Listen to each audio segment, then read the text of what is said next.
Hello, good morning, and welcome to day two of action here among the pro athletes present for the Rocky Mountain Pro-Am, being brought to you as part of the Nautique Water Ski World Series and presented to you courtesy of GM Marine.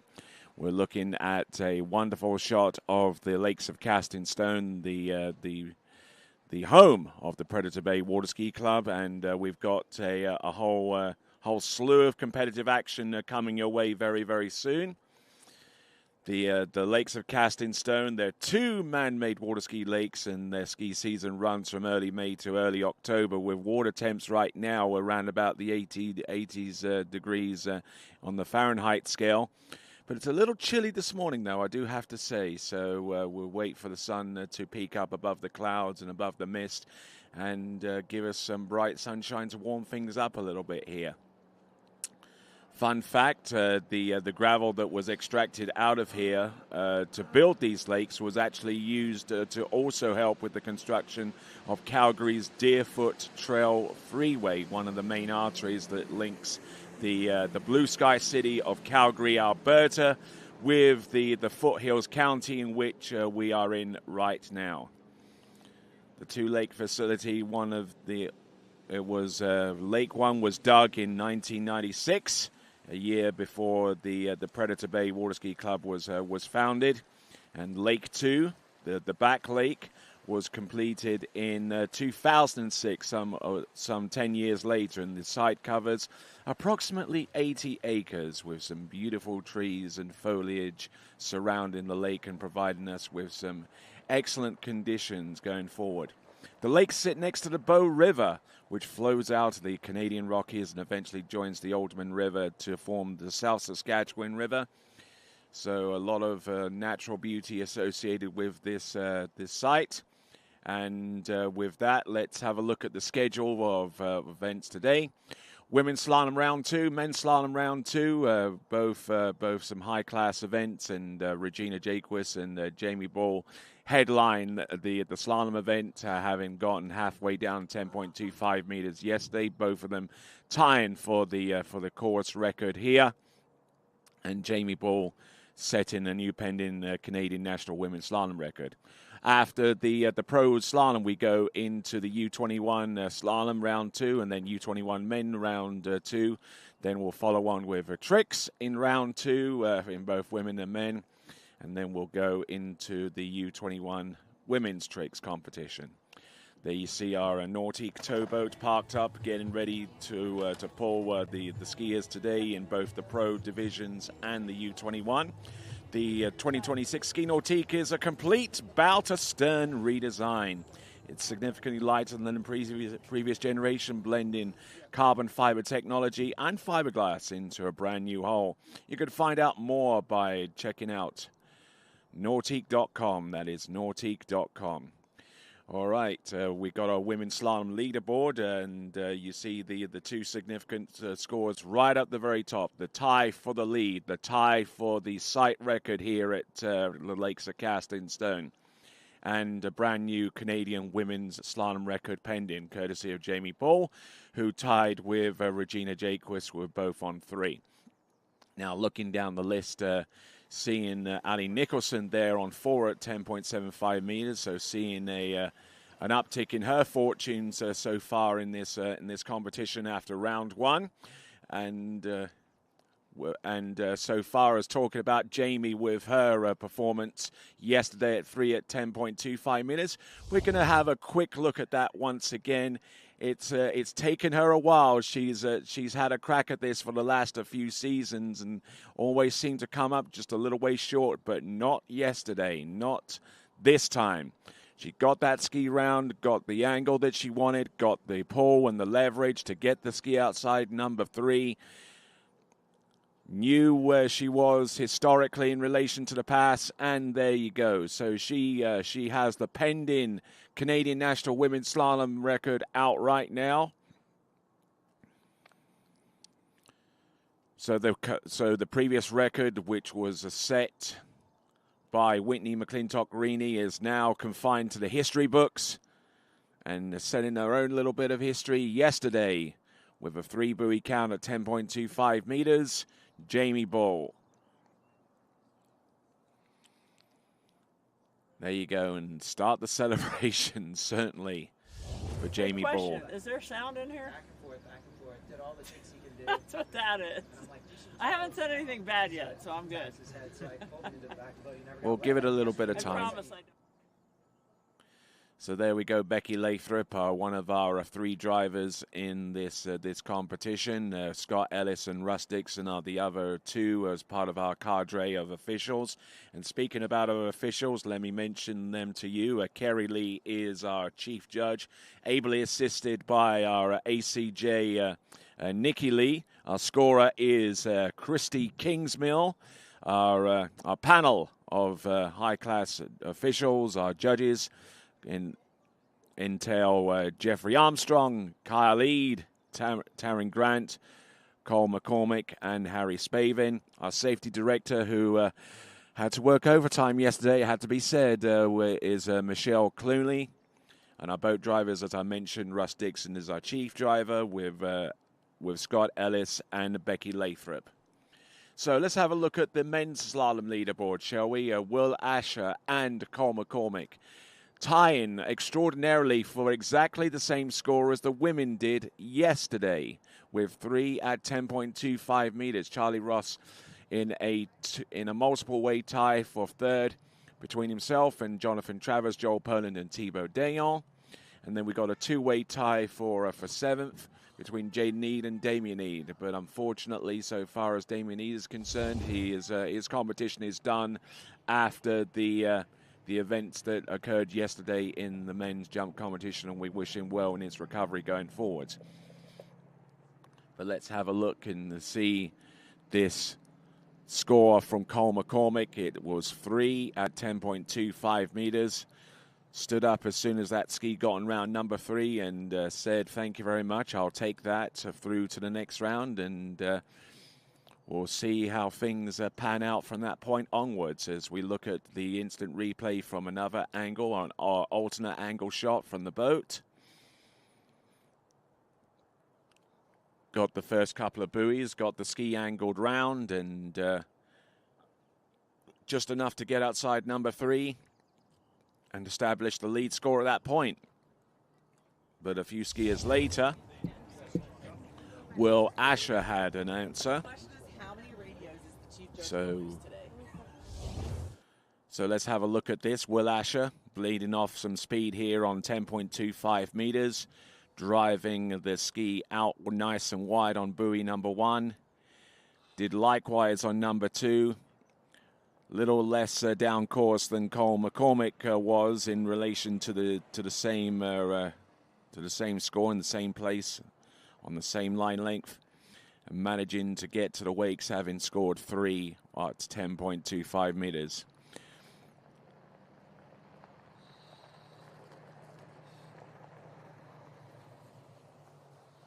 So looking at this once again, just looking at this once again for Will Asher, and getting 3 buoys, slicing and dicing away, and S-turn into the wakes, and there you go. That is Will Asher with 3 in a tie for the lead with Cole McCormick. The Rocky Mountain Pro right here at the Lakes of Casting Stone, the home of the Predator Bay Water Ski Club, where we're going to have some action starting in the next few minutes. We had plenty of action yesterday, most of it good, but some of it a little bit horrifying in places. And we'll illustrate that for you in just a moment or so as we look out at the blue sky that neatly describes the city of Calgary, the Blue Sky City in Calgary, Alberta, Canada. And if you ever want to come out this way and tour the local attractions, then Tourism Calgary has the tourism plans right up there on their website for you, tourismcalgary.ca. tourismcalgary.ca is the place to go, and they are one of our presenting and title sponsors alongside the Government of Canada, Sport Canada, and the provincial government of Alberta on board. Now, I mentioned Damien Eade, and unfortunately taking that huge crash off the jump there, and it's absolutely horrific. And the result of that crash was the result of that crash was a broken femur, on which he's being operated on today, and we certainly wish him well going forwards. We're going to take a look at this from one more angle, as if the first two weren't enough. Coming off the turn, flattening off, and that right ski clearly did not make it onto the jump. And it's sending careening into the water, and that was probably one of the gnarliest crashes that you'll ever get to see at a tournament of this level. So with that, we come to the second day of a 3 with our live coverage of this event. We have a full slate of action. We got women's slalom round 2. We're going to lead off with Erica Lang. Now. And there she is at the top of the starting list. Our leadoff skier, Erica Lang, followed by Amelia Mendez, followed by Sasha Denyaskaya, Karen Trulove, Lexi Abelson, Christiana de Osma, Ali Garcia, Chelsea Mills, Elizabeth Montavon, Kennedy Hansen, Neely Ross, Ali Nicholson, and finally the two individuals that currently share the lead with 3 at 10.25 meters, Regina Jaquist and Jamie Ball.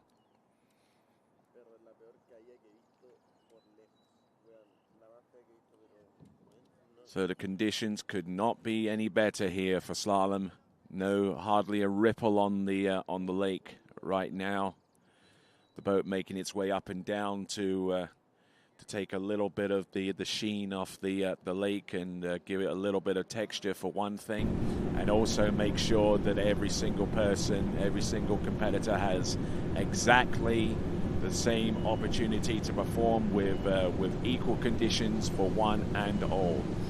We've got Becky Lathrop at the helm of that towboat. We've also got Taryn Grant in the driving seat, in the passenger seat, I should say. They're going to be involved with the slalom event in the second round of women. So glad to have you tuned in this morning on this fine Saturday morning in the middle of the province of Alberta, just a few miles, a few kilometers away from the blue sky city of Calgary. Thank you. Among the water ski organizations and legacy funds that are involved with their support of this sport, Water Ski Canada, alongside Water Ski and Wakeboard Alberta, and the Verno Berg Legacy Fund is also involved with their support. So we thank those entities very much indeed. This is waking you up, right?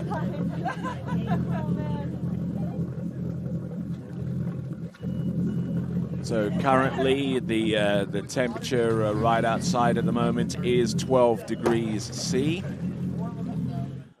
That sounds a little cold for a lot of people out there, including one or two around about the dockside right now, who are not only stretching but also trying to get physically warmed up for their runs out there. And starting in on 60 meters is going to be Erica Lang, more known for being a trick skiing specialist.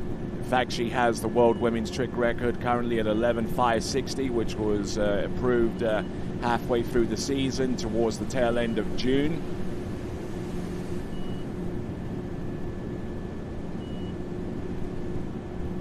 And she has another score being looked at as well with 11.710, which was produced at the Botas event as part of the Nautique Water Ski World Series. I don't know at what stage that point score of 11.710 in whether it's in its initial assessment phase, its judging phase, or whatever phase they're going through to certify a world record. Well, I don't know how far it is along, but suffice to say that Erica Lang's specialty is most certainly the tricks event, and look forward to seeing more great scores from her in the tournaments to come, including this one, the Rocky Mountain Pro, part of the newly minted Nautique Water Ski World Series. We see our chief judge there on the dock. We also see a few of our main players around the same area. Emilia Mendez communicating with our dock marshal with her starting line length and other particulars in the mix. This is Erica Lang. This is 14.25 meters. Scored a 0 at 11.25 meters yesterday, which puts her right at the bottom of the list. So looking to climb up a little bit. We have 14 skiers in the women's slalom. 8 of them will advance. And it is the best score out of the two rounds that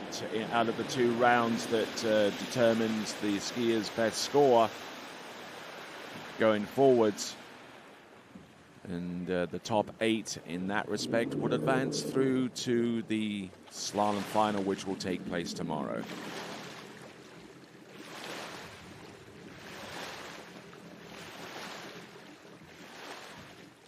Okay, a quick reminder to our folks that are watching online on site, as a matter of fact, using their cell phones or tablets or laptops or what have you, is that the wood-fired pizza concession along the shoreline are serving up breakfast pizza right now. And a little later on, they'll have some lunchtime pizzas going on. And they've also got some cold coffee, although I'd rather take the slightly warmer stuff at this stage of the game. It's a little bit chilly this morning, and a lot of the skiers on dockside are feeling it full force here as Erica Lang gets ready for pass number 3. It is going to be 13 meters. It is going to be the green loop. So here comes Erica Lang, current world women's trick record holder with 11.560. Has a score, as I mentioned, of 11.710 in the works. We'll see if anything occurs from that submission. But there you go. That is Erica Lang. That is a 30-meter run on the green loop as they get ready to shorten the line length to 12 meters, which is equivalent of 40 feet of line. As we progress along, I'll try to provide the conversion for those of you competitors and fans that are watching us from within the United States and wherever else in the world that still uses feet and inches, such as Myanmar.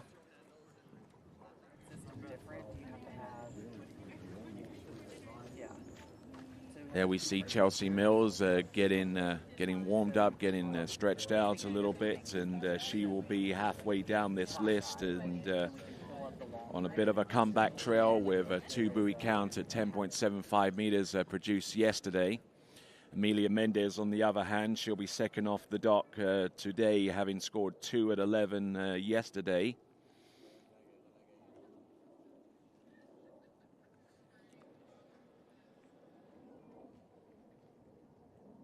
So here we go, folks, coming on in from the opposite end of the lake. From the west side, or may actually be from the east side. I'm just trying to fix our orientation going forwards. Here we go. This now is Erica Lang, 12 meters. Now, look at her go, and she's a little bit down course, but she's still able to make up some ground here, and I don't know whether she made it round buoy number 6. It doesn't look like it, so it's going to be a 5-buoy count on 12 meters.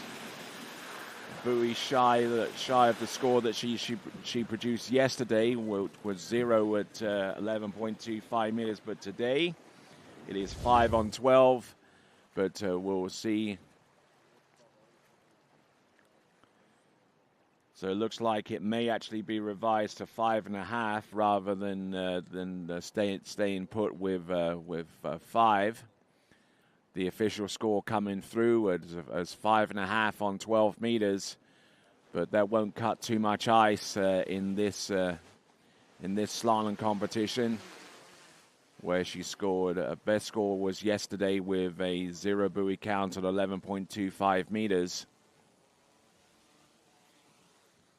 I certainly remember that performance yesterday. She came through the entrance gates, tried to put the ski onto an outside edge, and skied cleanly inside the number 1 buoy.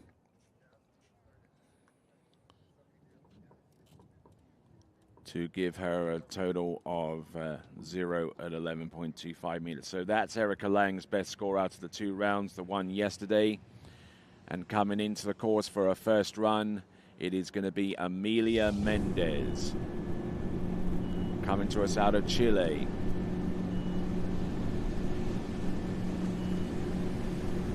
Trying to play this smartly from one side of the course to the next, not trying to overexert herself and carry too much speed into the buoy. Speed that she would not be able to bleed down in time for some of these turns, but as I mentioned, just moderating her poles and her leverage across the back of the boat to make sure that she doesn't carry too much speed. All right, so on dockside we see Sasha Denishkaya just having a few words with Dominique Kuhn and trying to have a little bit of a conversation here. That was your choice to come and get the cool shots. I'm not complaining, I'm just saying.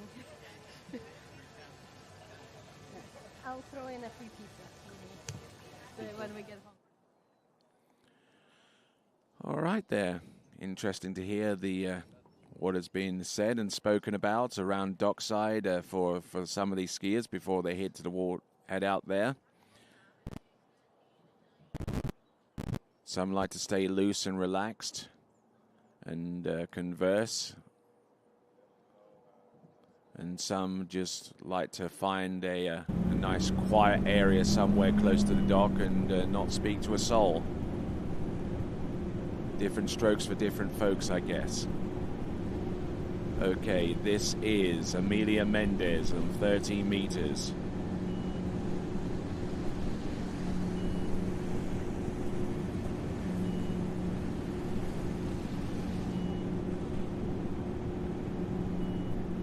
Not bad effort there from Amelia Mendez, getting a second pass underway. So, fantastic skiing there from Amelia Mendez, getting the job done on the opening 2 runs and looking fairly strong out there. The sun peeking up above the clouds, and it's starting to get warmer. It's going to take its sweet time to get as warm as it needs to be, so we don't start shivering too much.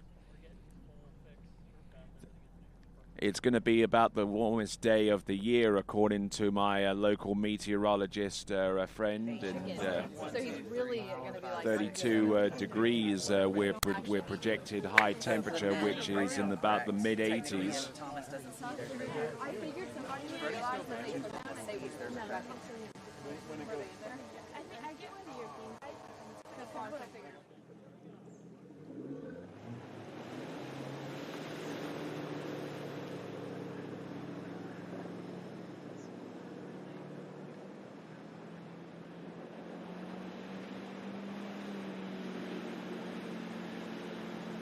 Okay, coming into the course, 12 meters for Amelia Mendez. She scored 2 at 11.25 meters, which would suggest that she was able to run this pass yesterday. And so far so good on 12 meters. Up until a certain point, however.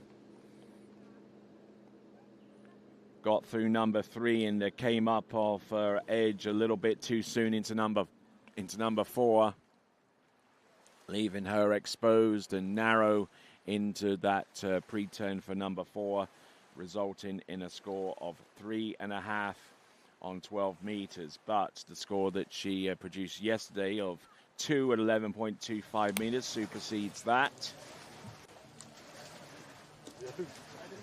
And looking at some of the other scores going forward, the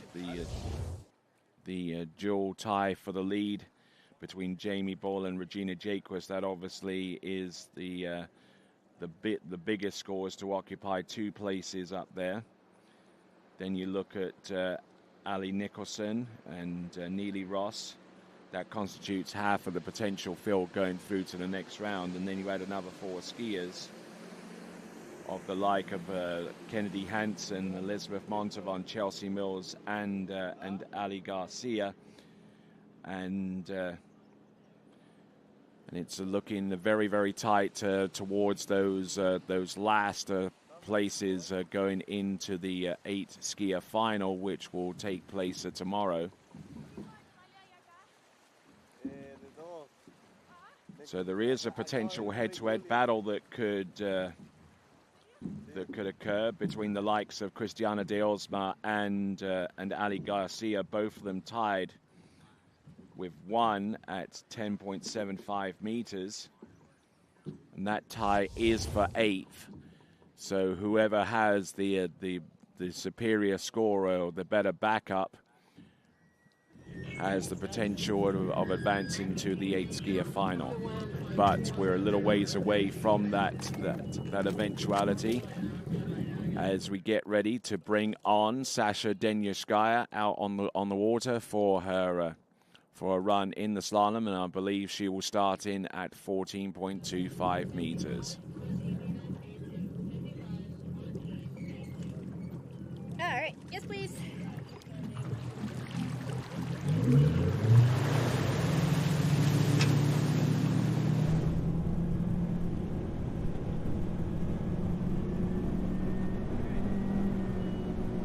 So, Sasha Denyaskaya approaching the course, boat speed 55k. Setting on 0 off is Alpha 2. Quite a common setting for skiers of this level. It provides for a delayed reaction from the towboat at medium intensity. So Sasha Denyaskaya. For those of you wondering about 0 off settings, we'll have that up on your screen.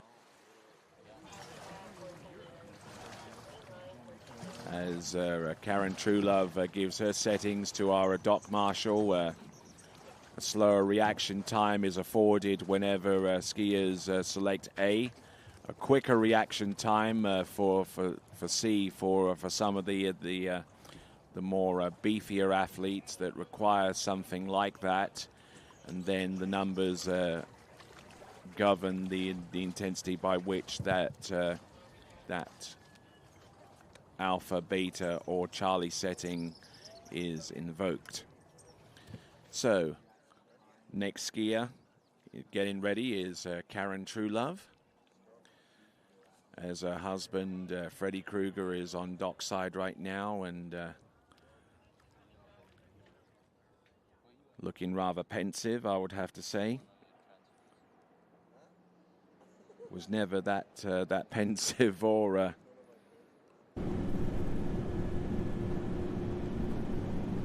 here we go, Sasha Denyaskaya on 13 meters.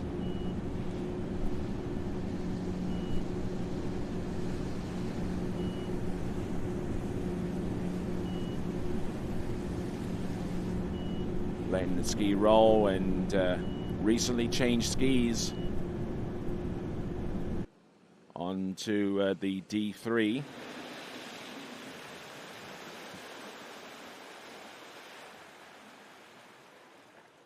So on that that Neo 3, the yellow ski from D3 is, and for those of you wondering about the audience prize competition, the entries have been locked in for that, and we'll make the announcement tomorrow as to who has won the audience prize for both the women's and men's slalom competition based upon the scores and positions for those scores in the final rounds of the slalom event tomorrow.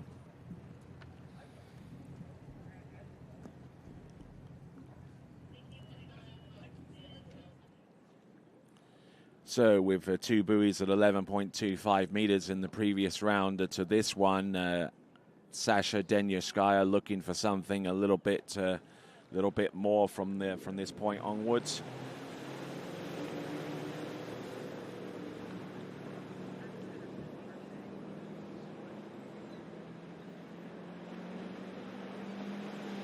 So Sasha Denyaskaya, I believe, her personal best is some ways down 11.25 meters, may actually be into 10.75 meters. We'll keep an eye on things in respect to Sasha with her slaloming ability.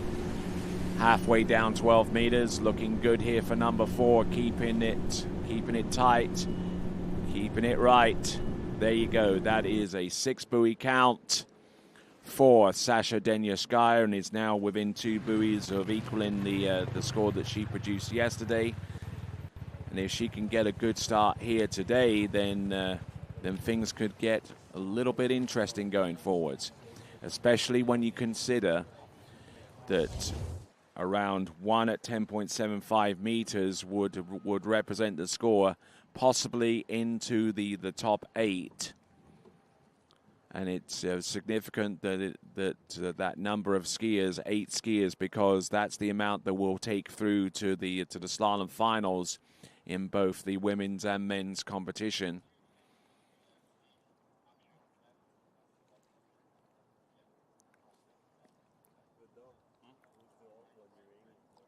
A little bit bogged down off number 5, but managing to sort herself out and in preparation for running that pass on 12 meters. That is Sasha Denyaskaya.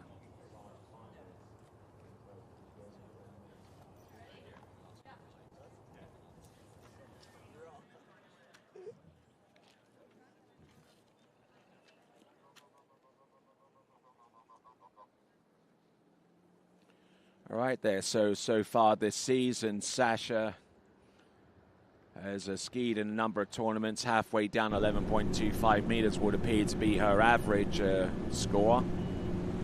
Getting round number 1. Let's see if she can make a play on number 2, which she can. She can get round buoy number 3, and that is about a season's average. It is a 3 buoy count at 11.25 meters. That is her best score. But at this early stage of the game, with that score compared to what it's taken to be in accordance to the top 8, Sasha Denyaskaya has skied her last pass of a slalom during the course of this weekend here at the Rocky Mountain Pro, here at the Lakes of Casting Stone, a part of the Nordic World Series of water skiing.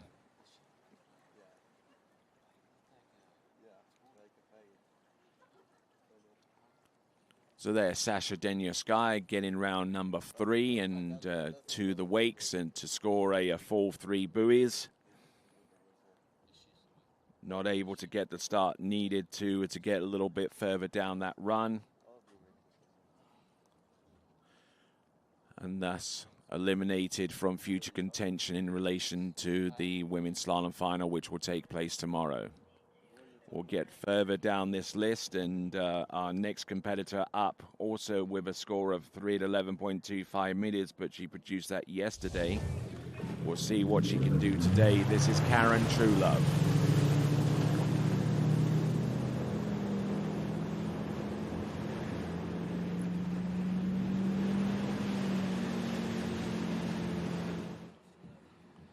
All right, Karen Truelove approaching the course now. This is a 14.25 meter start.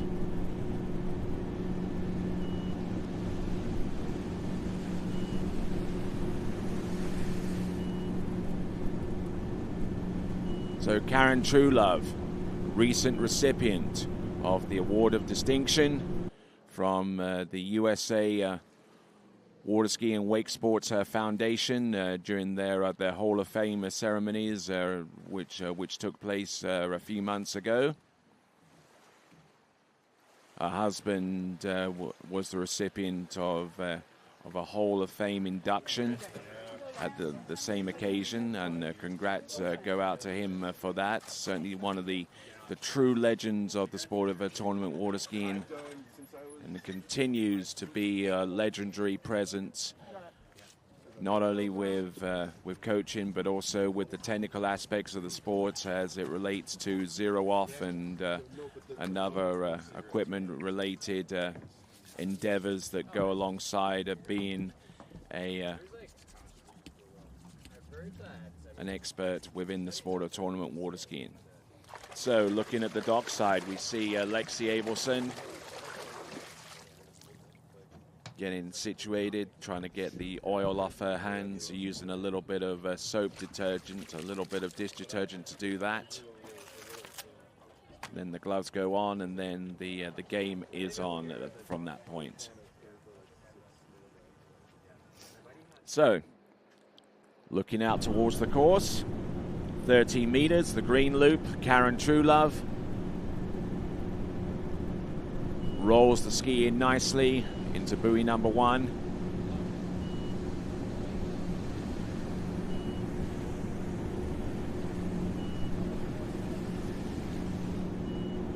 Current outside temperature, which is hovering around about 15 or 16 degrees Celsius. A little chilly this morning, but Karen Truelove slicing and dicing away there on the 13 meters, the green loop, and we'll see what she can do next with 12 meters.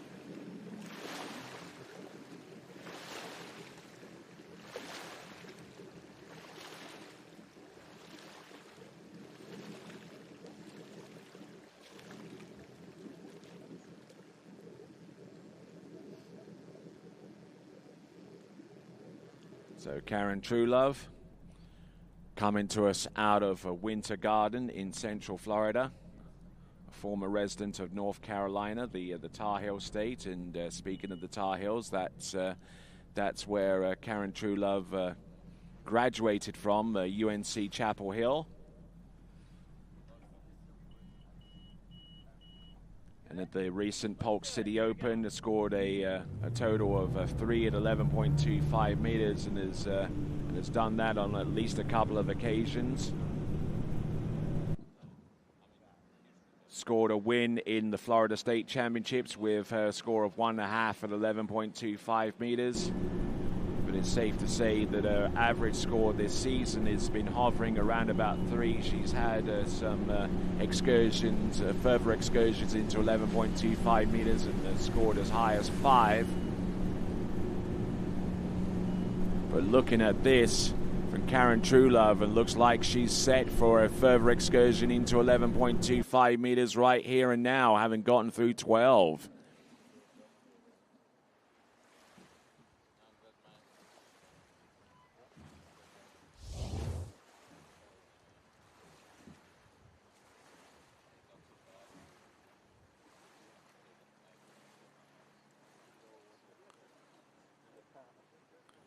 So looking at this there for Karen Truelove, a little bit down course here, and Karen, much like our previous skier Sasha Denyaskaya, has changed her ski models and ski brands, and has kind of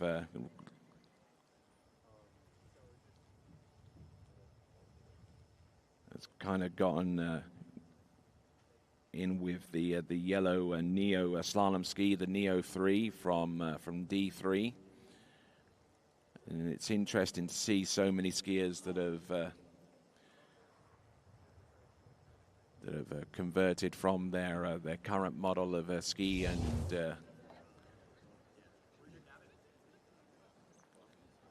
have gone on to that one in recent times. So here we go. This is 11.25 meters for Karen Truelove.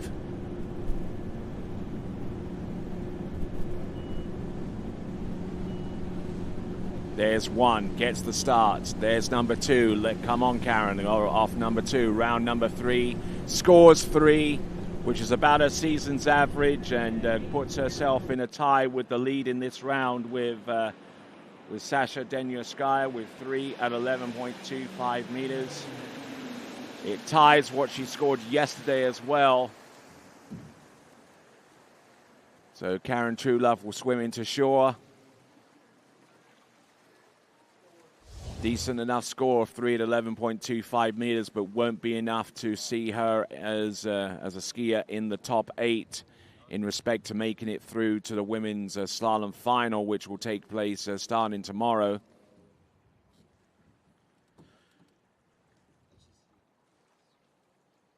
A good start there with the instant replay, but unable to get much of anything going on from buoy number 2, and was fortunate enough to get the ski on the outside of number 3 to score with a little bit of an S-turn at the tail end, tightened up the line, and scores 3.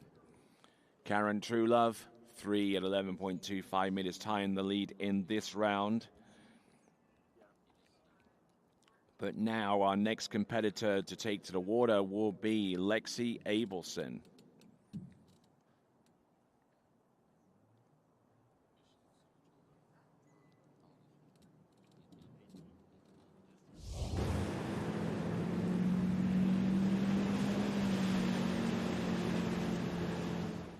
Okay, folks, now we got Lexi Abelson, 14.25 meters.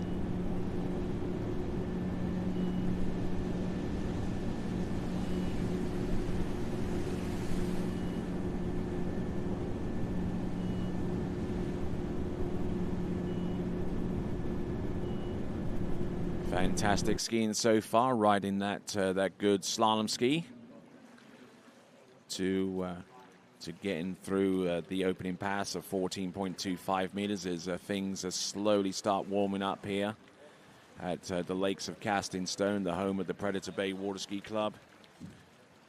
Just a little bit of time to tell you about our corporate and community sponsors: Caledonian Midship, Compass Group, Wildcat Realty, Basecamp Motorsports, Wizard Lake Marine, and the Lakes of Casting Stone, alongside our equipment and gear sponsors, featuring Shuswap Ski and Board with locations in Sicamous in British Columbia and in Calgary, Alberta. GM Marine alongside a PCM Marines, providing our 2026 Ski Nautique towboats with the power that they need to pull tournament skiers towards excellence. And we've got JL Audio alongside a Zero Off, and alongside Syndicate Water Skis, Mastline Ropes, and Eagle Gear, and Australian Gold Sunscreen, a fine array of sponsors, and we are certainly extremely grateful for their support. Also, a big shout out to Lifelink EMS, who were forced to work a little bit yesterday, a little bit more than they anticipated. We were certainly grateful for their presence nonetheless. Here we go, folks. This is Lexi Abelson on 13 meters. Good strike on buoy number 1, getting the job done, round number 2 and number 3.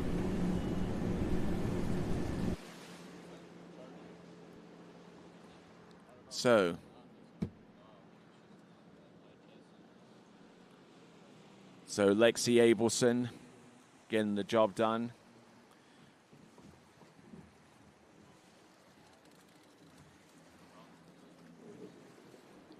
All right then, as Lexi Abelson continues on, I'm being joined here in the announcing booth by one Thomas de Gasperi. So good morning to you, sir. Morning, Tony. So how's things going this morning? You decided you didn't want to slalom in round 1, and so what's your status? Are you going to be able to do it in round 2? It's not that I didn't want to. I flew all the way from Italy, and after the Europeans and the Pro Tour, and came here to practice, felt good, and I don't know, I popped something on my back, and now I'm out of alignment, and I went to chiropractor, went to physio yesterday and the day before, and I know my back. It happened before, so it will take a few days to kind of release and settle. And going home tomorrow.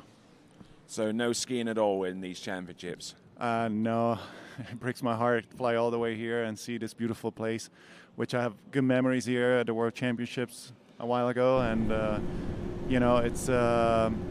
it's a pity because I love what I do, and I started to feeling better about my skiing. And, it just breaks my heart to be here in these conditions. Indeed, a lot of what you're suffering injury-wise came about from the Monaco Water Ski Cup which took place a few weeks ago. So, kind of tell the good folks as we watch Alexei Abelson go through the past, kind of what happened there and how that's kind of dovetailed a little bit into what's happened since then. No, I think I had a back crash at the Monaco trying to hold on to slack line at 6-ball at 10.7, but I hurt my neck there, and then I had to skip one event.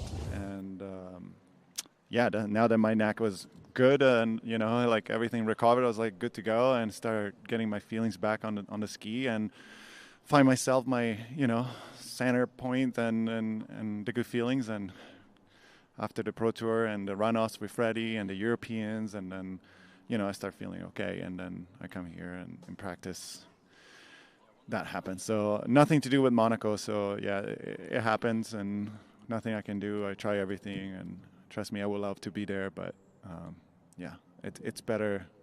It's better to recover fully. It will take a few days, and then get ready for California. All right, then I was about to ask you what your time frame is going forward, and the next tournament, the California Pro, is the next event to take place on the Water Ski World Series. But let's turn our attention a little bit to the water. And this is 11.25 meters for Lexi Abelson now. She scored half a buoy at 10.75 meters yesterday, which puts her and collapses round buoy number 1. What a pity there, Thomas. Yeah, I mean, I watched Lexi a lot this year. I saw her at Mumbai Masters. She ran like 4:11 was her PB, in conditions that, are tough. There's current, there's backwash, there's wind, there's every pass is different, and she really, really ski good there. And I watched her yesterday, and this season she really tried, like she really came up the rankings, and I'm very, very happy, and she's killing in the trick event, and she's doing very, very good on the slalom event. Unfortunately, there I think she got to one ball with a little too much speed, and tried to crank the turn, and I think she was narrow and slow on the gate.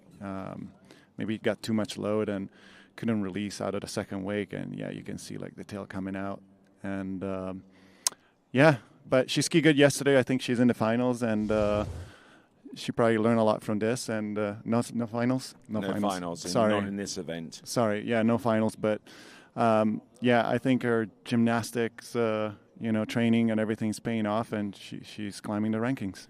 Indeed, and with commiserations there to Lexi Abelson, half a buoy on 11.25 meters, which puts her on the outside looking in. And now we come to a little bit of a head-to-head battle, because there's a two-way tie at 1 at 10.75 meters between Ali Garcia, who will be next, and the current skier that's on the water right now is Cristiana de Osma, and both of them are tying for 8th spot right now. Yeah, Cristiana is another skier that we all knew from the junior rankings and the Masters and all the events that she's winning, and it's good to see all these young kids coming up and definitely raising the bar, and skiing very good. Yeah, not bad at all with the opening pass of 14.25 meters. Now, you mentioned the kind of time frame that you're looking at to be ready for the California Pro-Am, which is part of the Nordique Water Ski World Series. Now, when you found out that this series was being created by Nordique, and you are a Team Nordique member, what was your initial reaction? Oh, I think it's great, because more events we have, more visibility we get in the sport, more exposure to the sport. They came out with this beautiful brand new boat this year, like in 2026. in 2025, sorry. And the boat is great. Reviews are amazing. Like I have one in Florida at the ski school, and people just love the wakes, the pull, it's constant. The wakes are small. The boat is a lot lighter. So, this series, I think it's a good platform to promote our sport and the brand. Indeed. Going forwards there with the new brand new Nautic towboat for 2026, it is certainly a revolutionary boat creation, courtesy of the boffins at Nautiques, with their existing technological elements such as hydrogate and microtuners, and married up with zero-off GPS control system recalibrated for the new boat. It is a huge leap forward in terms of tournament water ski slalom boat technology, as we see Christiana de Osmar on 13 meters. Yeah, I don't think that she had any problems there. I mean, she's very balanced on both sides, and no issues. She always have a tight line, and she knows her timing. It was. I joined Nautique when the new boat is getting developed, so I got part of. I was able to be part of a little bit of testing and development, and first with the mule, and then with the actual boat, and we spent a lot of time at the factory and testing it. And okay, by mule, we're talking about like an unfinished interior product. You're just basically testing the hull and the engine in relation to it, right? Correct. Like kind of like you want to talk about my skis at Frankenstein. That was a Frankenstein boat, right? So it was great to be part of it, even if I came in a little bit late. But once the boat was actually produced by the factory and we got to ski it, I was blown away. And I remember going to the lake with Matt and some team members, and we're trying to adjust the zero-off settings and the gains and microtuners and everything. But the initial feeling that we had, it was like, it's incredible how much space and drive you can get out of the second wake. So, the results speak for themselves, and everybody loving it. All right, then, and after several meals and many NDAs later, we have the finished product here with the 2026 Ski Nautique towboat, courtesy of Correct Craft. Here we go, Christiana de Osmar. This is 12 meters, and she's tasted success here before, Thomas. She was or is currently the U21 Women's World Slalom Championship after that runoff situation around about this time last season, and showing no signs of slacking off as she gets ready for 11.25 meters. Yeah, I really like the way she's skiing. I mean, her offside and onside is really even, and they look really good and comparable to each other. So that means that she creates a lot of space. She creates her own timing, and she's always balanced on the ski. Her good is working well for her. Her timing is perfect. So let's see how this 38.11.25 pass will look like. But no, I'm pretty confident that she can run it and challenge the leaders. And we'll talk about good in a little bit, especially where it relates to your slalom ski. You knew where I was going to go with that, didn't you, Tom? Of course. All right, there. So we've got Christiana de Osmar, who started skiing at age 4. First tournament at age 10 at Bayamalacos in Peru, which is going to be the host of the IWWF U21 World Water Ski Championship on her home site in Peru in January. Are you going, Tony? Yep, I'm going. Are we going there along with the TWBC crew? That's awesome. Yeah, what you guys doing is great for the sport. All right, well, Christiana 11.25. Her gait looks good, wide with speed. Drop her shoulder a little bit at one ball, but I think she's pretty good. Looking good here at 11.25 meters, and she's going to have to get it all to stand any chance of making it through to the next round of the competition. 11.25 meters and really getting up on the boat there. Yeah, as I said earlier, her timing on every buoy looks equal, and even if she's a little bit down course, she's patient. She let the ski come through around the turn, and I think one of her strength is finishing the turn with the ski in front of her, and let the ski drive through the wakes and be patient. And that's exactly what she did, even if she was a little bit down course at 4 or 5. But She was patient. She was smart. She knew that she only had like a couple of buoys more left to do. And, I mean, look at that one ball. That was perfect. Yeah, it doesn't get much better than that, and nice balance, and being able to stay balanced and correct on top of the slalom ski is absolutely key. Moving forward and looking number 3 into number 4, and just waiting for the ski to get in the right position, and then just cranking it over from one side of the course to the other, and especially from 5 into number 6 there, Thomas. Yeah, I mean, her pass was pretty perfect to me. I mean, now 10.75 is a different game. It's a different animal.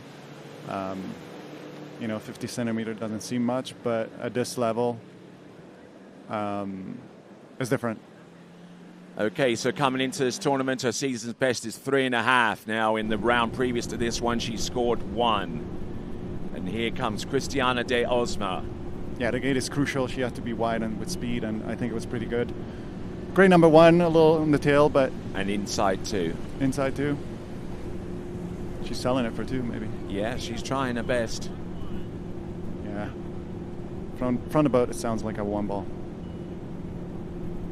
But great skiing. I mean, her 11.25 was pretty good. We'll see what the rest of the girls do. All right, there. So Christiana de Osma, who lists as her coaches as Chet Rayleigh, Camilo Espinal, and Ronnie Bischoff, who we just saw, albeit briefly, around the starting dock area, and among her favorite musical artists, Taylor Swift, with no surprise there. But what about ABBA? Who? Yeah, ABBA. Yeah, from the 1970s. No, I don't know. You don't like ABBA? Maybe I know the song. I don't know the names. Okay. Well, sing it for me, Tony. No way. All right, then. So back here on the announcing point, I'm Tony Lightfoot. He's Thomas de Gasperi, 12-time European men's slalom champion. So 2 is confirmed from our officials, and that is going to be significant going forward because it improves upon her score from yesterday and sets up the target for our next skier to get after, because it's going to be Ali Garcia coming up next and needing a score of more than 2 at 10.75 meters in order to advance, because between Christiana de Osma and Ali Garcia, they both tied for the 8th and final spot out of the first round of competition. Yeah, Ali Garcia is another skier that really got better in the last year. She got a lot more consistent in her skiing, and I pretty much was there at the lake with Ali for 10 years when she was younger, and her and her brother, and kind of play a little bit like a big brother coach to them. So yeah, go Ali, and always root for her.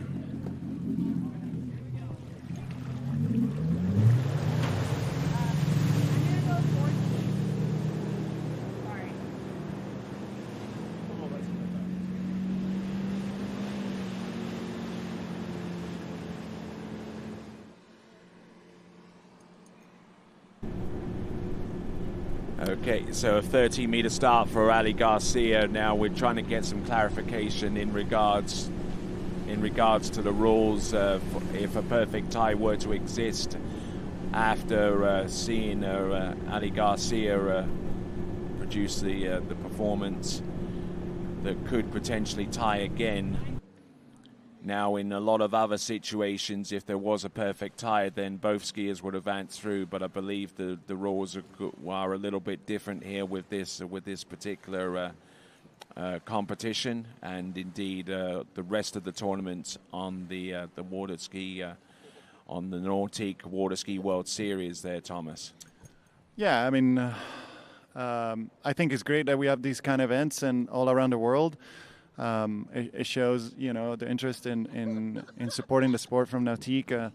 As we said, after this, we're going to go to California, another beautiful site and another beautiful place to ski. I've been there many times, and, the scores are going to be huge, and the boat will perform at best. And then yeah, then we're gonna look for a few other events, and then next year is approaching quickly.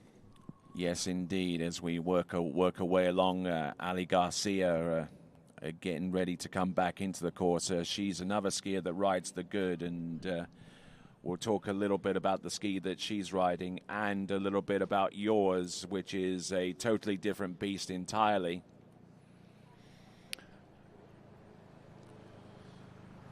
Yeah, Ali, I mean, she's been on the team good for quite a while, and I think she's dialed this year on her ski, and she found probably the ski that works for her.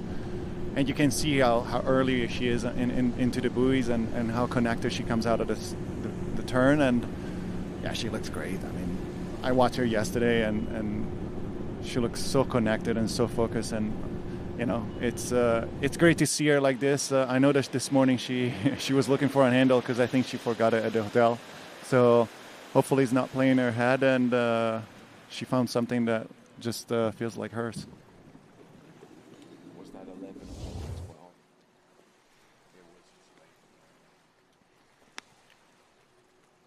So this was the 12-meter line, and a wonderful angled turn off buoy number 1 on our onside, and just allowing that ski to roll in and turn naturally into number 2. And you know, so great skiing so far from Ali Garcia as she gets ready for 11.25 meters. Now, what model of good is she riding at the moment? She's on the XTR Pro, in the latest model, and yeah, I think a lot of people love it. I sold quite few also at my ski school, so you know, it's a little bit lighter than the previous model, and the tail is a little narrower, so it allows the ski to come around better and be not stuck at the end of the turn. So yeah, she looks good. As I said, for Christiana, she looks kind of similar. She let the ski come around, and she's patient. She knows that the ski will come around, and that let the ski come in front of her at the end of the turn, which allows her to have, you know, more space and more direction and more drive into the first wake. All right, here she comes. This is 11.25 meters, a pass that she needs to get through in order to advance. Round number 2 and 3 for number 4. Let's see what she's got for number 5 as she gets round number 5 and round number 6, and is now within a clear half a pass away from advancing through to the next round for certain here. Yeah, she looked great. No hesitation, smart but aggressive. As I said earlier, she came through this year pretty good, pretty strong, and you know, she's very equally even in both sides. So she knows she can run deep 39. So hopefully I think her best is 4:39, which I think she done it this year. It would be great if she could do 5.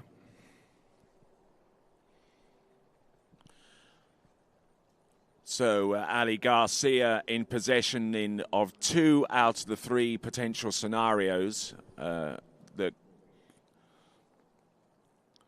So out of the 3 scenarios, she has the 2 out of the possible ones in order to advance, a tie or an outright win between herself and Cristiana de Osma. It's going to come down to how well she controls number 1, which is going to be her onside turn, and then being able to get outside buoy number 2 and at least ski into the wake. Or she might have higher designs on 10.75 meters and may want to go for as far down as she can possibly go. But let's have a look at 10.75 meters. There's 1. She's going to get outside buoy number 2, skis for the wake. And there she goes. She advances through to the next round of the competition in one of the 8 spots. So there we go, and impressive stuff there, Thomas. Yeah, I mean, she knew what she had to do. Maybe her number 1 and 1 ball wasn't the best. She a little bit maybe rushed it a little bit, so ended up on the tail of the ski. But she was smart. She knew that she had to go around 2 ball and just S-turn it and come back to the center. So good job, Ali. I think she did the right decision. She took the right decision, and I mean, today is about survival. Tomorrow is about attacking, right? Yeah, absolutely, and it's it's one of those expressions in it. I mean, you can't win it today, but you can certainly lose it today. Oh, 100%. Yeah. So yeah, I think that her gait was pretty good, but she rushed it and kind of ended up on the tail of the ski. At this point, I think it was a little bit too risky because she was maybe a little down course at 2-ball and decided to stand up astern and come back to the wake. So good job, Ali. I mean, as I said earlier, she's skiing very good this year. She's very consistent, and you know it's very cool to see her advancing to the finals. And just to clarify, even though she tied with Christiana de Osma on 2 and 10.75 meters, she carried a higher seeding coming into this event on the basis of her positioning from the BOTAS Pro-Am tournament as part of the Nordic Water Ski World Series. And that's the reason why she advances, having tied with Christiana de Osma. Skier on the water and on a bit of a comeback trail. This is Chelsea Mills, and great to see her back competing again there, Thomas.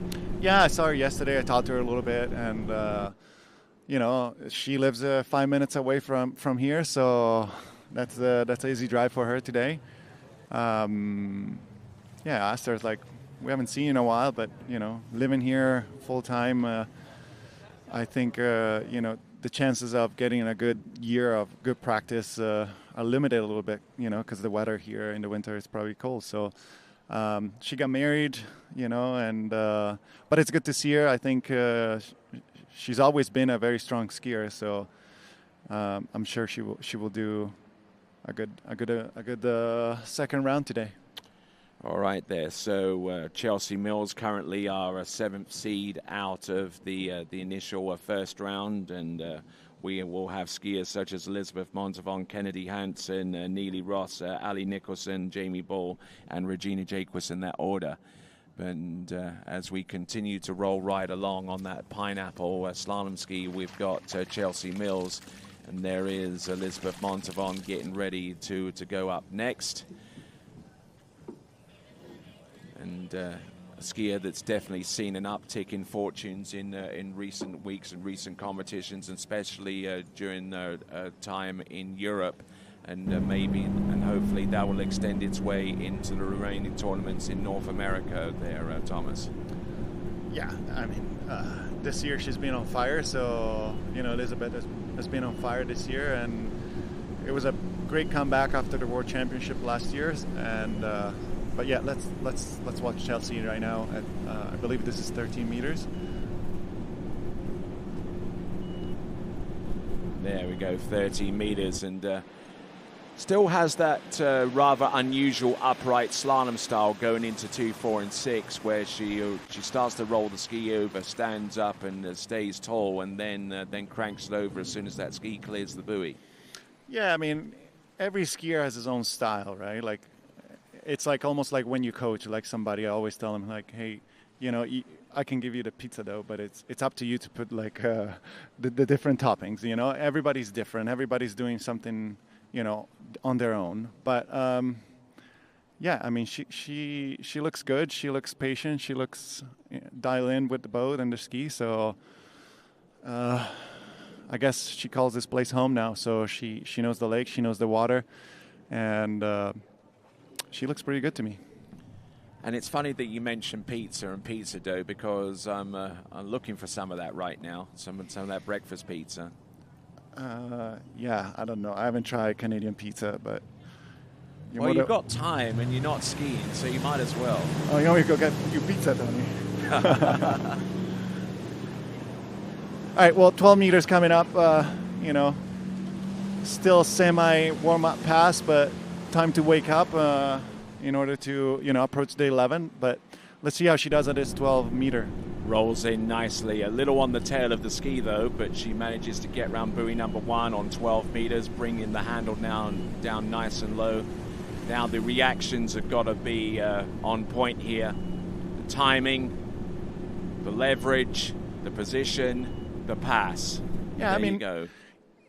Yeah, she has a different style into 2 and 4, which is, you know, it's okay. But if you look at her body position, it's pretty center, pretty calm, pretty patient, and that's all that matters. How you stand on your ski, where's your weight on your bindings, you know, and the upper body can do different things, but at the end of the day, if that's the way you're skiing and that's the way you know that the ski will react in a certain way at the end of the turn, that's good. I mean, if you can see her, she's pretty balanced here, and the ski comes around very good, and her direction and speed is perfect. Looking good, and we just saw a quick glimpse there of Drew Ross making some adjustments to his daughter's slalom ski. Are you prone to doing a little bit of that, or are you, or when the calipers come out, is basically there to purely check that you've got the current settings? You know, throughout the years, I always seen people changing the fin based on the water temperature and the depth of the lake, the temperature outside. I'm not one of those guys. I always, when I check my skis, just to make sure that I have the numbers that I want. I don't want to change what I already know it's working. So yeah, I'm not trying to find differences. I'm trying to find what I'm used to it.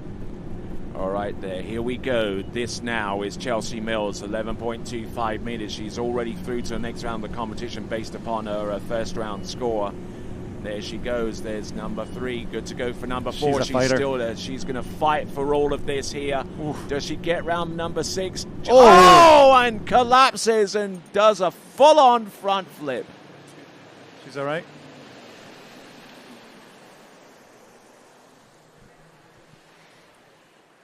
Yeah, she's okay, Tony. I mean, I think this pass started having trouble a little bit on the gate. It looked like to me that she was pretty heavy when she turned in, maybe lacking a little bit of speed. So the load of the boat came up a little earlier.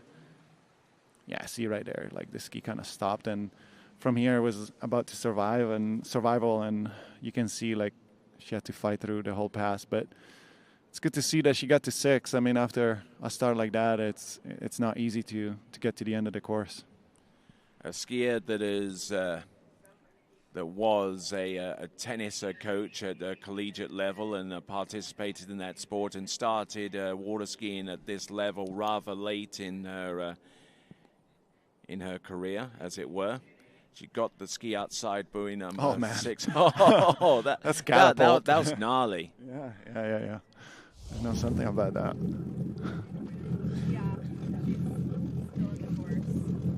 So is that going to be a 5 or 5.5? That's a 5.5. But I think she's already through the final, so yeah, she will regroup, watch her set today, and be ready for tomorrow. All right. So on the strength of that performance, 5.5 on 11.25 meters.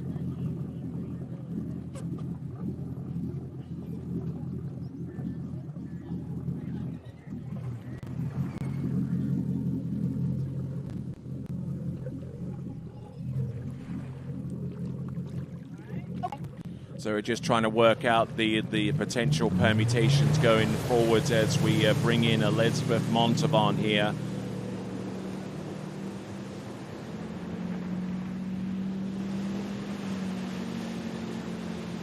Yeah, Elizabeth had a end of the year last year that it's kind of sad to see the way she did at the World Championships, but it's great to see the way she came back. To me, you know, the way she's been skiing this year, she changed ski, like her approach into skiing changed a lot. Like she's skiing amazing this year. Oh, absolutely, she has. I had the opportunity. She came to ski in Trento at my place with Stevie this summer, and we spent a couple of days together, and it was very cool, like relaxing, just skiing and have fun, and exploring the city. So yeah, it's great to see her coming back, which is such a strong mindset, you know.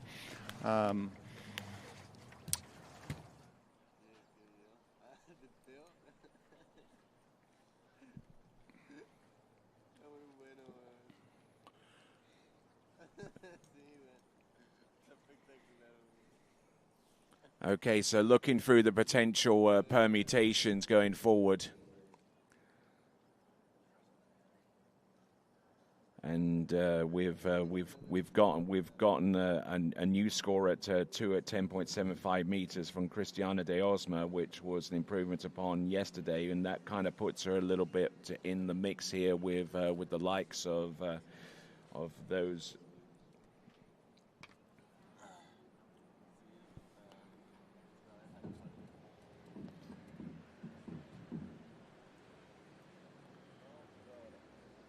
All right, so Ali Garcia's in, right? That's right. Now we'll watch Elizabeth coming back at 12 meters. She looks so strong this year. She looks like confident, and it's 12 meters looks good.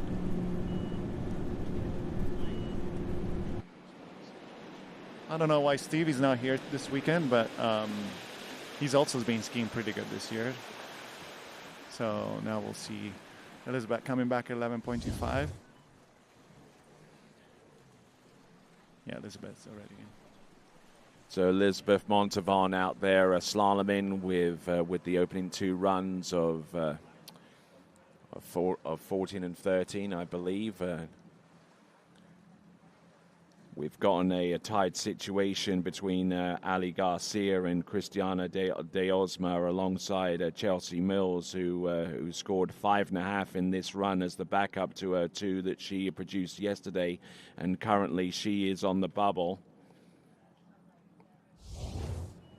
Now, as far as I can see, working her way forwards, there is a potential scenario that would put Chelsea Mills back in the frame as one of the skiers qualifying to ski in the 8-skier final, and that situation is a backup score of 5.5 or potentially less from Elizabeth Montavon, which would open the door for Chelsea Mills to advance through to the next round of the competition. So as we continue to assess and reassess the situation in regards to those scores, Elizabeth Montavon is on the water right now. There's number 2. There's number 3. She's back in it here. There's number 4. She's good to go for number 5 now. Can she make a play on number 6? Yes, she can. Oh. Yeah, there you go. That is Elizabeth Montavon. That keeps her in contention there, Thomas. Yeah, maybe not the cleanest 11.25 that she ever had, but again, she feels confident on her ski. Maybe a little bit on the tail here out of some of the buoys, but yeah, I mean, at the end of the day, 6 buoys is 6 buoys. So she's guaranteed into the finals at this point. So yeah, she's taking 10.75 in the opposite direction compared to everybody else. So it's because she started at 13. So maybe that gate it feels a little better. I wish I would be able to tell you, but I'm sitting here with you, Tony. So here we go. We've got Elizabeth Montavon with that score of a 6 on 11.25 meters and continuing to ski. She has a pathway through to the top 8, going through to the next round of the competition, and so too does Christiana de Osma and Ali Garcia. Both of those competitors skiing 2 buoys with a backup score of 1 at 10.75 meters from the round previous to this one. So it's all about the gate, right, Tony? I think the gate setup, it's everything for shorter line passes. And it looks like she had a pretty good gate. There's number 1. There's number... Oh, no. Oh, and broken over, and the ski kind of gotten behind her a little bit halfway through the turn, was unable to get much of anything else going on beyond number 1. But it is a 1.5 buoy score for Elizabeth Montavon, and that guarantees her a spot into the top 8 final.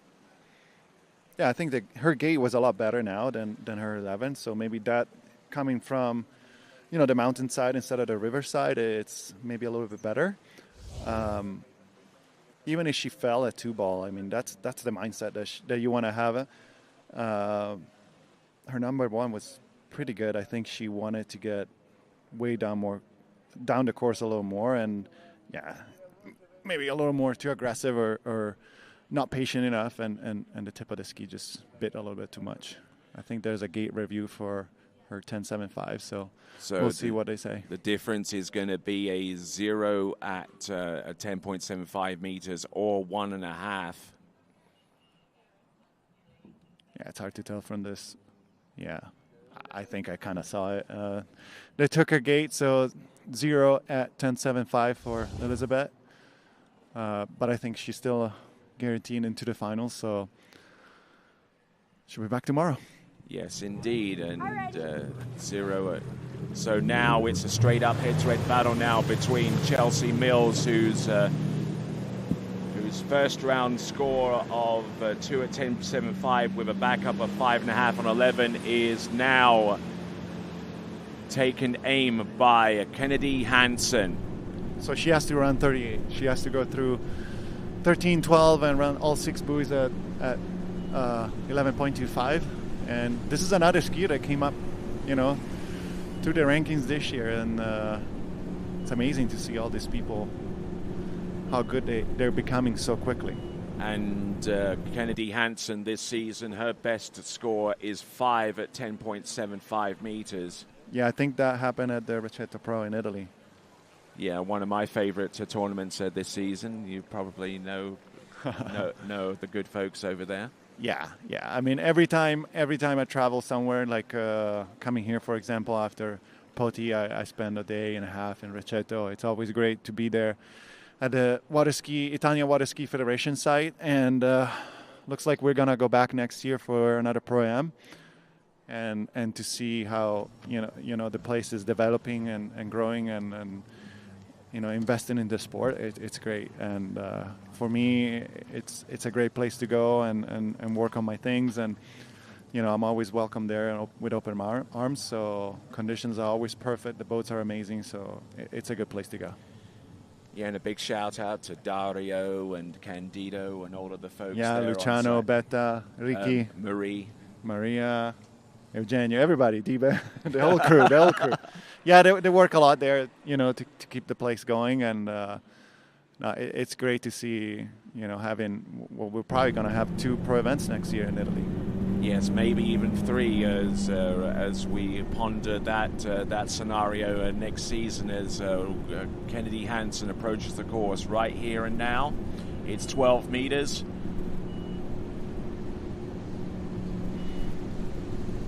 Yeah, she looks really good. Very dynamic into a 2-4 side. Yeah, see how her upper body is never moving, and it's coming more from her legs and movement of the lower body. So if you're able to stay calm with the upper body and start the movement from the feet up instead of from the shoulders down, you will achieve a lot more, because you're going to stay balanced on your ski, and you're going to let the ski come around a lot easier. Instead of jumping on the ski and move a lot with the upper body, then your body weight on the ski will change, and the ski will act differently. All right, so Kennedy Hansen in the water with about a 55-second of drop time in between each pass.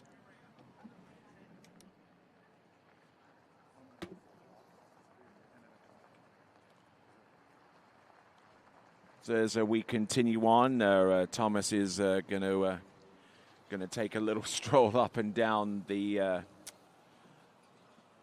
shoreline. He needs to keep moving so his back doesn't seize up.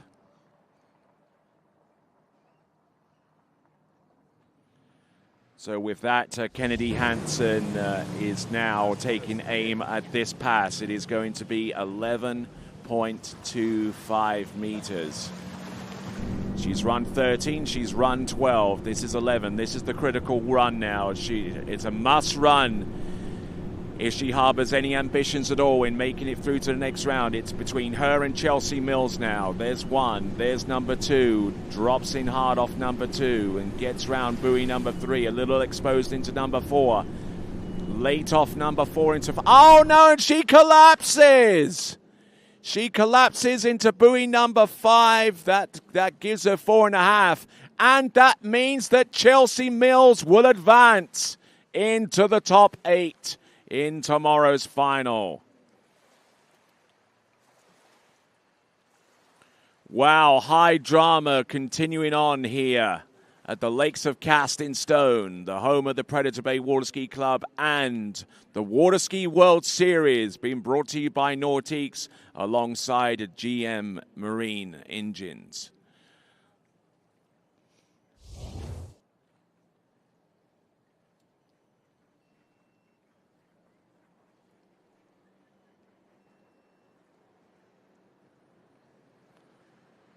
So looking at this passage, she looked pretty much under control here, but allowed herself to get a little bit too far down course on one or two of these turns, especially this approach into number 4.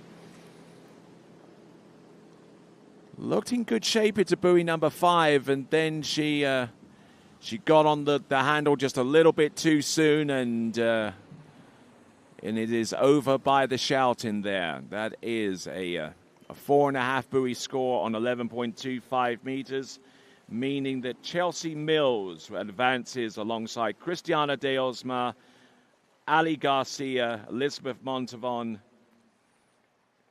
Those 4 skiers advance, which brings us down to our final 4. And we start our final 4 with Neely Ross from Canada.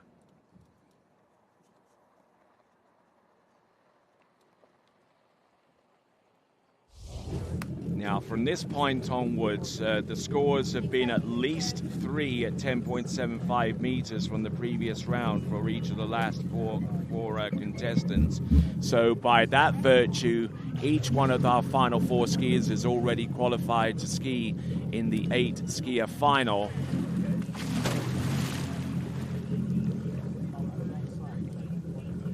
So now for our final 4 athletes, they're essentially playing with house money right now.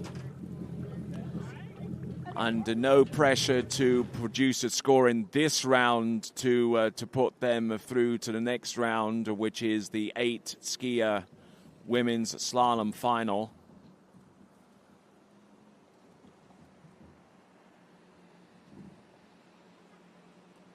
And as Kennedy Hansen makes her way back towards the dockside area, Neely Ross, 13 meters, opens up her account in round 2.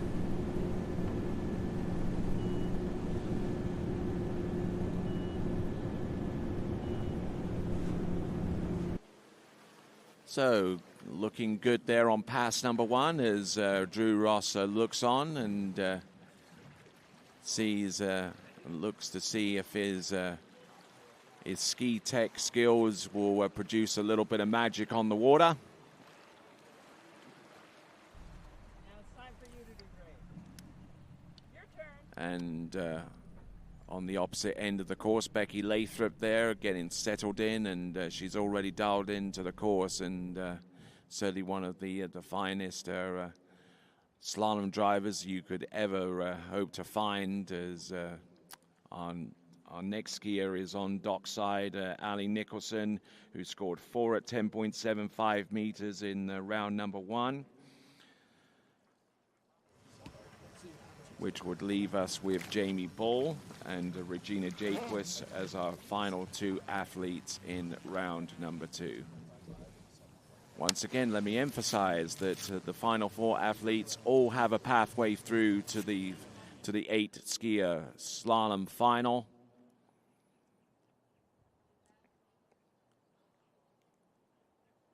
And there is our current leaderboard with Neely Ross currently in 4th spot, Nicholson in 3rd, and then it's a 2-way tie for the lead between Jaquis and Bull.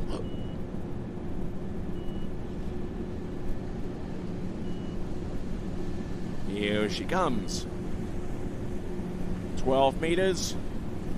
Nice and early for number 4 and number 5.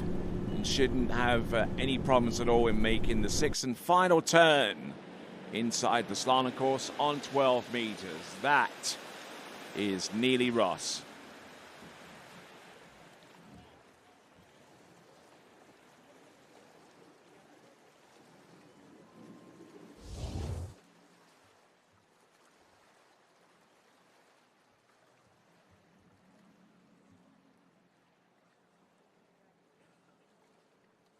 So Neely Ross, who has certainly had a season to remember, especially where it pertains down to certain tournaments across Europe. The Royal Nautique Pro, she won the tricks event and got as high as 3 at 10.75 meters in the final for that particular event, scoring a runner-up spot in the Royal Nautique Pro in Rabat in Morocco. Produced a score of 2 at 10.75 meters at the Monaco Water Ski Cup not too long afterwards. And has scored as high as 2.5 on 10.75 meters. And has had consistent scoring into that line length shortening. And part of the reason why she's been able to do that is she's been able to run this pass at 11.25 meters with on a regular basis. 11.25 meters, getting a little bit bogged down in places, but she manages to come through clutch when she needed to. Can't always be perfect from one buoy to the next, but the best you can hope for in that instance is to stay in the battle and fight your way out, and that's exactly what happened with Neely Ross as she gets prepared for 10.75 meters.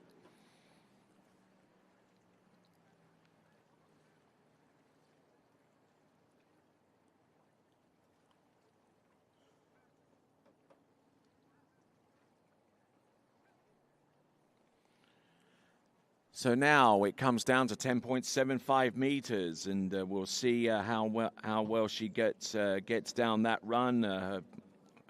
Among her best scores this season was the one in the first round of this competition, which was 3 at 10.75 meters. She's had scores of 2 and 1 and 1.5 in a number of tournaments. So much.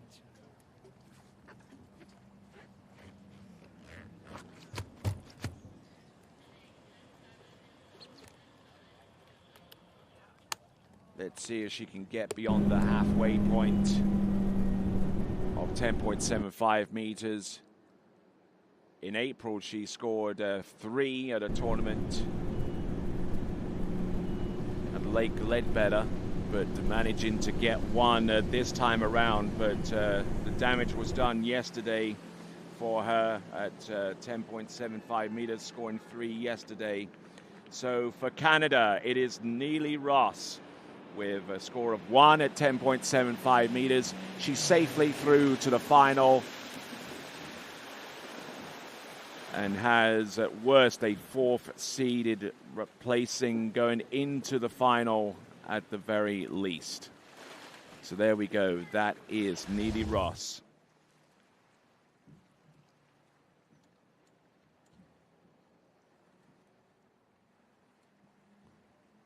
Taking in a lot of speed into number 1 and was unable to bleed a lot of it down into that turn and turning into slack, and just too much for her to handle at that point in time.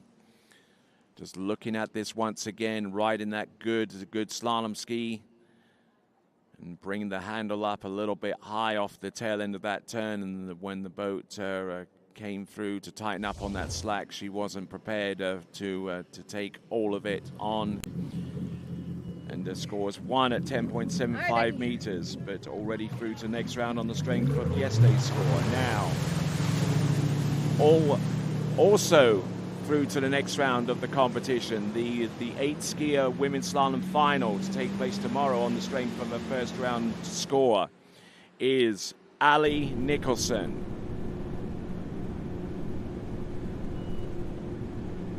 30-meter start.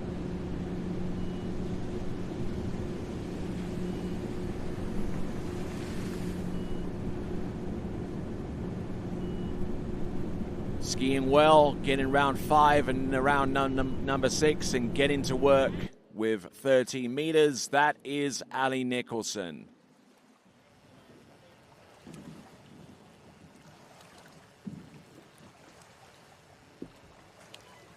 So looking at Jamie Ball getting ready to go.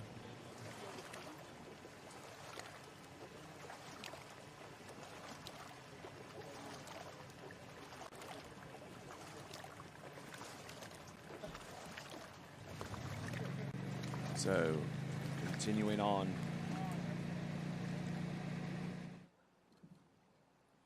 So Ali Nicholson, occupation as a registered nurse.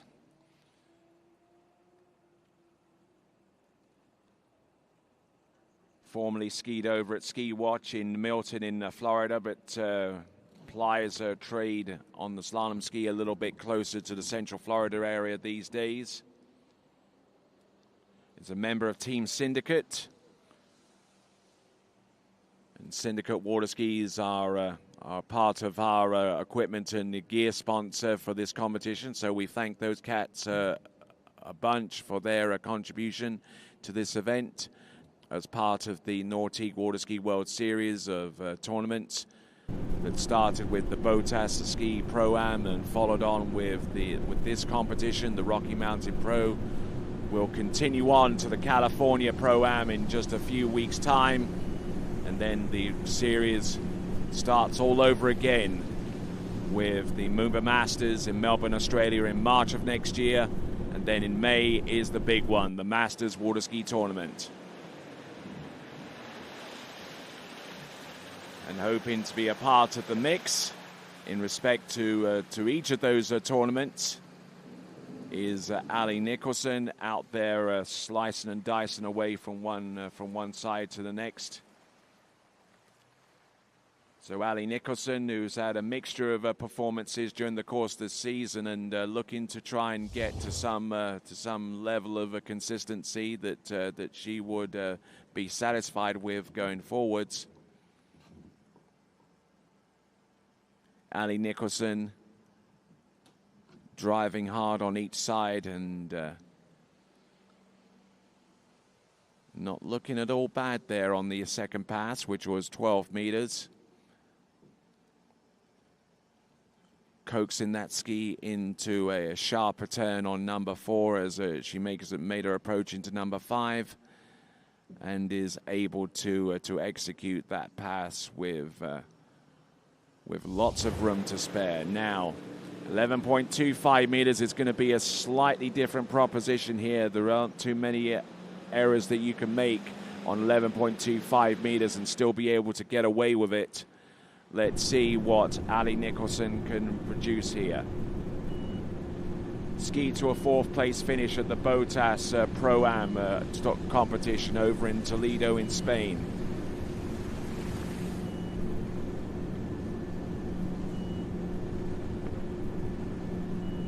There is Ali Nicholson getting round all 6 on 11.25 meters. Wonderful skiing there from her, and has skied as high as halfway down 10.75 meters in a number of tournaments. The Funglis tournament where she produced scores of 3 at 10.75 meters in every single round of that event. Was able to do likewise in the final round of the Monaco Water Ski Cup. And in the Royal Nautique Pro, she was a little bit bogged down with inconsistency in that particular tournament, but she has since recovered and is starting to see an uptick in her fortunes going forward. She was in 3rd place in the Masters Water Ski Tournament, with her final round score being 4 at 11.25 meters on the famed and hallowed Robin Lake in Callaway Gardens in Pine Mountain, Georgia. That, as I mentioned, part of the Nautique Water Ski World Series, as we see Jamie Ball get ready and ready to go. Continuing to work her way towards the end point in round number 2. Let's see what Ali Nicholson can do. This is 10.75 meters. Ran this pass for the very first time about 3 seasons ago in Kaiafa in Greece. And not going to do it this time, however. I'm not too sure whether she got round buoy number 2. The buoy count is under review, but she at least gets 1.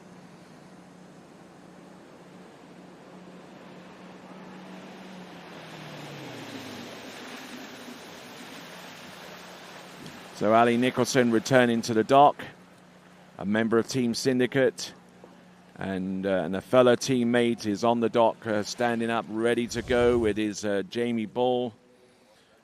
But for the moment, at least, Ali Nicholson currently in third. We have an approved 1 buoy score for Ali Nicholson, 1 buoy at 10.75 meters. That ties her with one other competitor in this round, and that is Neely Ross. But much like her previous situation, she had a better score in round 1. So that number 1 at 10.75 meters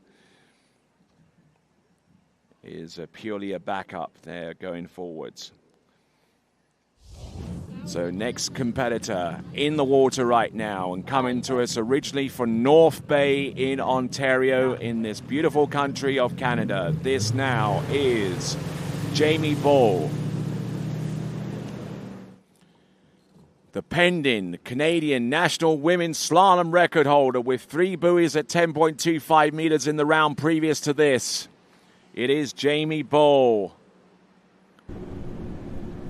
And also has set a new pending lake record, a tied pending lake course record with that same score yesterday of 3 at 10.25 meters. Nice extension round number 5, and that pass was mustard.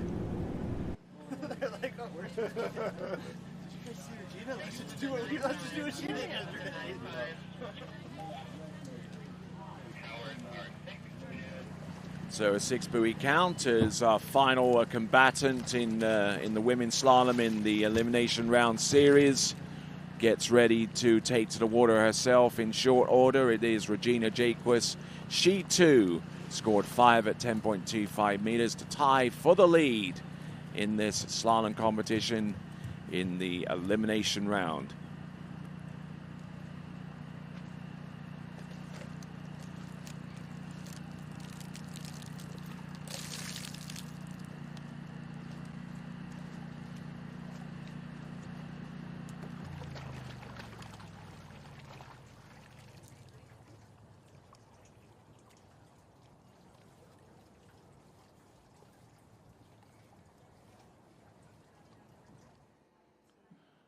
All right, just waiting for Jamie Bull to make her way back into the course. The current and 3-time world women's slalom champion.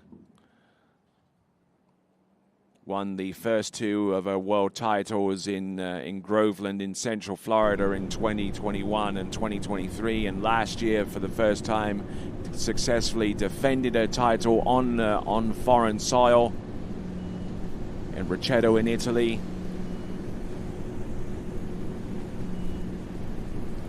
Jamie Bull, who does most of her training and most of her slalom practices over at the ITS Jack Travers Water Ski School in Groveland in Central Florida. And that's exactly where the 2021 and 2023 Worlds took place, on familiar water.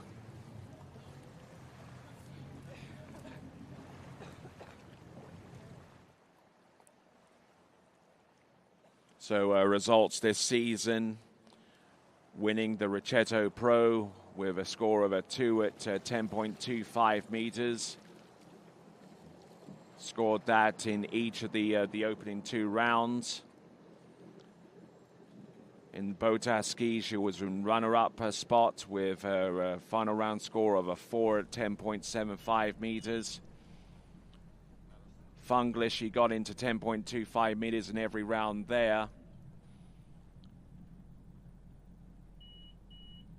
And in the Monaco Water Ski Cup, she scored a best score in that competition was 2 at 10.25 meters. So she's been incredibly consistent throughout the season, barring a couple of hiccups along the way.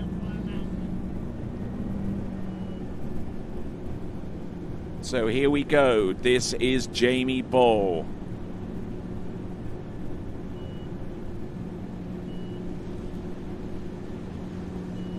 Out of North Bay in Ontario. And in the off-season, she switches from a water ski to a pair of snow skis and goes in the backcountry trails and works as a backcountry guide in the off season in a native Canada. As we look down at the starting dock and see Regina Jaquist and getting some words of encouragement from her husband Jack Critchley. Nice turn off number one there for Jamie Bull, and technically extremely proficient out there, especially where it comes down to a knee bend and a compression from the waist down, able to control that ski with immaculate precision. Getting round 3 and 4 and looking for a strong leverage off number 5 and getting round number 6. And there you go. That is Jamie Bull on 11.25 meters. 10.75 meters is coming up next.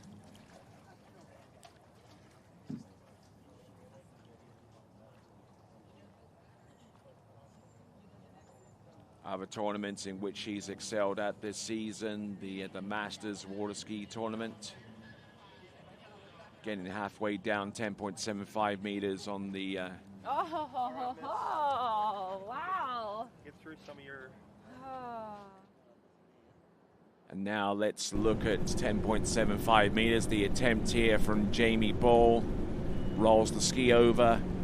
Getting round buoy number 1. Nice shot there off number 1 into number 2, and unfortunately unable to get the ski round and positioned as much as she would like. But it is a score of 2 at 10.75 meters.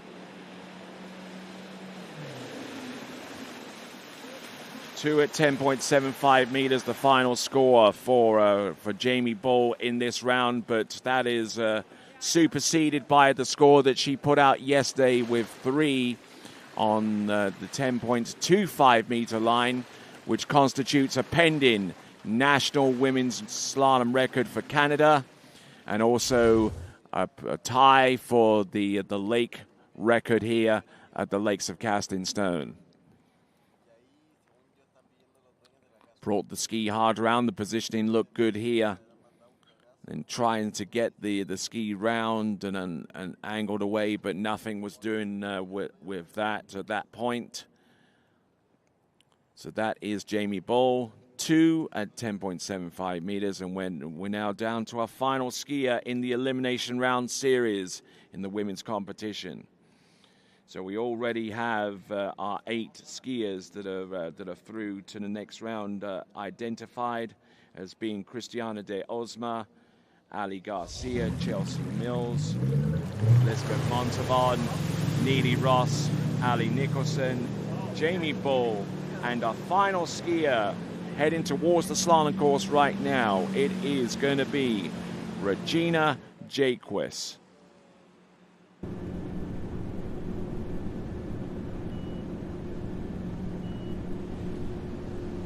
Sets herself up well for the first third of the course.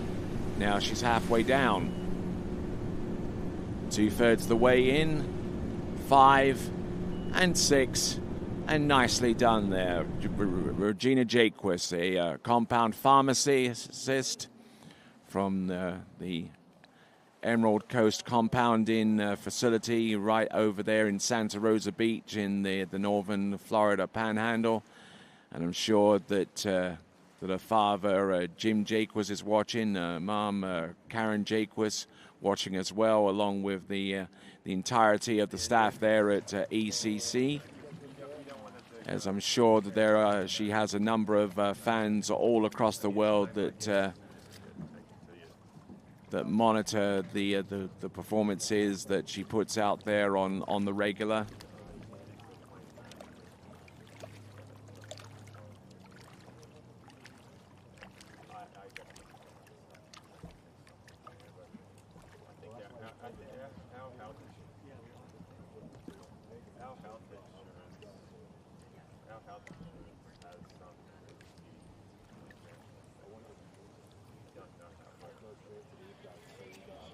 So as we continue to watch on and marvel in the slalom technique possessed by Regina Jaquist, our first of our slalomers in the men's slalom round 2, is about to take to the water in the form of Jaden Eade. This is 12 meters.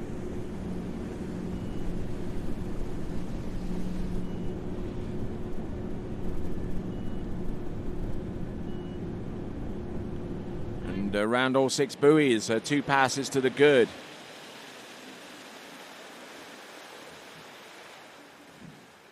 So Regina Jaquist settles into the water. He is a Team Nautique member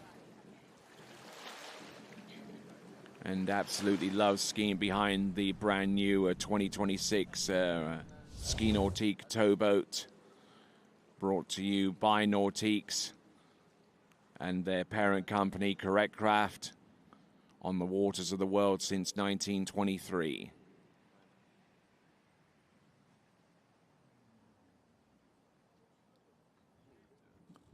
Looking good here on the instant replay. Nothing to concern ourselves too much with as she gets round all 6 here. Riding that good slalom ski, and a member of Team Good for many years, for the best part of 2 decades now.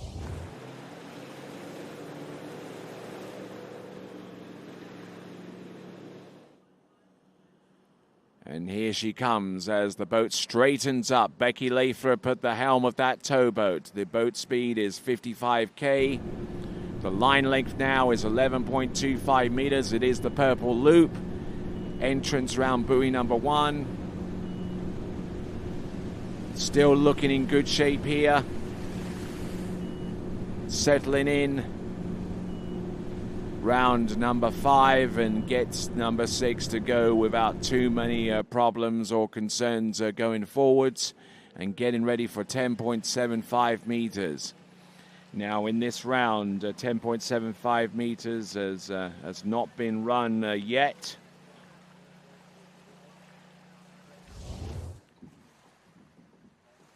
In that respect, the nearest that we've seen anyone get close to running 10.75 meters in this round, Jamie Ball with 2 at 10.75 meters.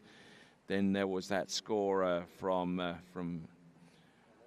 Cristiana de Osma and Ali Garcia, both of them with a 2 buoy count at 10.75 meters, and absolutely needed those performances, because that ensured that both of those competitors had a pathway through to the women's slalom final. As we see Jaden Eade just trying to stay focused and not get himself too overly concerned with what's going on around him. 10.75 meters is the next line length for Regina Jaquist. And here she comes, the boat approaching the course right now. An all-female crew, Taryn the boat judge, Becky driving, and Regina skiing. There's number 1, 10.75 meters. There's number 2. And round number 3, checks up on 3, safeties it, and gets a 3 buoy count.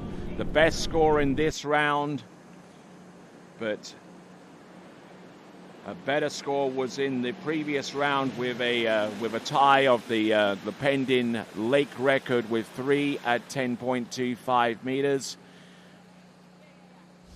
So it's going to be a toss-up between Regina Jaquist and Jamie Ball as to who has the better score so far as the backup is concerned. And in this instance, looking at that superior score of Regina Jaquist in this round, she will be last off the dock right after Jamie Ball.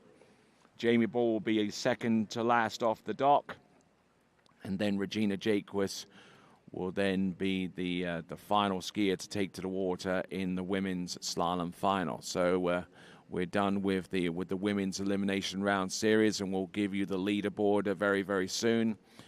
But some fine skiing from each of our individuals out there, out on the slalom course, and certainly a credit to this event. The event being the Rocky Mountain Pro-Am as part of the Nautique Water Ski World Series and presented by GM Marine Engines. So here we go as we take an orbital look at the Lakes of Casting Stone. Regina Jaquist with that tie-breaking score of 3 at 10.75 meters, but the big score is the one that we're concerned with, 10.3 at 10.25 meters. She has the upper hand over Jamie Ball, who scored 2 at 10.75 meters in this round. But she is our second to last seed taken to the water in the slalom final. Ali Nicholson in third place right now, along with, just ahead of Neely Ross, who is in fourth. And Ali Garcia is in fifth. A two-way tie exists, a perfect tie exists between her and Cristiana de Osma. In seventh spot, Elizabeth Montavon, and our final competitor through to the women's slalom final is Chelsea Mills with 2 at 10.75 meters. And the rest of the field is filled out by Hansen, Abelson, Truelove, Danielskaya, and Mendez, alongside Erica Lang. So, folks, that concludes the women's slalom elimination round series. We're going to go into the men's elimination series for round 2. We're going to fuel the boat. So that will take us a few minutes. So grab your favorite chair, grab your favorite beverage, and get ready for the men's slalom second round. Because when we return, we will continue on with the elimination round series in the Rocky Mountain Pro, brought to you by the Nautique's Water Ski World Series. It's slalom, it's the men's, and it's coming up next.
Morning, Ryan.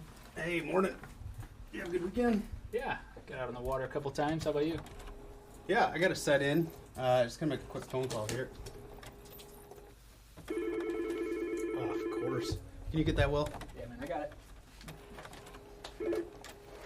Thanks for calling Wake House. This is Will. Yeah, looks like we've got those in stock.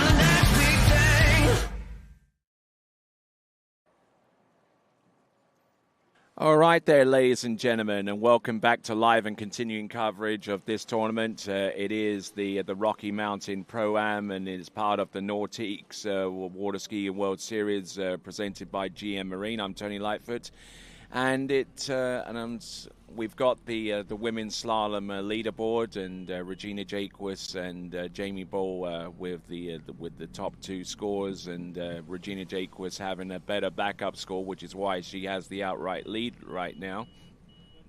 And then you see Nicholson, Ross, and the rest, and we're looking at the men's slalom running order. We should have had Nick Parsons and Nick Adams and Thomas de Gasperi present, but unfortunately they're not. So we're going to start off with Jaden Eade, and joining me here in the announcing booth, and it feels like an episode of Radar Ski's Spray Makers. Oh yeah, yeah. We've got Matt Reaney and we got Trent Finlayson. Both of them being brought to you courtesy of Radar. So let's have a look and see what Jaden Eade can do on 13 meters.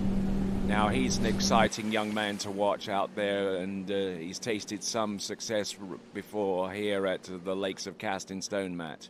Yeah, absolutely. World champ from the Junior Worlds 2 years ago. That's right, and so glad to have so glad to see each of you here now. Jaden Eade, I'm sure a lot of things are weighing on his mind right now, including his brother who took a horrific spill yesterday in the elimination round series of the jump event, Trent, and that is obviously got to be weighing on his mind. Yeah, man, I saw him warming up this morning, and it definitely looked like he had a bit of a weight on his shoulders for sure. It's got to be tough. All right, so we got Thibaut Dayon getting ready to go.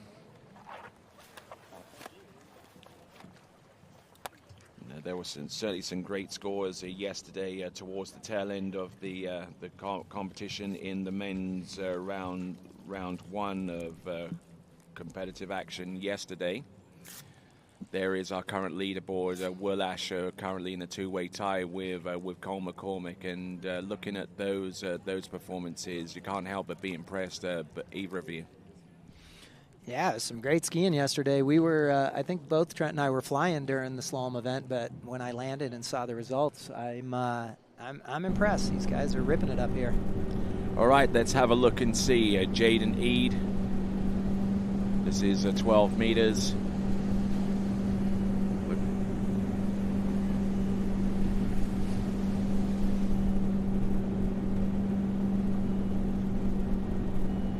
All right, then. Not a bad looking pass there, Trent. Yeah, for sure. You know, Jaden's been one of the, there's been this next wave of juniors that are becoming pros, and Jaden comes with a bit of a unique style, but his fundamentals are just so beautiful. He's been one of the more fun ones to watch, sort of move into that next level. Okay, let's expand upon that a little bit. You say fundamentals, so gosh. Yeah, okay. Dude. We could write an entire book on this. Or an entire season of Spray Makers. Indeed. So fundamentals, what would you class as being the one that has to appear first? Structure. Structure. The way he stands. I mean, you if you just paused him at the first wake, every pass, every line length, He's going to look as classically perfect today as someone did 10 years ago, 20 years ago. All right there. So structure is the key term going forwards, and we'll hit upon that with each of our skiers as they take to the water. Jaden Need, having gotten through the opening pass of 13 and 12. Now, when the line length gets shortened to the line length that we're in right now on 11.25 meters, things start happening really, really quickly, don't they, Matt?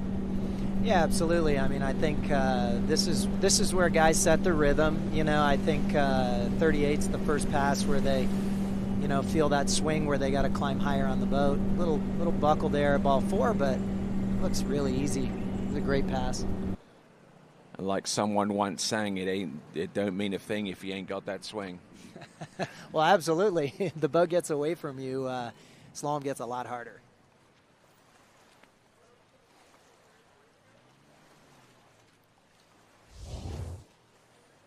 Okay, so as we get ready for 10.75 meters, what do you see that's on the top of your list there, Trent? For sure, Tony. 38 is that's going to be that first pass where speed at gate turn in becomes really evident. You know, whether it's enough, whether they're chasing the boat, which, you know, arguably he is chasing a little bit here. That's why there's a little bit of static at the turns, is just because that rope's getting a little bit tighter than it's getting tight sooner than ideal. You know, so that 38-39 transition, that's where, you know, you're gonna evaluate your speed on the start and then quickly make that, you know, that adaptation. That's why you'll often see, especially with these guys, 39 cleans out a little bit more than their 38. All right, so continuing to move upwards and forwards. Jaden Eade, who scored a 2 at 10.75 meters, and that's the pass that he will attempt next. And he's had some good performances in recent times, and he's had 1 or 2 excursions into 10.25 meters as far as I can recall. Here we go. This is Jaden Eade. This is 10.75 meters, Matt. Yeah, great gate and 1 ball there. Wow, much better start. He looks so strong here. He's still there. He's still upright on number 4. Getting a little bit buffeted round 4 and round number 5. He hurls himself around buoy number 6. Takes the line tightening on him at the end of that pass. Really good start, though. He had the first 3 balls were good, and then he checked a little at ball 4, but then he was all over it after that. Yep, he certainly checked up on number 4, and we were thinking for a moment that he was taking way too much speed into the buoys, and he might have had to have called it a day with that performance at around the 5 ball. But he had higher and loftier intentions going forward there, Trent. Yeah, for sure. And it was the adjustment that we hoped we were going to see from 38 to 39. You know, his glide speed was a little bit greater, so he had more angle through the gates. So he just was running a higher line this whole pass. You know, and you know, like Matt pointed out, towards the end of the pass, he started forcing it a little more than he needed to, but that's where confidence comes in, right? Yeah, confidence in your ability, confidence in your equipment. Confidence in the space you created on the gate. Absolutely, and it all stems from that gate shot, because unless you have that dialed down, then your ability to be able to get far enough down that run is going to be extremely compromised right from the get-go. But we were talking about his excursions into 10.25 meters, and here we are. Let's see what he can do. Starting off with the gate pull-out, Matt. Looking pretty smooth. Perfect timing on his swing up. Just needs a big turn here. All right. There's 1. That's pretty good. Yeah. There's 2 to the wakes. That's a great score. And ties the season's best score. That is Jaden Eade. That puts him right in the hustle of things, doesn't it, Tony? That too? Yep, it does. It gives him a 6 buoy count more than what he did in the first round, and would tie him with a number of competitors that have already had that same score coming through. Starting with the likes of Thibaut Daignon, who scored 2 at 10.25 meters yesterday.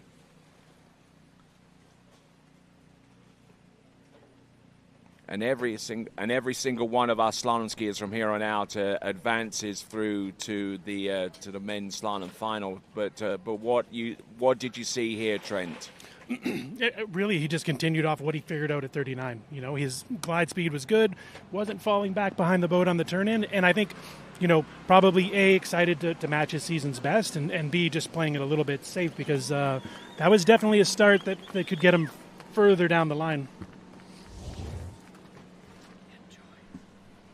All right there, so there's your leaderboard as it stands. Not much has changed. Jaden Eade with 2 at 10.25 meters joins a whole gaggle of skiers tied with that score. Good skiing, man.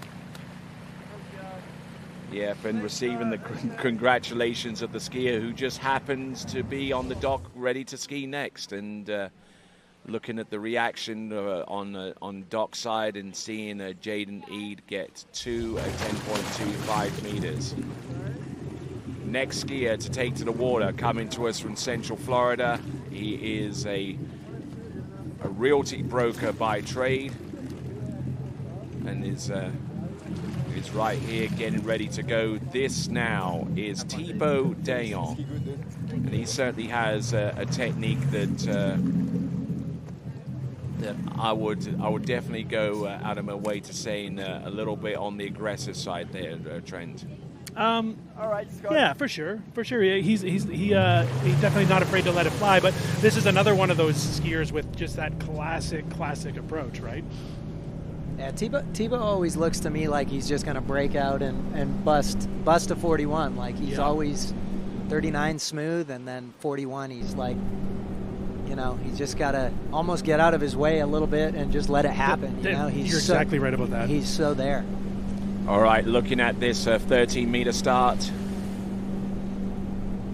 Nice and smooth on 2.46, and then drops the hammer on 1.35 to keep him on pace for the remaining buoys on the slalom course, as we see Scott Ellis alongside Harry Spavin, our boat crew there, and it's great to see a former pro, a Hall of Fame inductee at the wheel of that towboat, not only for jump, which is his favorite event, of course, but also for the slalom event as well.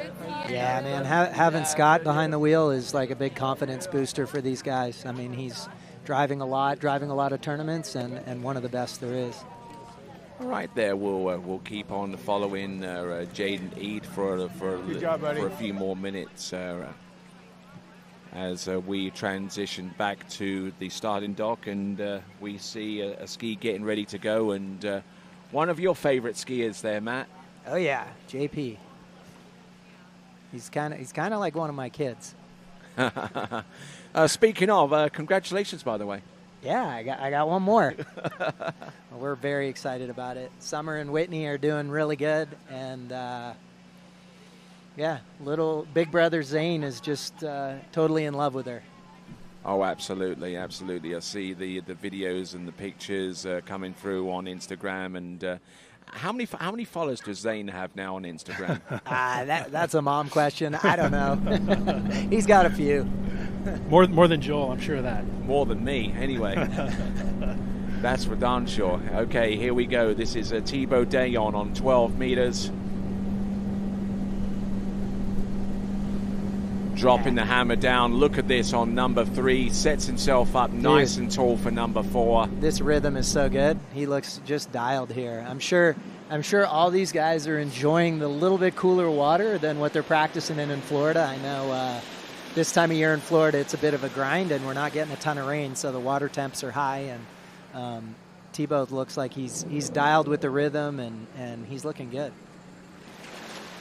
All right, then settles in, 55-second drop time at each end, more than sufficient amount of time to allow the wash and the rollers and whatever else to dissipate as we continue to move forward. I'm Tony Lightfoot. He is Trent Finlayson, and he is Matt Reaney, and both of them combined bring to you Radar's Spray Makers podcast. And how's that been going for you guys? Oh, it's awesome, and we really appreciate everybody listening who messages us and gives us feedback and if we help one or two people throughout the season, we're super stoked. Or even just make your drive to the lake a little less boring. Yes, and and I also have a podcast as well, don't you know? We know. The TWBC podcast, available on Spotify, YouTube Music, on our YouTube channel, and wherever else you choose to listen to your favorite podcast. Thibaut Dayon coming into the course. This is 11.25 meters. Oh, nice load there off buoy number 1, and has an iron grip on that handle off number 3, managing to snake his way outside of buoy 4 and round number 5, and good looking pass all the way throughout there, Trent. I mean, amazing. You had said aggression is what stands out to you when you think of Thibaut's approach. For me, it's the amount of space that he creates. When Thibaut does make a mistake, it's not typically because he's bleeding out or running out of room. It's often more of an unforced error than a forced error. Like, if you want to get a really keen sense of what's truly important on a gate, watch Thibaut. His speed is always close to perfect, and that's why he always has so much room in the course. Wonderful skiing, and he almost backsides a lot of these buoys on 11.25 meters with the direction that he carries out there, Matt. Yeah, that's the goal. The earlier you are, the easier it is, for sure. So, yeah, he was up course the whole time there. All right, and like the aggression that you talk about with Thibaut, it's definitely controlled aggression. It's not like he's out of control and swinging the bat harder than it needs to be swung. It's like he's staying on top of things, creating space, and it pays off. Yep, and certainly you draw comparisons with baseball and golf. Golf is an especially similar activity in respect to that you just mentioned. Absolutely.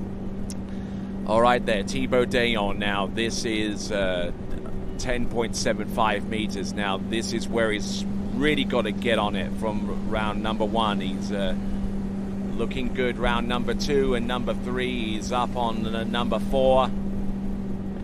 And here you go. Look at this. 10.75 meters for Thibaut Dayon. A hop, skip, and a jump through the exit gates. He just cruised that. I love ball 4 there, like where you see lefties kind of check up or panic. He stayed, kept his shoulders open a little longer and just moved so efficiently there. That 4 ball was awesome. Fantastic skiing all the way through from Thibaut Dayon, and it all started with the gate shot there, Trent. Yeah, 100%.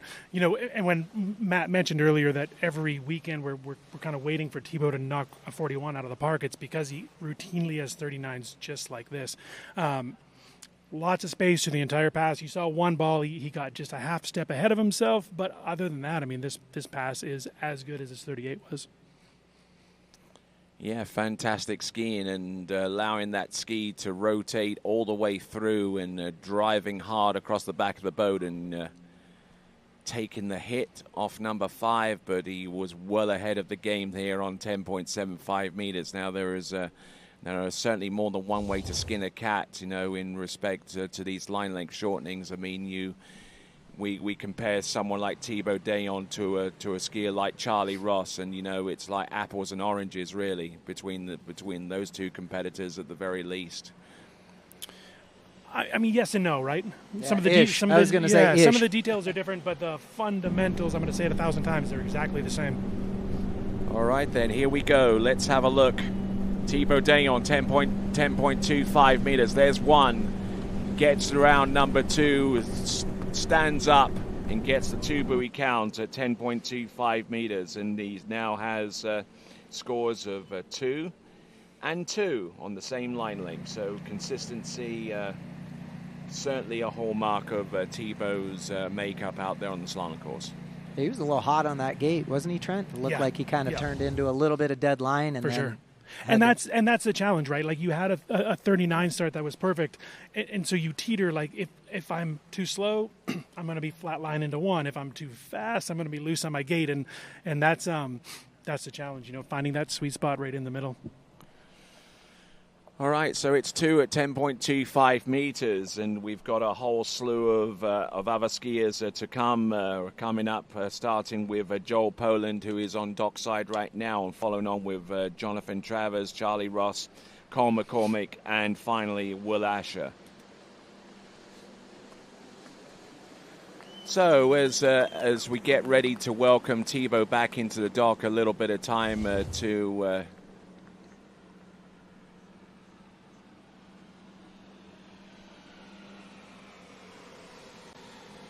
so as we continue right along, a quick note of our sponsors, our corporate and community sponsors. For one, we got Caledonian Midstream, Compass Group, Wildcat Realty, Wizard Lake Marine, Lakes of Castingstone, and Basecamp Motorsports, and we're going to see an example of one of their vehicles that we've used extensively in relation to the setup for this TWBC broadcast right here from the Lakes of Castingstone. It is the Rocky Mountain Pro. Please. Can I do a dock start as well, Scott?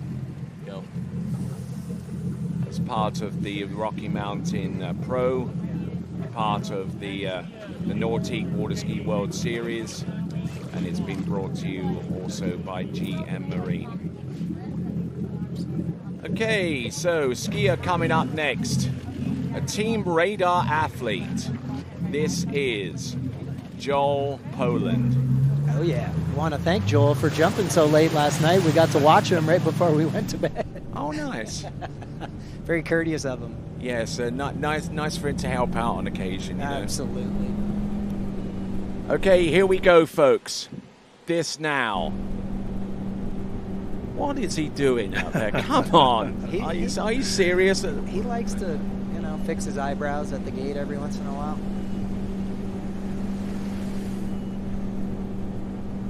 There you go. Joel Poland. 30 meters. Whole old hairy eyebrows, we should call him from here on out. I don't know what he was doing at the gate. Well, we'll get to see it as well as we focus in a little bit on one of our vehicles from base camp. We thank those guys very, very much indeed, and looks pretty neat. That thing's cool. Yeah, it's a beast, I tell you. Look at this. Come on. He's just getting the water out of his eyes. Yeah. Okay, is he wearing contacts these days? No, I don't think so. Eats enough carrots. We just chalk that up to Joel doing Joel things. Yeah, he's a character, all right, and it extends to how he stands on his slalom ski. He's a lefty on slalom, a righty on trick, and he can probably switch out on both and still perform. He was trying to convince me to switch Zane to right foot forward for tricking like he is the other day. And how did that conversation work out? I told him I just got him a left foot boot. I'm not switching him. But his foot would probably fit in it the other way. No, but I mean, you've got access to the radar cupboard of goodies. Come on, I mean, you can do this if you wanted to. Joel forgets how hard it was to teach him toe tricks when he was young. I'm not doing that to my kid or myself. And anything you want to add to that, Trent? I mean, I don't think Joel understands Joel's approach, so I'm not sure we could teach someone else in the same manner. All right, then let's have a look at Joel Poland.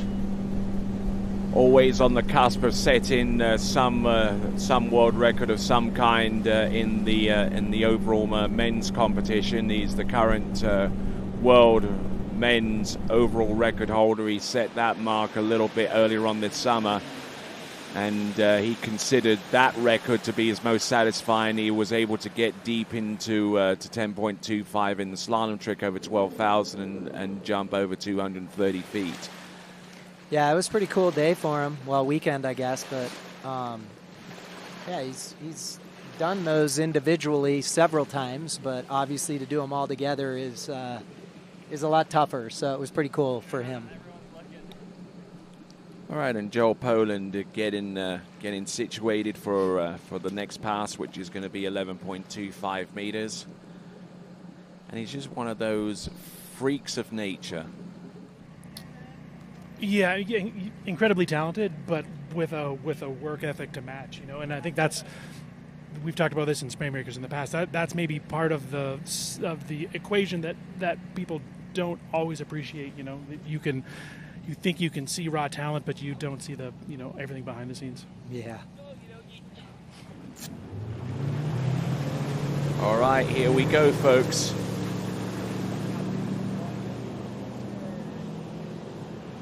So coming in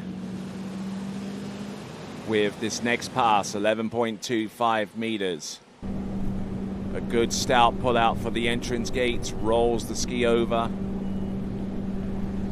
rocks it from one side to the next there, just giving himself plenty of time, giving that ski plenty of time to stay angled away. And you know, one of the elements of Joel Poland's slalom skiing is he tends to be a little bit closer to the tip of his ski, around 2, 4, and 6, but yet he still is able to angle it out, and he's still able to resolve his position by the time he gets across the second wake in time for 3 and 5 there, Trent. Yeah, you know, I feel like these first 3 passes, this is where you're testing your speed. You know, you're trying to find out what's going to work best for 39 and 41. And B, he's also sort of testing the limits of how far he can move, and the ski and everything is still going to hold, you know. And all that's a product of speed. The more speed you have, the more your ski is going to support that movement into and through the turn. And I feel like he's just exploring a little bit. His line is good, telling him that his speed is good as relates to the setup. And then through this pass, it's just a little bit of an exploration. So then 39.41, he can turn his brain off. All right, we'll see if he's kind of switched on a little bit, getting ready for 10.75 meters for the next pass, as we see JT on dockside getting ready for his turn out there on the slalom course. Now, for all but the remaining 2 skiers on this list, they've all gotten at least as far as 2 at 10.25 meters, but I'm sure that Joel Poland would have greater ambitions going forward. Here he comes, 10.75 meters, round 1, and round number 2. Looking in go for number 3, brings the handle down, and it doesn't get much better than that, guys. Yeah, it was a little down course of 5, but that was a great 39. You know, Joel's, I think with Joel the overall gets him, like, he's hammering through 39, and then now he's got to focus in on 41 a little more, like that overall mentality of getting through 39 every time. But he's been running 41 a little bit at home, and he's been working hard on his slalom. Look at that one ball; it's beautiful. Perfect. Absolutely poetry in motion from one side of the course to the next. And one thing I wanted to ask both of you, being representatives of Radar that you are, I mean, do you design a ski to complement his style, or does he have to make adjustments to something new that you create? Well, I'll start, and then Matt, you can close this one out. But really, again, with the approach that Matt and I take as coaches, and then Matt as a ski designer, style isn't what we're worried about. It's creating a platform that can facilitate the fundamentals that matter for everybody. Absolutely. Yeah, we're not designing anything for one person in particular, other than what every skier wants on a ski is just to basically focus on them and not what their ski's going to do. All right, he's gone through 10.75 meters. Now this is 10.25 meters. Let's see what he's got here. Coming in. There's number 1, gets it to go, round buoy number 2, just stalls up on number 2, and yet another competitor who gets 2 at 10.25 meters. I didn't love that gate. Did you like that gate, no, Trent? I didn't either. I think he might have forgot to pull out on it. Yeah. So that's when you see that loose line at 1, that's telling you that his trajectory was flatter than ideal. He didn't have the angle through the gate, so it put him a little straight at 1. Yeah. The buoy's telling him it's time to turn, but he hasn't finished advancing on the boat yet, so a little slow. Yep, and you can't afford to be too slow for the entrance gates into your approach into number one at 10.25 meters. I mean, at that point, you know, you're really having to overly stretch just to make it outside the buoy line. So with a 2 at 10.25 meters, we got Joel Poland. Now we got a little bit of time. Let's talk about your brand as well, Radar, because normally around about this time of year, as we approach the U.S. National Water Ski Championships, the ski companies tend to come through with their latest and greatest models for the next year. So do you have anything in the pipeline between the two of you? Yeah, we absolutely do. We're pretty excited about 2027. It's my first ski from scratch, basically. So yeah, we're pretty excited about it. Trent can give you the details on when it's available and whatever. Yeah, we're doing a vapor rollout starting actually today. Today through the 10th of August. We're going to have the ski available at U.S. Nationals. It's going to be available August 10th through select dealers, actually worldwide. So just follow our social media platforms this week where you're going to see what's coming. And for people that are familiar with Matt Reaney as a coach, this ski is really centered around the simplicity of Matt's approach as a skier, as a coach. Again, we've just really we've stripped everything down and just really Matt wanted to build a platform that was going to work for everybody. You know, again, not style-based, but based around the fundamentals of movement. Okay. Remember where you heard it first, right here during the broadcast of the Rocky Mountain Pro as part of Nordique's Water Ski World Series, as we now bring on our next competitor coming to us out of Groveland in Central Florida. This now on 13 meters, starting his assault on the lead. This is Jonathan Travers. Yeah, what a last few weeks John has had. He was the TC at the Florida States and crazy hot, working all weekend, and then ran a beautiful 41 there. I mean, I was so impressed with him. He just looked so good at the Florida States. And it's amazing how he's been able to successfully compartmentalize the needs and the needs of being a homologator, a tournament director, and a water ski athlete, a water ski technician, a coach, and all of that. You know, it's something that has to be admired. And a dad. He had Alex was skiing there, and little Jax was there with him. And dude, you're 100% right. Like the way he can go from one mode to the next, like running around trying to get a camera to like, okay, my turn to go. He's the best at it. Oh, look who we've got on screen. It's Wolverine.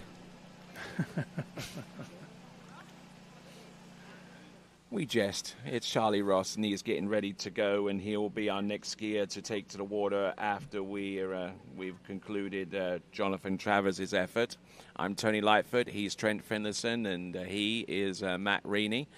We'll continue to discuss all things that relate to slalom skiing as much as we can within the limited amount of time that we have for said discussion. But we'll try and, as a matter of fact, this is actually a good time for those of you that are watching on our YouTube channel to send in a question or two, and we'll try to answer them live on air. So. Get your questions in on the YouTube channel with the live chat on TWBC's YouTube channel. This is Jonathan Travers, 12 meters. Look at him go. So smooth. That just looked easy. Good warm up. I'm sure John's enjoying the weather up here. He's familiar with the boat. Obviously, his family at Travers run Nautique, so he's been practicing lots behind the boat, and yeah, that just looked cruisy. You can imagine how hot it is currently in Central Florida right now. It's like hotter than Hades right now, Trent. You know, so any chance that he gets to slalom in somewhat cooler water is certainly welcome. Oh, for sure. No, I'm sure he couldn't be more excited to get up here to Calgary again, and you know, in keeping with what y'all were talking about when John took to the water this morning. I told him this morning, few things give me more joy than watching him ski well, and it's for all those reasons you guys mentioned. You know, he's such a a giver as it relates to this sport. You know, he facilitates all these tournaments all over the world for his fellow athletes and for his competitors in some instances. So he's a special skier, special person. Yeah, and the other thing is, like, you know, every weekend he seems like he's flown somewhere to put in a slalom course. Yeah. Like, it's not like he's cruising and chilling at home. He's like on the road with Zach, putting in courses all over the country. So it's pretty nuts. He's shaping the sport, which is unique.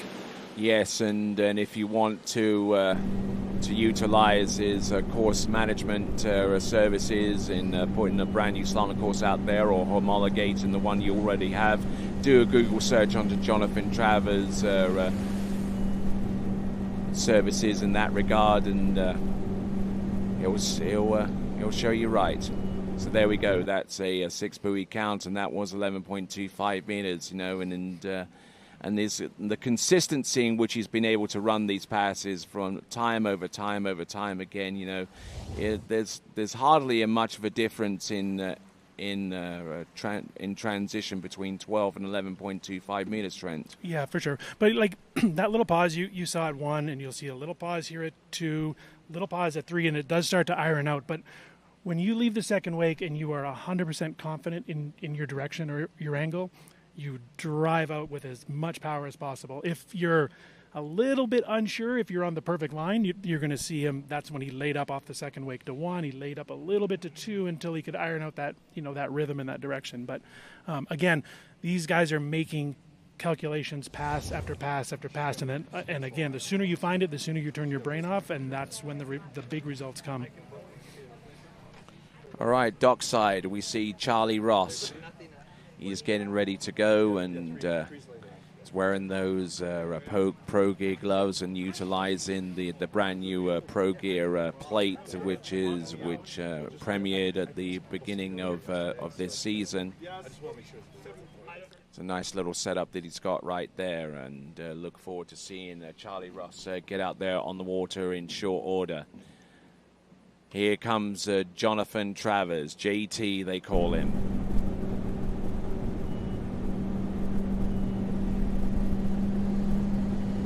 Getting round the first couple of buoys, the first third of the course, and a little bit rushed there on number 3, but managing to stay upright despite stalling on number 4 and 5, but managing to get it done, you know. And it's you know, I mean, it's one thing to be able to ski perfectly time after time and again, you know, but it's when things start getting a little bit quick and things start getting a little bit more urgent, then that comes down to the talent and the training of each respective skier there, Trent. For sure. Yeah, for sure. But that being said, this is the start he wanted.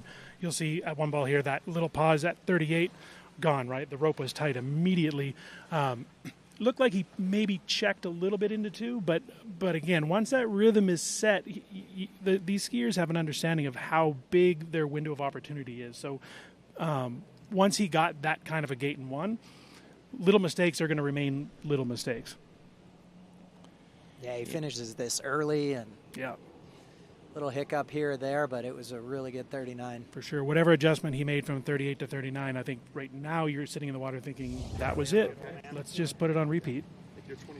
Yeah, but if you're going to make a mistake, and they do happen with passes of this line length, it's a case of just being able to get yourself into position and be able to ski your way out of it. And a lot of that is down to the many days and passes that one would take on the regular basis. Here we go. This is Jonathan Travers. This is 10.25 meters. If he can get past number 2, then he'll put himself in a decent position, and another skier that has stalled up on 2. Change the record, please. We jest, you know, but it's extremely hard to get to this point in the proceedings, you know, and we've seen this movie a couple of times before, at least, you know, but we're just waiting on someone to kind of break out of number 2 and conjure up a little bit of magic coming forwards there, Trent. Yeah, for sure. He looked confident off the wakes here, because the little bit of separation he did at 38, he didn't do at 39.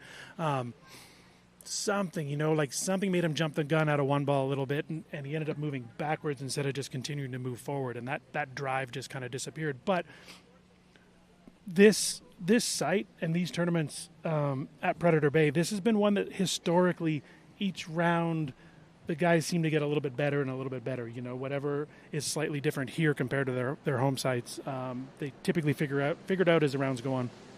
Yeah, and I think too, like when the finals come, all these 2s are going to turn into 3 or 4s. Yeah, like, you're right. You know, this is a kind of a protected round. Everybody knows they're already in the finals, so it's going to be a different deal tomorrow morning. All right, looks like we got the first question come through, and this is a question for you, Trent, as we get ready for Charlie Ross to take to the course. Question for Trent: what was your favorite radar days this summer? Oh, that's a tough one. You better find out who's asking. Yeah. Honestly, I think they are all incredible. You know, and all for the same reason. It is a demo day, but far beyond that, it's such a radar community day.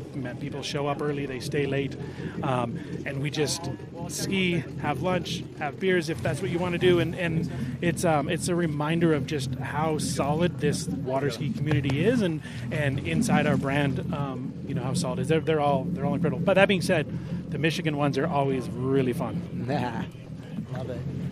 All right, then. So make sure that you stay in touch with radarskis.com, radarskis.com for the latest details on where the next radar days are coming up and the nearest location to you. All right, there. So as we continue on with this tournament, we have got Charlie Ross, who has been on an absolute tear this past summer, and you know, Tony, when I see Charlie, it just kind of brings everything together about this Nautique Tour. You know, this is Charlie is proven to be the future of what's to come. All these young guys I see here, Jake and Lexi, Tincho, like all these Maddie, all these young kids, and this is exactly why Nautique stepped up to do this tour, is for the future. And you know, having a young family myself and an older family, I'm super excited about the future that Nautique's kind of laying the framework for these kids to thrive in. All right, some great skiing there from Charlie Ross, and we were trying to compare him to someone like a Thibaut Dayon at this stage of the game, you know, because I mean you couldn't have had. You can't have more of a diversity between one and the other when you compare the likes of Thibaut Dayon and Charlie Ross, Trent. B2. So why Charlie Ross stands out the way he stands out is the same reason why Nate really does stand out and did stand out when he first started really breaking through in 2009, 2010. And it's because the extraneous movements are almost non-existent. It will. So he moves the way he needs to move to affect his ski, but there's not a lot of extra going on. Yeah. You know, people talk about style and what makes a skier unique, and what makes fine sandpaper. What makes him unique is that there really isn't anything that isn't required 90% of the time. Well, we just saw some tech issues trying to be resolved on the edge of the dock there for our next competitor, Cole McCormick, and so a little bit of a techie discussion going on there. Well, you got Will Asher to ask if something's good or bad. I mean, you can't get much better than that. Most certainly, and here is Charlie Ross on 12 meters. Rocking his way from one side of the course to the next. Yeah, he's looking good. I know he's not pumped, I'm sure, with his score yesterday, so I think we're going to see him attack it. I don't think there'll be any laying up, and that really distinguishes him. You know, like when I watch him ski, there's never a moment where he's not just trying to get to the next ball. And this competition, the Rocky Mountain Pro, being one of the tournaments of the Nautique Water Ski World Series, is brought to you by the Government of Canada, Sport Canada, the Provincial Government of Alberta, and Tourism Calgary. We thank those entities very much indeed, and it's important to have some great support going forwards. And it always seems to me that whenever we come to Canada and and be a part of an event like these. They come through and then some between the two of you. Yeah, for sure. I mean, as it relates to federal and provincial support for, from Sport Canada and the provincial entities, it's Canada is super unique in that regard. Yeah, and I mean, none of this happens without the volunteer base here at Predator Bay, and that's why Trent and I are here. We've come and coached here for a lot of years, and Rick and Marcia, who own it, are just so welcoming to us. So we wanted to come and support it, and thank the Predator Bay Ski Club for putting on this Nautique event. Here we go. This is Charlie Ross, 11.25 meters, and I don't know whether Drew Ross does as much tinkering on Charlie Ross's ski as he does with Neely Ross, but he's certainly looking in good shape so far, Trent. Yeah, for sure. I mean, whether they are doing a lot of tinkering or they're not, I don't think it's going to matter. I mean, I think if you just sum up Charlie's approach, A, create space. That's through his gate setup. B, only move forward through that space. If you watch him here at one ball, he's moving forward from apex all the way to the second wake. That moment where people like to throw their shoulders back or throw their hips up, that's what makes Charlie look so decidedly different. Is he rarely stops at the buoy to assume a position. He just moves forward through that position. Yeah, and even when he's late and running fast at the ball, you don't see him ever push to get the line. He keeps moving forward. And one of the things, both of us coach a lot is that, slalom's like going downhill the whole time, and Charlie's like the ultimate for that. He's always moving to accelerate all the time. Another message has come through, and this person learnt so much from Trent this year from the radar demo days at Redwood Shores this summer. We're definitely feeling the love between us both, aren't we, Matt? Oh, yeah. It looks like Trent's getting all of the love here. He deserves it. He deserves it. He's the one there in the boat. And another message that's come through, saying, let's go Michigan. Here we go. This is Charlie Ross at 10.75 meters. Nice and wide and early for number one. And look at him go. He's slingshots from one side of the course to the next. There's three. It stands up a little bit on number four. And yet another pass at 10.75 meters, courtesy of Charlie Ross. That looks like the nicest one so far today. That was pretty sweet.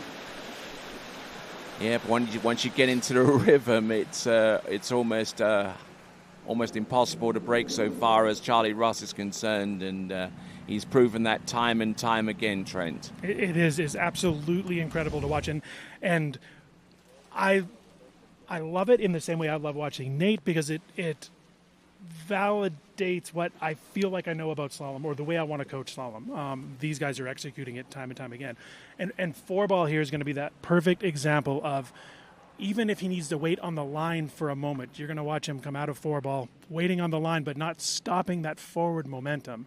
That as soon as you kill that forward momentum, you kill your speeds, and then in doing so, the load on the line is going to skyrocket through the roof. And again, like Charlie at four ball, if he needed to wait on the line, he did so while still moving forward.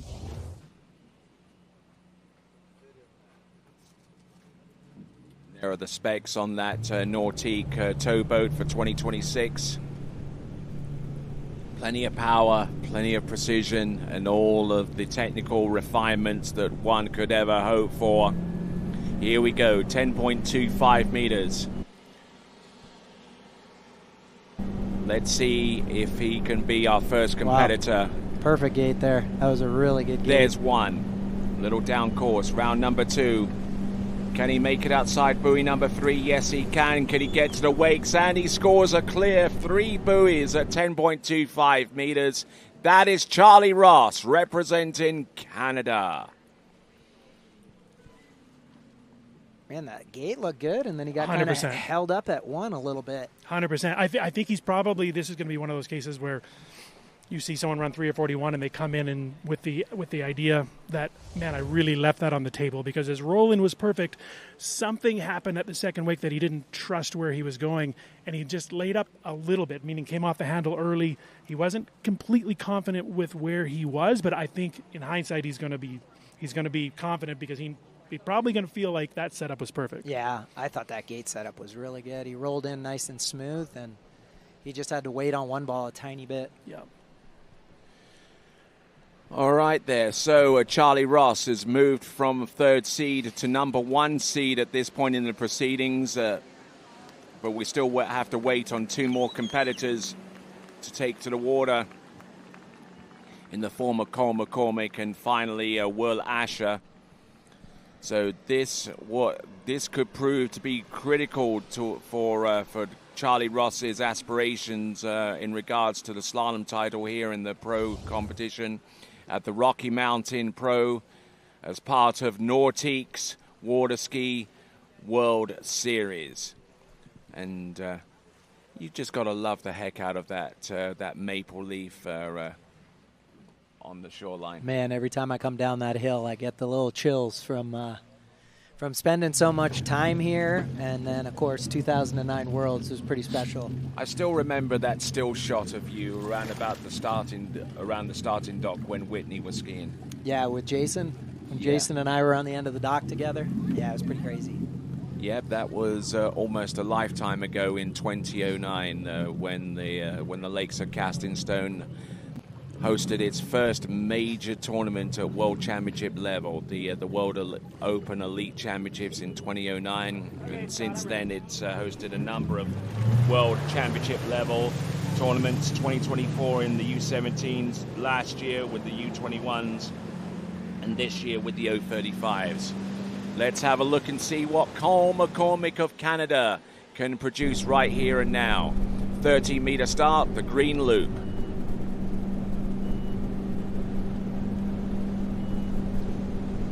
And Cole McCormick skiing on a brand that sadly doesn't get that much exposure across the skiing community, but he manages to slice and dice his way from one side of the course to the next, and making it look relatively straightforward there, Trent. Yeah, for sure. You know, certain pockets regionally, though, you're going to see a pile of LaPointe skis. I mean, there's areas of even just specific areas in Orlando where you're going to be the odd man out on the dock if you're not on a LaPointe.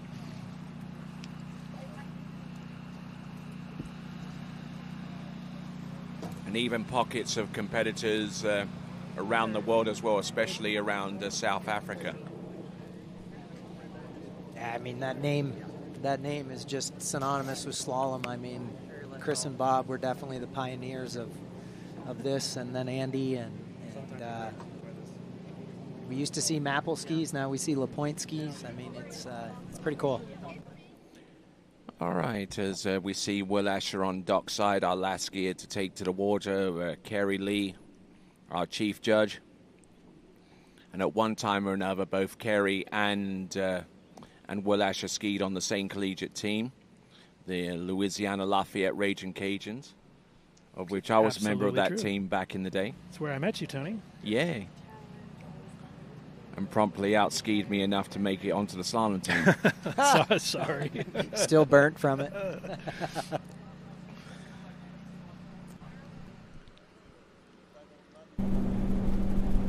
Here we go. This is Cole McCormick on 12 meters, our second to last skier off the dock in this second round of competition. And now finding himself having to ski more than the tie break score of, I believe, which stands at 2 at this moment in time. He's already skied 3 at 10.25 meters, which would ordinarily keep him in the lead, but he has to ski his way through to 10.25 meters to try and break a potential tie between himself and Charlie Ross at this point in the proceedings, Trent. Yeah, for sure. And this is like a bit of a unique situation for the men in that the entire field right now knows they're all making it to the final. So, I mean, again, today is going to be probably a little bit more about exploration, trying to just set themselves up for tomorrow, because again, they're at this moment they're all going to make it through. I feel like someone's just watching you. Yeah, I mean, I think too, I've heard Charlie say it lots of times. Charlie likes to go last, so, I don't know, Will and Cole, if they want to go last, they're going to have to run more than 2.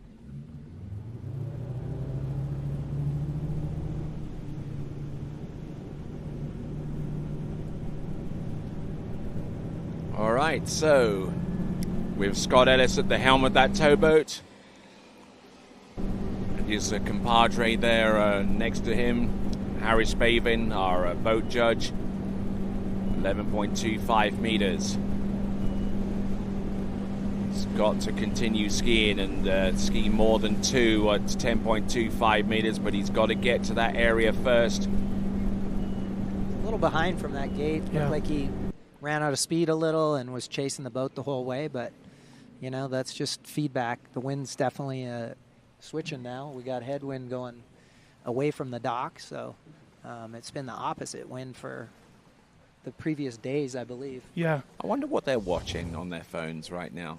They're watching back their skiing, listening to you, Tony, of course. Well, I don't think they'd listen to me. They just need to watch.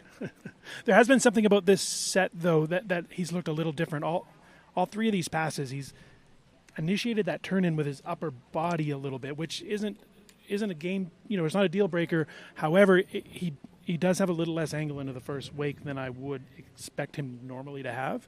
And then that's why you're seeing that little bit of static at the turn. He's just not apexing where he typically would apex. But again, like, these guys are using these first 2-3 passes to try and figure that out. But it'll be interesting to watch at 39, like if he turns in with his whole body or if he's still kind of stuck with trying to initiate with his upper body. Yeah, and I think what you said earlier is so true, Trent, that at 39 it kind of, how many tournaments have you been to where guys hack at 38 and then 39 it's like perfect, because it's... All right, then. So the target is still very much in sight there for Cole McCormick. Needs to get through this pass and more than 2 to give him an edge over Charlie Ross at this point in the proceedings. Here he comes. This now is Cole McCormick. Good stout pull out here. A skier who 2 seasons ago scored his most prized professional win, the Masters. Oh no, and he's inside buoy number 5, so that drops him below Charlie Ross in terms of seeding going into the next round. Yeah, we saw that 2-4 has been giving him issues the last 2 passes, and it just kind of, he didn't trust it there. It looked like he was back a little bit at 2 and 4. So that means that in terms of seeding, Cole McCormick loses a seeding place in comparison to Charlie Ross, and Charlie Ross, at worst, would be the second to last skier off the dock come the final rounder tomorrow there, Trent. Yeah, for sure. This whole set, and again, that 39 was something similar to the rest of the passes in that he looked just a little unsettled on that turn-in. Something was missing, but heavy on the line out of 1, lose the line at 2, and it just got him into a rhythm that he didn't really want to be in. But, these guys, he has a set like that. He knows that he's a moment or a quarter mile an hour away from being exactly where he needs to be, and he'll sort it out for tomorrow, undoubtedly. But it was just a little unsettled on the start on each of those passes.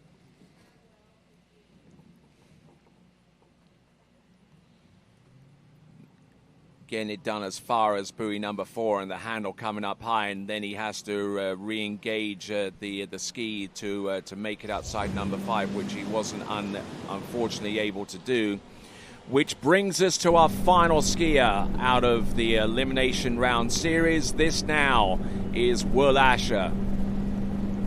And for so many years, from the early 2000s to our present day today, a skier who has totally revolutionized what it is to slalom at this level there. Fantastic skiing, and we're going to take a look at this once again, Trent. Yeah, for sure. And the beautiful thing about Will's skiing and watching him ski through his entire career is I don't know what you're saying.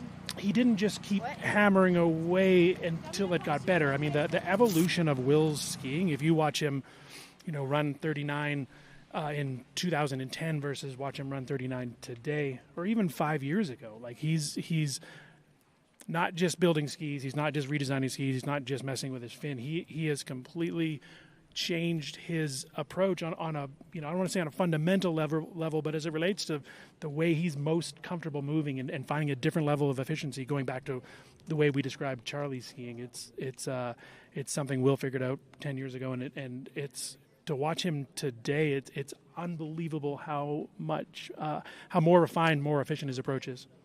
And what he does in the off-season has probably changed quite a lot in those years as well, Matt, so far as what he does with cycling and gym work and what have you.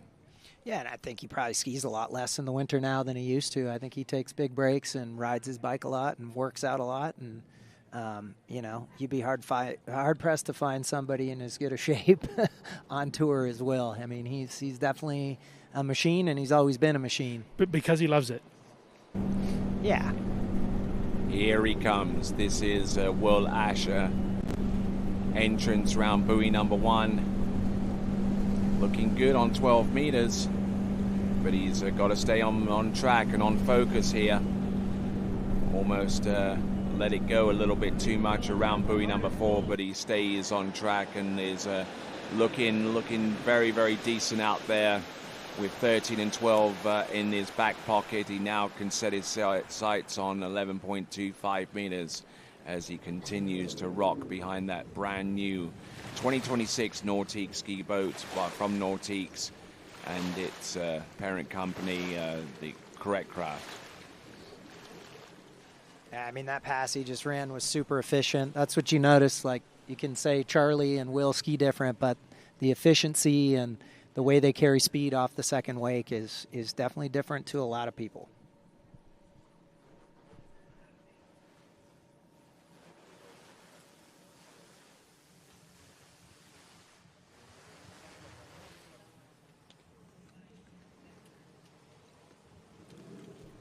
All right, joined here by Trent Finlayson and Matt Reaney. I'm Tony Lightfoot. Here at the Rocky Mountain Pro, here at the Lakes of Casting Stone, the home of the Predator Bay Water Ski Club. And Tony, what did Will place here at the Worlds? I think he actually won. Did he win here? Yes, he did, 2009. Yeah. So he's got to have a little love for this place, that's for sure. Yeah, and you'll be hard-pressed to find a skier who is committed to his craft as Will Asher is. Look at him go. This is 11.25 meters. Man, he looks so solid and locked in here. I mean, look at this 135. It's just crazy.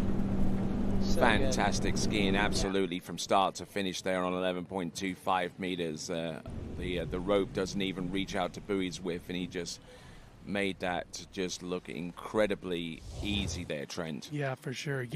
And I think the thing that stands out, even if you weren't going to do a deep dive on technique, the thing that stands out about the changes Will has made, we're all familiar with the coveted Will Asher 2-ball, where it was the biggest, most dramatic turn, the most powerful turn, but it often ended up or resulted in minimal forward speed or forward momentum.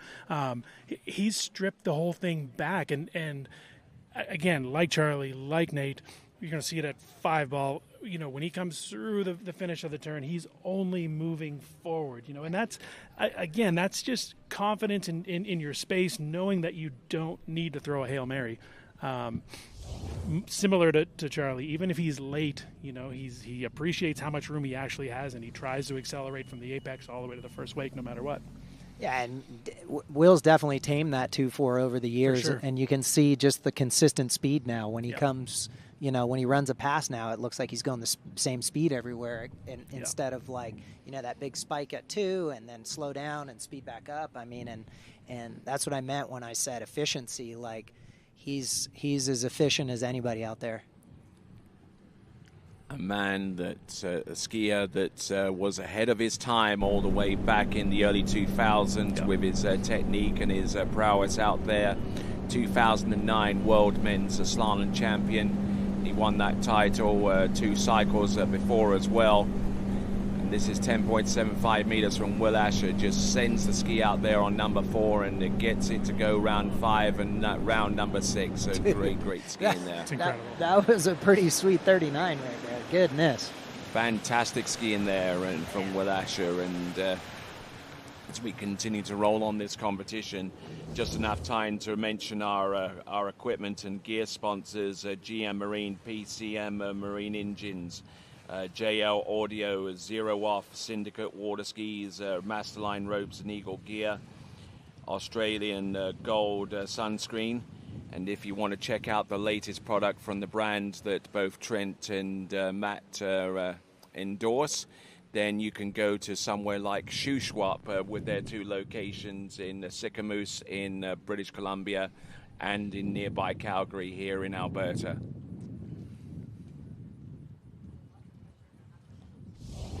So, we've got Scott the Rocket Man Ellis at the helm of that towboat. He's going to mash the throttle down once we hear the triple beep, and indeed that's the reason why he's motoring off right about now. So now it is 10.25 meters. Now let's talk about seeding. Let's talk about seeding because he's gone better than Cole McCormick. So he scored 3 yesterday, and if he can get more than 2 right now, then he'll take the number 1 seed going through to the final. There's 1. There's number 2. He has a good shot at number 3. Look at this. He's good to go for number 4. Round 5.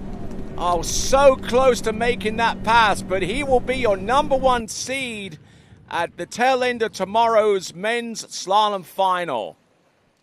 Wow, what a way to end off this elimination round series in the men's competition. Let's have a look at this again, Trent. So this was the start he was looking for. Like, he was on the verge of slow, but the line was tight, and you saw, as a result, minimal pause at 1 compared to what we've seen everyone else having to deal with today. And then again, 3-ball, he had to wait for a minute on the rope, but like we saw with Charlie, he was only going to move forward through that space and keep that load manageable. Yeah, it was awesome. Look at the way he controls the line into 2-4. He gets a little delayed, then has to go, and then he controls the rope so good into 2-4. And he turns like no one else. I mean, come on. Let's have a look at this again. Matt, what do you see? He's waiting on the line just a little, but then watch how he controls the release here. I mean, the arm never stops moving, and he keeps going. Like that's a perfect 2-ball with that one. Unbelievable. Same thing here, has to wait a little bit, but watch this. 2 hands. He still takes the time to control that release. Like that is the money right there. Indeed he does. No panic. No panic, no abrupt movements, just real smooth there. That was awesome. All right, so he's back at dockside. That is a 5-buoy count at 10.25 meters. Not only does he have the number 1 seed, but he has the top score going into the men's slalom final, which will take place tomorrow. And there you see it. Will Asher, one of his better scores this season with 5 at 10.25 meters. Ahead of Charlie Ross, who with 3 at 10.25 meters yesterday, but has a higher backup score compared to Cole McCormick, who lies in 3rd. With also the best score from yesterday being 3 at 10.25 meters, but is in 3rd spot ahead of a 2-way perfect tie between Jonathan Travers and Joel Poland. Also tying up with Thibaut Dayon, and then in 7th spot, Jaden Need. But unfortunately for Damien Need, although he's qualified to ski in the slalom final, will not be able to do so because he is about to have surgery to the femur that he broke with the jump crash that took place yesterday. So glad to have had the presence of your company, both Matt Reaney and Trent Finlayson at this stage of the game. Thanks a lot, and tell them one last time where they can reach you and how to listen to your podcast. Yeah, I mean, we're on iTunes, Spotify, like Tony says, wherever you choose to listen. Check us out at radarskis.com. Any passing words there, Matt? I just appreciate you guys letting us sit up here and talk slalom with you. All right, then, and with that concludes the Slalom Elimination Round Series in the Pro Men's, and when we return, we will have the U21 Women's Slalom Round 2. all that to come. So make sure you grab your favorite chair, grab your favorite beverage, because we are going to throw down with the women's slalom round 2. And all that to come right here from the Rocky Mountain Pro as part of the Nautique Water Ski World Series. When we return, we have that event coming up next.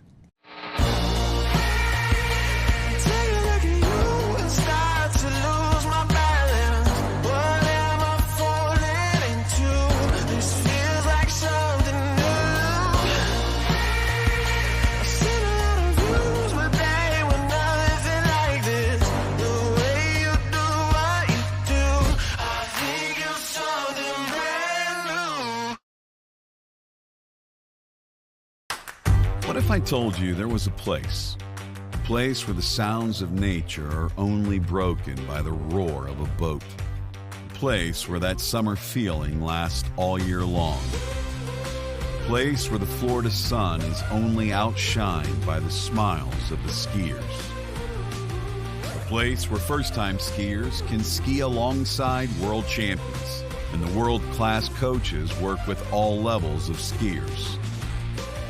What if I told you there was a place where life slows down and your only job is to make lifelong memories? That place is Swiss Water Ski Resort. Book your trip at SwissWaterSkiResort.com.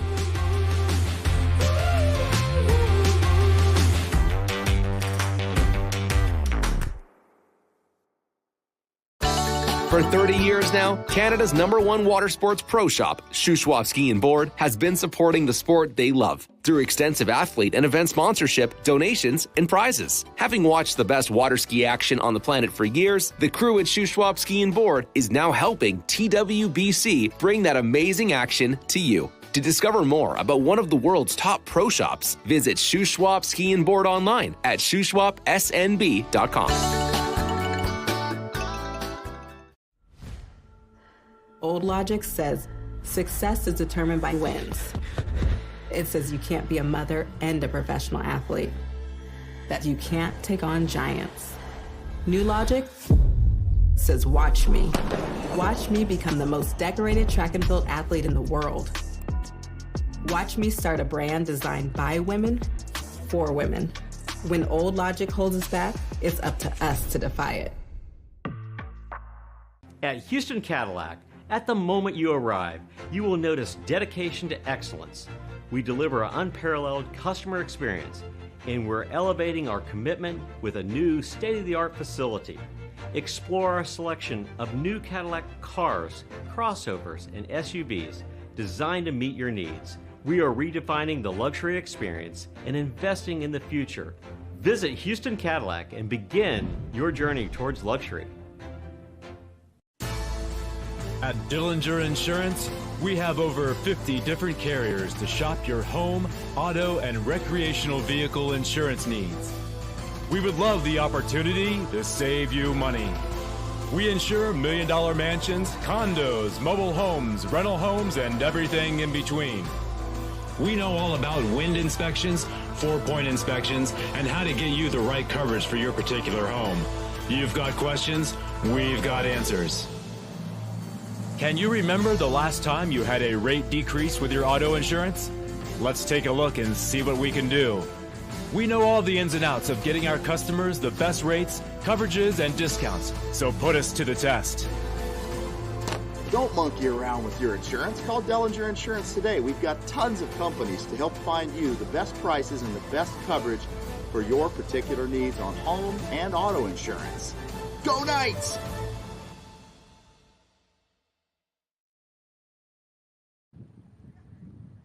Well, welcome back to live and continuing coverage of this competition, the Rocky Mountain Pro-Am, as part of the Nautique Water Ski World Series being presented to you by GM Marine. Next event is the U21 Women's Slalom, round 2. And these are the scores from the previous round that were produced. Alexi Abelson, the top seed going into this second and final round of the U21 women's slalom competition. Christiana de Osma with 4 and 11.25 meters is number 2 seed. And there we see Cameron Waters, Kate Pinsino, Nelly Allah, Zali Reeves, Carly Bonham, Hannah Stopnicki, Sophie Strychuk, and Madison Savory.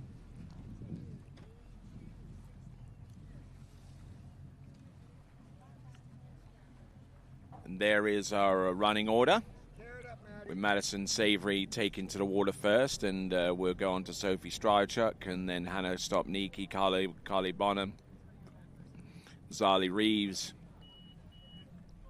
Nelly Allah, Kate Pinsino, Cameron Waters, Christiana de Osma, and Lexi Abelson. All right then, folks. Welcome back. For those of you that are just rejoining the action here,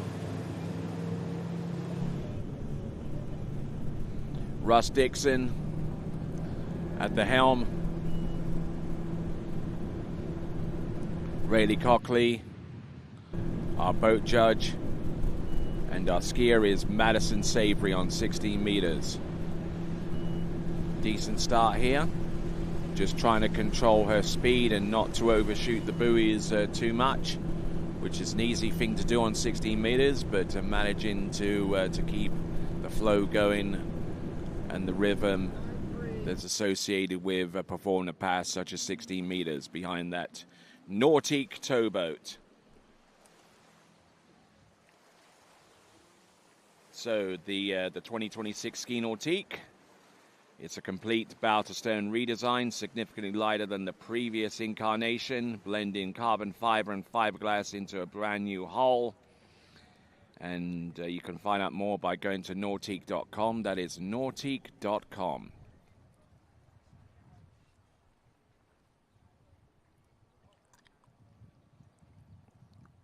So Madison Savory is our first competitor out.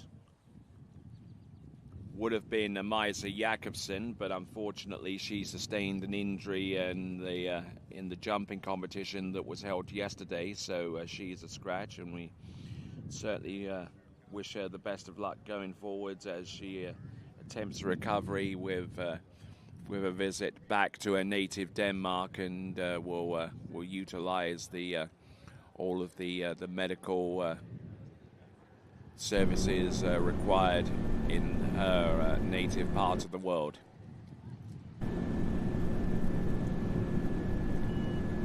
Here we go, Madison Savory on 14.25 meters.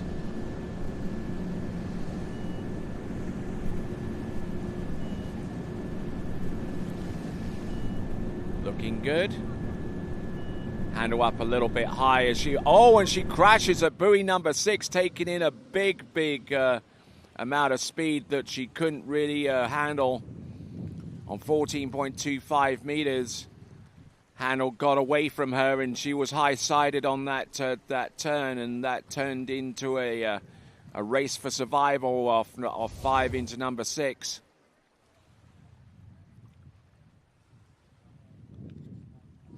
So looking at this once again,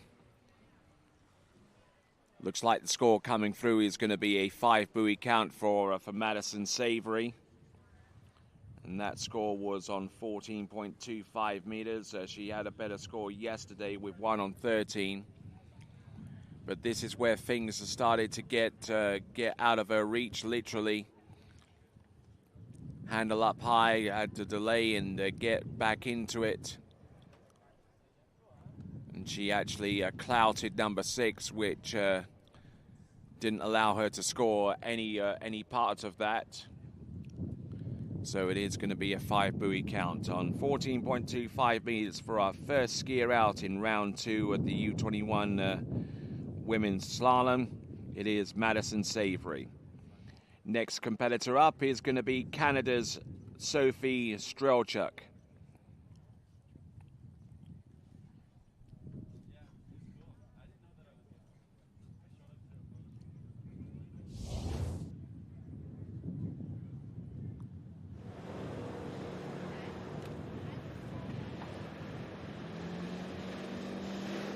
Okay, 18.25 meters at 55K.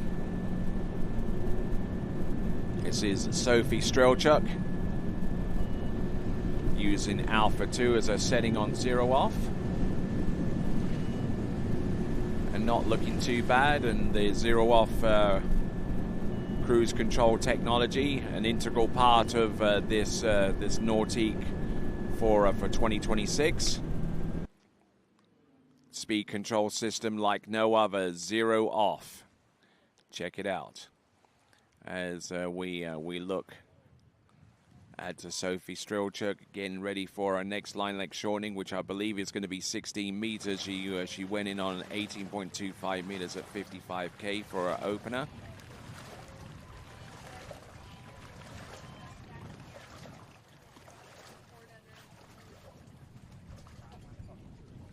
Hey, Mom, can I have an elastic?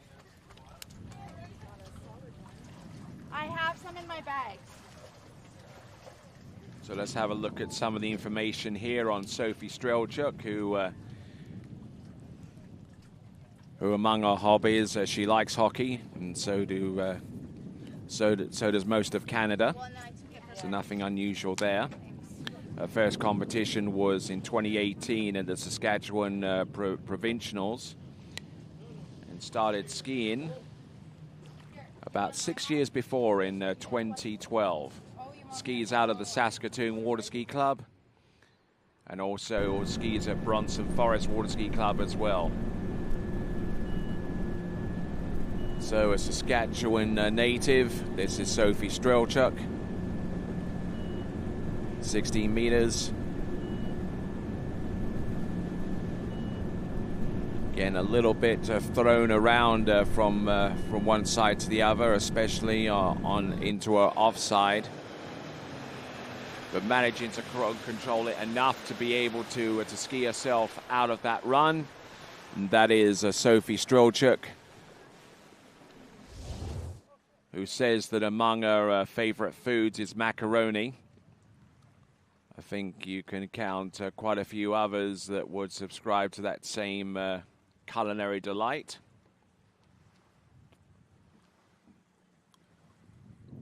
So looking back at 16 meters at 55K, getting launched a little bit here from 1 into 2, but is able to control enough of her momentum and speed and everything else that would be readily associated with slaloming at this level. But looking good for much of that effort and getting round all 6 buoys. That is Sophie Strelchuk. On dockside, we see Hannah Stopnicki getting ready.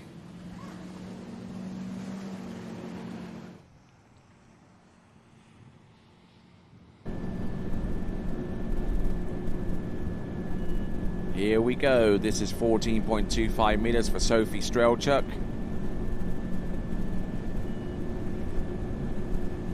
Looking good, looking strong. Up to a certain point, and she barely gets round buoy number 6 there. That's Sophie Strelchuk, who scored 2 on 13 meters yesterday. Probably had an easier time running 14.25 meters yesterday and on route to getting 2 on 13 as best score so far in this tournament. As we look and see Christiana de Osma, who is going to be our penultimate skier in this event in the U21 women's slalom competition.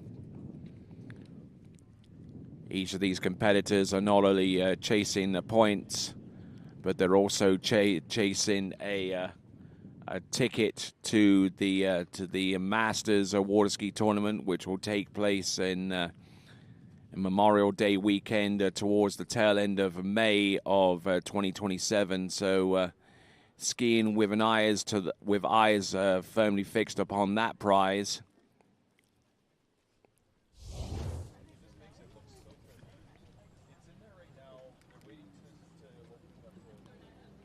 So Sophie Strelchuk getting ready for this pass. It is now 13 meters. Handle up. Oh, no. Oh, wow. Oh, she went down extremely hard there, and raising the hand to signal to the rescue folks that she is okay. Caught the wake and was just absolutely thrown down hard like a plush man. That was a tremendously hard fall. We'll get to see the instant replay as she swims over to the ski. Didn't exactly get the best of starts, and the handle went up a little bit high, which made the whole process a little harder to control. That is Sophie Strelchuk.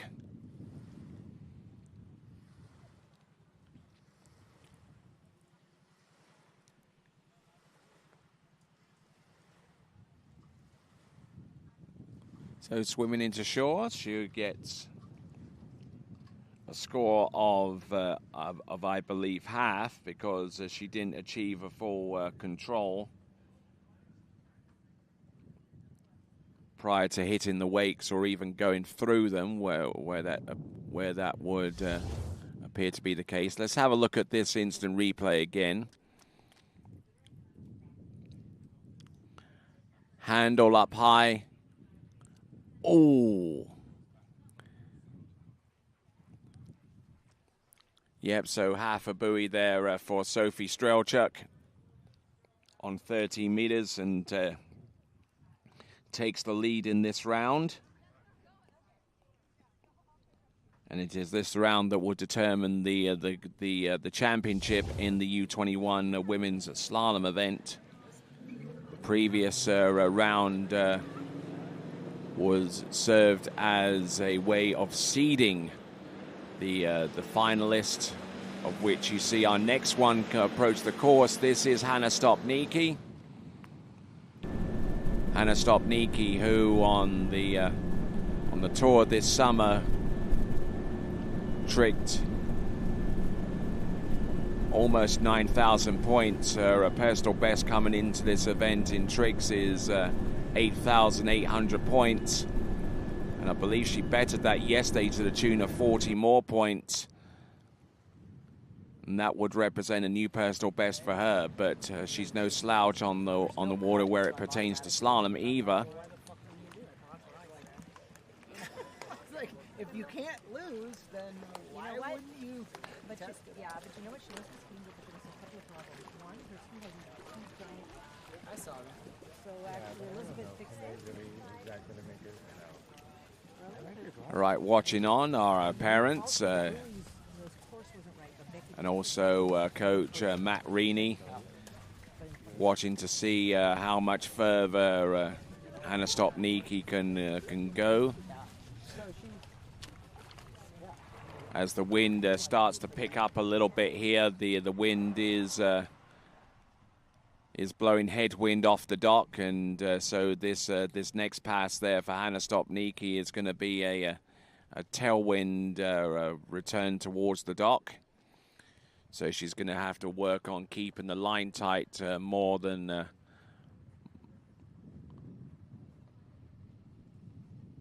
so as we continue to rock our way through this event, which is being presented by Government of Canada, Sports Canada, the provincial government of Alberta, and Tourism Calgary. We've got Hannah Stopnicki on 14.25 meters. She started on 16. Seems to make light work of this and gets it to go. So started on 16 and came back on 14.25 meters.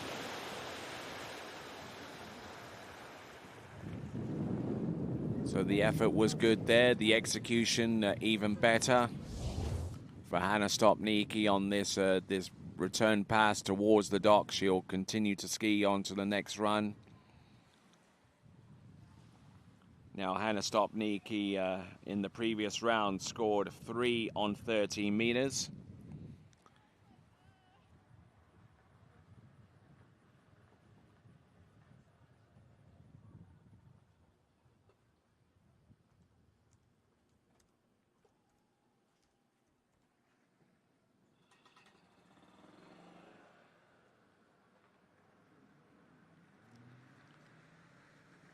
All right, so Hannah Stopnicki, who hasn't slalomed an awful lot in tournaments this summer, has been mostly been preoccupied with the tricks event.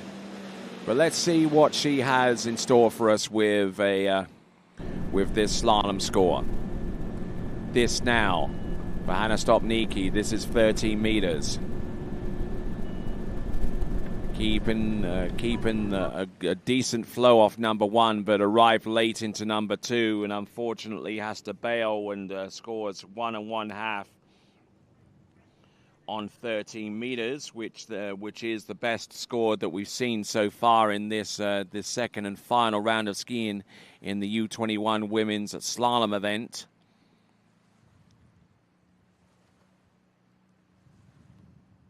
So swimming into shore, that's Hannah Stopnicki, and I'm sure that she will be primarily focused upon the tricks event from here on out. So 1 1/2 buoys is confirmed on 13 meters for Hannah Stopnicki. With still a bunch of skiers to go. We've got about 7 remaining on this list.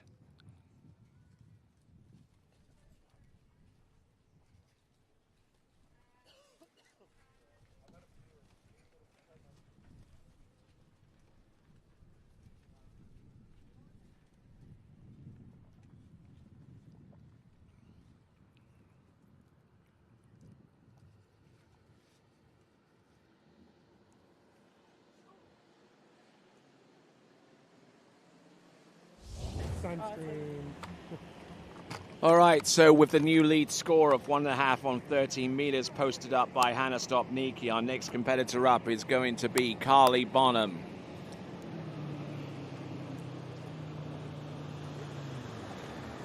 Carly Bonham scored 1 1/2 on 12 meters, so she has the potential of blowing the scores in this field wide open. So let's see if she's got what it takes to replicate that kind of score in this environment where the wind is starting to blow up a little bit. It's going to be headwind on the opening run. So I'm sure that she's well aware of that, so she'll make the adjustment to either the speed or the line length to compensate for that. Thanks, Darlie.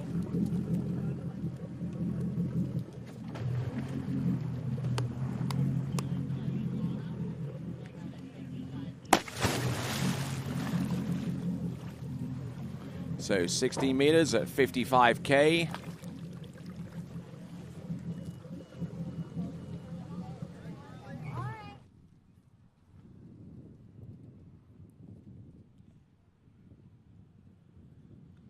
All right, and as Hannah Stopnicki begins her journey back towards the starting dock, we now bring on our next competitor. This is Carly Bonham, also from Canada.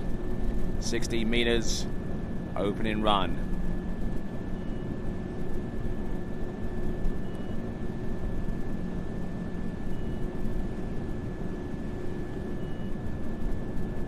Nicely done here. Don't see too much to be overly concerned about with Carly Bonham able to run through the opening pass of 60 meters.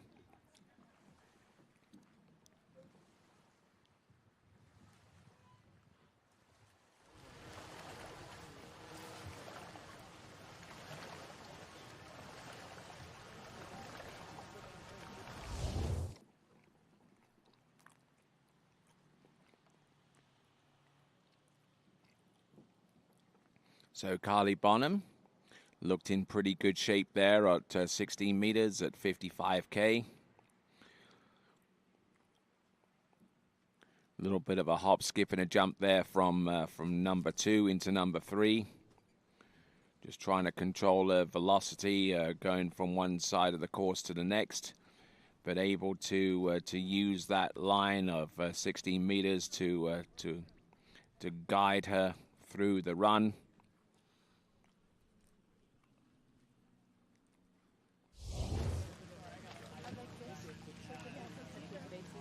All right, looking at dockside, we see Lexi Abelson. She's got a while before she gets out onto water. Sally Reeves is our next skier.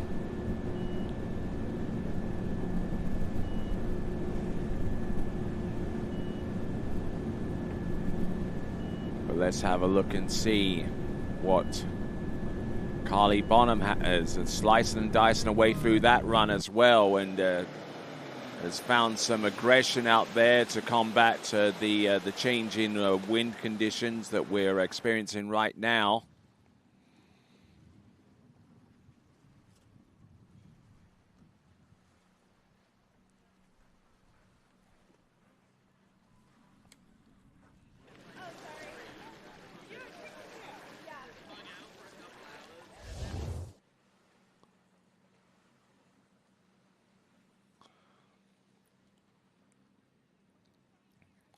So yeah, nice release into the edge change there through the entrance gates into number 1 for Carly Bonham, and likewise into number 2, and has established a very sustainable rhythm moving forwards off number 3.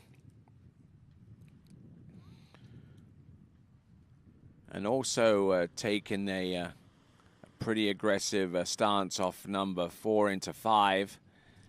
As she was able to run that pass, and she got through 16 and 14, and now this is 13 meters.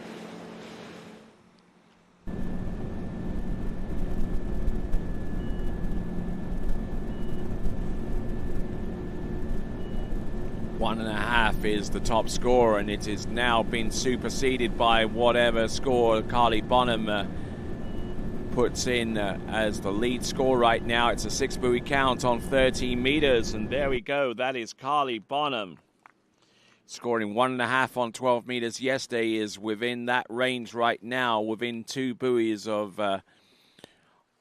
either tying or exceeding that score.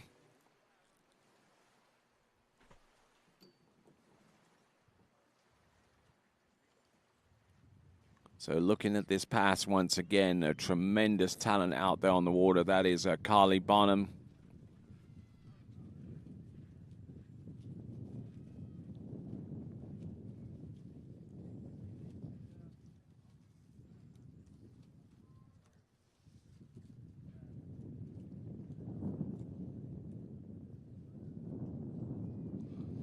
Okay, so Carly Bonham, who's a student at the University of Louisiana at Monroe. Her current residence is nearby Calgary, just a short hop away on the Deerfoot Trail.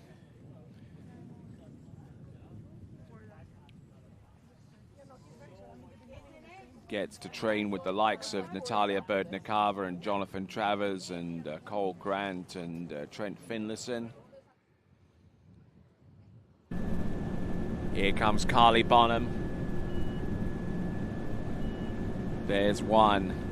Handle up high and unfortunately unable to move, to continue moving past number 1 ball. So it's going to be half a buoy on 12 meters.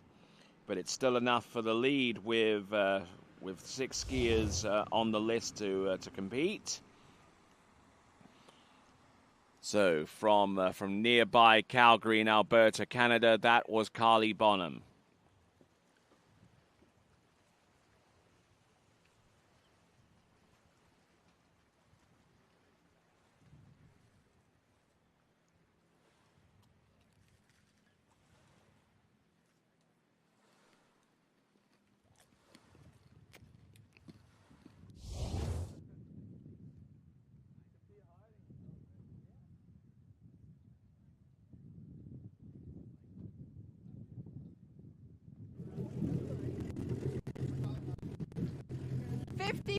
A2, 16, please. Thank you.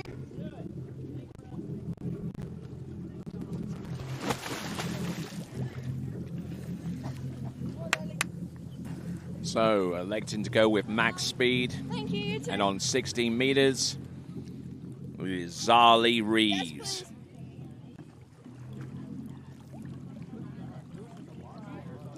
Zali Reeves, who comes to us, hails out of Australia.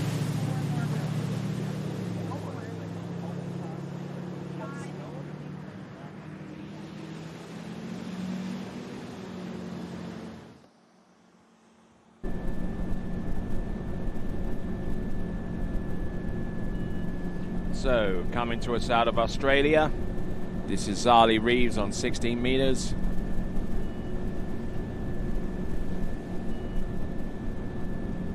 Trying to control the amount of speed that she generates, and unfortunately what that is doing for her is restricting the amount of whips that that she can obtain and be able to backside each of these 6-buoy turns. But at 16 meters, it's something that she can manage effectively.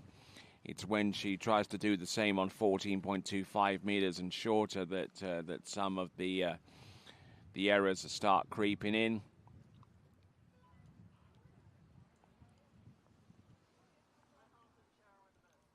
So Zali Reeves, who skis out of Lake Kawamba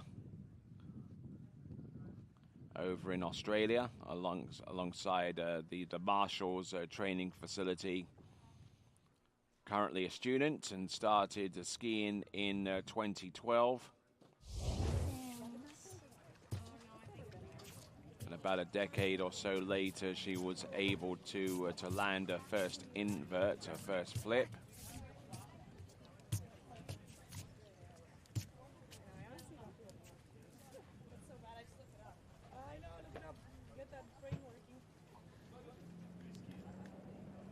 So Zali Reeves, who competed in the latest stop on the World Water Skiers Tour, the overall tour. Got 1.5 on 12 meters at the Granite Cup. Zali Reeves out of Australia. And nicely played there. So that is Zali Reeves out of Australia, and sinks in. And looking in good shape so far with that second pass being 14.25 meters. We're at max speed right now at 55K.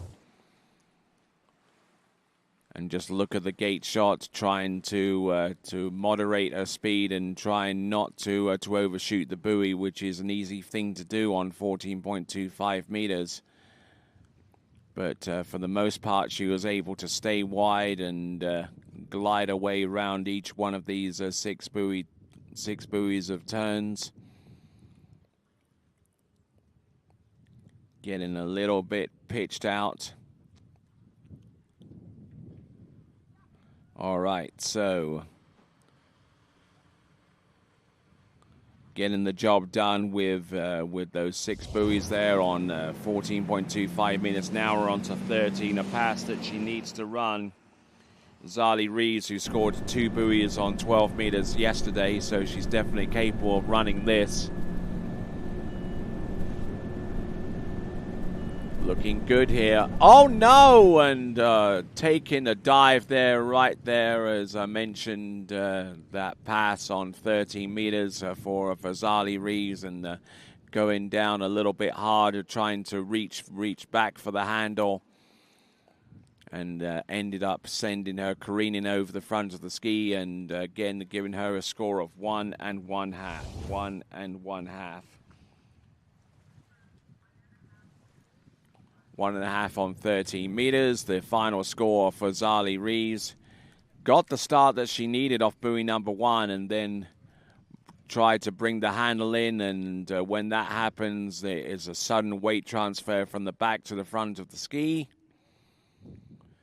and that causes the fin to pop and to stop the ski cold. So it looks like it is going to be 1 1/2 on 13 meters, the final score for Carly Reeves. And that puts her into a 2-way tie for the lead, and that 2-way tie exists between herself and Hannah Stopnicki.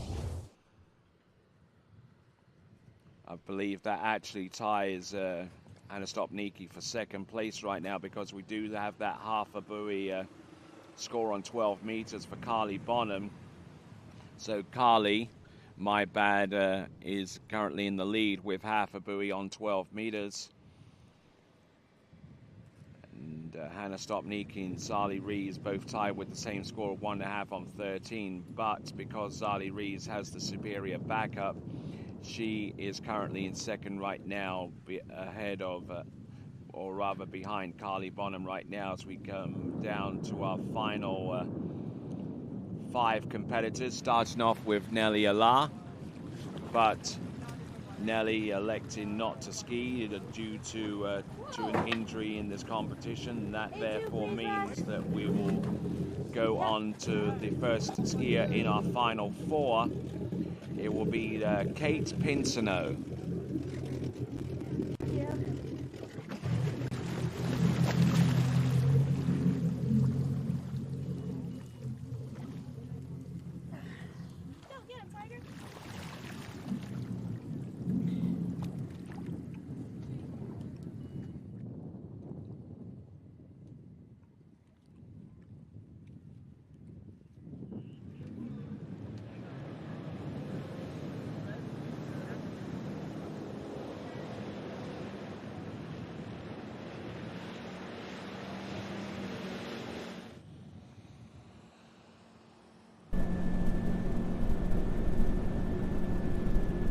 So Kate Pinsonneau, who will be returning to Louisiana Lafayette as a sophomore student this coming September, I believe, unless my information is needs to be updated. But so far as Kate Pinsonneau is concerned, she is a college student, enjoys hockey, and who doesn't in this part of the world? First competition was in 2018 over at Chimney Lake in BC. She comes to us out of British Columbia and is coached by Cole Grant over there at Matt Reaney's water ski school, and skis out of Chimney Lake in British Columbia and also at Kamloops Water Ski Club.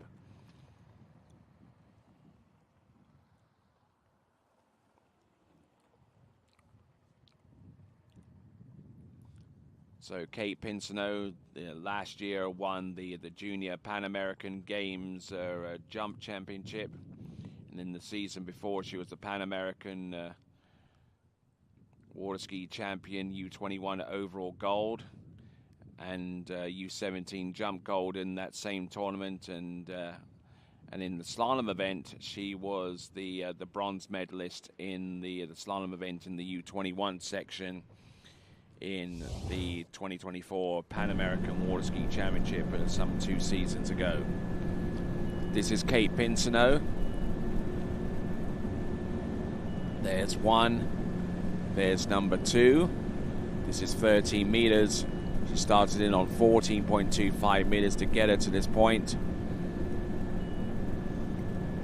And fantastic skiing there for her. That is Kate Pinsonneau. She's gone through 14 and 13.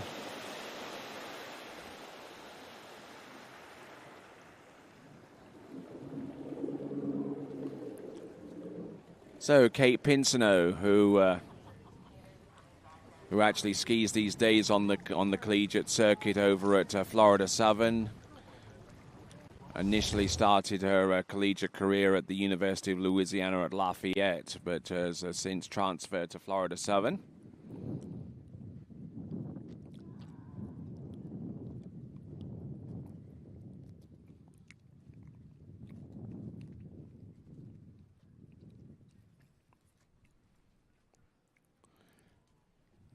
So Kate Pinsonneau online here with her opening 2 runs of 14 and 13 meters, now getting ready for 12.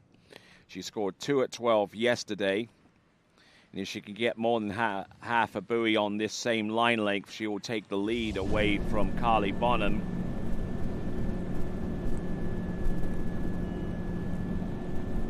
Straight path into buoy number 1, and that's not going to help her going forwards.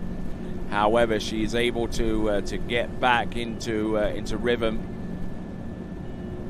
There's number 4, there's number 5, and just frustratingly close to running that pass at 12 meters. But it is going to be her best score of this competition. And a score that also takes the lead at the same time. That is Kate Pinsino, 5 on 12 meters, which has now set the standard for our final three competitors. We'll see Christiana de Osma and Lexi Abelson momentarily, but before then, it'll be Cameron Waters.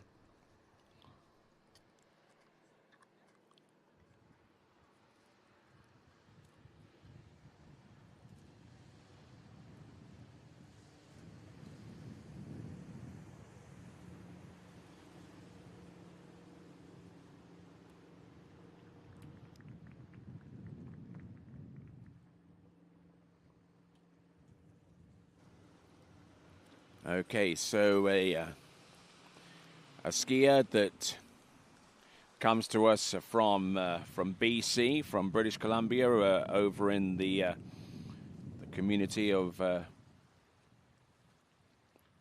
Penticton, and during the collegiate season now resides in Lakeland in Central Florida. This is Kate Pinsino swimming into shore and having the best score of this competition with 5 on 12 meters and taking the lead at the same time as we now get ready for our final three competitors. Okay. Cameron Waters will take to the water next.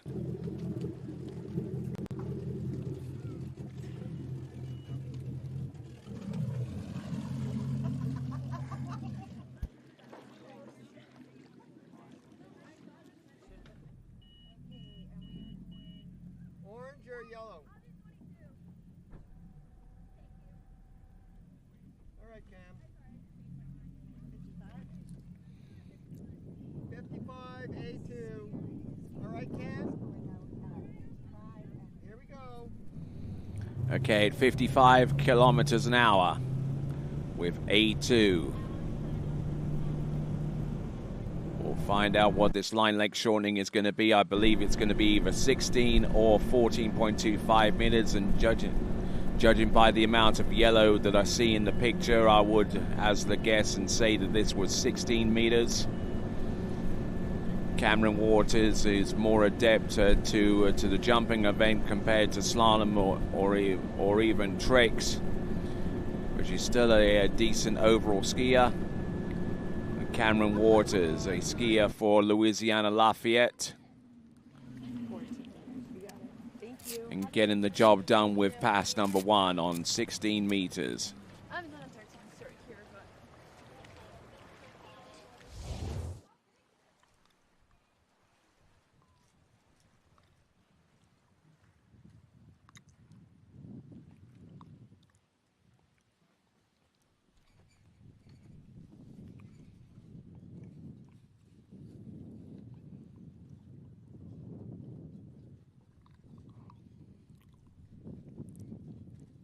So working our way down this list here of the U21 women's slalom competition, I'm Tony Lightfoot, and this is the Rocky Mountain Pro-Am, a stop on the Water Ski World Series Tour,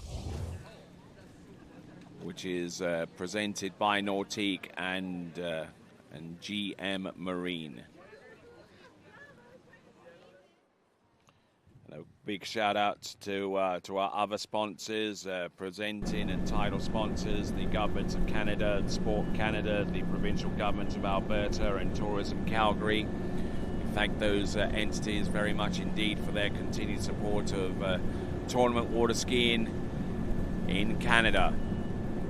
Looking at this is Cameron Waters. This is 14.25 meters, and that is a 6-buoy pass, producing that score emphatically.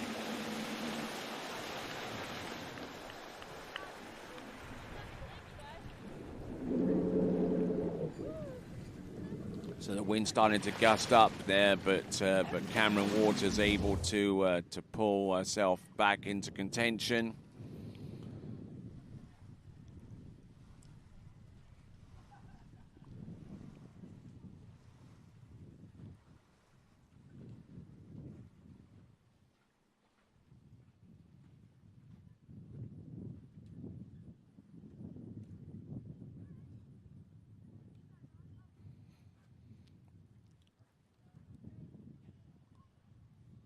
So looking in good shape there with the instant replay, and just trying to control her momentum as much as she can. And was able to do that to the extent where she was able to run 14.25 meters, and now 13 meters comes up there for Cameron Waters. Now Cameron Waters was able to get through this pass and halfway down the next one, which is 12 meters. Let's see if she can get that feet up and running again. There's number 3. A little flat-footed into number 4, but she's good to go for number 5, and she runs 13 meters. Looking good and looking very, very strong and technically adept out there on the slalom course.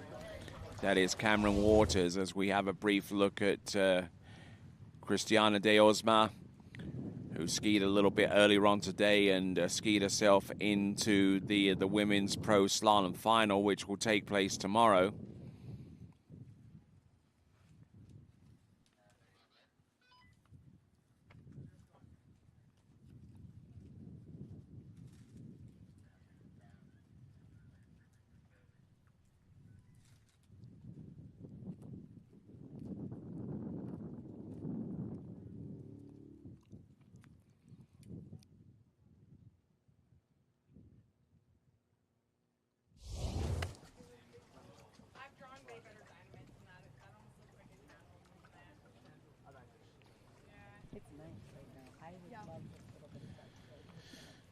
All right, so on dockside, we see Christiana de Osma alongside her coach Ronnie Bischoff as they look out and see what Cameron Waters has in store on the 12 meters all, and letting that one go, unable to control her momentum going into buoy number 1, and tried to bring the handle in to send that momentum back across the course in time for number 2, but nothing was doing there. So it is going to be half a buoy at 12 meters for Cameron Waters, which is a score that was less than the one that she produced yesterday.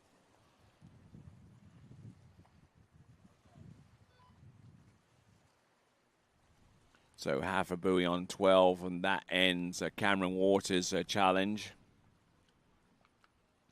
which means that with 2 skiers remaining, Kate Pinsoneau has a position on the podium. By virtue of her lead score of 5 on 12 meters, Kate Pinsoneau has a placement on the podium, because now we are down to 2 more skiers. We'll see Lexi Abelson coming up soon, but before her, our Peruvian athlete who learned how to ski over at Bayama Lacus, which is about an hour and 30 minutes south of the nation's capital of Lima, Peru. This is Christiana de Osma.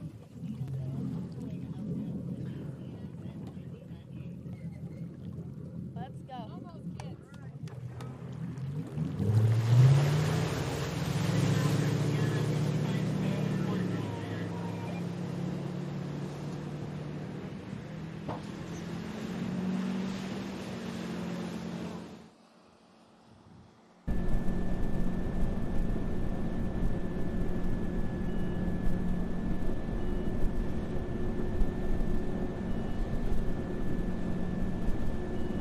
All right, Christiana de Osma, who's already slalomed a little bit earlier on today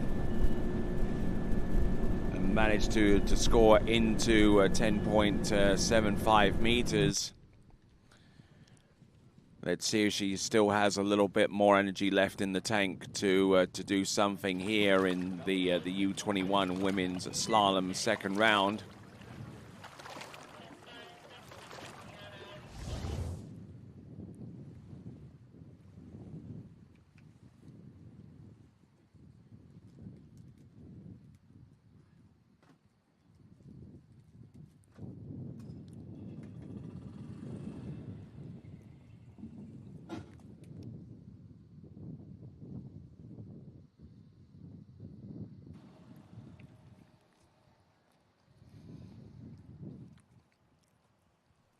So Christiana de Osma, who lists among her hobbies are cooking, reading, and Pilates.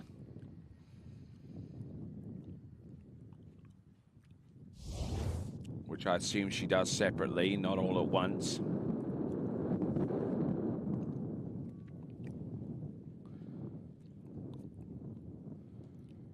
So as one of our previous skiers walks her way back towards the dock, I believe that is Cameron Waters with half a buoy count on 12 meters. Still continuing to make strides out there on the slalom course at this time is Christiana de Osma. 13 meters. And Christiana de Osma, who won the U21 slalom in the Championship of the World this time last season here at the Lakes of Castingstone via a runoff. So she knows the score here, as she knows what it takes to succeed on this on this course here at the Lakes of Castingstone. The venue for last year's U21 World Water Ski Championship, and the venue for this year's Rocky Mountain Pro, the inaugural event, as part of the Nautique Water Ski World Series, and it's been presented to you by GM Marine.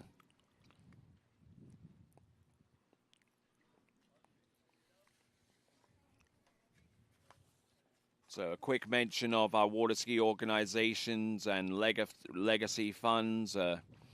Water Ski Canada, alongside Water Ski and Wakeboard Alberta. We also have the Verno Berg Legacy Fund, along with Caledonian Midstream, Compass Group, Wildcat Realty, Basecamp Motorsports, Wizard Lake Marine, and the Lakes of Castingstone.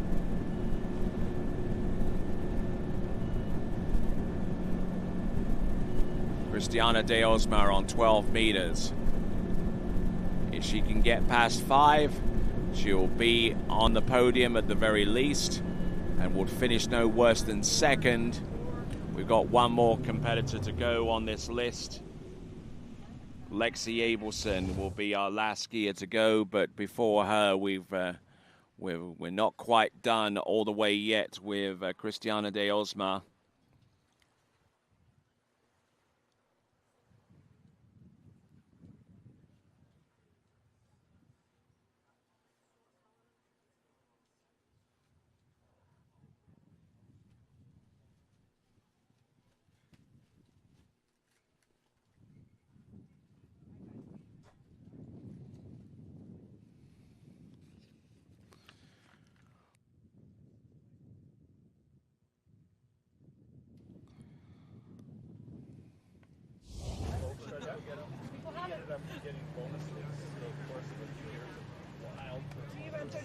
All right, as we look towards the dock and see Lexi Abelson, we have still out there on the water, Christiana de Osma.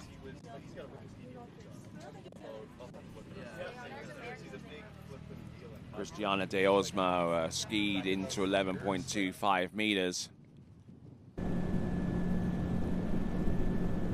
11.25 meters is in the mix right now. There's one, there's number 2. Christiana de Osma in the U21 women's slalom competition. Round number 5 and round number 6. So there you go. Good skiing there for Christiana de Osma. So she takes the lead. She took the lead almost as soon as she made her way outside the exit gates on the pass before. She's strengthened that lead now to the tune of 1 whole pass ahead of whoever's in second place right now. Our second place competitor is Kate Pinsino, who scored 5 on 12 meters and is guaranteed no worse than third. Could get as high as second, depending upon the circumstances, how they resolve themselves with our next 2 athletes, including Christiana de Osma.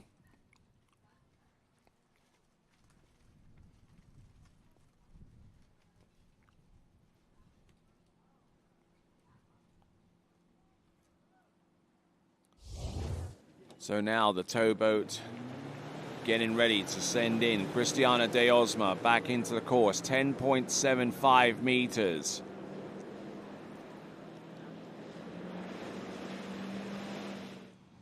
So skied a little bit earlier on today, Christiana de Osma. She skied 2 at 10.75 meters in the second round this morning.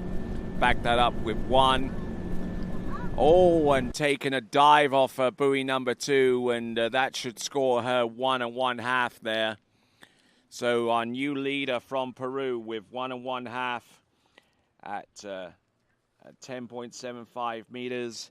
It is Christiana de Osma, and that is going to set the target for Lexi Abelson for the win.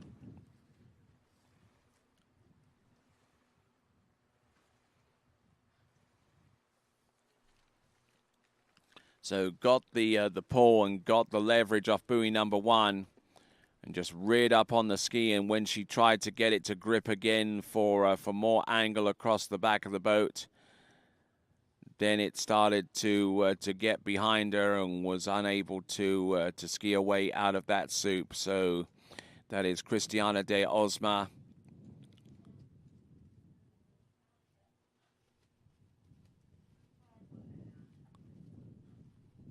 So tried a second push towards number 3, and nothing was doing there for her. So it is going to be 1 1/2, 1 1/2 there for Christiana de Osma at 10.75 meters, leaving us with one final athlete in the U21 women's slalom competition.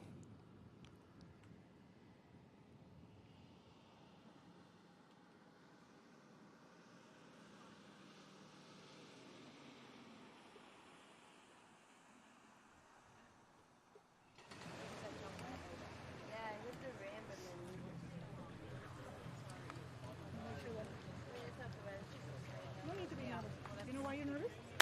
Because you stood in this box so many times? I agree.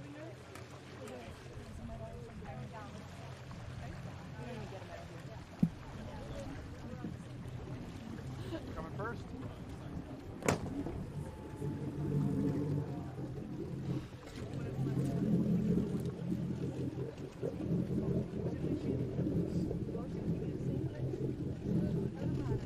You have to go out there and have fun, right?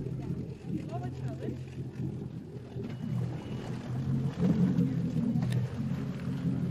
All right now, so moving on to our last competitor in the U21 women's slalom competition. Our final skier to take to the water is going to be Lexi Abelson.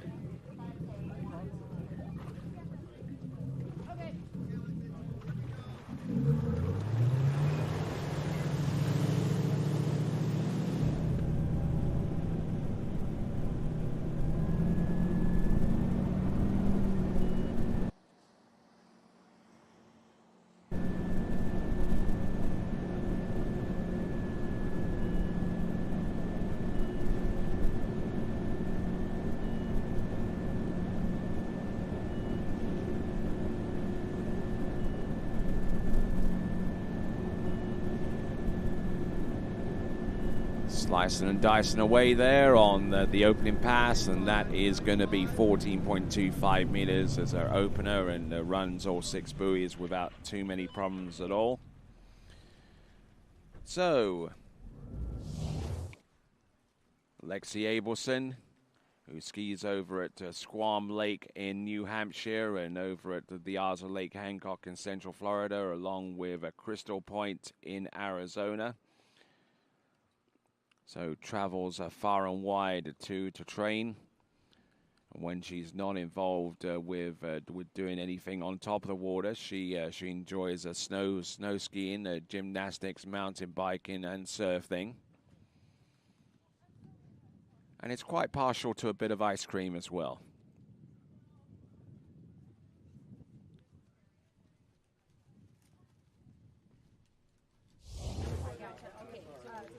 So Lexi Abelson out on the water, and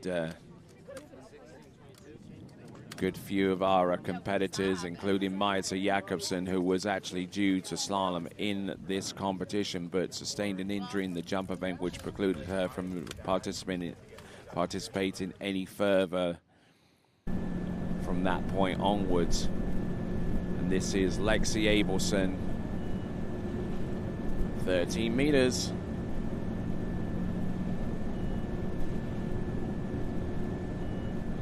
So Lexi Abelson in the round previous to this one scored 1 at 10.75 meters.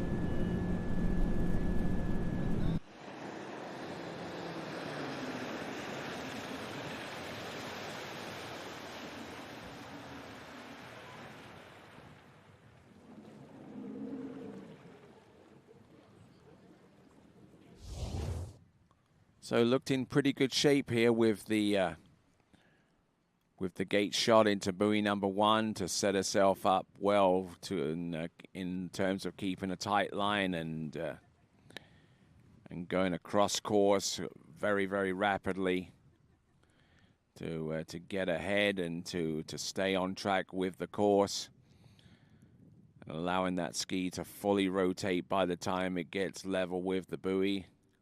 And then it's a case of going off to the races.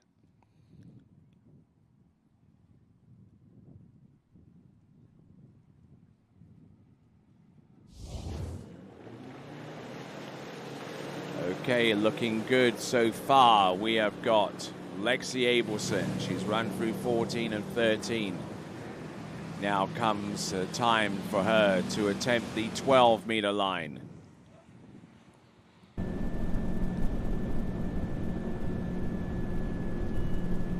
12 meters, the blue loop. 12 meters is the last instance in which the handle reaches outside the buoy line. When you stretch that rope, and 12 meters, you should be able to find a spare 6 inches or so to execute the turn. But anyone will tell you at this level that it's one thing to be able to have the handle out to the side to help, but it's getting out to that whip for starters that's always the struggle.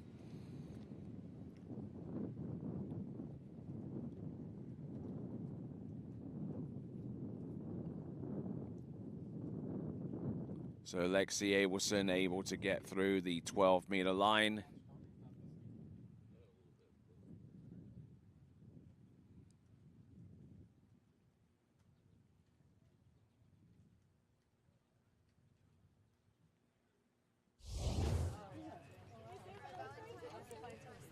So we're on our last skier in the U21 women's competition, and we're going to go into the U21 men's second round of competition. Christiana de Osma, our lead skier. Let's not forget the scores that were produced yesterday, which means that Lexi Abelson is in second place right now with her score of 1 at 10.75 meters, but she wants to slalom a little bit more than that this time around. Lexi Abelson getting stalled off number 1, and even worse round number 3, but managing to make a good play here. And oh my word, she had at least a couple of major errors on her path there, and that means that Lexi Abelson sinks into the water having scored 5 buoys at 11.25 meters, meaning that your winner in the women's U21 slalom competition is Christiana de Osma with 1.5 at 10.75 meters. There is your leaderboard after 2 rounds of U21 women's slalom. Christiana de Osma, your winner, with 1.5 at 10.75. Lexi Abelson, her best score from yesterday, which is 1 at 10.75 meters. And Kate Pinsonneau, your bronze medalist. Those 3 on the podium after 2 rounds of U21 slalom. Got on the tip of the ski off number 1 and managed to get back into it with her onside turn, and then got stalled on number 3. Not nearly as bad as it was on number 1, mind you, but still a stall on 12 meters is something you need to avoid. This was 11.25 meters, don't forget. So everything happens that much quicker, and she certainly paid the price for that.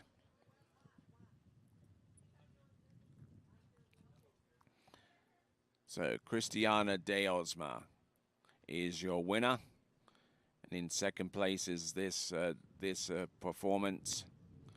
Rather, not this performance. It provided a backup score to a better performance, which was produced yesterday with one at 10.75 meters for Lexi Abelson. Good enough for second, but not good enough for the win, unfortunately. All right, now, so let's move along. Briggs Annika.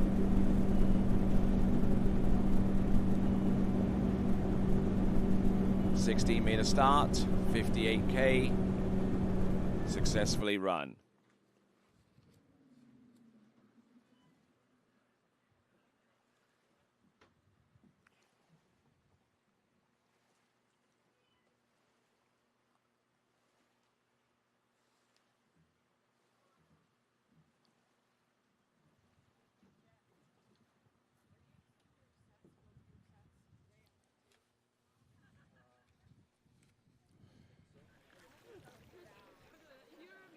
Okay, so we're into the U21 men's slalom round 2.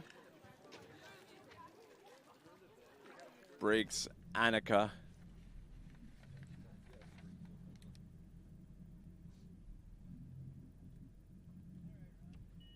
Okay, we're in gear. Here we go.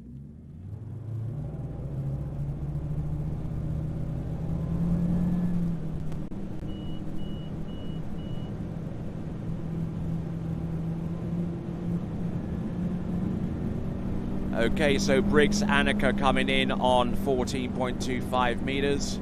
Started in on 16. Let's see what he does here. A very, very quick gate shot there on 14.25 meters, the yellow loop. Nice weight crossings, though. I do give him that, especially off 135. That is his onside turn, and wonderful to see that. Getting around all 6 buoys there on that effort. That is Briggs Annika.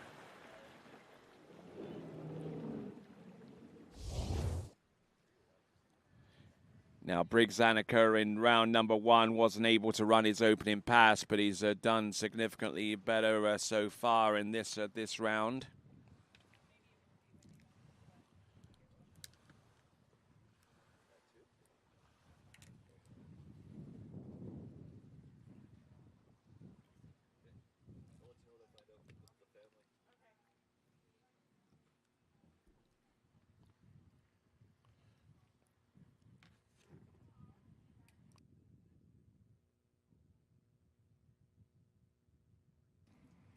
So now Briggs Annika, who's skied himself back into contention now.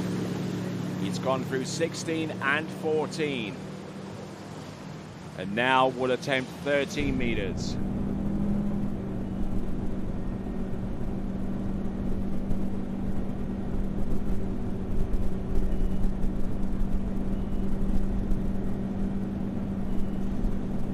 Little flat-footed into number 2, but managing to still stay on top of the water. Not losing too much speed on his approach to his turn and on the tail end, but managing to get round all 6 there on 13 meters. And now he can start thinking about how high he wants to finish in this event. There are at least 3 or 4 scores on 12 meters that are within striking distance. There's half a buoy from Hayden Bickerton, I should say. There's 1.5 at 12 also from Connor Pesic. And then there's the 6 buoys at 12 meters by Giovanni Bloia. So he has those targets. He's taken care of every single target on 13 meters by the fact that he was able to run it in this round. All right, bud. Here we go. Nice to see this drop. So now let's see what Briggs Annika.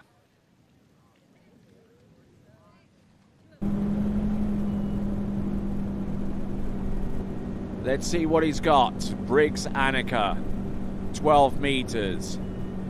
Rolls the ski nicely there into buoy number 1. Taking some more speed here, but unable to control it, especially considering that the wind is blowing directly behind him, which doesn't allow for the ski to slow down at all, but it's certainly a better score than what he did in round number 1.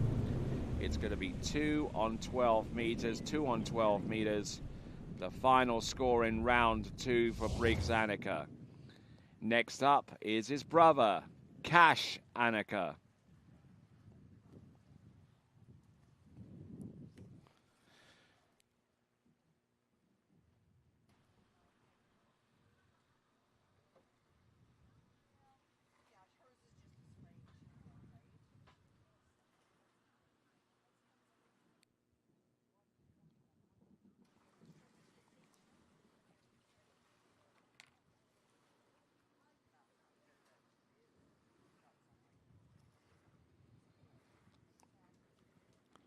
So with a 2 buoy count on 12 meters, that's the final score for Briggs Annika.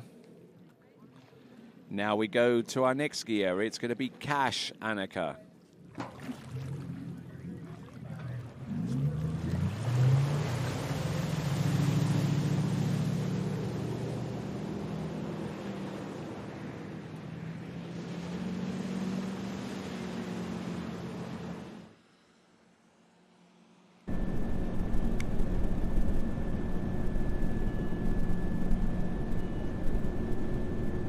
$16-meter start.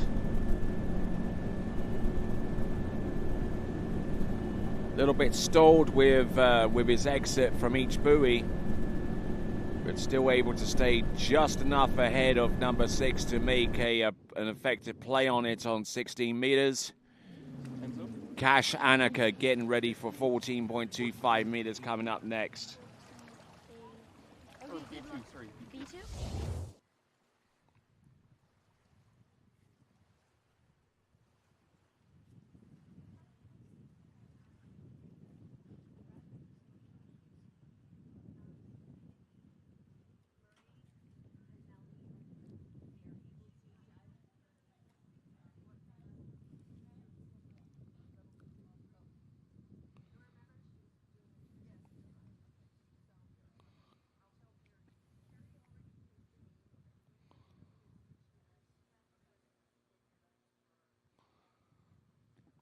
So Cash Annika looking at the tail end of that run, let himself get down course a little bit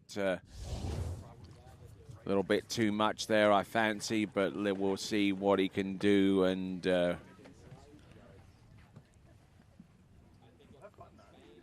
see if he can alter his fortunes for the positive going forwards. This is Cash Annika.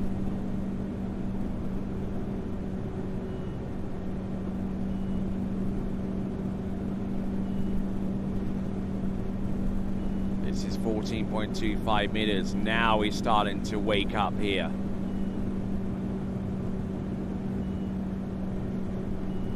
So round all 6 this time around, and that was 14.25 meters. 13 meters will come up next for him, and that was the pass in which he scored 4 on 13. And it's going to come up next. This is Cash Annika.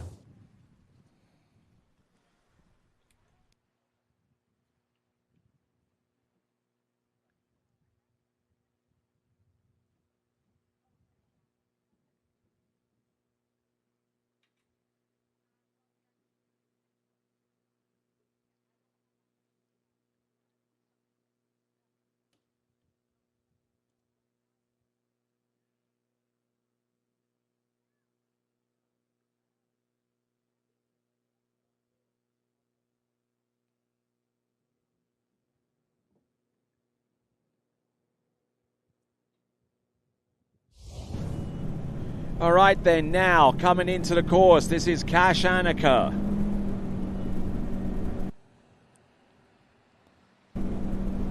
He's gone through 16 and 14. This is now 13 meters.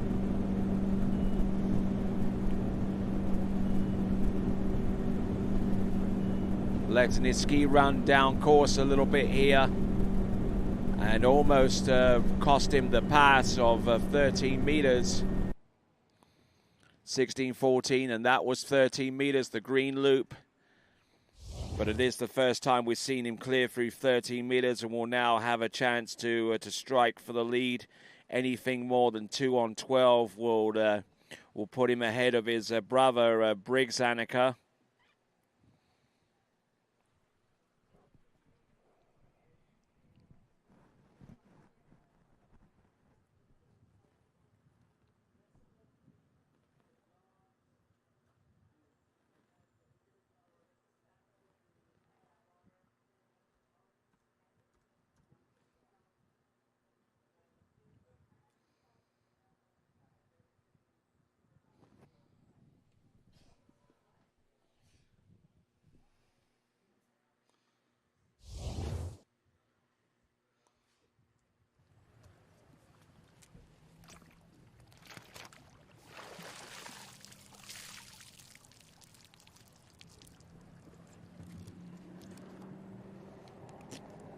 All right, so he's already improved significantly against the tournaments that he's produced so far this season. Here is Cash Annika,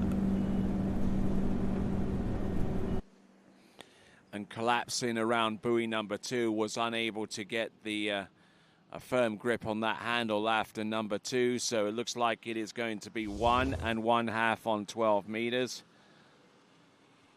Close to superseding the score of his brother, who scored a 2 on 12, but not quite. So now it comes down to our next competitor to see who is brave enough to take on the course and take the lead away from Briggs Annika's 2 on 12 meters.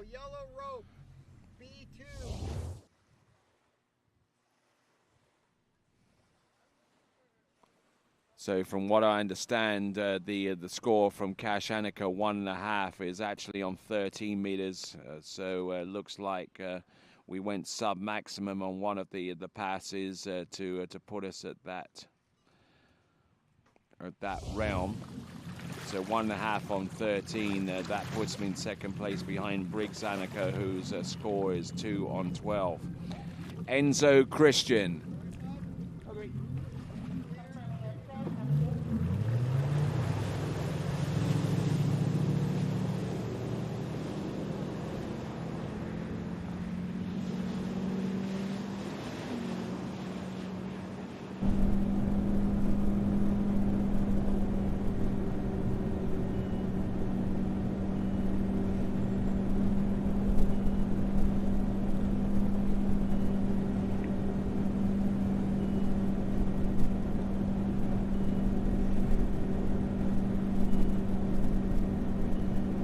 So, skier on the water, Enzo Christian, who yesterday scored 4 1/2 on 13 meters. More known for his jumping skills. We saw that yesterday. And our next skier to take to the water is Andrew Hennesset, also from Canada, who scored 5 on 13 meters yesterday. So looks like a very, very closely fought battle at that stage of the game. Enzo Christian is the skier on the water at this time.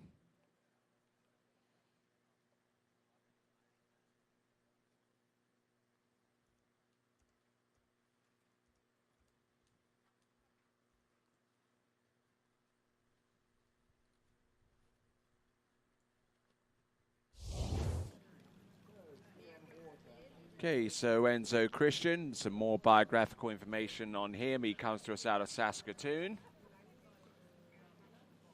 His first competition was nearly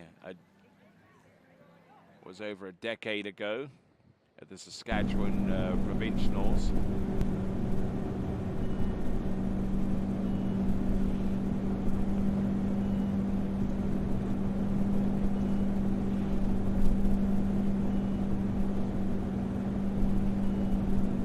So Enzo Christian. So not a bad looking run there.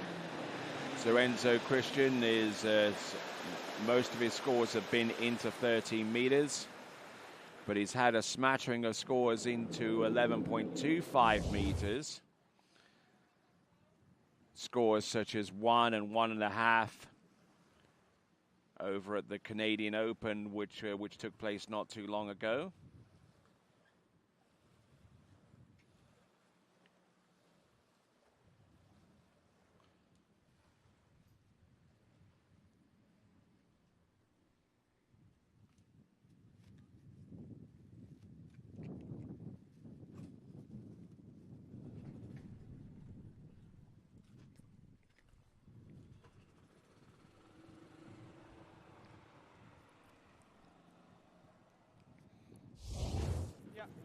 So Enzo Christian is back on top of the water right now.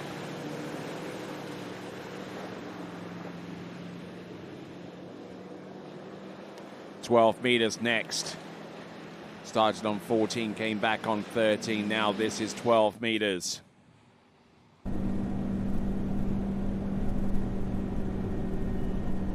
Scored 4.5 on the 13 meters.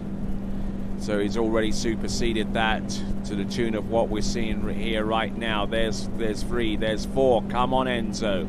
Round 5.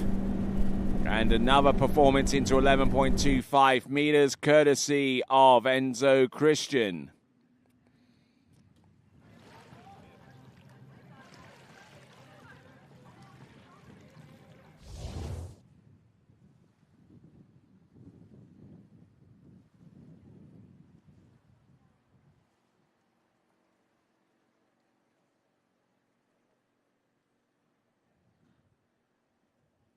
So looking at this again, getting a little bit blown over the front of his ski, especially right there off number 3 into number 4, but he has enough strength and power in reserve to stay focused and to stay upright. Especially there off number 5 into number 6, he really had to work hard to stay on top of the water after 5. But thankfully he was able to get round number 6 and continues on to ski. That was a clear pass on 12 meters. Now he's going to attempt 11.25 meters. Just like all those training years. Same water, same lake. Yeah.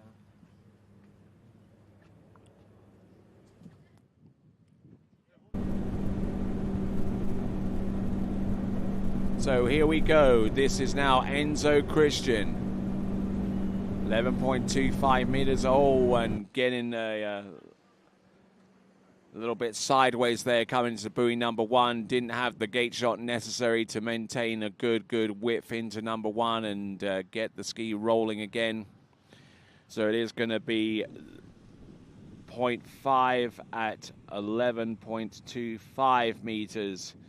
The final score for Enzo Christian.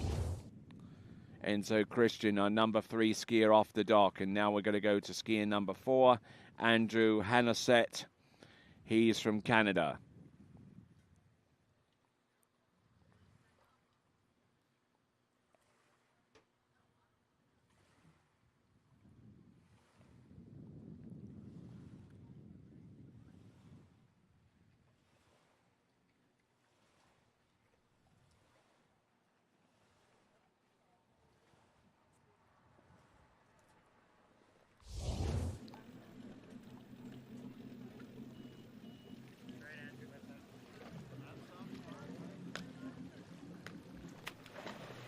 All right, in the water and getting ready to go. Andrew Hanneset.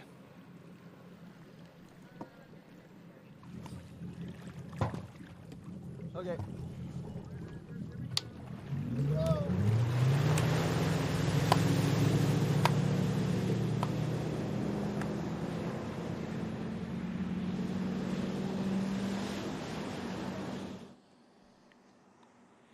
right, so Andrew Henneset. This looks like a 16-meter opening pass. Indeed it is.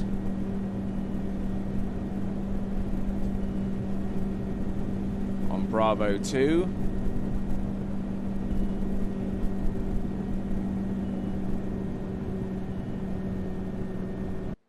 And it looks to me like an exceptionally run opening pass for Andrew Henneset. Coming to us out of Calgary in Alberta. Looking at some of the scores that he's produced. A lot of them point to a little bit of inconsistency here.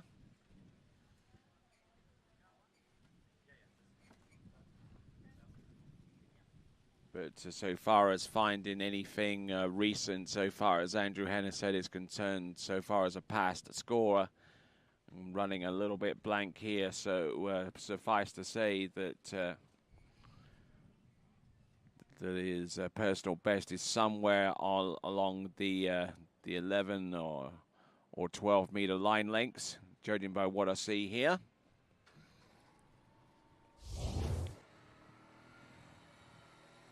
Here is our current leaderboard. Charlie Ross still in the lead after the first round of U21.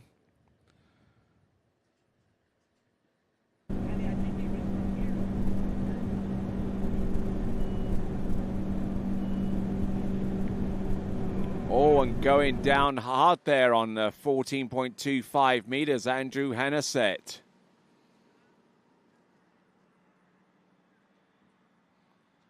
Seem to be in a little bit of a rush to get that second hand on.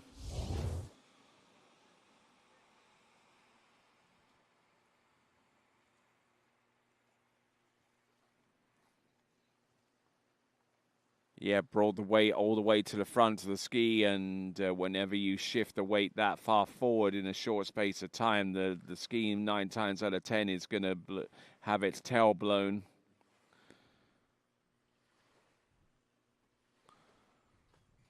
And that concludes the run for Andrew Henneset on half a buoy at 14.25 meters. In the meantime, we'll go to Hayden Bickerton from Australia.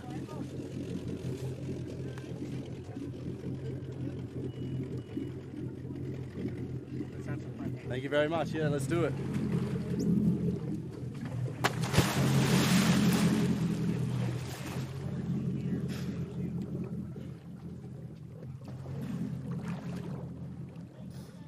Ready when you are.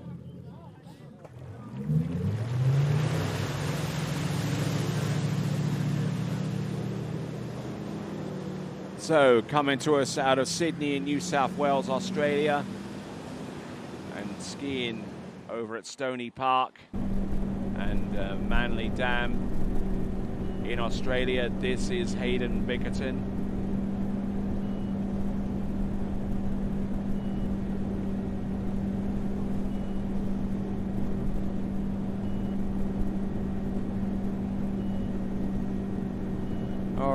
And just managing to slide his way around buoy number 6 and through the exit gates to constitute a 6 buoy count on the opening pass.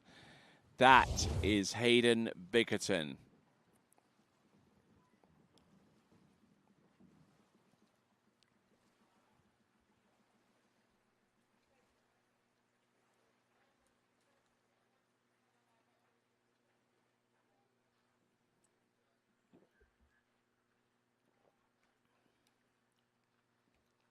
So Hayden Bickerton, let's get an idea of some of his scores. Got 4 at 11.25 meters at the Polk City Open, which was performed about as recently as last week. Scored into 11.25 meters in the Florida State Championships. And has a raft of scores that are either into 12 meters or 11.25 meters for much of everything else that he's done up to this point. So Hayden Bickerton now approaching the course.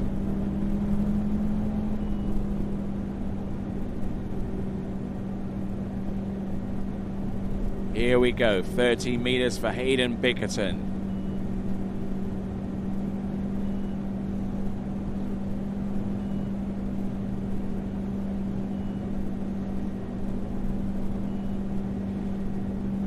Oh, and Hayden Bickerton getting in a little bit deep there off number 5, and things were looking okay at that point, but just couldn't really get to full grips with running that run.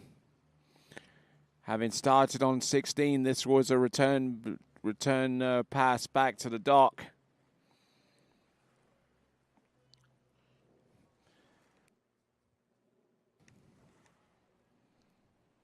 So coming back on 13 meters, looked like things were in control, but he loaded up too soon off number 5, and he was sent careening into the water. So that was on 13 meters. So 4.5 is going to be going his way. 4.5 on 13 meters for Hayden Bickerton. Now we're down to our last 5 competitors, and to lead off those competitors is a skier from the United States of America, specifically Austin, Texas. It will be Connor Pesic.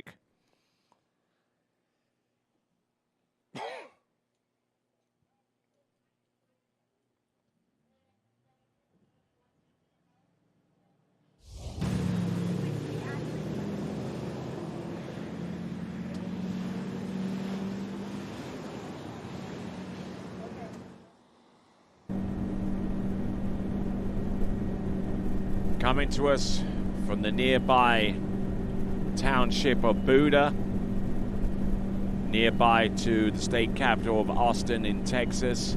This is Connor Pesic, 14.25 meters. And not a bad effort there. I'm sure that his parents are watching us from Texas, and a member of the TWBC crew. His specific function within TWBC is our drone pilot. Much of the scenic shots that you've seen here in recent times have involved the flight skills of our drone pilot, Connor Pesic.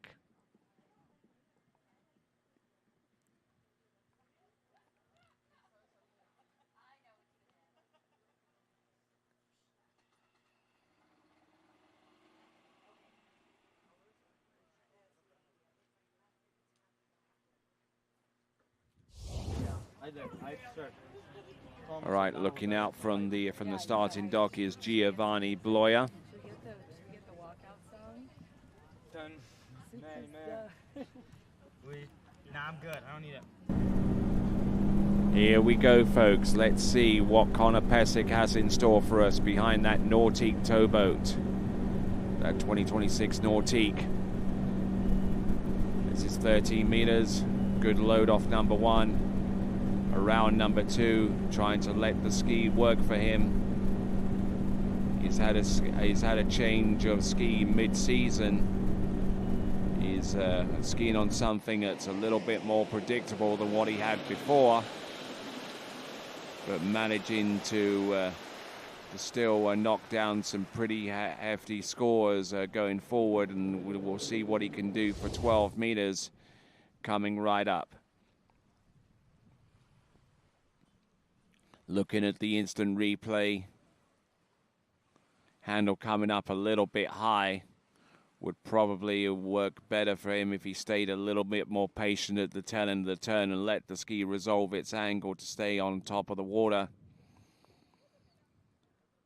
It is Connor Pesic.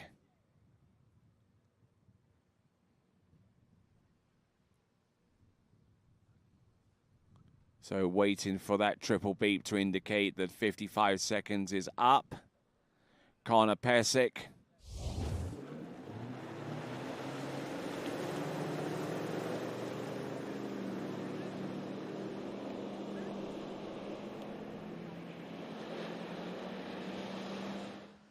All right, so Connor Pesic, who's traveled extensively across the world competing at some of the tournaments that he's been a part of the TWBC crew for. There's one, there's number two, a little bit tail heavy, and unfortunately there on the 12 meters coming to a grinding halt and scores 2 1/2. 2 1/2 there on the 12-meter line. And that is the final score for Connor Pesic in this round. Scored 1 1/2 on 12 meters in the round previous to this, so he's improved to the tune of 1 buoy. But it certainly won't get him up any higher on the final rankings list. The next best score would have been 6 on 12 meters, and he would have needed to have run the pass to get on level terms with skier who's about to take to the water, who is Giovanni Bloia.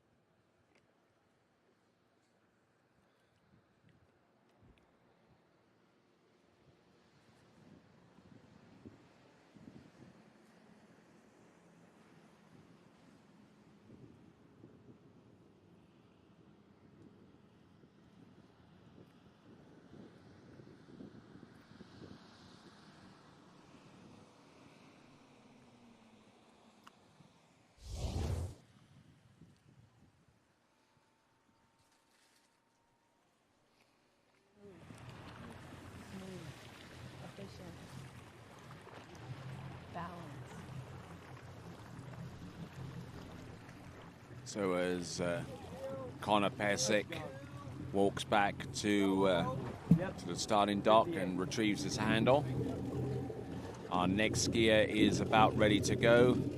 That next skier is Giovanni Bloia, coming to us out of Minnesota.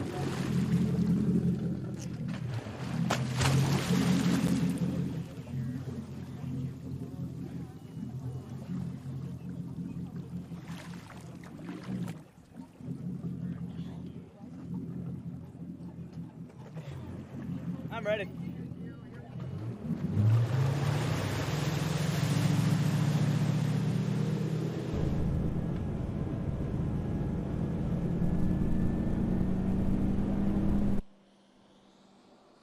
Okay, so at the Ralph Samuelson Minnesota State Championships, he was able to slalom half a buoy at 10.75 meters to take the win in the boys 5 slaloming division.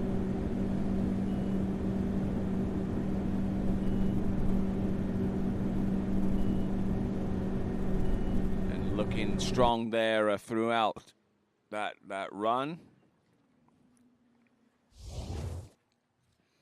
That is Giovanni Bloia opening up with 14.25 meters.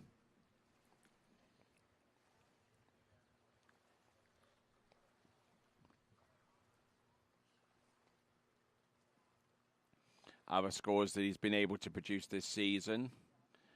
A score of 1.5 at 10.75 meters over at the Polk City Open a little over 2 weeks ago now.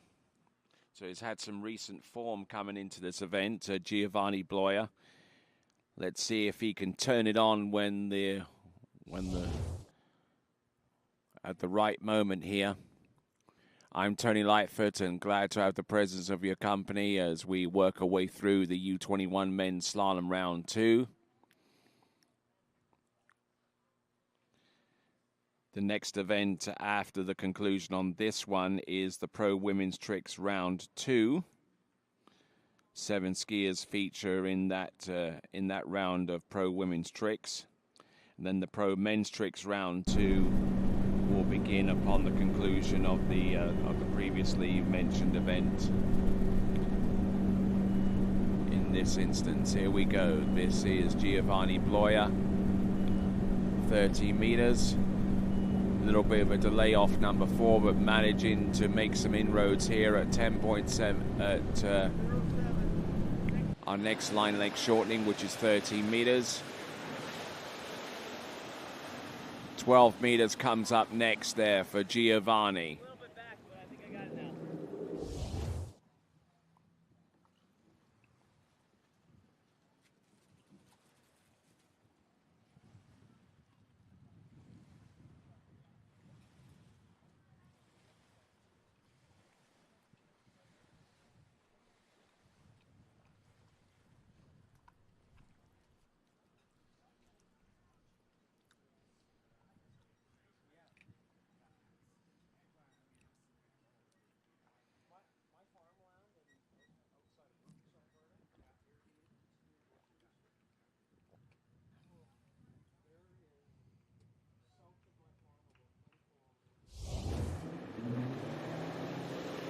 Okay, let's rock it. We've got Giovanni Bloia.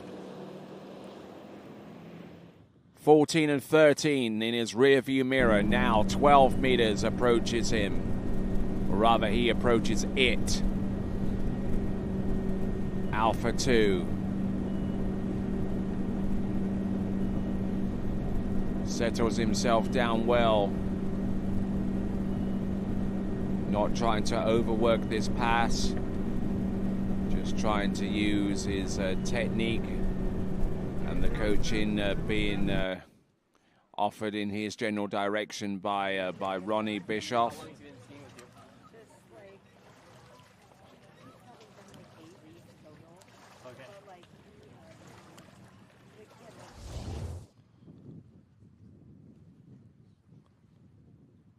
So Giovanni Bloia looking in very good shape, 3 passes into his effort, especially here on the 12 meters.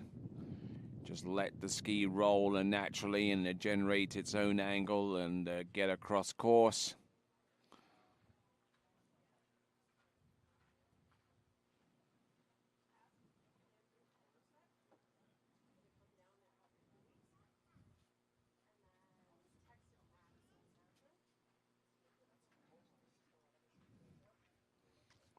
So now Giovanni Bloia is now getting ready for 11.25 meters, a pass that he's gone through at least a couple of times in recent events. The Polk City Open being one of them, the Minnesota State Championships being the other.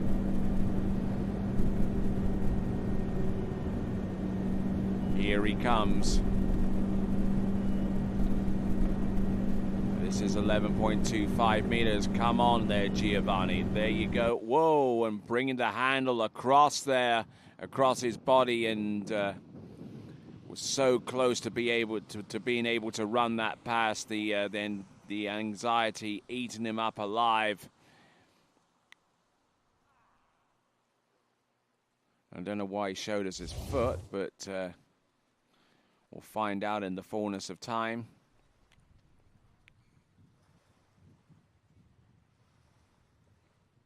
Looked good for the first couple of buoys, and he allowed that ski to work a little bit more conducively for him around number 3.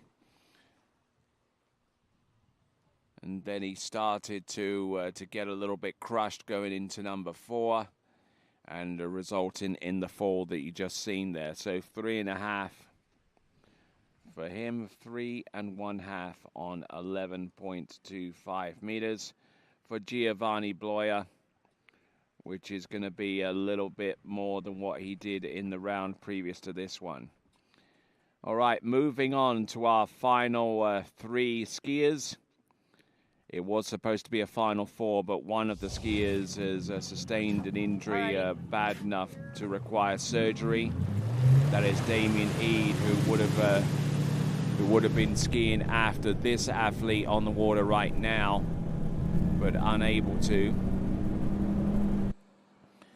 This is Jake Abelson. 14.25 meters opening run.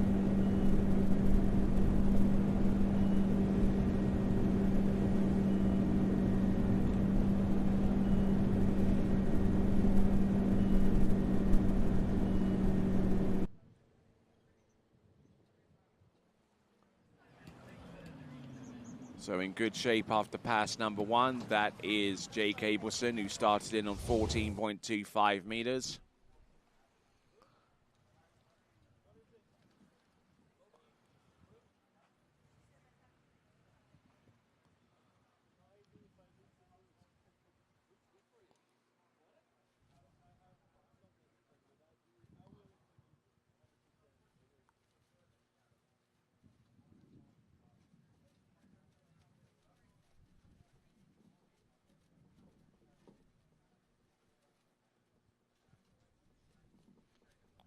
So looking at this once again, Jake Abelson, who's not only excelled in these championships at U21 level,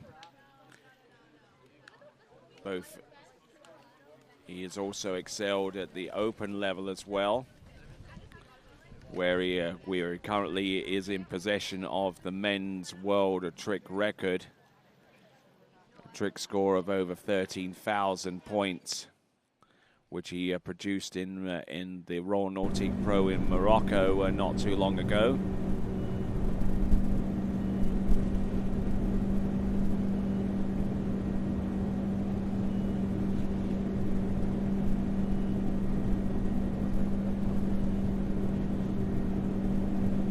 So Jake Abelson, a very, very adept overall athlete, able to excel in all three phases of overall, the tricks, the slalom, and the jump events.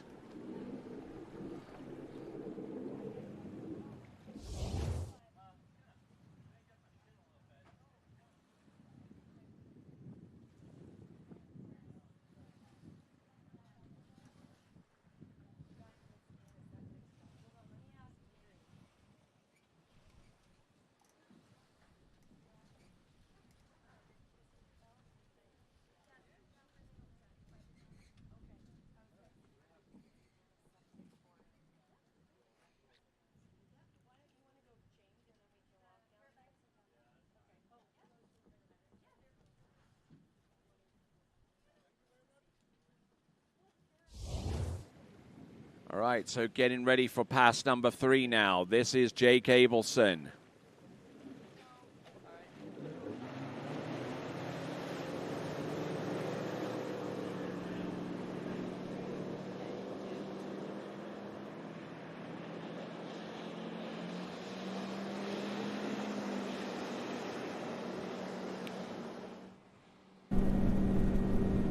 Okay, here we go. Coming in, this is Jake Abelson. This is 12 meters. Get a good hook up on buoy number 1. Jake Abelson, who is our third from last skier off the dock, so well aware of what it's going to take to make it onto the podium. And the good skiing there from Jake Abelson. As we look on the dock and see Jaden Eade, our penultimate skier, second to last off the dock in this second round of U21 men's slalomers.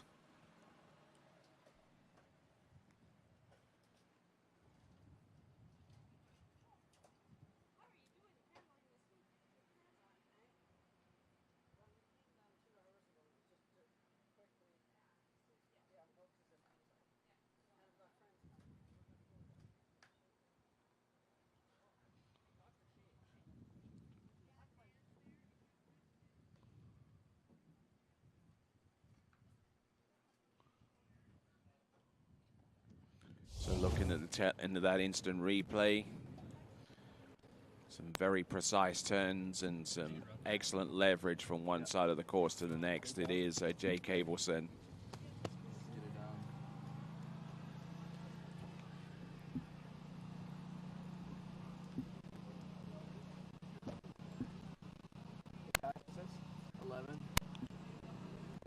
So now this is 11.25 meters.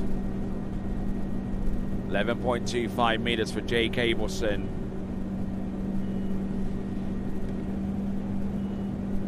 Scored 3 in the previous round. And it's definitely more than that right now. He gets the ski around number 5. Does he get to the wake in time? I don't think he does. So it looks like it is going to be 4 1/2. Initial assessment shows 4.5 there on 11.25 meters. This is Jake Abelson.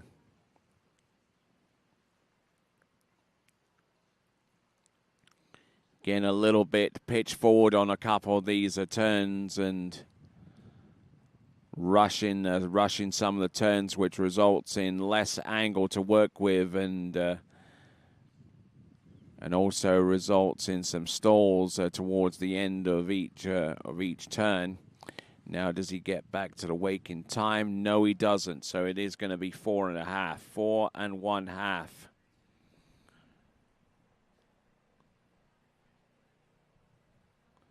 which is a 1.5 buoy improvement upon the score that he produced in the earlier round. So now, which brings us down to our next skier on the list. Well, the next skier on the list unable to compete due to an injury which he sustained in the jump event, severe enough to actually require surgery. And we wish the concerned party the very best of luck in that rather gruesome occurrence there for him. In his place is our next skier. It is his brother, Jaden Eade, coming in.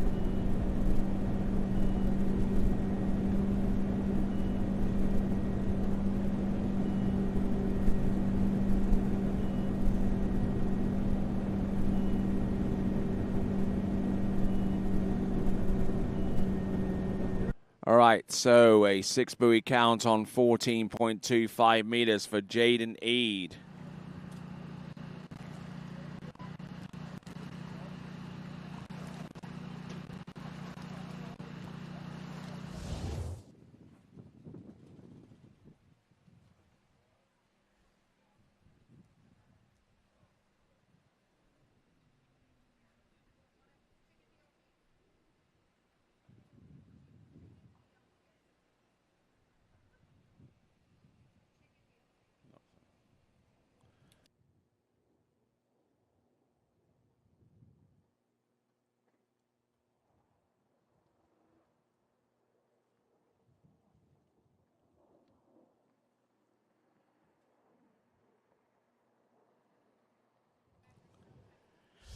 Okay, so moving right along, we've got Jaden Eade out there. He's gone through 14 and getting ready for 13 meters, coming back towards the dock as we look down at the dock itself and see Charlie Ross get ready for his assault upon the U21 boys slalom title here at the Rocky Mountain Pro-Am as part of the Nautique Water Ski World Series.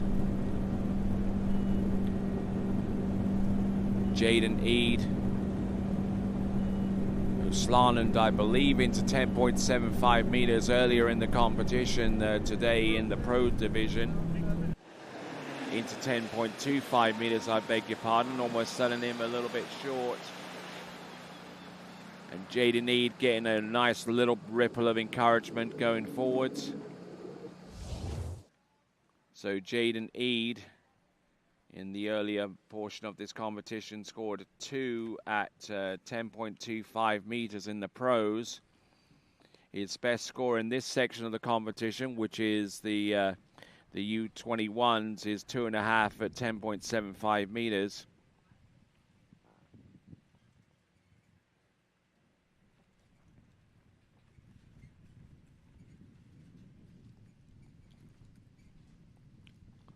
So he started in on 13. That was 12. So Jaden Eade, who enjoys table tennis, and working out in the gym, and is currently from Claremont in Lake County in Central Florida. Skis over at Ski Fluid, the facility that is run by his father, Kyle Eade. This is Jaden Eade.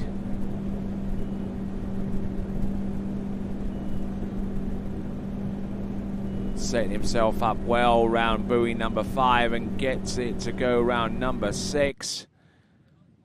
A grand performance there, and certainly on top of his game right now. That is Jaden Eade.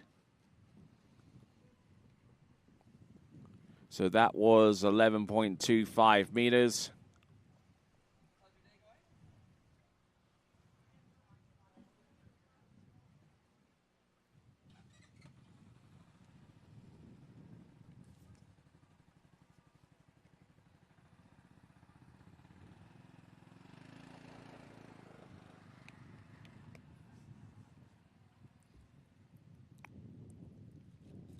So well ahead of this pass and getting that effort to go there in the round 2 of the U21, the men's slalomers. We're almost at the end of this division and will soon be heralding a champion of the U21 men's slalom competition. We've got one more skier to go, and that is Charlie Ross.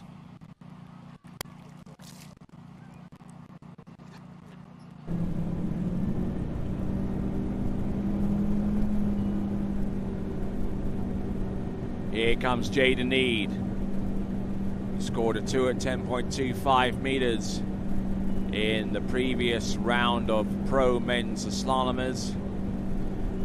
But unfortunately, in this instance, on 10.75 meters coming back, just couldn't really get the clean hookup that he wanted or needed. It's going to be 1.5 at 10.75 meters, 1.5 at 10.75 meters.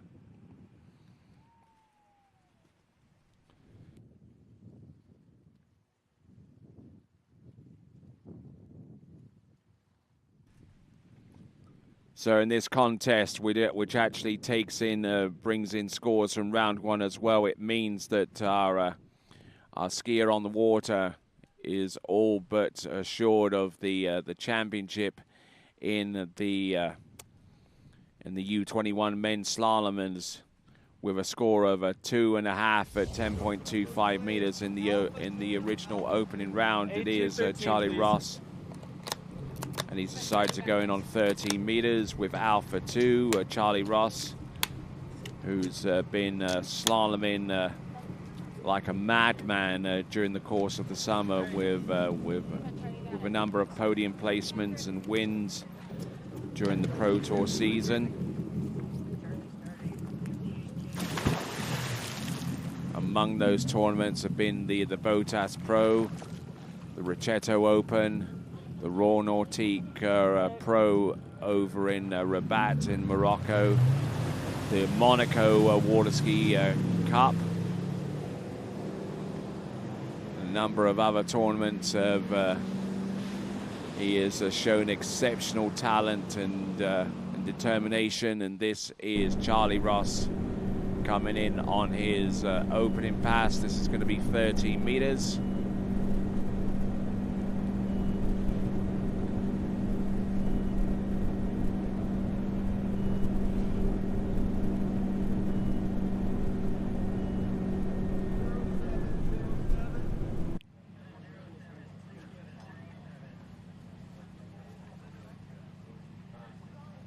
So with Drew Ross watching on,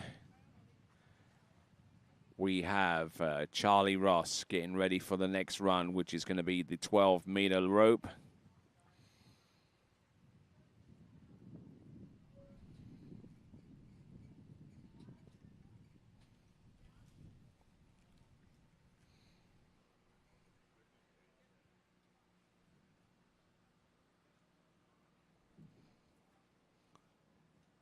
Getting a good run here with the opening pass of 13 meters, and has absolutely no problems in running that.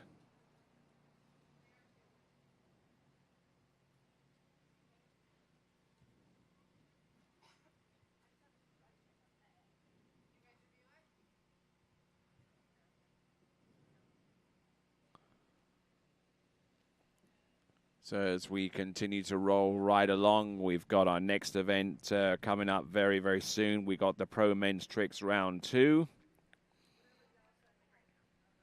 preceded by the Pro Women Tricks Round 2 as well. So we got 7 skiers in one, 8 skiers in the other,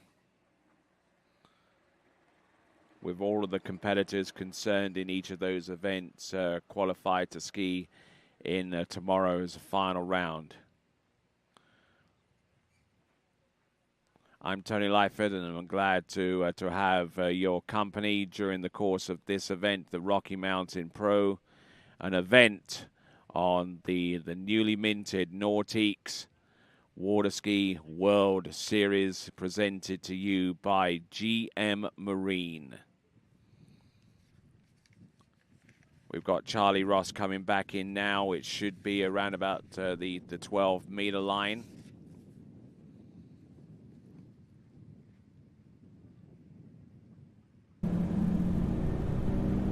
So, PCM powered 2026 Ski Nautique with a 6.2-liter, 450 horsepower engine. Pulling more personal bests and world records than any other towboat in history, the Ski Nautique. And Charlie Ross, for his part, during the course of this summer, was able to slalom into 9.75 meters for the first time last season, and has continued on with a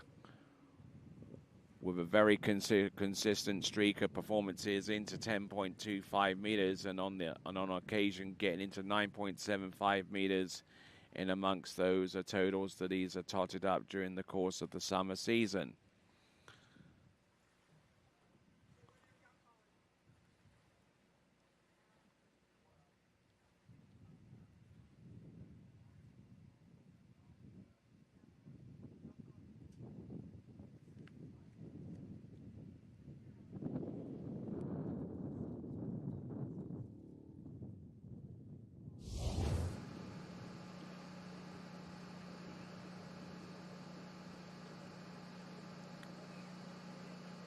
Okay, so Charlie Ross getting ready for 11.25 meters.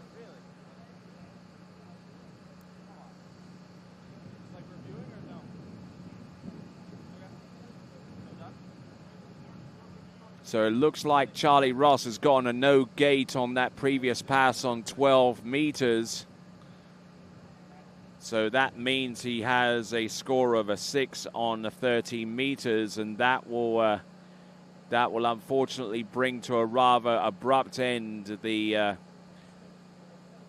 men's U21 slalom championship.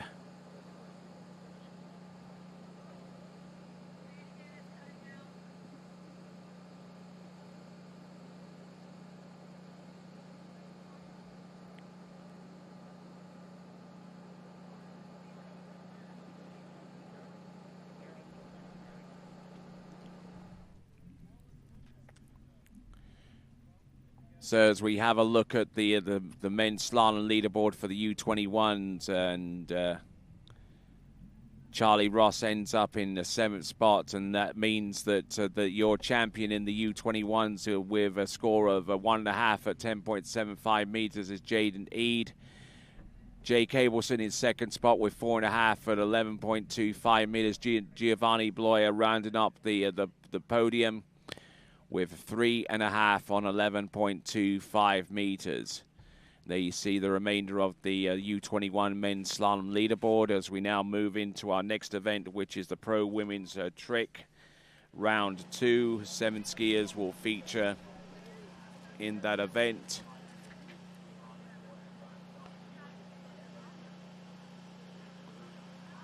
All right then, so we're in the next few minutes, we'll go on to our next event, the Pro Women's Trick Round 2. You are watching the Rocky Mountain Pro, an event on the newly minted Nautique Water Ski World Series. I'm Tony Lightfoot, and when we return, we will have some trick skiing coming right down the pipe. Stick around, folks. Women's Tricks Round 2 in the pros. We coming your way next. My name is Thibaut Dalen, and I'm the broker of Dalen Real Estate. And today, I want to show you some of our special listings located in Florida's world-famous water ski hotspots.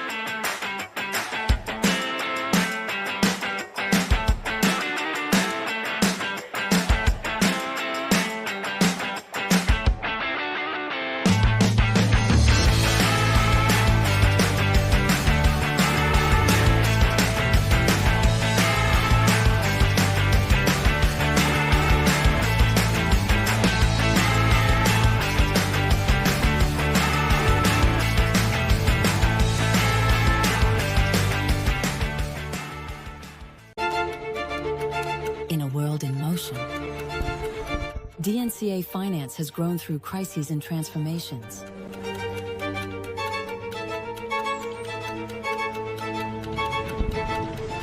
times change, values remain.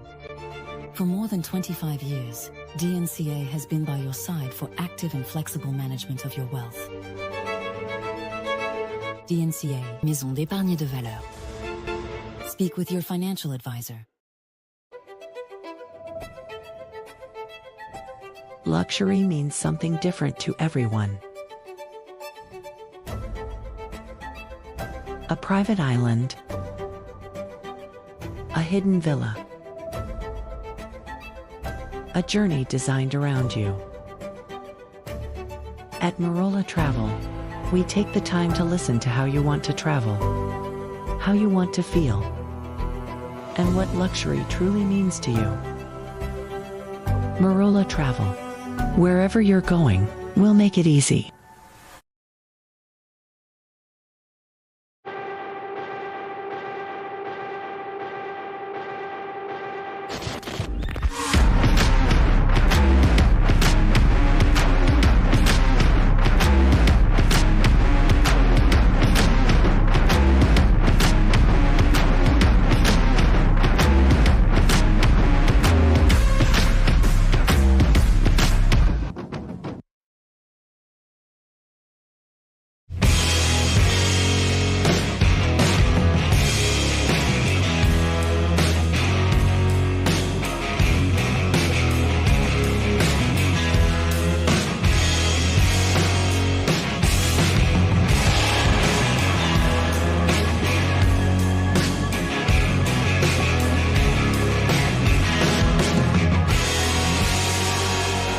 Masterline, made in the USA.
Thanks for calling Wake House. This is Brian. How can I help you? Yeah, Will. Can I let him know who's calling?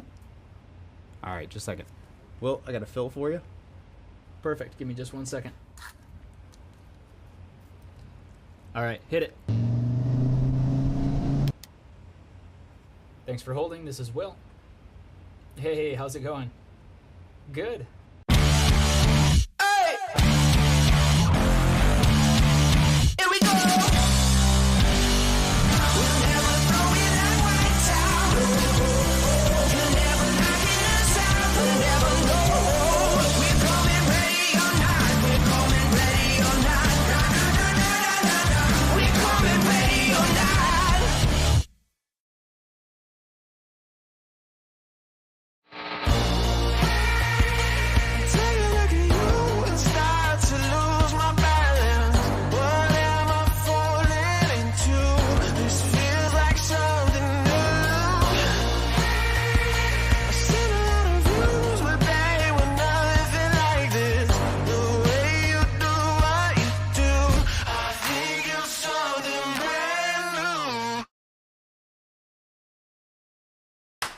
What if I told you there was a place where the sounds of nature are only broken by the roar of a boat, a place where that summer feeling lasts all year long, a place where the Florida sun is only outshined by the smiles of the skiers, a place where first-time skiers can ski alongside world champions and the world-class coaches work with all levels of skiers.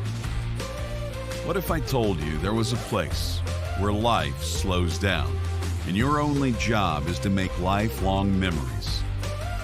That place is Swiss Water Ski Resort. Book your trip at SwissWaterSkiResort.com.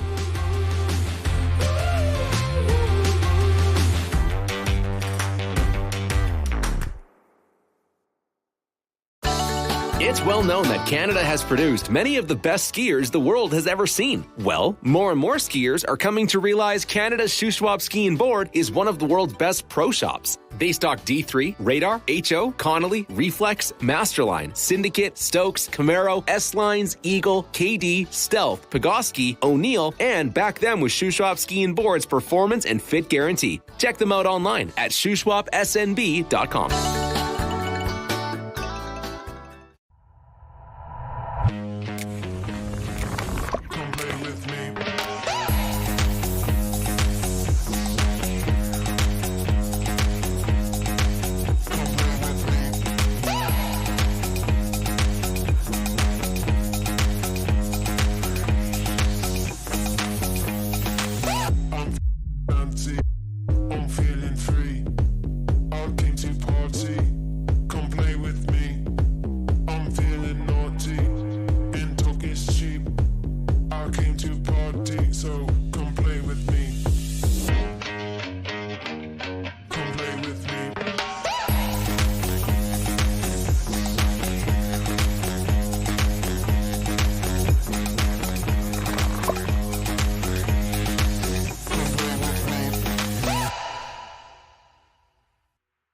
At Houston Cadillac, at the moment you arrive, you will notice dedication to excellence.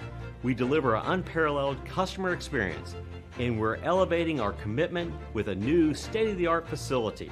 Explore our selection of new Cadillac cars, crossovers, and SUVs designed to meet your needs. We are redefining the luxury experience and investing in the future. Visit Houston Cadillac and begin your journey towards luxury.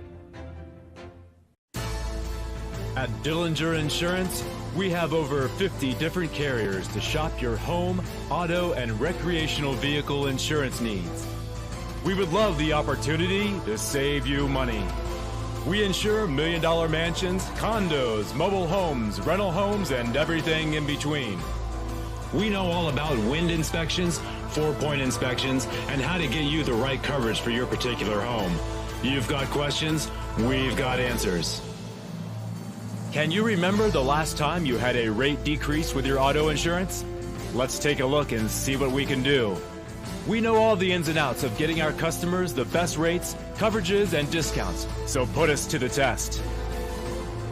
Don't monkey around with your insurance. Call Dellinger Insurance today. We've got tons of companies to help find you the best prices and the best coverage for your particular needs on home and auto insurance. Go Knights!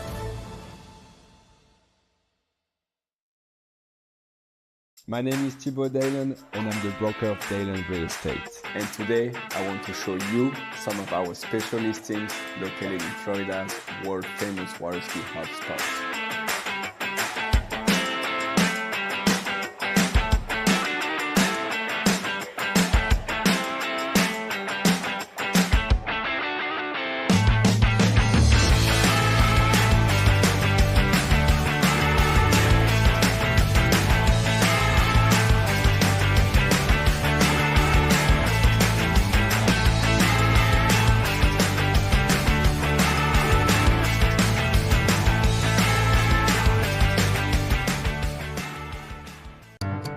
For over 20 years, because times are always changing, the men and women of DNCA have been invested in future-oriented solutions through active and flexible conviction management. Times change, values remain. Entrust your savings to an asset management firm to meet your long-term financial goals. DNCA, Maison d'épargne de valeur. Speak with your financial advisor. The perfect holiday isn't a destination. It's a feeling. That's why we don't sell packages. We listen. We design. We create journeys as individual as you are.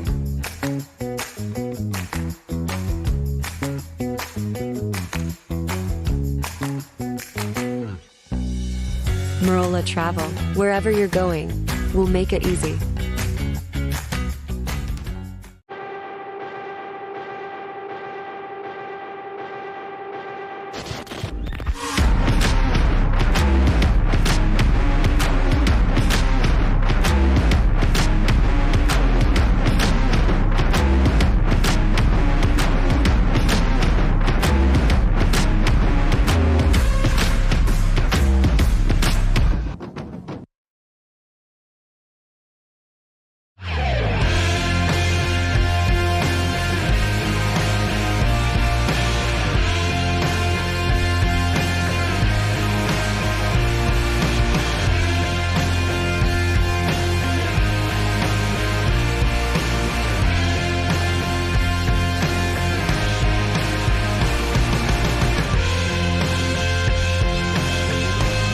Eagle, made in the USA.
Well, hello and welcome back, ladies and gentlemen, and thank you for tuning in to the Rocky Mountain Pro-Am as part of the Nordic Water Ski World Series.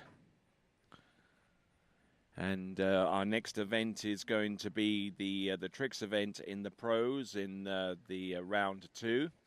We're going to start off with Anna Hunter, then following on with Sasha Denyaskaya, Erica Lang, Hannah Stopnicki, Lexi Abelson, Kennedy Hansen, and Neely Ross.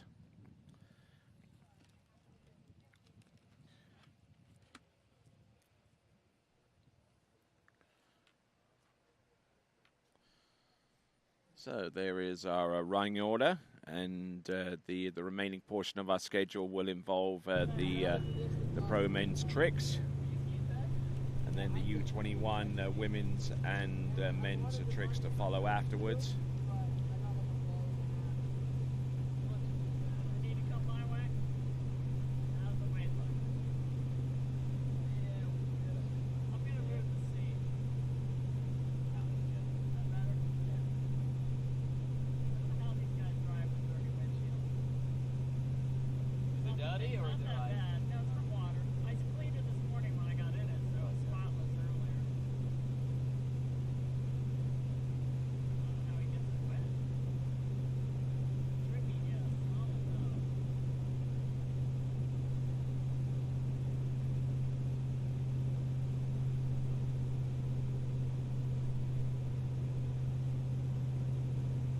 As we get ready for our tricks competition in the women's pro event, let me tell you about our sponsors, the presenting and title sponsors, the Government of Canada, Sport Canada, the Provincial Government of Alberta, and Tourism Calgary. And if you ever want to venture out this way into Foothills County or the greater surrounds of Calgary, and you can find out all about what Calgary has to offer in terms of tourism by going to tourismcalgary.ca. Tourismcalgary.ca is the place to go to plan your trip to the Blue Sky City and beyond. The water ski organizations and legacy funds have contributed to this event as well. We thank Water Ski Canada, Water Ski and Wakeboard Alberta, and the Vernoberg Legacy Fund. We also have corporate and community sponsors, such as Caledonian Midstream, the Compass Group, Wildcat Realty, Basecamp Motorsports, Wizard Lake Marine Incorporated, along with the Lakes of Casting Stone. And when it comes to equipment and gear sponsors, we have the very best in the business. Starting off with Shuswap Ski and Board. They have 2 locations, one in Sicamous in BC, and the other right here in Calgary in Alberta. We also thank GM Marine and PCM Marine Engines for supplying us with the power necessary to make this event happen.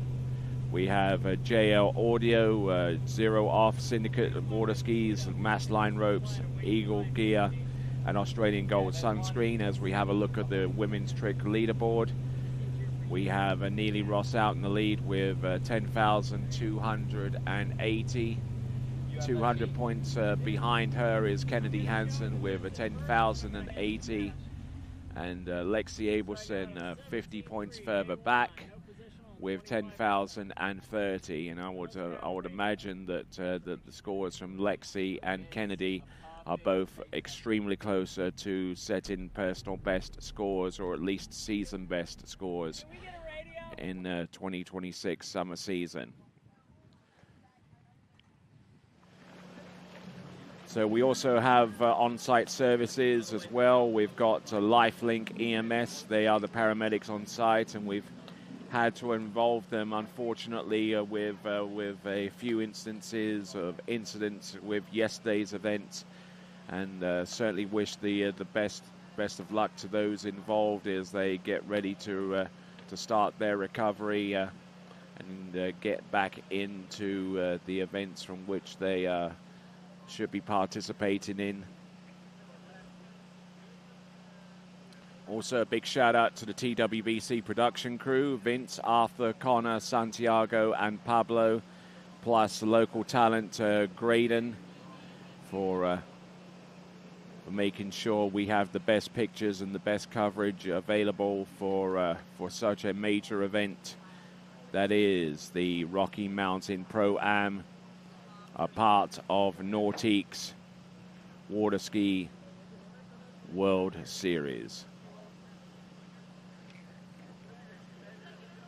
For those of you wondering about the lakes in Casting Stone, some of the extracted gravel from the site was actually used to build Calgary's Deerfoot Trail Freeway.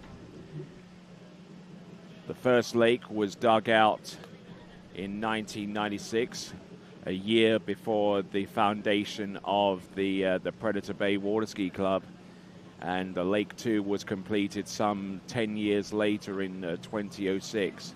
But both were completed just in time for the World Water Ski Championships when they took place here in 2009, and there were scenes of jubilation and celebration abounding with those championships.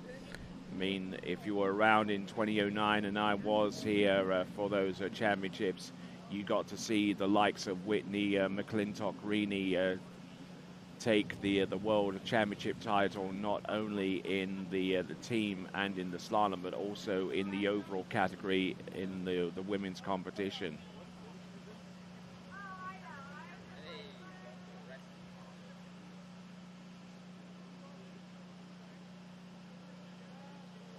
And this competition, speaking about World Championships, they've hosted more than their fair share of world titles. In 2024, they hosted the U17s. Last year, they hosted the U21s. And only just a few days ago, they hosted the 035 World Water Ski Championships, as well as hosting the Calgary Cup on the overall tour a few years back. And a few years before that, the Pro Shootout, and as I mentioned, with the 2009 World Water Ski Championships, which was also the launch site for the Nautique 200 model towboat, a towboat that continues to do great things at select tournaments across the world. It's another Nautique model of towboat, and it is still certified to pull tournaments across the world, the Nautique 200. But the boat that we will be using here is the newly created and newly launched 2026 Ski Nautique by Nautiques and their parent company Correct Craft, on the waters of the world since 1923.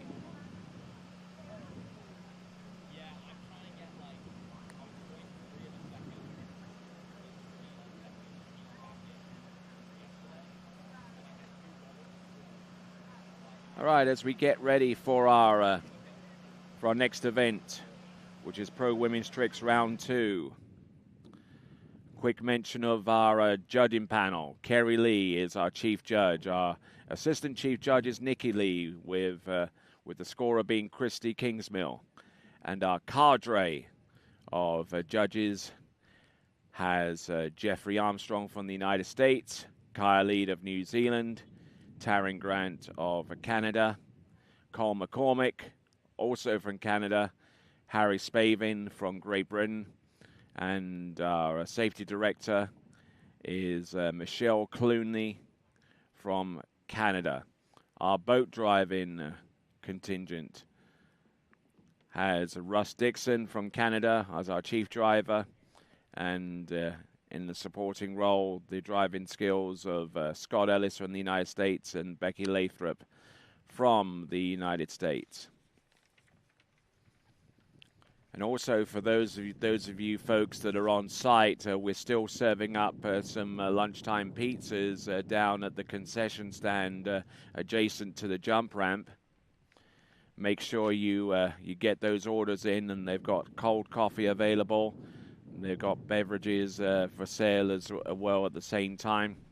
So for those of you that are watching and monitoring the situation here live on their cell phones and tablets and laptops and whatnot, be advised that we have plenty of food along the shore side adjacent to the jump ramp in the white tent. Big shout out has to go to Dan and Sue Velsic, who remain active members to this day, having founded the Predator Bay Water Ski Club in 1997, maintaining 2 slalom courses, a jump ramp, a clubhouse, and dockside facilities. And this facility has a full-time boat driver, which covers the daylight hours from mid-May to mid-August. And qualified members covering evening driving and at other times as well. 2 new Ski Nautique tow boats complement the fleet here, with 0 off control, 0 off cruise control, keeping the conditions consistent for everyone. And for those with adaptive needs, they're not left out of the picture as well. They're not left out of the picture at all, because the Splash Adaptive Water Ski Program provides modified skis and one-on-one coaching to make the sport accessible to skiers with adaptive needs.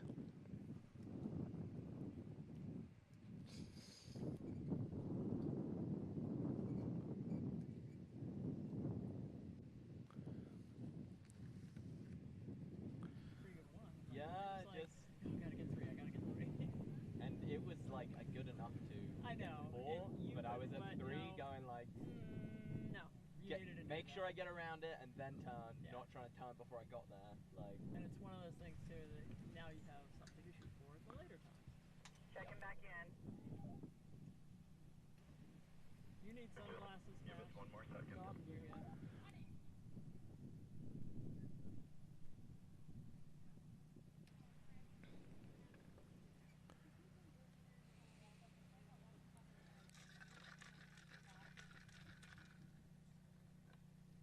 Did Terry make it a Terry? Go for Terry. See anybody else over there? Anybody that might know how to use video trick timer? I see a few people I can go ask. Alright, guys, let's hop out for a second. I'm gonna hop out. Get out of the sun. And they can't start without us, so we're good. We're just getting out of the sun. Sorry, Anna. We're gonna be in there long enough. We don't want to make it any longer.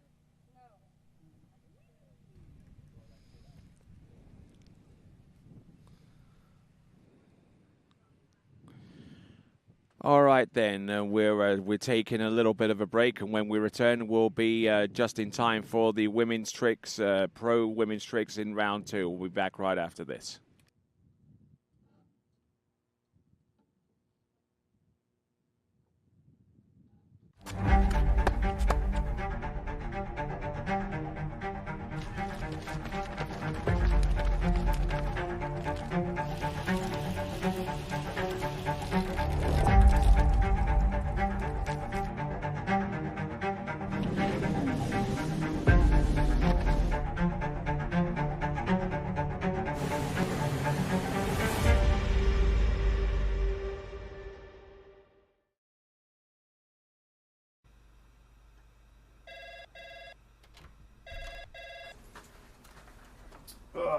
Morning, Brian.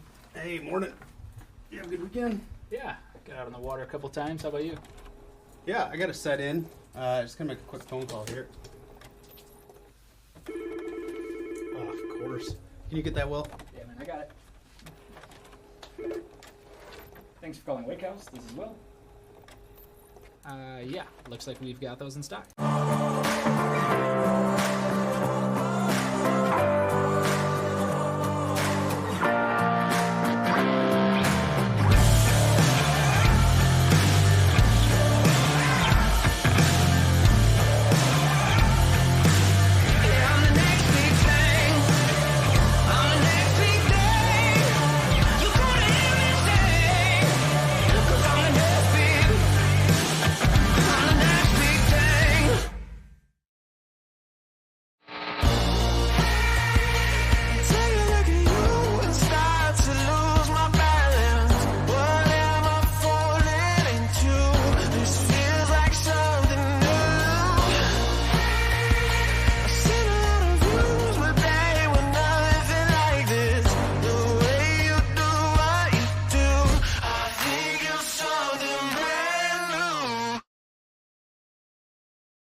What if I told you there was a place where the sounds of nature are only broken by the roar of a boat?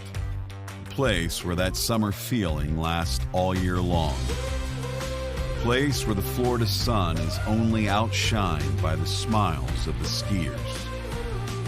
A place where first-time skiers can ski alongside world champions, and the world-class coaches work with all levels of skiers. What if I told you there was a place where life slows down and your only job is to make lifelong memories? That place is Swiss Water Ski Resort.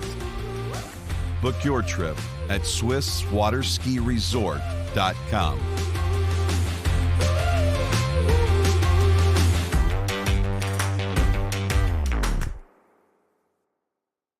It's always summer at Shuswap Ski and Board isn't just a slogan.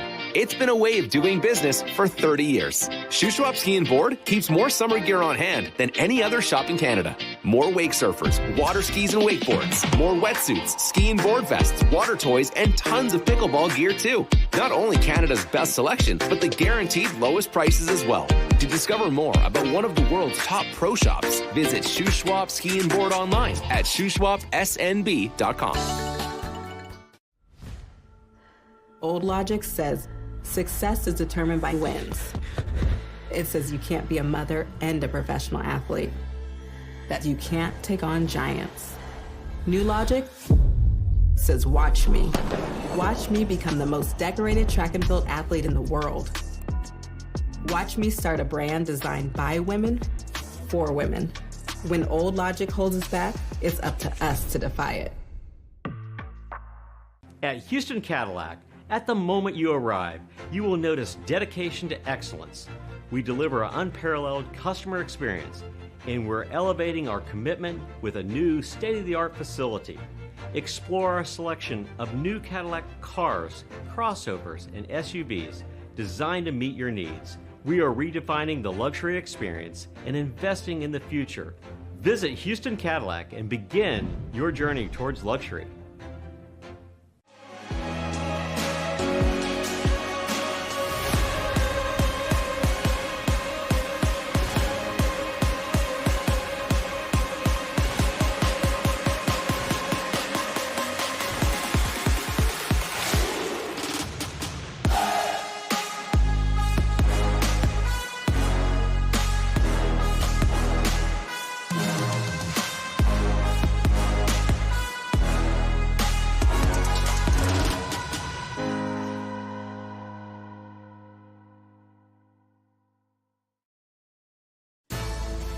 At Dillinger Insurance, we have over 50 different carriers to shop your home, auto, and recreational vehicle insurance needs.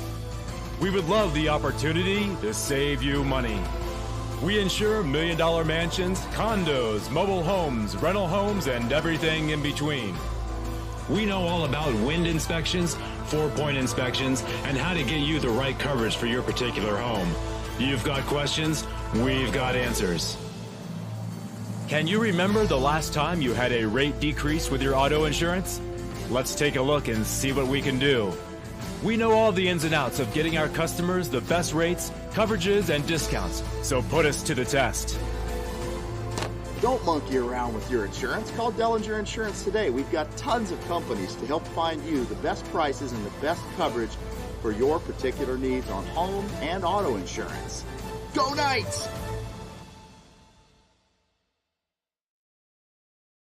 My name is Thibaut Dalen and I'm the broker of Dalen Real Estate. And today I want to show you some of our special listings located in Florida's world famous water ski hotspots.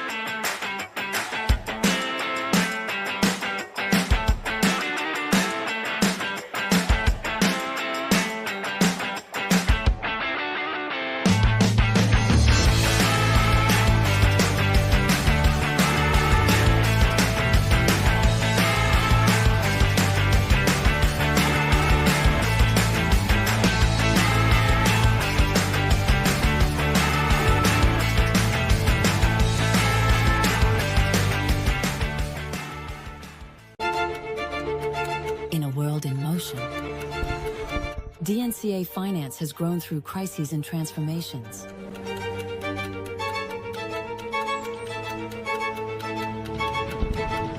Times change, values remain.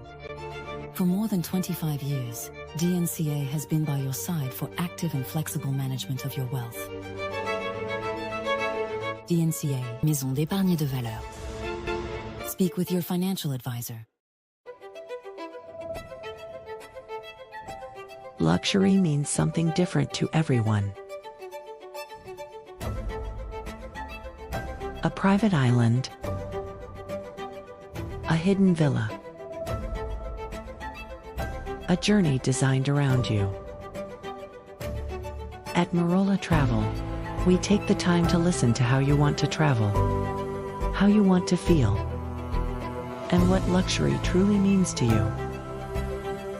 Marola Travel. Wherever you're going, we'll make it easy.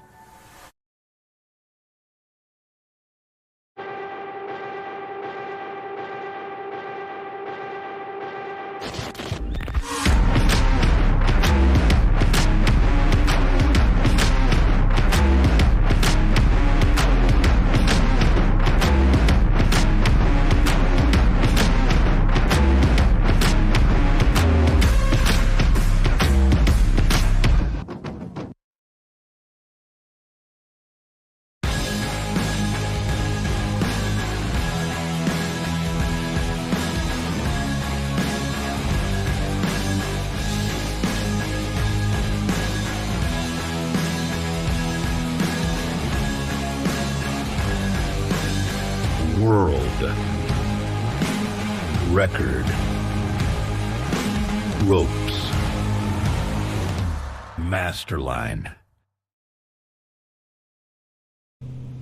Okay, ladies and gentlemen, we are about ready to go with the women's tricks round 2 in the pro section, and after round 1, this is how things are shape up.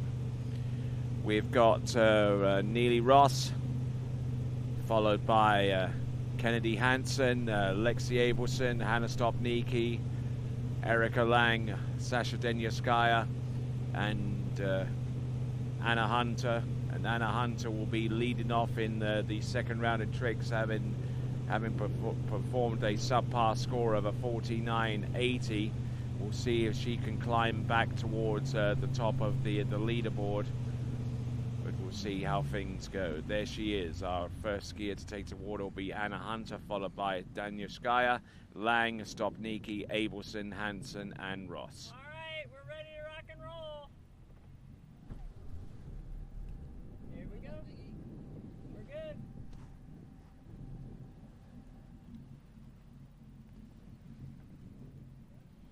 All right, ready to go, as Becky just announced to the good folks around about dockside. We've got Anna Hunter, who's titled in a number of major events, Masters, World Championships. The list is pretty extensive.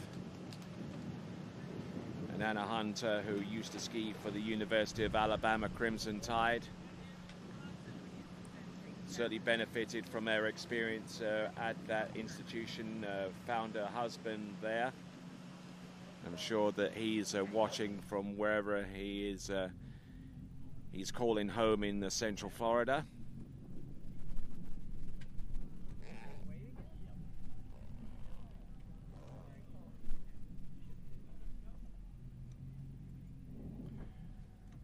Okay, just waiting for the line to tighten up and for things to set off.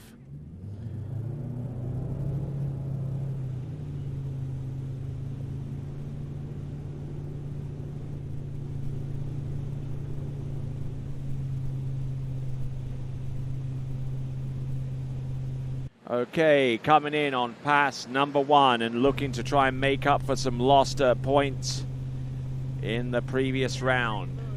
49.80 in round number 1, but capable of so much more. This is Anna Hunter. This is going to be a seeding round once again. No one's getting eliminated from an 8-person tricking final when you only have 8 competitors in the complete roster of trickers. Toe wake O, toe wake line O, toe wake line back, spins to the front, toe wake line back to back, and a couple of toe sides on the outside of the wake. A skier who rides a quantum trick ski and tricks for Eagle and Master Line. That is Anna Hunter.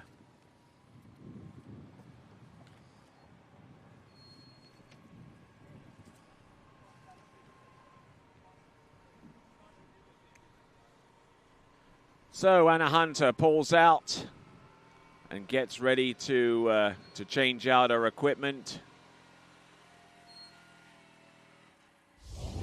Her toe trick ski will be hidden somewhere in the boat, and her handle pass trick ski will make an appearance for her second and final pass. But look at how wonderfully precise these tricks are. Has good line tension all the way throughout this tricking pass with toes. And that's one of the key elements going forward for anyone that harbors a desire to do something like this, young or old. Keeping that line tension and keeping the toe foot close to the standing leg is one of the easiest things that you can do to clean up and start performing toe tricks, because the margin for error is so slight in terms of obtaining and maintaining balance with toe tricks, that any movement that you can minimize in terms of the pull and the advancement up on the boat, if you can minimize that motion, then it's a lot easier to get your balance and to maintain it all the way through. But that's toe tricks. We'll have a look and see what she can conjure up with a hand and with the handle pass. Here we go.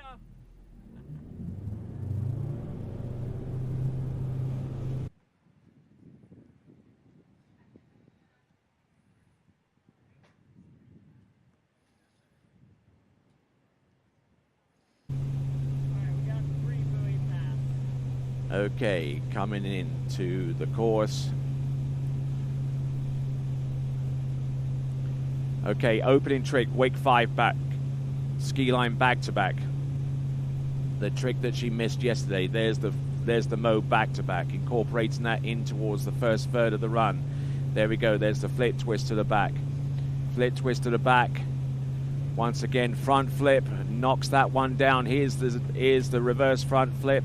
Look at her go, standing up on both 22nd runs.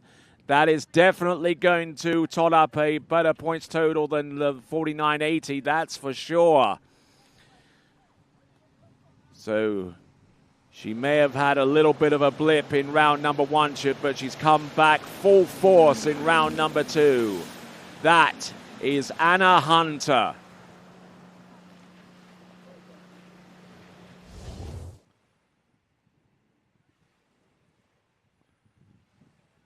Absolutely super crisp, super precise here for Anna Hunter as she goes for the ski line back, goes for the surface back-to-back. Look at that clean transition and the way that it's just seamlessly incorporated into the run.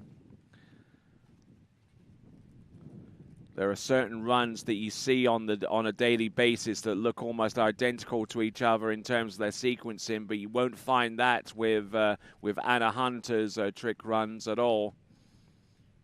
Maybe with the possible exception of the 2 front flips, one has to come before the other. If you intend to produce the reverse, then it's got to be produced directly after the performance of the original directed trick.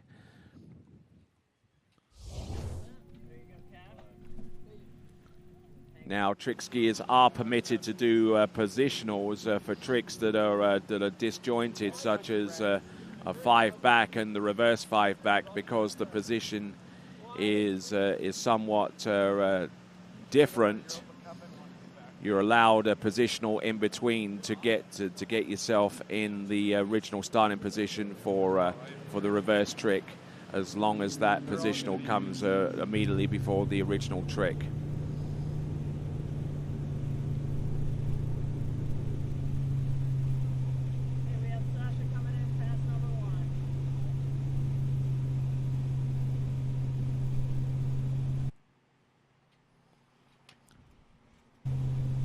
So here comes Sasha Denyorskaya, one of our 7 trickers in this trick tournament. Wind blowing down the course now. Now it's going to make life difficult here for Sasha. She goes surface toe back-to-backs, toe 5 front, toe O out, toe O in, toe wake O, toe wake lino with excellent elevation to work with.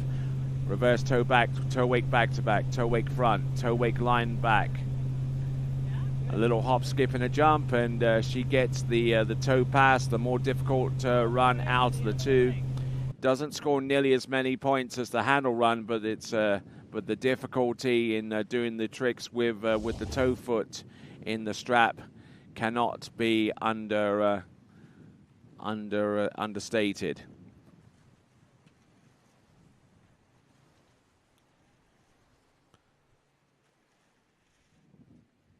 So looking good here. Toe into wrap there at the tail end of the surface toe sequence.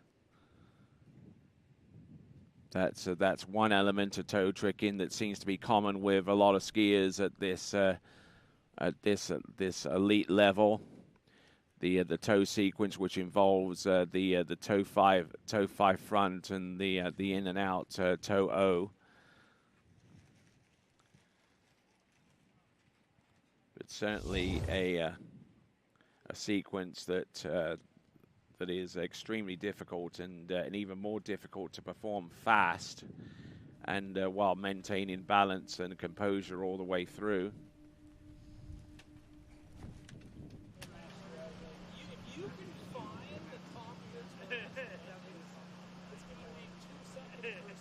All right, our third skier to take to the water is going to be Erica Lang. And she's about ready to go.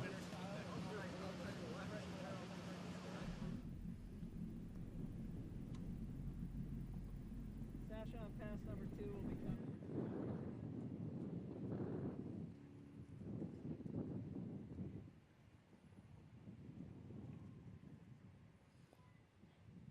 All right, looking down at the dock from our drone shot, we see Erica Lang and just going through the motions of getting ready.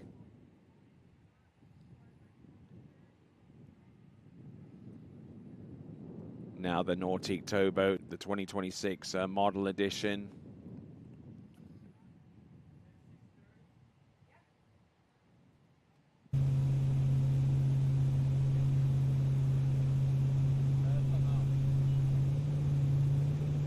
All right, here we go, going through the flips here. This is Sasha Denyorskaya, lands backwards with the flip twist, and there she lands forward with the flip twist to the front. There's the front flip, which she has managed to ski out of this time around. She had an attempt at the front flip in the previous round, and looks like we got a point score. It is 10,630, 10,630.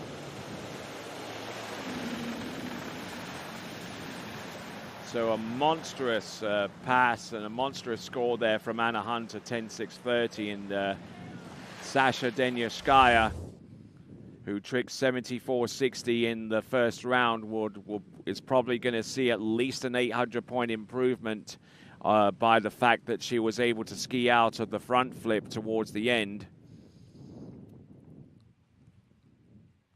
Now, these regular flips that you see are 500 points apiece, so an integral part to a high score in the handle pass. If you can do them quick and do up to 6 of them, then your point score is going to going to rise exponentially in that regard. And now she sets up, picks the ski up, throws it behind her head, and performs the front flip as well as some other tricks to beef up the points. So I'm probably figuring that it's going to be a score of around about 8,500 points, taking into consideration what a front flip is worth in terms of points, plus the additional points for those tricks that she had planned after the front flip. Remember that yesterday where she fell on the front flip and obviously cost her not only that trick but also the tricks afterwards. So Sasha Denyaskaya will see an uptick in her fortune so far as points, but so far so good for Anna Hunter with her point score of 10,630, which when you combine that, when you take the other point scores into consideration from yesterday, you'll find that Anna Hunter has moved from last to first.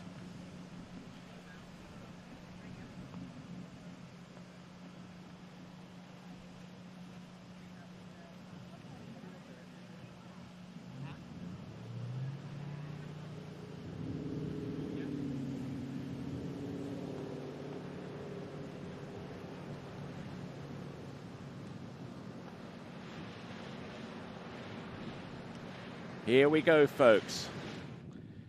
Skier who is the current women's trick world record holder. This is Erica Lang. Her world record total is 11,560. She got that approved midway through the summer, and it already has another world record up for approval with 11,710 from the Botas tournament that was held earlier on in the season. Half jack to the front. There's the front flip. Here's the front flip reverse. Wake 5 back, wake 5 front. Ski line back to back, ski line back. Flip twist to the back and beautifully executed towards the end, almost running out of time. I would suggest that about the time that she fell that the 20 seconds would have expired. But tricking like a demon out there. That is Erica Lang.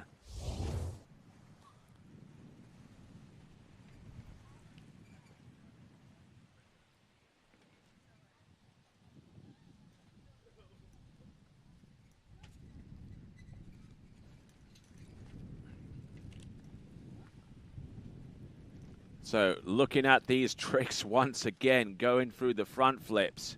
Advancing herself up against the boat with a monstrous pull.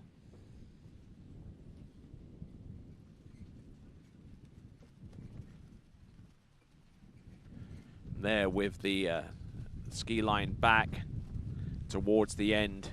Positional to the front. Flip twist to the back. A rather unusual pass here.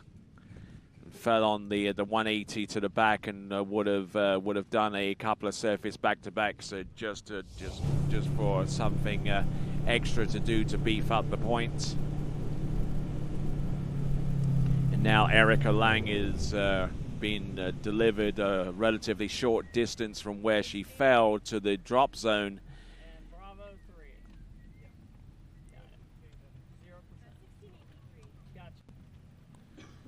So now we see Richard Abelson at the back of that towboat. We see Becky Lathrop at the helm of that 2026 Nautique towboat. A ski Nautique towboat, a legendary towboat in all of its guises. I mean, you can go back to a few generations back when the 2001 Ski Nautique premiered to rave reviews at the turn of the 80s, and served as a world championship level towboat for many years before the next incarnation of the Nautique towboat came into being in 1989 in preparation for the World Championships that year, which took place at the Ski Club of the Palm Beaches in south of Florida.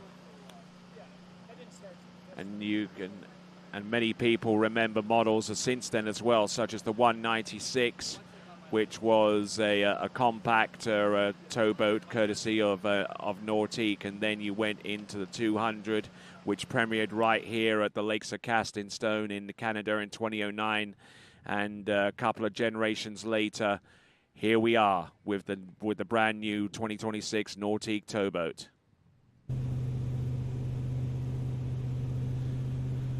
Okay, so Erica Lang, 27 kilometers an hour, Bravo 3 with the 0 off, no ballast to speak of. Hardly surprising because it is tow tricks. Tow wake 5 back, tow wake front, 2 tow sides, tow wake back to back, tow wake back to back reverse, tow surface tow back to backs, winding it on, tow 5 front, tow out, tow her straight back in, tow wake O. What has she got? Tow wake line O. Now is she going to go for the tow wake line back? Tow wake line back to back. Does she go for the reverse? Yes, she does. Hits the top of the wake. Beautifully executed. 2 brilliant runs there from Erica Lang. Is it good enough to maybe touch upon the cloak that is the world record? She currently has the world record of 11,560. She has 11,710 that's been assessed right now for a potential new world record. She performed that at the first stop of the Nautique Water Ski World Series of events over in Botas, the Botas Pro-Am. But looking at these tricks, beautifully executed here. Toe wake back-to-back reverse. Extremely compact skier. And certainly has all the physical attributes that anyone would want or need to perform tricks at this level. She is a high-level gymnast and keeps herself active in the off-season. Toe wake line back-to-back and just goes straight in for the toe wake line back-to-back reverse towards the end. She had those tricks programmed towards the beginning a couple of generations of trick runs ago. A big improvement for Sasha Denyaskaya. We've got that point score now, 8,810. 8,810, which is about the score that Hannah Stopnicki produced in the first round, 8,840. Not too much to choose between those two competitors. We're waiting on Erica Lang's score. We got Hannah Stopnicki coming in. She's setting herself up well with toes. It's going to be a headwind pass with toe tricks, toe 7 front, toe 5 back, toe 8 back to back, and it's reverse, getting a little bit bogged down at the wake there, but managing to still stay out upright. Toe O wrap in, toe wake O, toe wake line O, toe wake line back. Does she have anything more? Toe wake line back to back, beautifully executed, and within the last few weeks has started adding the toe wake line back to back as an ending trick to beef up her runs.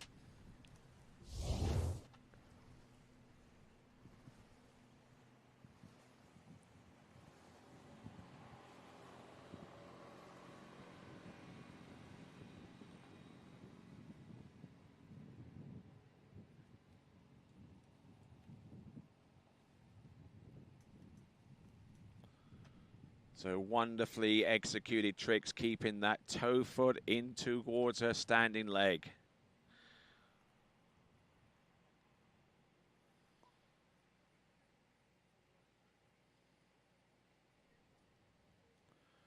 Just moving right along at a quick, rapid pace.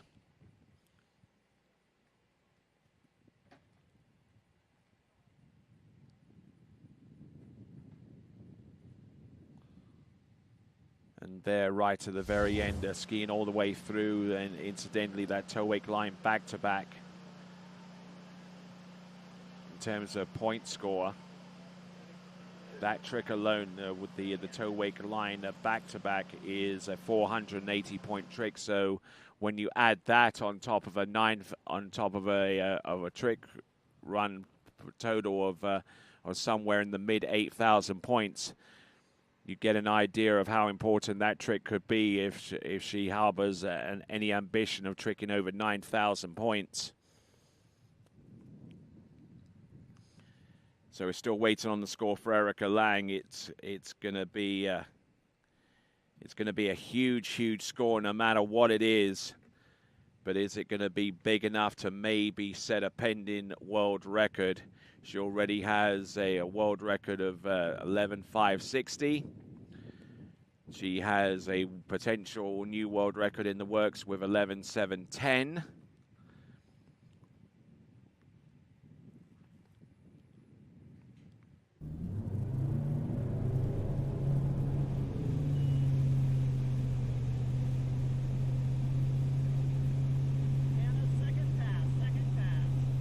So Hannah Stopnicki, second pass coming right up.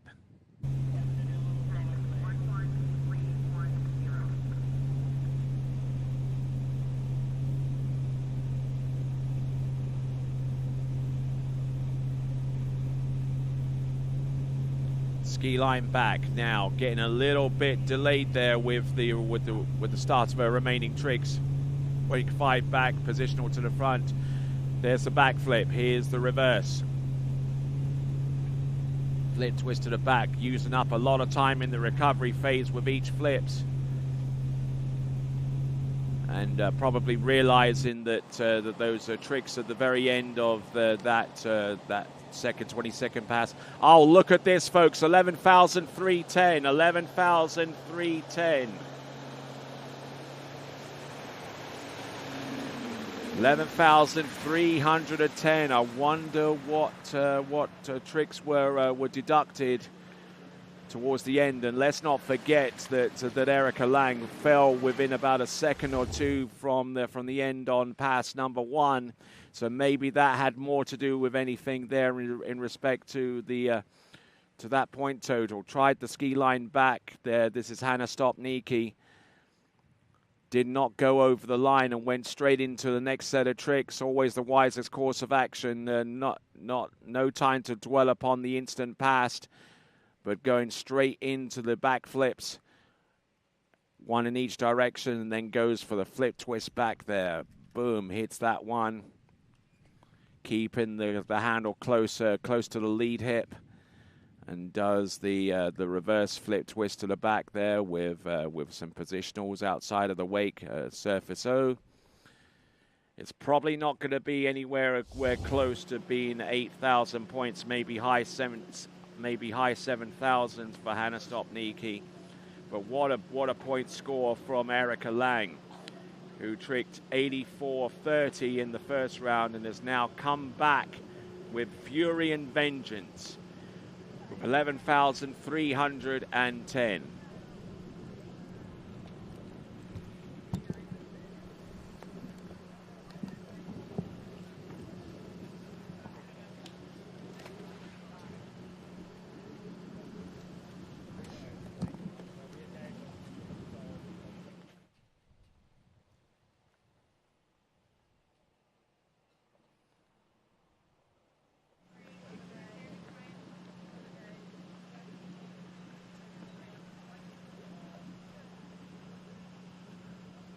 So just waiting on the green light from our officials to indicate that the scoring has ended on the previous pass, and that previous pass is Hannah Stopnicki. I saw that Ronnie Bischoff was ferrying the score sheets from the judges to the scorers, and once that is done, that's pretty much a green light for for our next skier to take to the water. And that next skier is Lexi Abelson, who tricked in the first round a point score of 10,030 points, which I believe is either extremely close to or a new personal best. toe 5 back, toe wake back to back, toe wake back to back reverse. Keeping everything tight here. Toe 5 front, toe O out, toe O straight back in, grabs the rope, toe wake O, toe wake line O. What does she have left? Toe wake line back, toe wake line back to back. Does she go for the reverse? No, she doesn't. Toe wake back and slides to the front, and a decent looking toe pass. That is Lexi Abelson.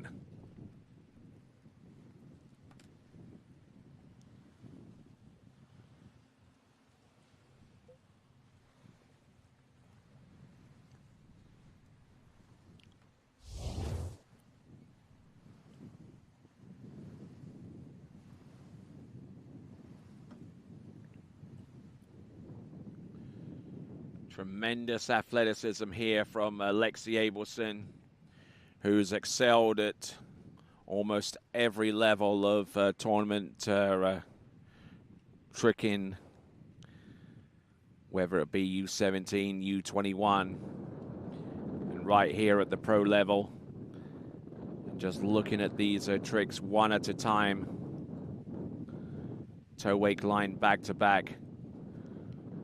Being able to pull or to advance your body over the line and then just patiently wait for that ski to land before continuing on to the next trick.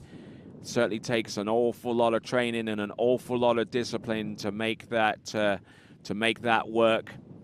As we continue on with the women's tricks, round 2 in the pro divisions. I'm Tony Lightfoot, and glad to have the pleasure of your company once again, coming to you live from the Lakes of Casting Stone, which is just a short hop, skip, and a jump away from the blue sky city of Calgary in Alberta, Canada.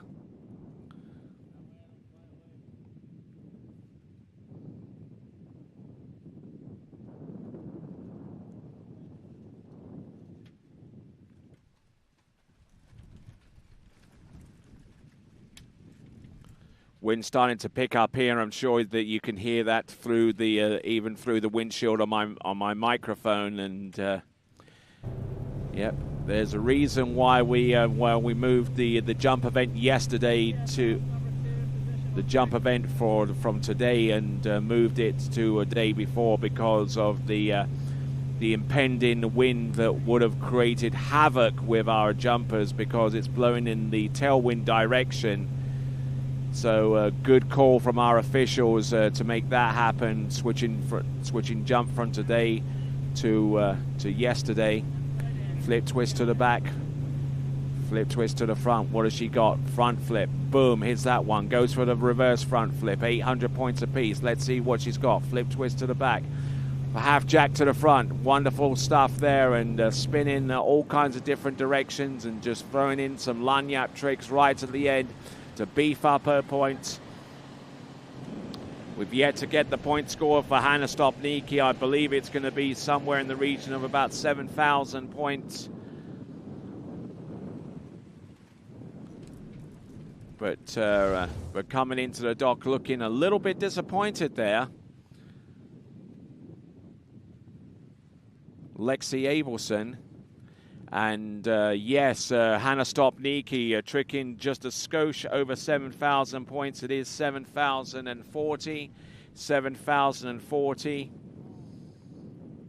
So losing a little bit of ground, and if this continues on, then that would mean that that Hannah Stopnicki would be first off the dock in the Pro Women's Trick Final tomorrow.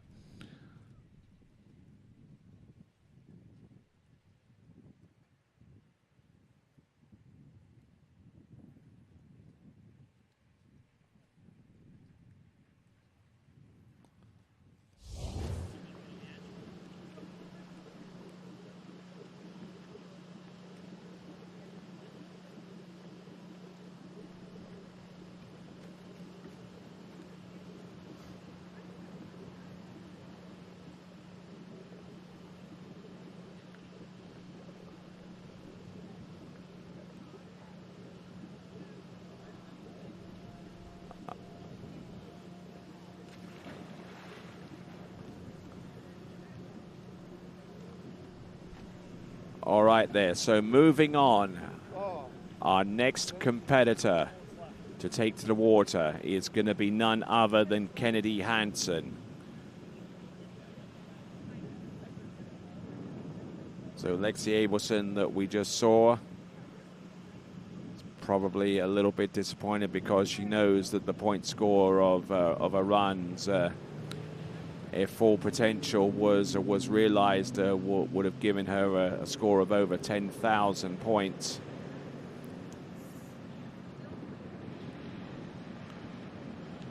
So as we wait for Lexi Abelson's final two pass to score, we now bring in Kennedy Hansen.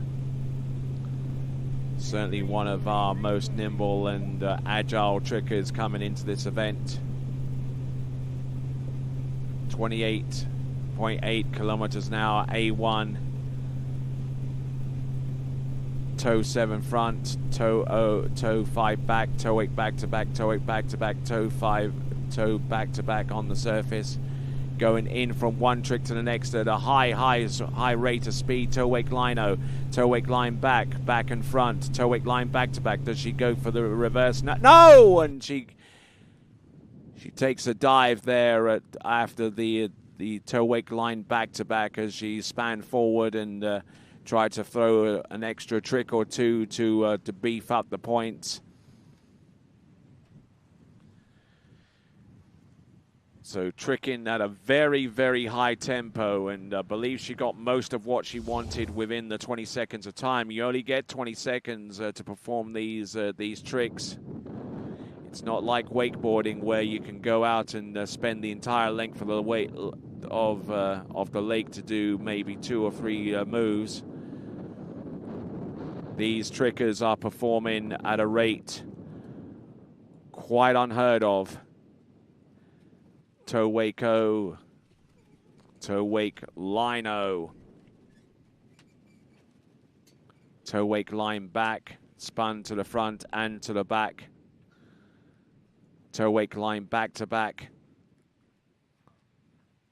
Tried the toe side slide and got clipped at the top of the wake and got sent in, and there are a number of safety systems in place for trickers, especially with toe tricks. There's the rope release system, which was invented almost by accident by some clever Australian skiers.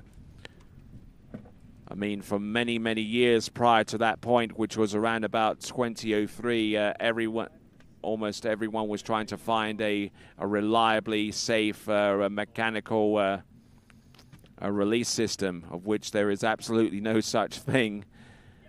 They tried releasing with a tensionless release. They tried with a release by pulling on the mechanical system, but then eventually someone went and had an aha moment and figured, well, why don't we use a small bit of rope, wrap it around the pole, and then whenever the line got a little bit too much to hold on tension-wise, just let it go and let the rope fall out of the boat.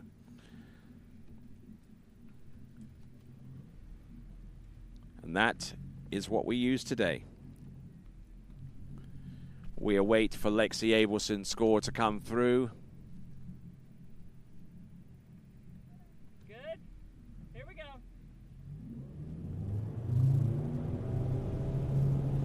Now, so far as the rope release system is concerned, there have been instances in the last few years where there's been question marks over the length of the rope used and how it's used, and in the tricks event, and special rules have been added to the trick section of the IWWF Tournament Council rulebook to govern such use.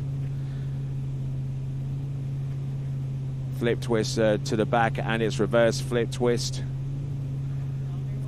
Oh, look at this. There's the front flip. Oh no, and coming up short on the front flip there. That's an 800-point trick gone. And the remaining tricks to come afterwards as well, including the reverse front flip. So Kennedy Hansen, who earlier on today was on the outside looking in regards to making it through to the women's slalom final, the 8 skiers to make it through, and now finds herself in a similar position with the tricks, although this doesn't eliminate her from final round of contention. She will still ski in the final. And this is Kennedy Hansen looking at the front flip and just try to move on towards the next trick before landing that one. And she realized that mistake all but too late. So, okay, looks like Hannah Stopnicki. Oh, look at this for consistency, 88.40.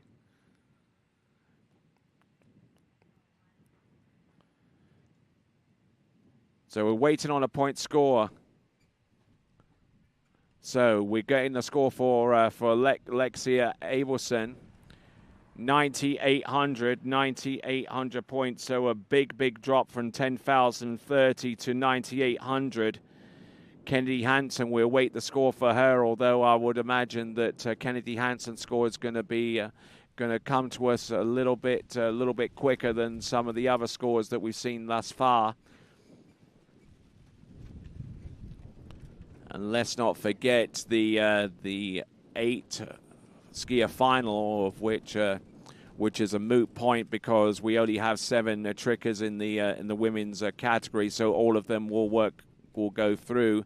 This is purely a seeding round, but if it were to be an elimination round, we would take the best score out of the 2 contributed by each skier. And then that will be the score going forwards to determine who is qualified to make it through to the final. But now let's bring on our last skier to take to the water.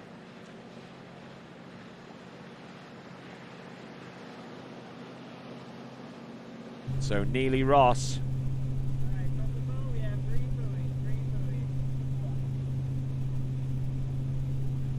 So Neely Ross, who earlier had a trick record approved with 11,480 points, only for it to be superseded by Erica Lang with 11,560. Toe 7, toe wake back-to-backs, toe wake back-to-backs. Toe out, toe in, toe wake-o coming right up, toe wake line-o coming up after that, toe wake line back. Spinning to back and to the front, toe wake line back to back, cruising across the wakes. Now she has one more. She had one more trick in her arsenal. That would have been a toe wake line 5 back, but she knows herself whether the pacing was right on the money and how much time that she could have conceivably lost. So she decided not to go for the toe wake 5 back, believing that it was probably a waste of time to try anyway, considering that the tricks that she'd gone through at that time had expended the 20 seconds of competitive time that each has for each pass.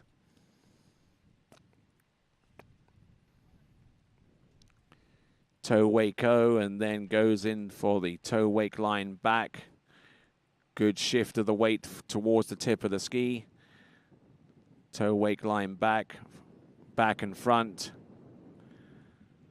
Losing a bit of time here with some toe sides at the end. 130 points apiece for each of those toe sides. And now we're going to expel some, to add some weight into the boat, because it's a transition between toes and hands. And you very seldom see anyone put in weight for toe tricks.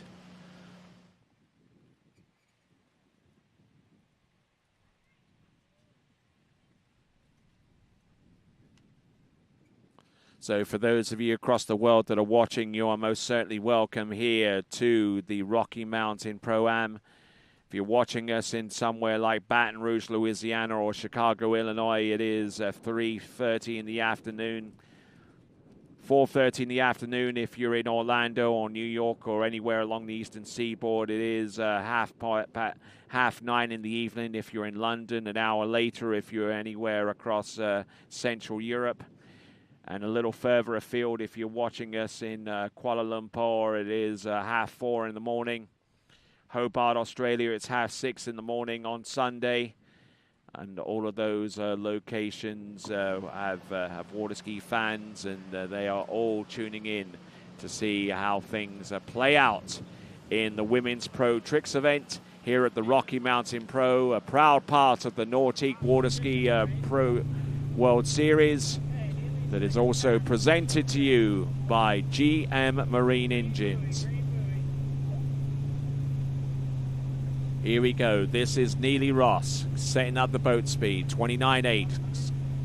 Sierra 2, 100% ballast. She's going for this one.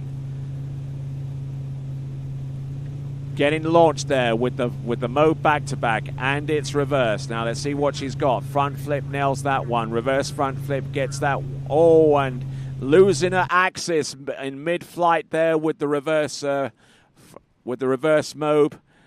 And she will see her seating tumble a little bit here in comparison to some of the other trickers that have produced scores such as Erica Lang's 11.310, and even Anna Hunter, who came out right out the gate with a 10,630. Kennedy's score is 72.20, 7,220. Well, watch out for Neely Ross's score.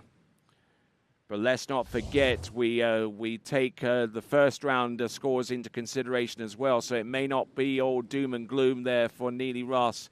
Just a little blip on the radar here for her, having fallen on the reverse front flip. Here's the first one. Pulls in, tucks, brings the ski from behind her head, and just losing a bit of axis there. Maybe the wind played a factor in causing that fall. But Neely Ross will swim into shore and will probably be grateful for the fact that she was able to trick over 10,280 yesterday. And that score would at least put her in the top 3 when you compare that against Erica Lang's 11.310. And Anna Hunter's 10,630 points. So we await the score for Neely Ross. It shouldn't take too long. And once we program that score, we'll present to you the leaderboard after 2 rounds. But whilst all that is happening, Pato Font will be our leadoff skier in the men's Pro Tricks, followed by Thomas Daigle, then Pablo Font, Dominic Kuhn, Martin Labra, Joel Poland, Jake Abelson, and finally Matias Gonzalez.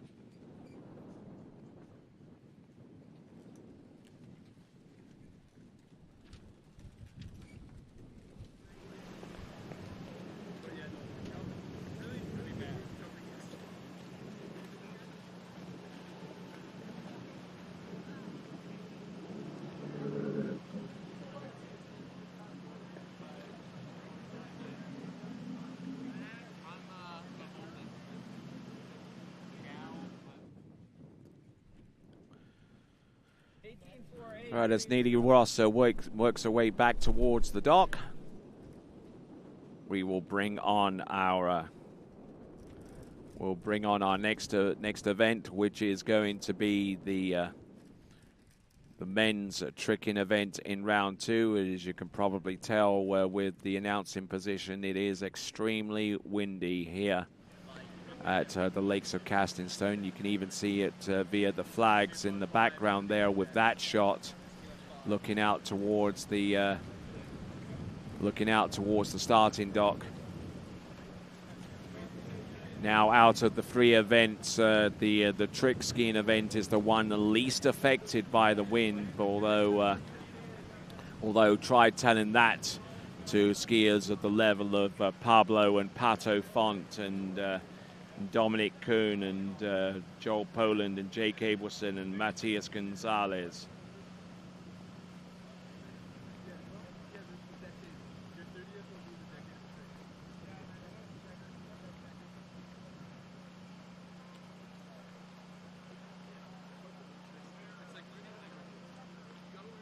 So it looks like we're taking a brief moment here.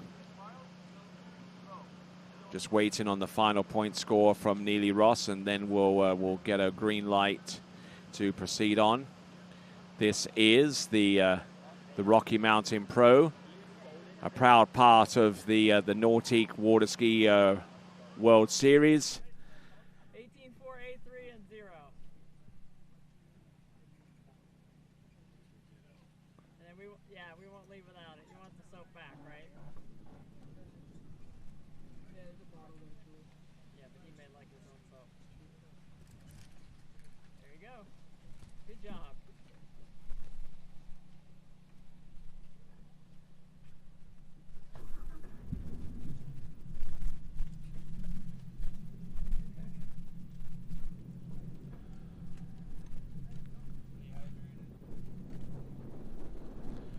All right there, so continuing right along. Advising each and every one of you out there, no matter what you happen to be doing, to stay hydrated. Not to the ridiculous level that we had to have hydration breaks during the FIFA World Cup, mind you. Don't get me wrong, but we got Neely Ross's score over 71. 30, but you can almost throw that one away because she scored 10,280 in the first round, which is the score that will carry as best, and will seed her accordingly in relation to the other skiers.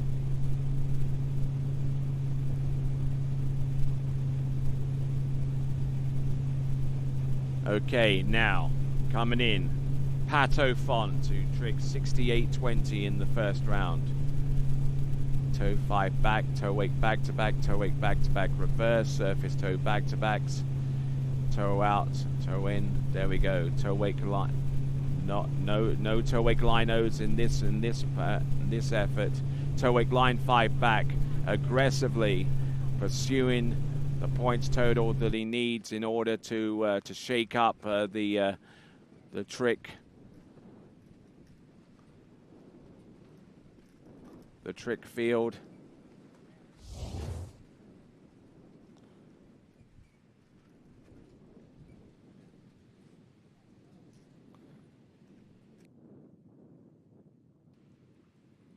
So Pato Font, who won the men's tricks competition over at the Ricetto Pro a few weeks ago, seeing an uptick in his fortunes in that respect, and performing some great toe tricks here. Curiously, he does not do the toe wake-o. He tried to incorporate that into his run several years ago, but ended up coming up short and falling more often than not, and even caused an injury or two whilst he tried to learn it to be effective, but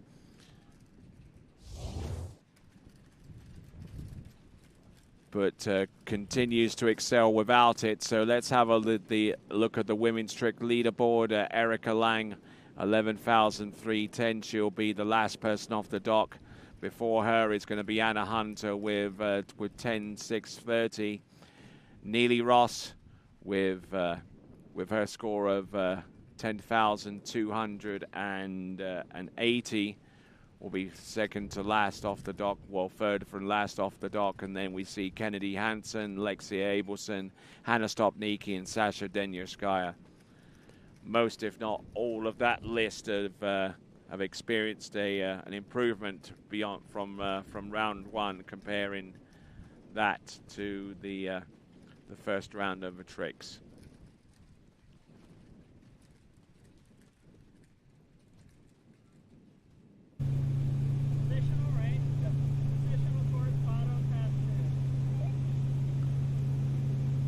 Okay, let's bring it on. Pato Font. Second and final 22nd pass.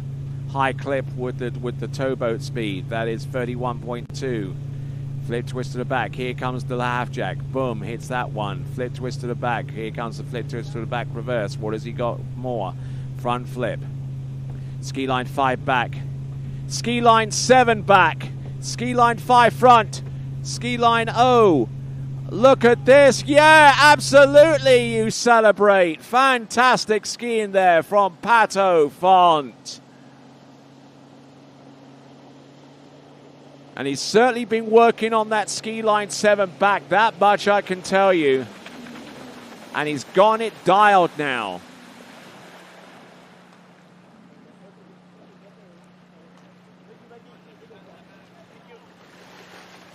So we await the point score for Pato Font, and it is going to be up there. It's going to be in excess of 12,000 points, I believe.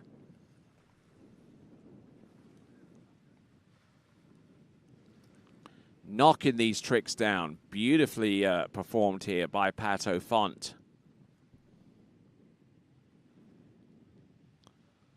Going for flip twists from one side of the wake to the other. There's the front flip. Goes for the ski line 5 back. Then winds it on for the ski line 7 back. Then to the front. Ski line O. Just a pop over the wake there. Ski line O reverse.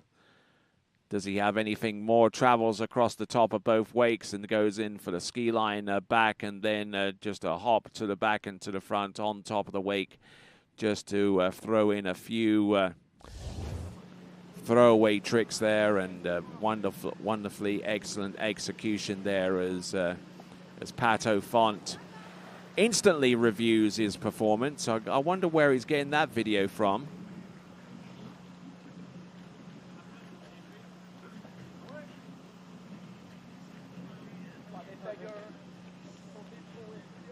So moving right along, we've just seen Pato Font trick and probably tricking over 12,000 points. We've got Thomas Daigle coming up next. And Thomas Daigle, who hasn't had the easiest of times here at the Lakes of Casting Stone.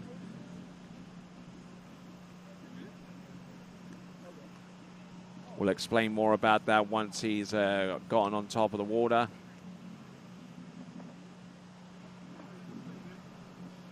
So let's have a look at the men's trick leaderboard prior to Pato Font's points total being added to the mix.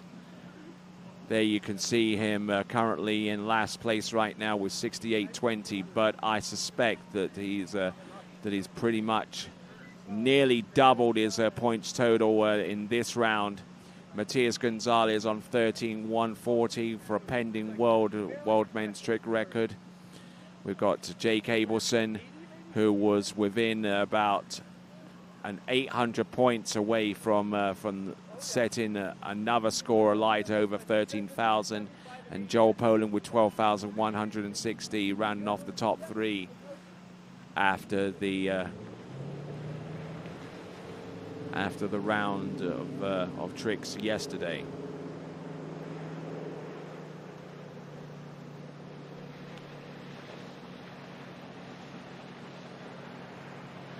Here comes Thomas Daigle. Now, traditionally, whenever it comes to setting a particular pass against a headwind, it's normally been hand tricks that have gotten the nod in that respect.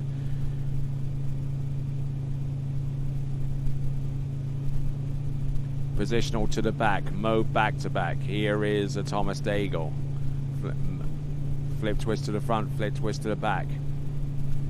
Regular back flips, going in for the front flip, and it's reverse.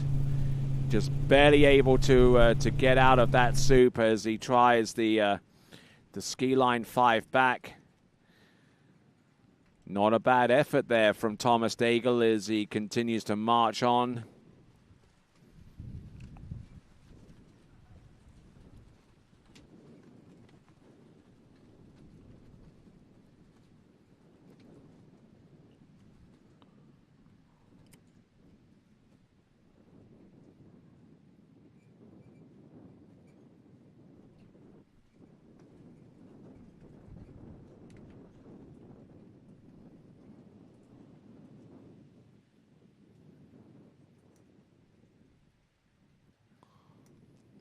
So Thomas Daigle being picked up, and he'll be delivered to the drop down area.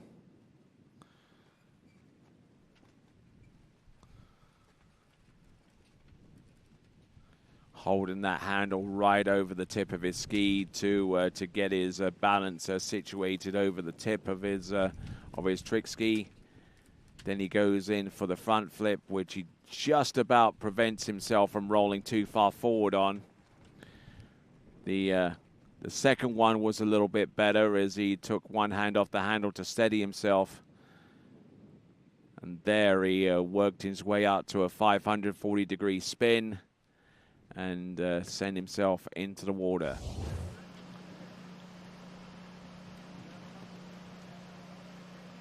So looking at dockside, we have got Pablo Font getting ready to go.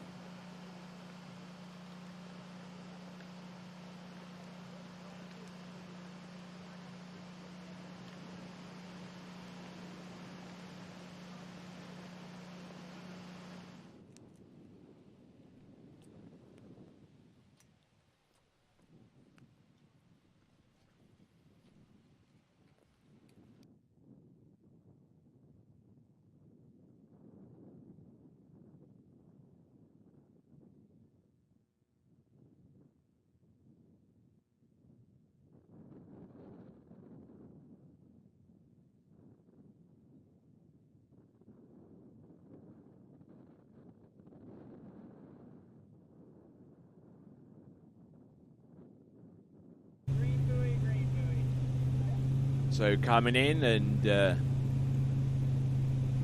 we'll be passing up on the green buoy very, very soon. 29.5 kilometers an hour. Toe 5 back, toe back to backs with toe tricks, toe 5 front, toe out. Slipping from side to side, not keeping in one place here as he works his way from one trick to the next. Toe wake back to back. Here comes the toe wake line 5 back to back. Toe wake line back to back, I should say. That was a little bit unexpected, but Thomas Daigle never fails to amaze me out there with his tricking ability, but also with his jump ability as well. Although in more recent times, Thomas Daigle has fallen foul of the jump ramp. I'm glad you saw that. That was so gnarly. But so far as tricking is concerned, he seems to be doing just fine. Thank you very much.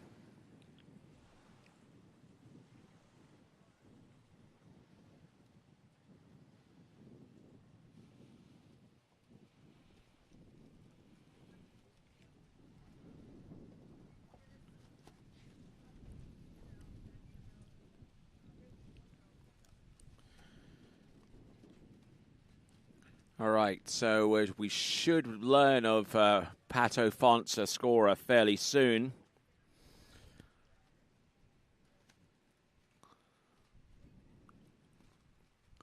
Just crossing the T's, dotting the I's, and making sure that the point score is a true reflection of his performance out there. Not just Thomas Daigle, but also Pato Font. Pato Font score. Oh, yes, look at this. 12,690. 12,690.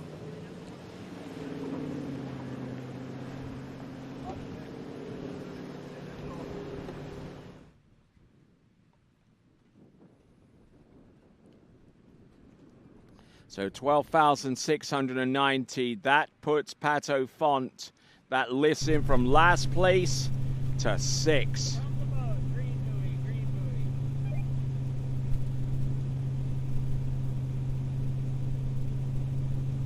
So yes, correction, moving from last place through to second, and his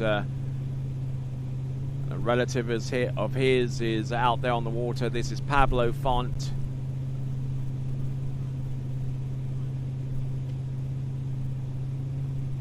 Toe wake line back to back. What does he have remaining? Toe wake line back to back reverse. Toe wake line 5 back. And wonderfully efficient trick in there from side to side. So that is Pablo Font.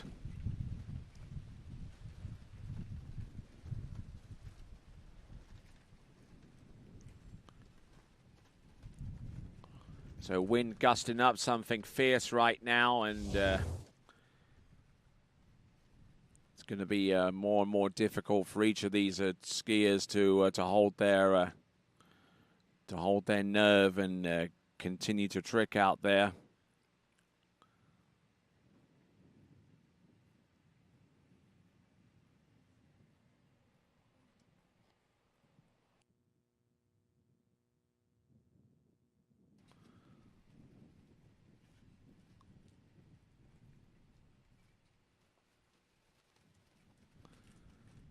So Pablo Font just looking at these moves right here, including this toe wake line 5 back, 540-degree spin, with the last portion of that spin, the ski getting up over the line and then waiting for it to land, and before the skier rides out with it.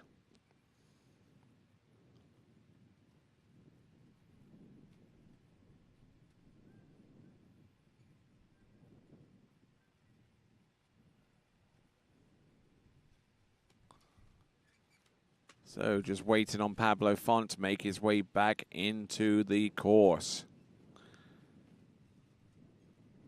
He'll jump back in the water and just wait for the boat to be signaled to proceed on by our officials.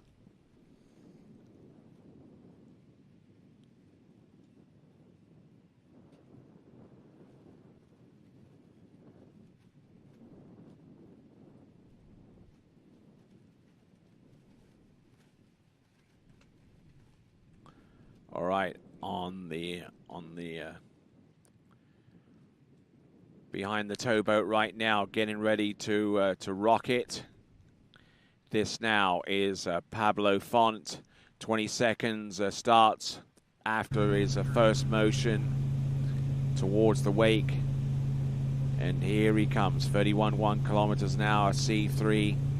Ballast at 50%. There we go. Mo back-to-back, casing the top of the wake there. Mo back-to-back reverse. Let's see what he's got. There's the front flip. Rather unconventional way of doing that. There's the flip, twist back, reverse. Does he have any more for anything more? Regular back flip. There we go. Slides in for the ski line 5 front. What does he have? Ski line back. Ski line back.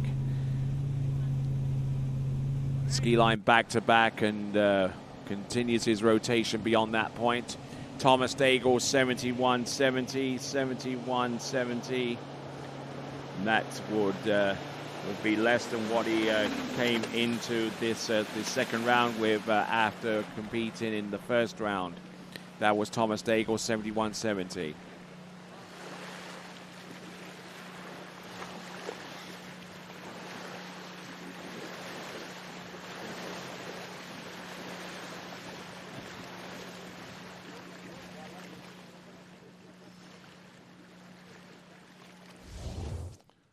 Okay, so looking at Pablo Font, just trying to keep his height and keep his flow going with each one of these tricks. And such an unusual way of executing the front flip. He just goes, he extends out and as much as he can, and then tucks in aggressively to make the front flip happen. I don't know how he was able to learn the trick like that, but whatever works, man. Ski line back.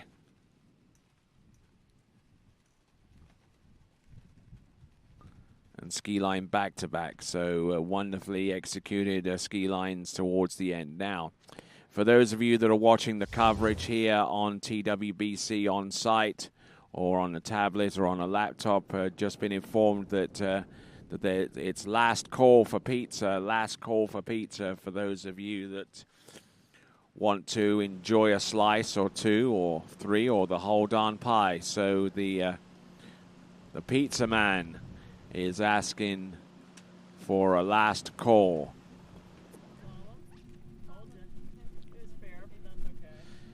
So we've got a few more skiers to go. We've got Martin Labra to take to the water in a few minutes, followed by Joel Poland, Jake Abelson, and Matty Gonzalez. But before those 4, we will have Dominic Kuhn. Dominic Kuhn of Austria, who set a pending Austrian national trick record with 11,040. First time he's been over 11,000 points.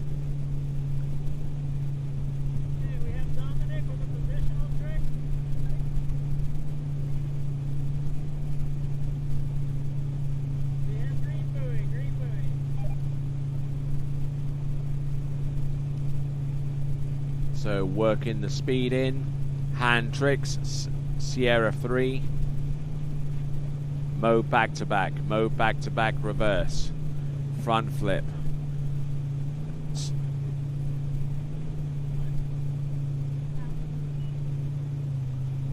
Working his way through one trick to another, ski line 5 back, ski line 5 front, ski line O, positional ski line back to back, and just absolutely going in really, really deep with some of these moves, and almost a little bit too deep. Taking a long time to recover off some of those moves, and that is definitely going to put pay to any chances that he has of tricking anywhere close to 11,000 again.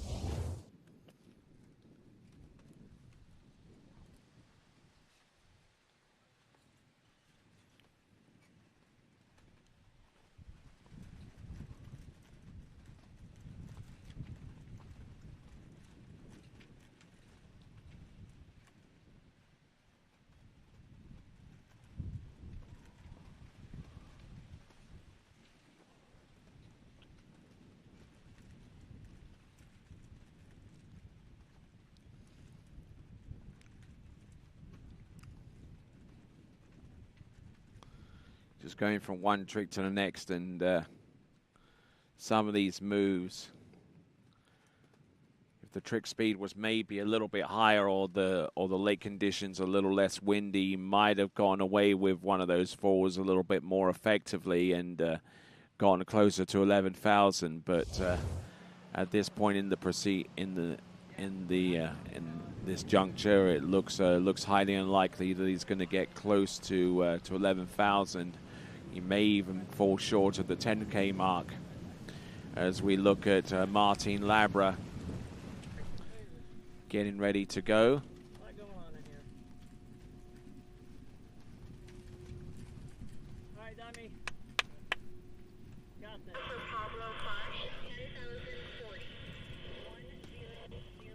So still waiting on a score for Pablo Font.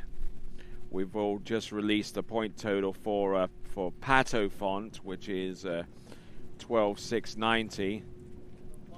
An improvement there for Pablo Font. It is 10,040 points.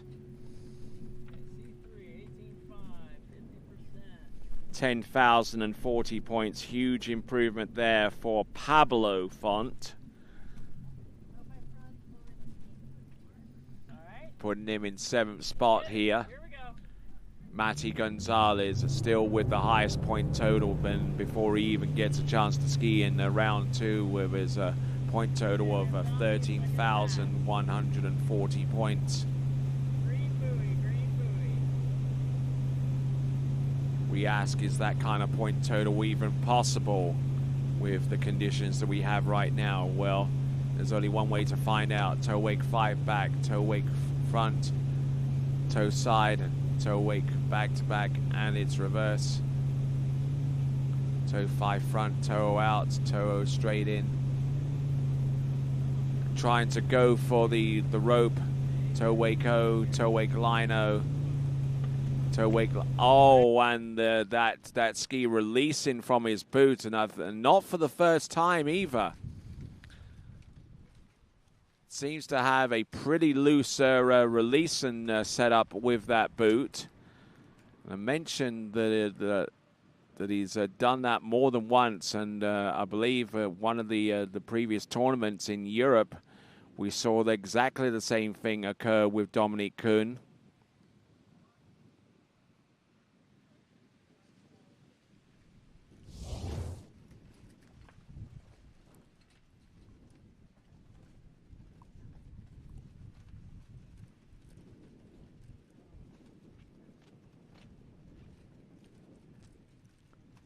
So Dominic Kuhn going through the motions with his toe ski.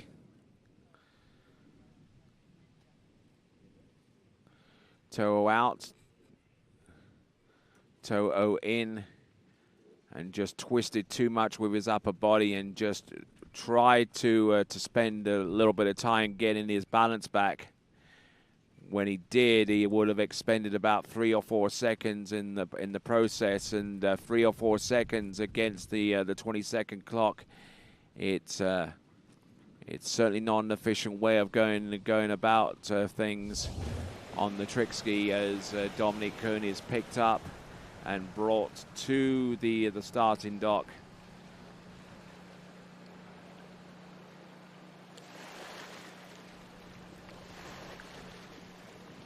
So the leaderboard still stands as Matty Gonzalez still in the lead with 13,140, but he is yet to ski.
All right, coming in, this is Tincho, otherwise known as Martin Labra.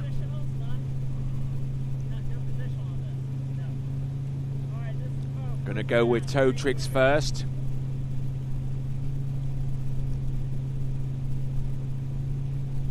He's gonna pull the rope behind him, and he will attempt an absolutely amazing trick here. Reverse toe wake 5 back, toe wake back to back, toe wake back to back reverse. Surface toe back to back, toe 5 front, a little bit of a delay there. Toe wake O, toe wake line O, toe wake line back, toe wake line back to back, toe wake line back to back reverse. Does he go for the toe wake line 5 back? Yes, he does, as he nails that one shut.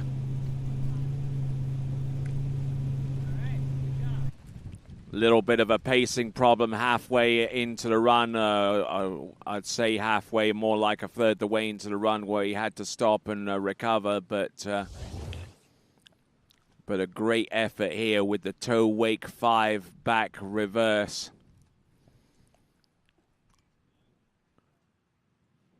Toe wake back to backs. And just here is where things started to unravel there, but he spent about half a second to realign himself and to put himself in a position where he can continue to trick efficiently.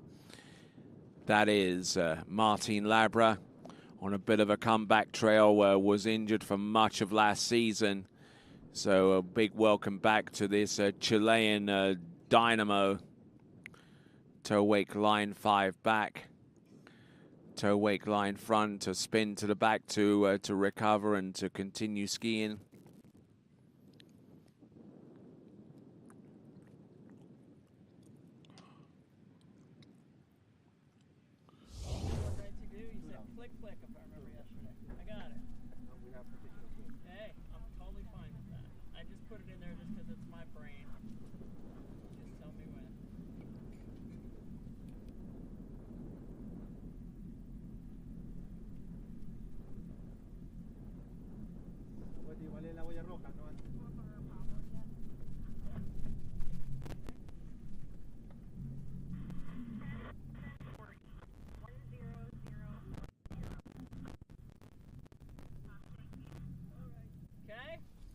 97.90, 9,790, and considering what he did, that score is absolutely amazing there for Martin, for Dominic Kuhn.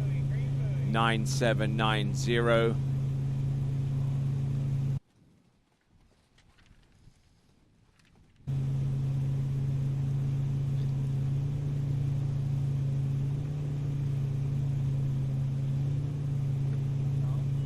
Look at each of these tricks working its way from one to the other. There's the front flip. Ski line 5 back, ski line 5 front. Ski line O to the back, ski line back to back. What has he got left? Ski line back.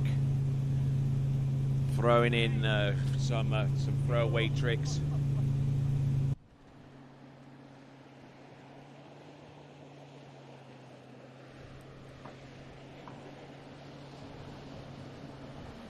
So fantastic skiing there from Tincho. That is Martin Labra. I reckon this one is going to be north of 11,000 points. Such a dynamo, such a unique talent out there, and not only with the tricks that he is producing right now, but his amazing ability to combine this event and the jump and slalom event, being one of those rare overall talents. Ski line 5 back, ski line 5 front.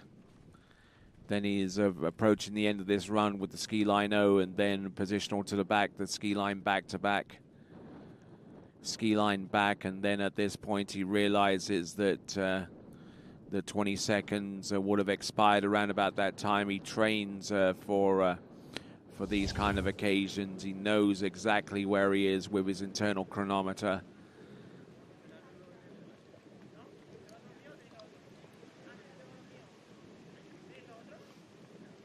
So now we've seen Martin Labra. We'll go down to our final three. We'll see Jake Abelson and Matias Gonzalez. But before those three, before those two, rather, we'll send out Joel Poland as he waits patiently for the scores to be done, and then open the way for him to get on out there and trick.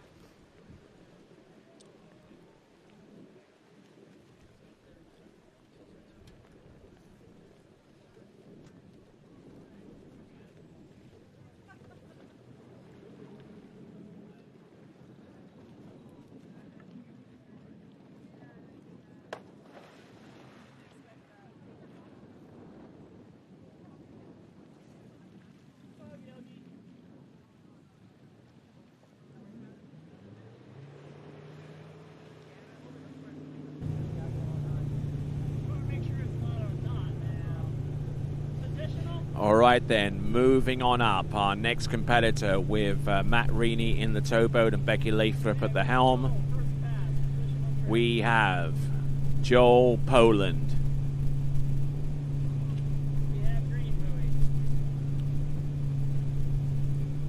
Getting nicely limber and warmed up, and now sets himself up for the first of two 20-second runs. It's going to be hand tricks, positional to the back, Mo back, and here comes the reverse.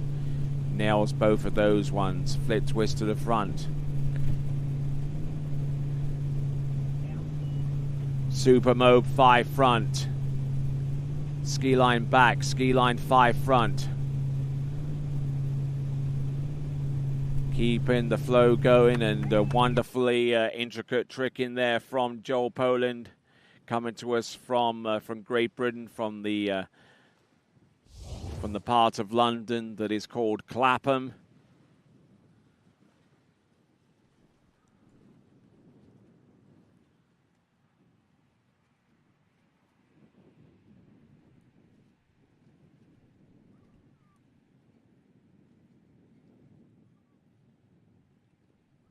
Tremendous height and elevation all the way through. This is Joel Poland doing what he does best. Ski line 5 back, ski line 5 front. Then does the ski line O positional and goes for the ski line back-to-back.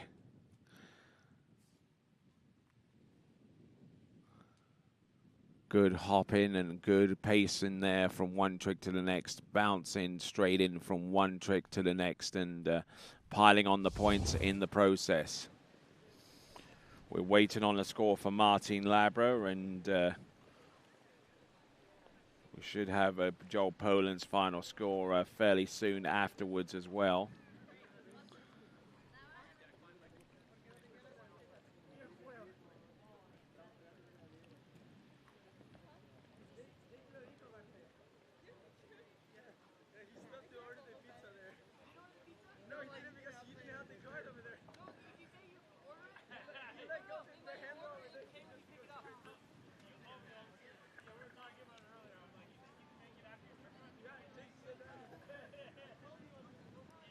So on the starting dock, waiting for his chance to shine, is Jake Abelson.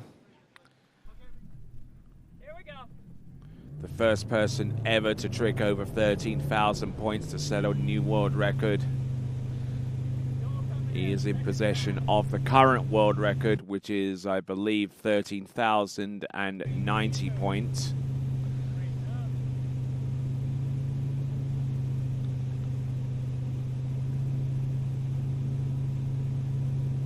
Pretty soon, I think Matty Gonzalez will have a submission for the world trick record with his score yesterday of over 13,000 points by itself. Toe wake O, toe wake line O. This is Joel Poland. Toe wake line back to the front. Toe wake line 5 back. Toe wake line back to back. And next in the sequence, toe wake line back to back reverse. Yeah, absolutely. Fantastic skiing there from Joel Poland.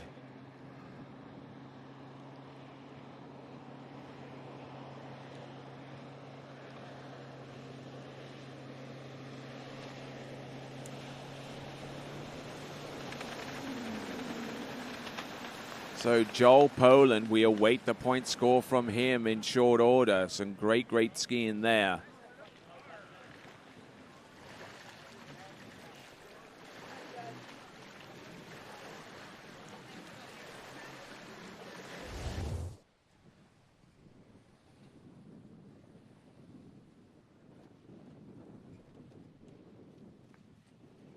So Joel Poland, who earlier on this season struck gold in the Open Men's overall record with a point score of 27.64.88, which involved a score of 71.4 meters in jump, 12,160 in tricks, and halfway down the pass at 10.25 meters.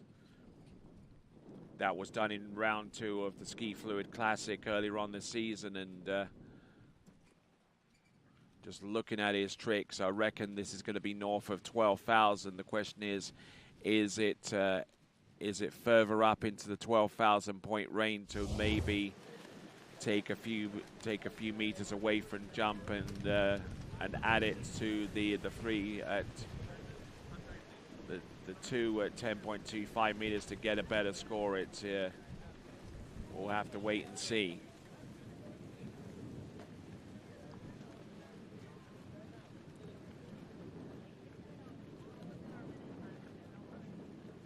So Jake Abelson, who tricked 12,470 in round 1. Looking for something similar here and now.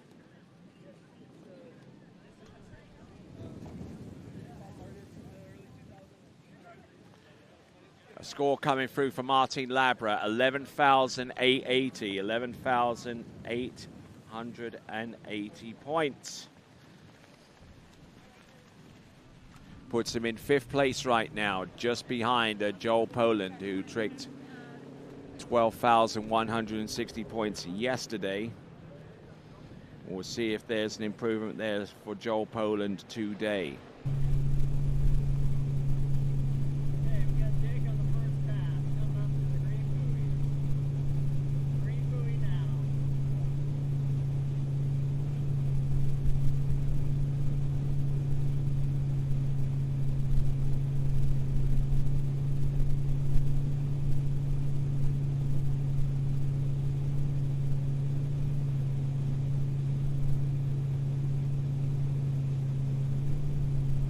Jake Abelson looking in go with the toe wake O, toe wake line O, toe wake line back to the front, toe wake line 5 back, toe wake line back to back, and here comes the reverse. Nails that one shut too, toe wake line front, and just stabilizes himself after doing that highly intricate toe wake line front.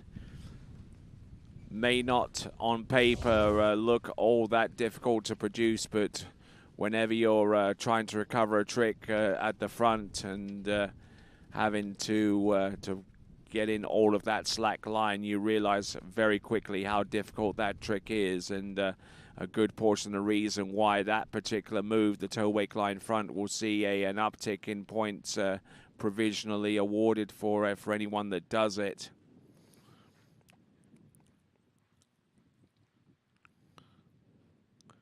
Toe wake line 5 back, and now toe wake line 5, toe wake line back to back, and it's reverse. Just picking up the ski, just sending it over the wake, and just planting it down just in time for Jake Abelson to ride out that move. Matias Gonzalez is our last skier to go, and he's going to be next off the dock.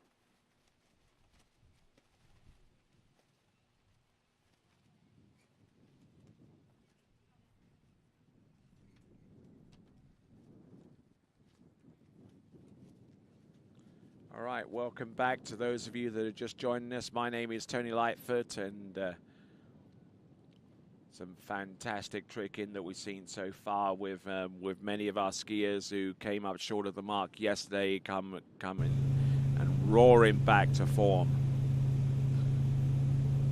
This is Jake Abelson.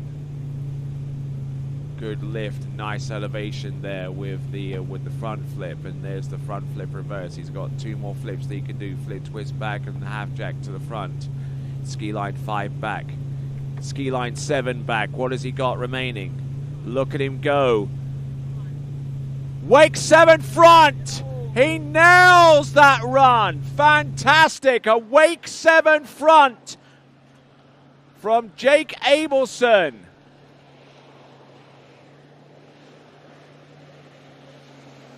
He didn't just land that trick, he absolutely stomped it.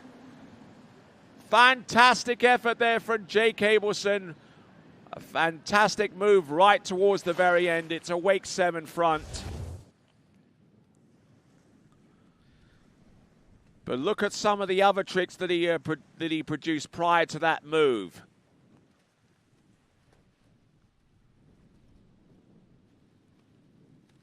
This run here, this combination of 2 runs, could be very, very close to a pending world men's trick record if everything all goes to plan. He currently has an application for the men's world trick record of 13,090 points. But then look at this towards the end. Ski line 5 front. Then he winds it on. Wake 7 front into wrap. I don't know what he was planning to do after executing that trick, why he needed the wrap. So Joel Poland with 12,160, 12,160. Exactly the same score that he produced in round number 1.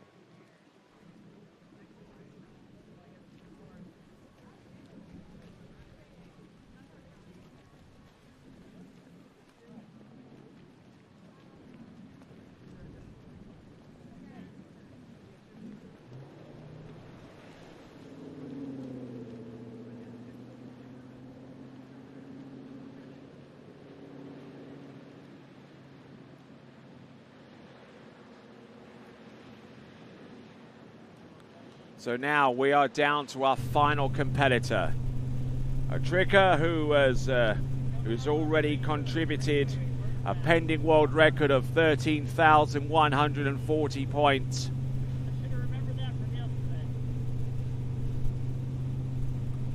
A1 zero ballast, just a little shy of 27k with the boat speed, toe 7 front, toe wake back to back, toe wake back to back, reverse surface toes, toe O, toe O into wrap, toe wake O, toe wake line O. Now winding it on, toe wake line back from the here, toe wake line back to back, toe wake line back to back, positional to the front, toe wake line 5 back. Beautifully axle tricking, fantastic skiing there from Mati Gonzalez, and it's an exciting time for the tricks event, not only in the women but also in the men, with more and more skiers hitting the truly high echelons and really pushing the event to great heights. And I'm sure that you folks that are watching in wherever you happen to be around the world are highly appreciative of what you're seeing right now.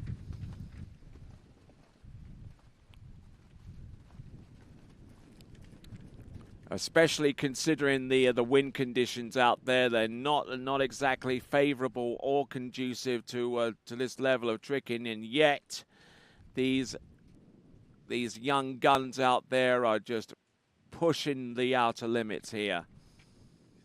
We're still waiting on the score from Jake Abelson. I know that point score with the Wake 7 front is going to be absolutely stratospheric in terms of point scores. But so too is that run there, courtesy of Matias Gonzalez, and wiping his brow with a sense of relief, highly palpable.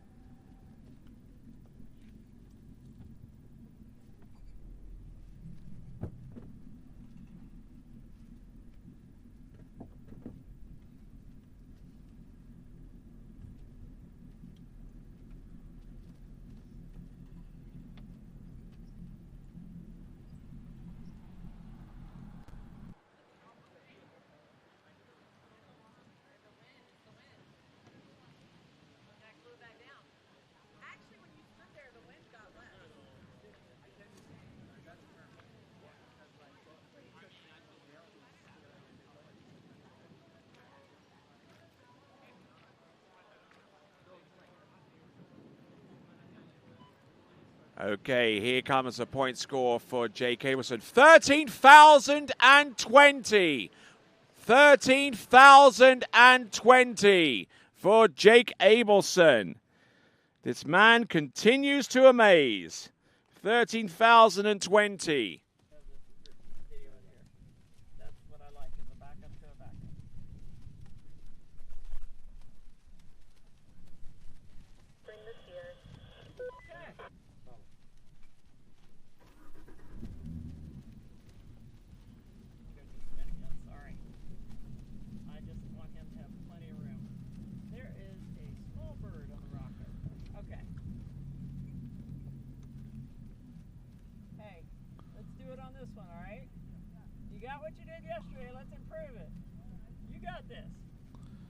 All right, some encouraging words there from Becky Lathrop at the helm of that Nautique towboat for 2026. An integral part of the event here. All right, here we go. Good. Let me know if 17.6 is okay. Yep. Maddie, second. Here we go. This now is Mati Gonzalez. We've already seen some great scores. We've seen Joel Poland with 12,160. We've seen Jake Abelson with 13,020. We've seen Pato Font with 12,690. These trick scores are just coming in with high regularity. Here we go. There's the flip twist to the back. There's the front flip. Ski line 5 back. Ski line 5 front. What does he have left? Ski line O. Ski line back to back. What does he have? Wonderfully intricate trick in there from Mati Gonzalez. And as we try and hold down the fort here, quite literally, we've concluded the tricks event in the men's tricking for the elimination round. Let's not forget that it's the top point scorer out of the 2 rounds that contributes to your best score, and the one that gets sent towards the final. And from that point, the seeding is academic from that point onwards. So absolutely stomps his toe pass and does likewise with the hands. Ski line 5 front towards the end. Ski line O slips it towards the back there. Ski line back to back. Positional to the front, ski line back.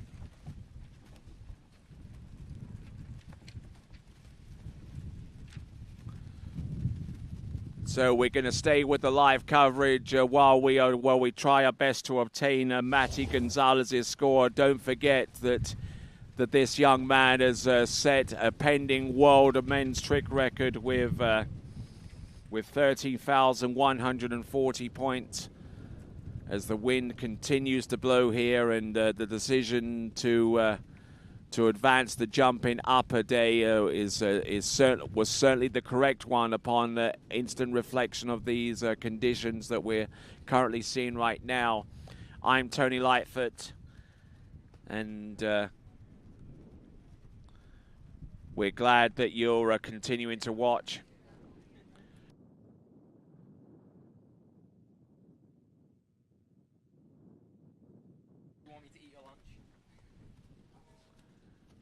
So as sit here, getting ready to get the score from Matty Gonzalez.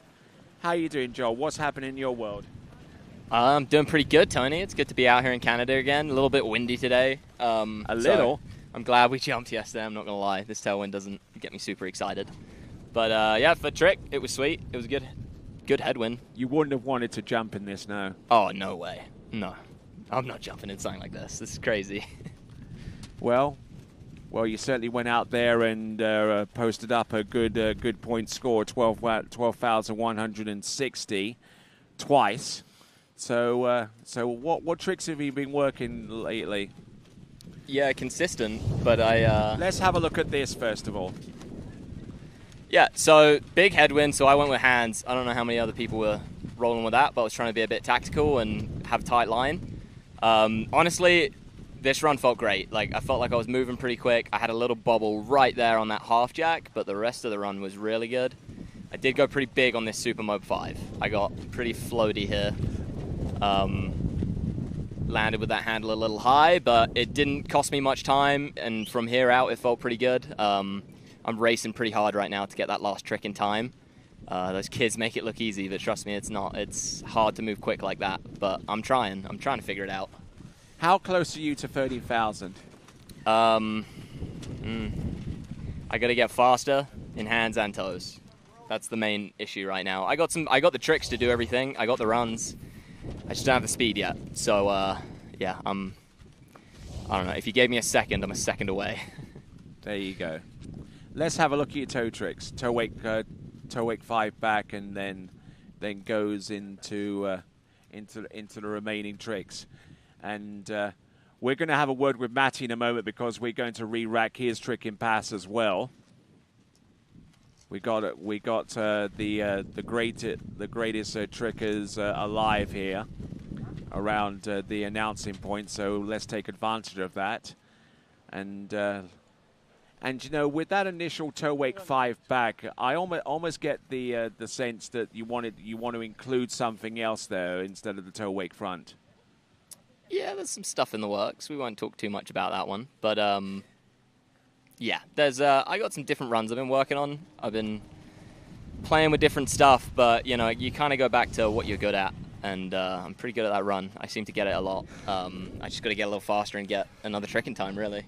All right then, excellent stuff. So world overall record. Let's talk about that. I mean, you got a score of 27.64.88. Where are more points going to come from? I'd say every event has a bit of room, definitely some wiggle room. Yeah, 3 at 41, 12 160, and then I think it was like a 234, like 71. 71.4. 71.4. And yeah, like I would like to push it a fair bit higher than that. All right, then, let's push for Matty's score of 12,280. 12,280. Latest assessment on that to Matty. Hey, Tony, how are you? Okay, so what's your assessment? 12,280. Yeah, I mean, it was really windy. It was really hard to ski, but yeah, hopefully next round tomorrow finals, it will be better. Yeah, I'm really happy about yesterday, and yeah, I'm really happy about all the skiers. Jake skiing amazing. Joel, I mean, really consistent. So yeah, it's gonna be really good and really fun tomorrow. What do you say we re-rack Matty's runs? Let's have a look at those. Yeah, and as if by magic. Tell us a little bit more about this, Matty. Yeah, it was pretty rough there. I mean, it was really hard to ski there. But yeah, start wasn't that bad. Here I started messing up a little bit. I mean, there I felt like the wind was coming. You can see on my face. And then here I think started all bad. And then here didn't even get air. So that was really bad. I was laughing there. But yeah. Yeah, I was watching Tony in the boat, and he was like, all right, come on, keep going. Yeah, and then at the end it was not bad, and then here at 25 I couldn't keep going. I mean, it was going to be out of time 12 in front, but it's right.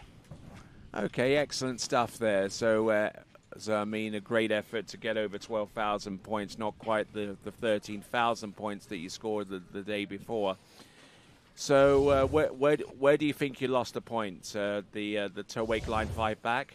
Yeah, I think that was a little too slow in toes, and yeah, maybe tricks they were not pretty clean, and then hands maybe, I'm pretty sure, I mean, ski line back was out of time. I don't know, I haven't seen the scores, but yeah, I think I lost time there, and then here flips with that tailwind was pretty nice. I mean, I almost you lost time there. Yeah, a little bit, and I was pretty scared after that. Yesterday, same thing happened. I was landing too much on the wake, so yeah. That can kind of help you go quicker, though, when you get it right. Yeah, when you get it right, it's really fast. I mean, you land on the wake and you land like ready to go.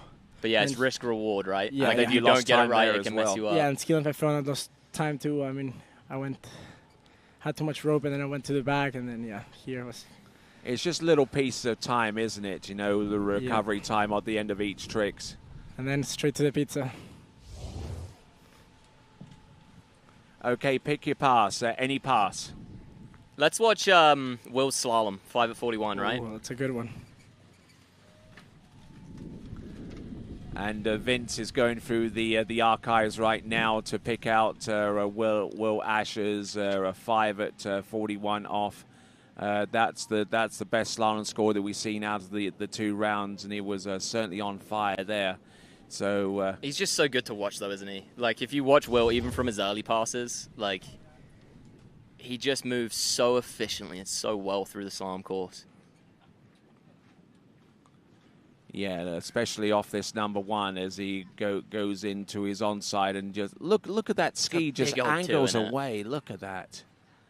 Doesn't get much better than that, does it? No, he's pretty unreal. And when he's on, he's on. He's probably going to be kicking himself that he didn't run this one, honestly, isn't he? Yeah, I would Coco, certainly. It's hard being a righty, though. 3 offside turns, like... Yeah, I choose lefty for that reason. Yeah, exactly. I was about to say for someone who could actually choose to go left if you wanted to, left or right if you truly wanted to. Yeah, the benefit of being a righty, you get that easier kind of gate, and your first offside turn is, you know, you're coming into it with nothing ahead of you. You know, you got to go through your gate, but your first offside turn, you can come in controlled. Whereas, like, as a lefty, you know, we get an onside turn to start, but that 2-ball is just brutal for lefties. Like, so many of us get stuck at 2. It's brutal. Okay, so Matty, pick your pass. I think when I watch Erika's hands pass, maybe it was really nice. Inspired choice. I like that. So, a diverse selection of passes.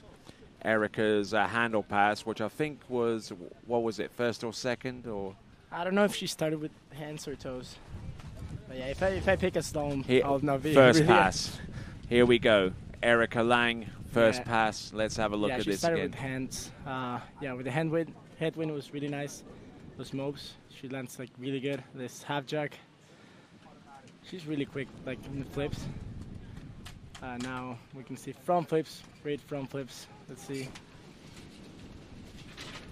Oh, a little to the side. I need some tips from her. That front flip. Joel knows how my reverse front flip is going, so yeah. Yeah, same as mine. Yeah, then different kind of runs, changing a little bit in the middle, then scaling back. I think for that hand run, it's really good to do hands first with the headwind. And this wake back to work starts so fast. Oh. Yeah, normally she does it really fast, and that's in time. Okay, so that was Erica Lang's handle pass. Now, I get to pick a pass. And I think you know what pass I'm going to pick. It's Martin Labra's opening toe pass. Oh, yeah, Tinchus. Oh, you love that toe wake 5, don't you? Yeah, the reverse toe wake that 5 gets back. you going. I mean, it's great. It's really hard. Yeah, no kidding. Yeah. All right, then, let's have a look at this. And I want Vince to go extra slow on this one, if at all possible. Yeah, here he goes. How is that even possible? And lands like perfect. This toe is And he backwards balances really fast. that Look trick at ski the on the spray from all the wind. Yeah. Oh, yeah, he lost some time there. He might even have lost that trick, as a matter of fact. But toe wake O, the one trick that Pato Font can't do. He probably could if he really wanted to. We would have spent too much wasted time for a trick that's probably not going to help him out. Yeah, there he lost time too. And then these parts, he doesn't really. I don't know how he does that. Like, he can land like toe line 5 the other way, and he does it like so easy. Yeah, that was nuts. He looks like he's floating on toe line front. Yeah. All right, there. So we've concluded the pick your pass. So let's have a look at the leaderboard. Matty Gonzalez, you've got that score, which is a pending world record of 13,140. Jake Abelson, he landed that hand-to-hand wake 7 front. You know, he looked impressive, but I think that trick might have been out of time. Otherwise, it would have been hugely, seriously north of 13,000. But for the moment, he scores 1320. And then Pato Font with 12,690 points, and there you see Joel Poland right there with 2 battling scores of 12,160.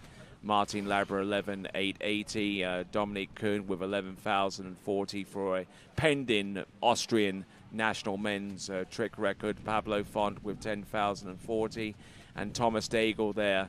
He'll be our first competitor off the dock in the men's trick final tomorrow. So. Any parting thoughts, ladies, gentlemen? Yeah, that was a crazy semi-final. I mean, a lot of scores are up 12K, and I think tomorrow we can do more. Tincho. Yeah, we got 4 12Ks right now, and I bet you it's another 12K podium. Yeah. All right, then. That concludes the men's trick semi-final. Thank you very much indeed. And there's a little button there, and you can turn off your button as well. And that concludes this section of the competition. And when we return, we've got the women's U21 round 2 coming up. Stick around, folks. The continuation of the Rocky Mountain Pro, the U21 Tricks round 2 will take place in just a few minutes right after this.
Morning, Brian.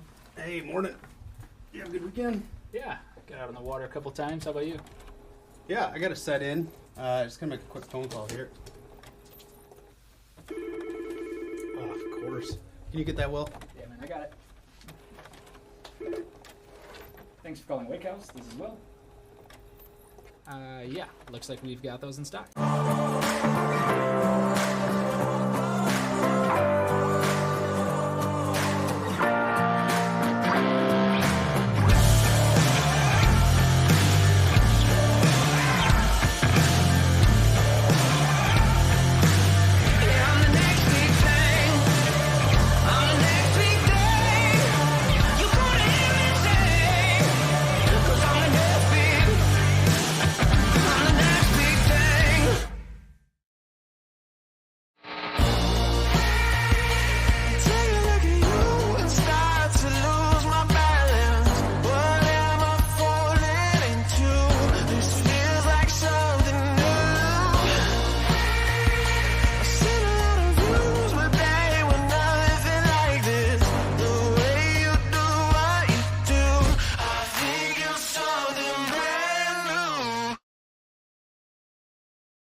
What if I told you there was a place where the sounds of nature are only broken by the roar of a boat?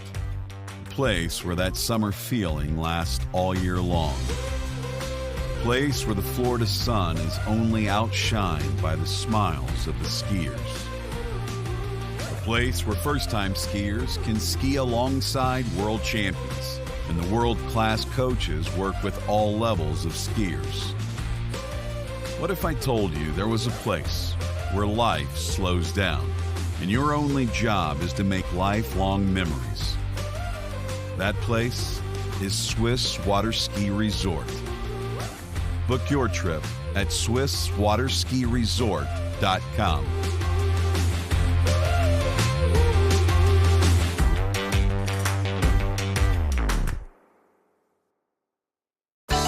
For 30 years now, Canada's #1 water sports pro shop, Shuswap Ski and Board, has been supporting the sport they love through extensive athlete and event sponsorship, donations, and prizes. Having watched the best water ski action on the planet for years, the crew at Shuswap Ski and Board is now helping TWBC bring that amazing action to you. To discover more about one of the world's top pro shops, visit Shuswap Ski and Board online at shuswapsnb.com. Old logic says success is determined by wins. It says you can't be a mother and a professional athlete, that you can't take on giants. New logic says watch me.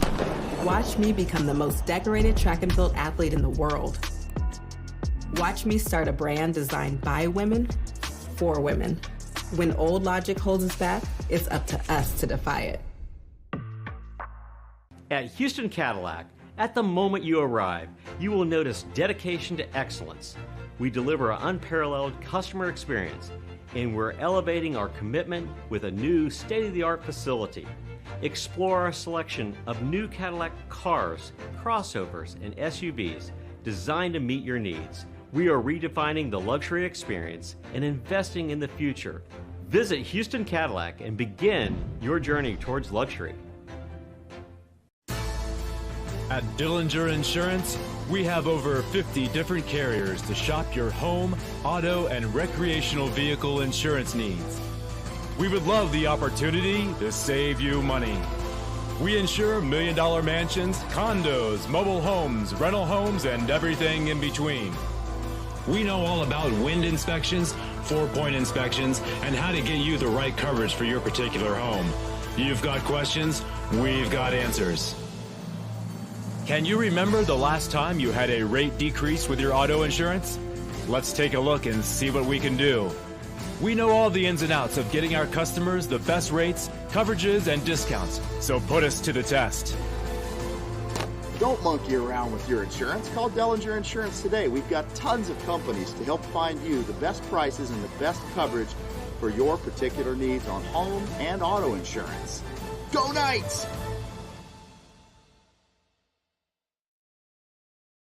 My name is Thibaut Dalen and I'm the broker of Dalen Real Estate. And today I want to show you some of our special listings located in Florida's world famous water ski hotspots.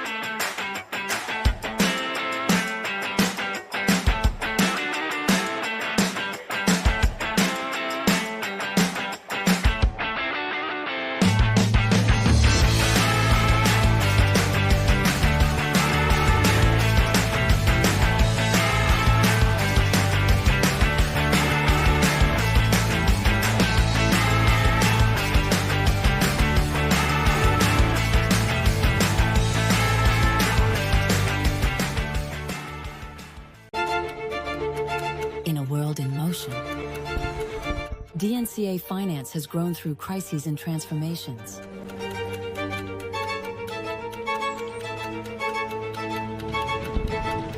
Times change, values remain. For more than 25 years, DNCA has been by your side for active and flexible management of your wealth. DNCA, Maison d'épargne de valeur. Speak with your financial advisor. Luxury means something different to everyone. A private island, a hidden villa, a journey designed around you. At Marola Travel, we take the time to listen to how you want to travel, how you want to feel, and what luxury truly means to you. Marola Travel. Wherever you're going, we'll make it easy.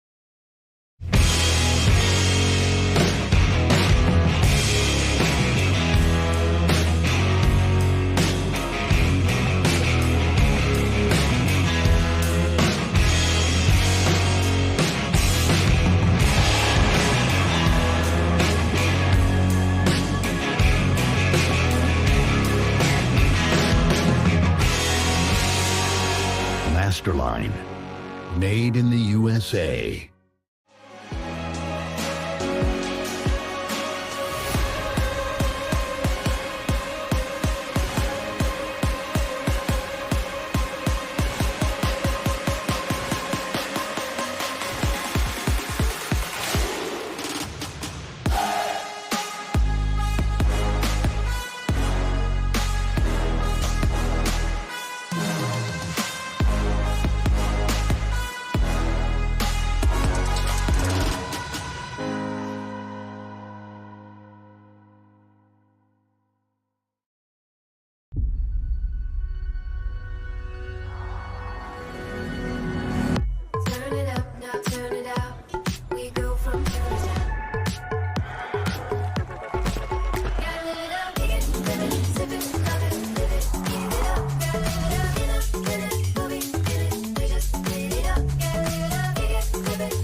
All right, then, as we continue on to the last stage of today's action, I'm Tony Lightfoot. We've got the U21 women's tricks round 2 and the U21 men's tricks round 2. Let's have a look at the leaderboard from the last event, if we can put that up on the screen and highlight a couple of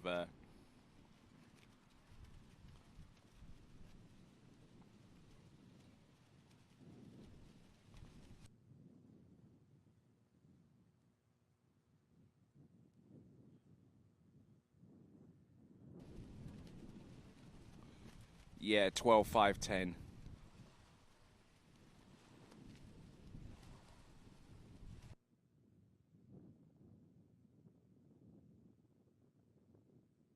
So we're going to go into the U21 women's competition right here at the Rocky Mountain Pro. And here's the men's trick leaderboard. Matias Gonzalez with 13,140 from yesterday. Jake Abelson with 13,020 today. Pato Font with 12,690. And Joel Poland with 12,510, a new personal best and pending national record for Great Britain. Then we got Labra, Kuhn, Font, Pablo Font, and Thomas Daigle. Skier on the water, we have Delfina Renosto.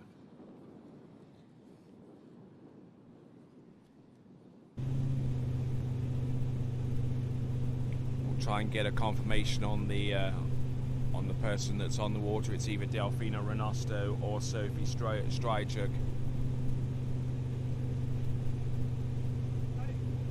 So here we go. This is the championship round for the U21 women's tricks. Wake line O, wake line back, line front, line back, wake line front. Going for some surface back-to-back, so wake 5 front, reverse after the positional, wake 5 back. Oh, nicely done there for Delfina Renosto.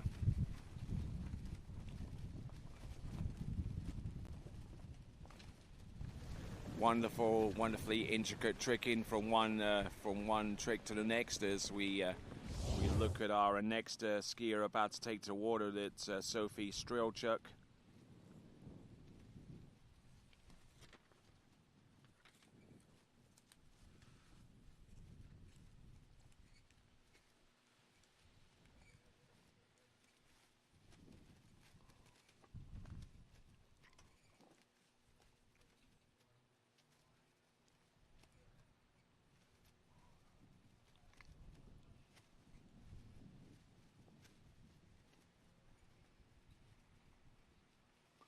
Just looking at these tricks from one after the other, including the wake 5 back and then the wake front, and then going in for the O and the surface O coming out. A few throwaway tricks towards the end to fill up time in that 20-second pass of trick and moves. And fine effort there for Delfina Renosto, coming to us out of Argentina.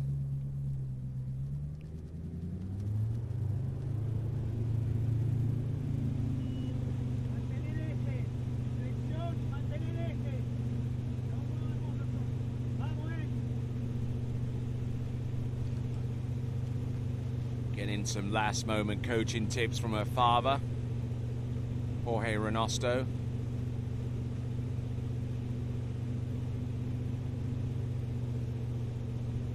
Toe tricks for pass number 2. She's running out of real estate here to get everything situated. Let's see what she does. Toe 5 back, toe back to backs. Toe 5 front, toe O out, toe O straight back in, toe wake O. Nicely done, toe wake back. Positional to the front, a couple of toe sides, reverse toe back. Tries to land the toe wake back to back.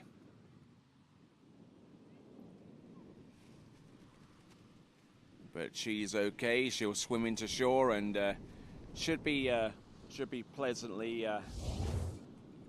pleasantly pleased with what she produced today. Yesterday, in the one of the previous rounds, she scored 200 points, and I would suspect that she has gone severely north of that point score from yesterday.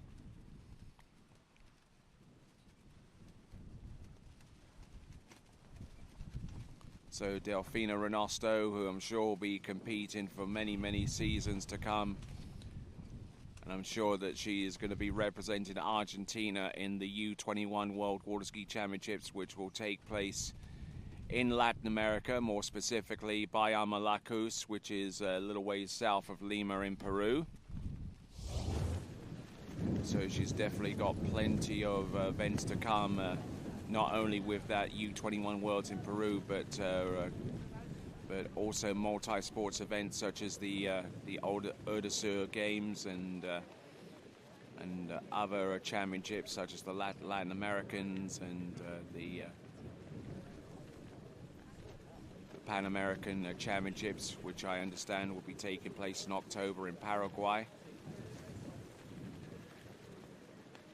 So just getting the nod from the officials in order to proceed, and our next competitor is going to be Sophie Strilchuk. Now the competitor that was slated to ski, not available or able to ski, it's Maisa Jakobsen. Due to an injury she sustained yesterday jumping.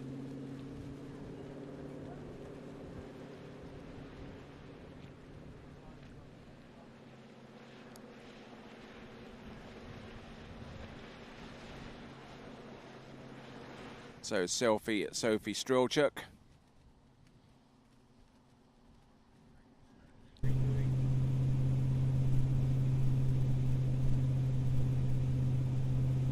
Getting set for pass number 1. It's going to be hand tricks into the wind. Waco to start off with. Positional to the back and then wake front. Wake back to back, and there's the reverse.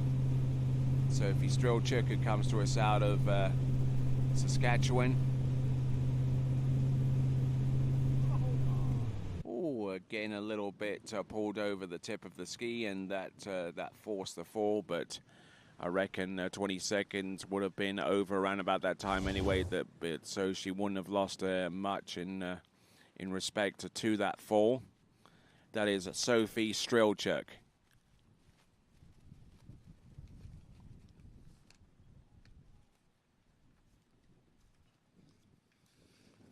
So this competition, the Rocky Mountain Pro-Am, as part of the Nautique Water Ski World Series here at the Predator Bay Water Ski Club and the Lakes of Casting Stone. Welcome to each and every one of you here present for this tournament.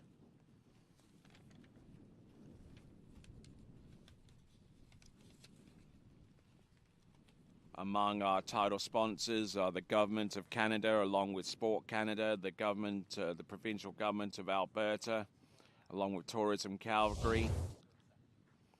You can find out more by going to visitcalgary.com. Visitcalgary.com is the place to go to find out more about the various areas that surround the city of Calgary and all the places that you could go to and visit. Visitcalgary.com is the place to go. Well, water ski organizations and legacy funds are also involved as well. Water Ski in Canada, Water Ski and Wakeboard Alberta, along with the Vernoberg Legacy Fund.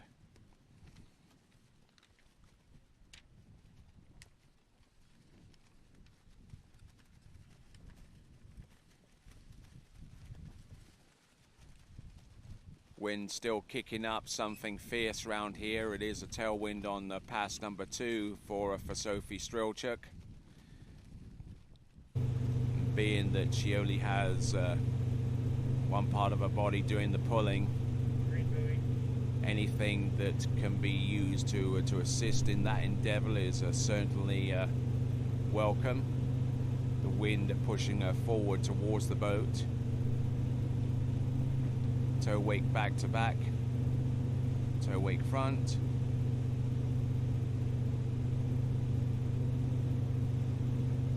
Toho into wrap, Toho out. Yeah, doing all right. Managing to survive both 22nd runs. Well, she fell right at the very end of 20 seconds, so I would say that that's about as complete as it gets. And getting through the toe tricks, and decent effort there for Sophie Strilchuk. Number 3 skier on this list, but number 2 to leave the dock. Scoring 32.60 in round number 1, and I suspect that that point score is going to be something similar.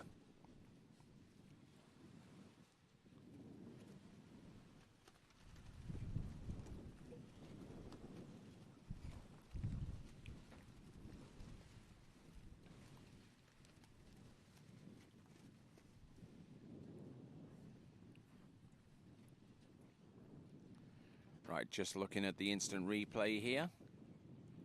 Maintaining a balance all the way through with the toe sides halfway through the run. Toe back and toe front. I imagine it's going to be a Toho into wrap. Hands going up a little bit high.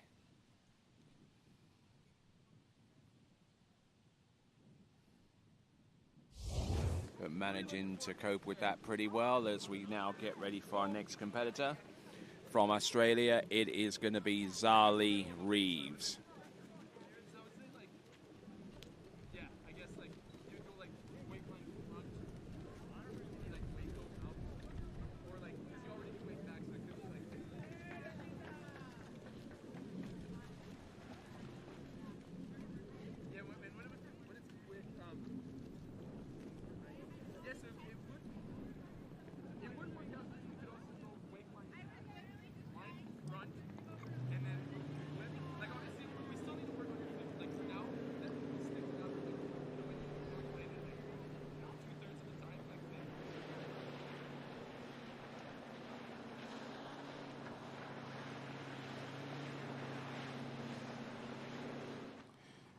All right, here we go.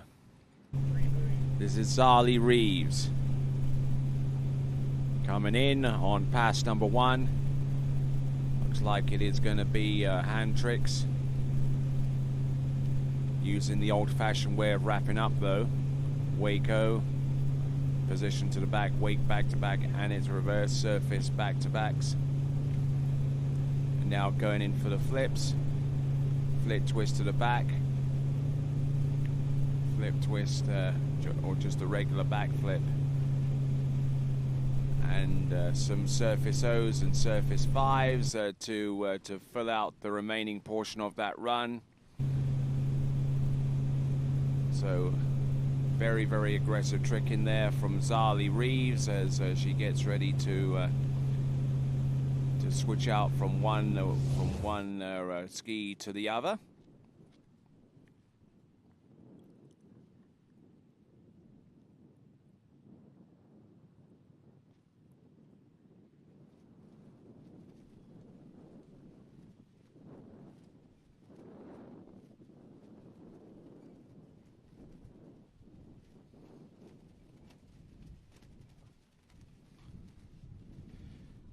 Good back flips there from one side to the next.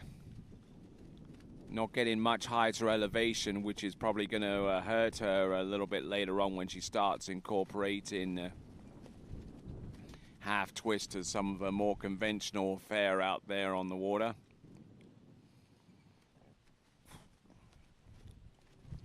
But then again, the wind conditions are a little bit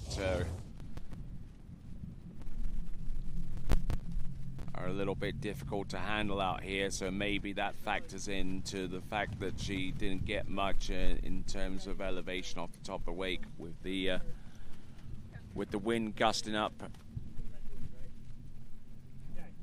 Hey, you got wind, so the trick in wind is to be tall, right? Keep your butt tight, grab the pylon, yeah? You know how to do that.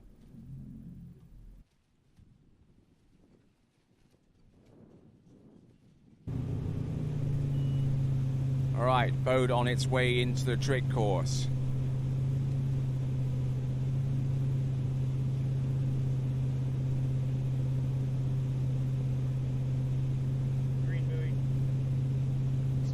passing by the green buoy at this time.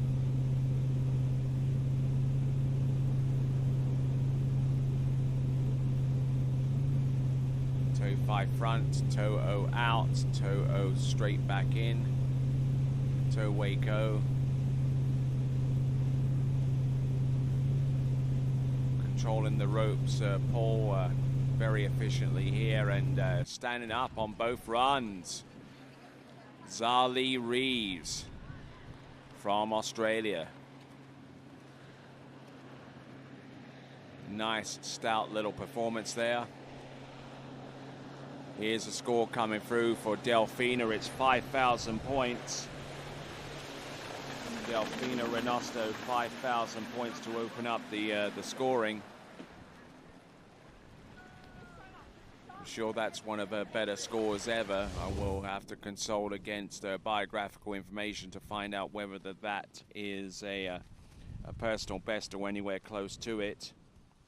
And certainly well and truly recovers there.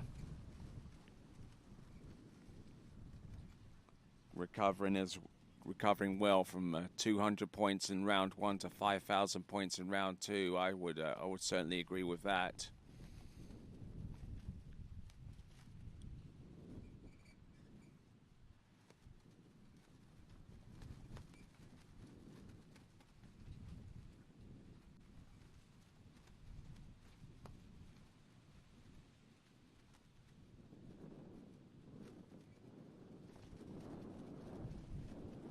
Just looking at Zali Reeves, and she's certainly happy with that little performance. Zali Reeves from Australia. We're going to get ready for Carly Bonham.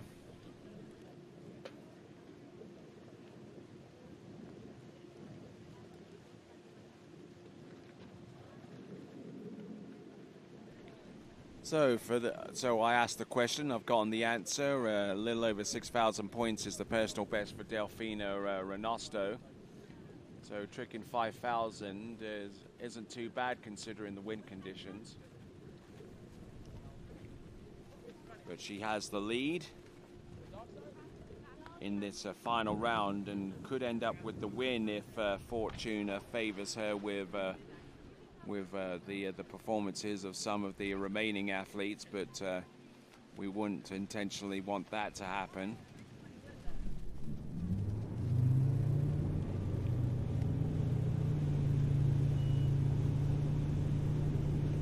Carly Bonham.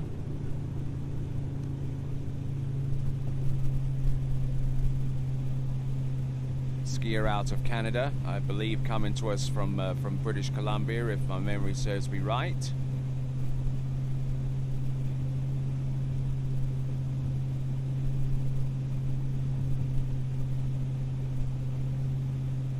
Ballast 75%.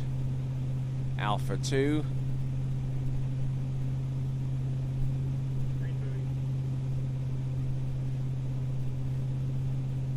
Waco to start. Wake back to back, surface back to backs, wake front, positional, wake front, reverse.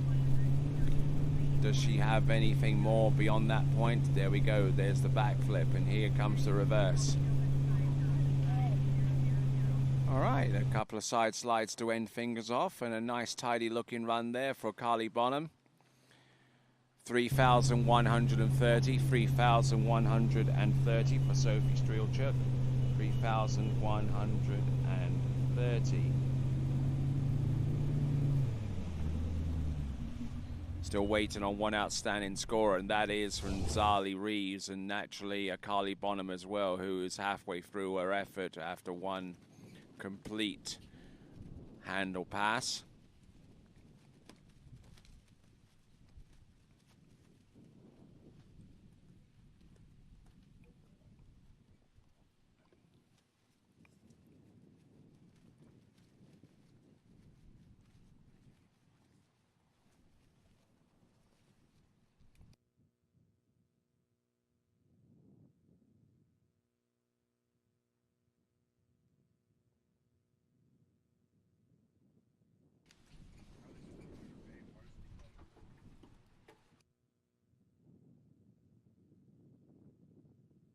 So Carly Bonham, who's a member of the Predator Bay Water Ski Club, had just been corrected on that instantly. They're all proud of her here at Predator Bay, the home of whose home here the lakes are cast in stone, providing the perfect venue for this competition, the Rocky Mountain Pro, being presented to you in association with Nautique's Water Ski World Series. This is the second tournament of that series. The first one was in Botas in Spain not too long ago now.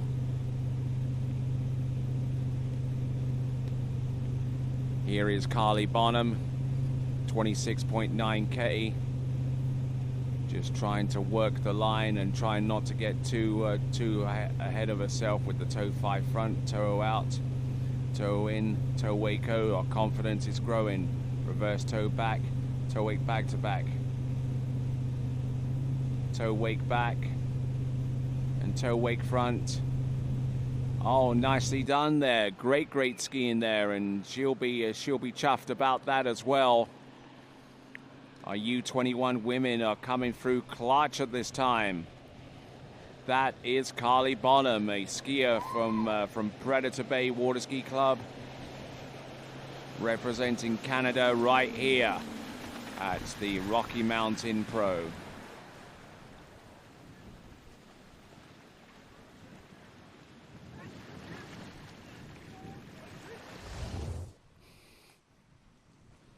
So looking at this once again, toe 7 front, pretty good looking execution on that run with the toe 5 back to follow immediately afterwards. Toe 5 front, toe out, and toe straight in here. Grabbing onto the line, a pretty conventional looking toe pass. Reverse toe back.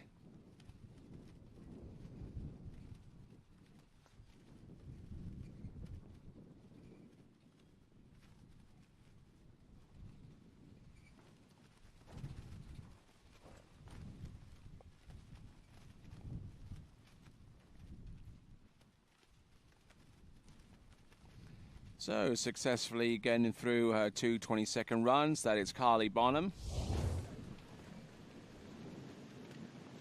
We're pushing out a score for Zali Reeds, 47.50, 4,750 points, 4,750.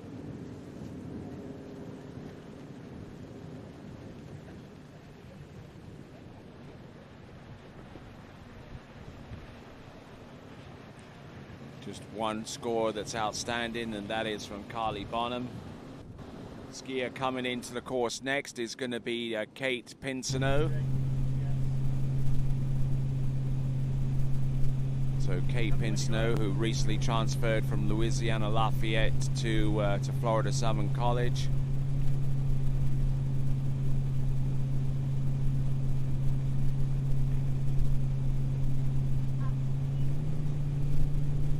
Boosting the speed there, beefing up the wakes there for the backflip, and here is the reverse. Case in the top of the wake, and unfortunately unable to do much with that attempt of the backflip, the reverse of the original one. So let's have a look at this once more.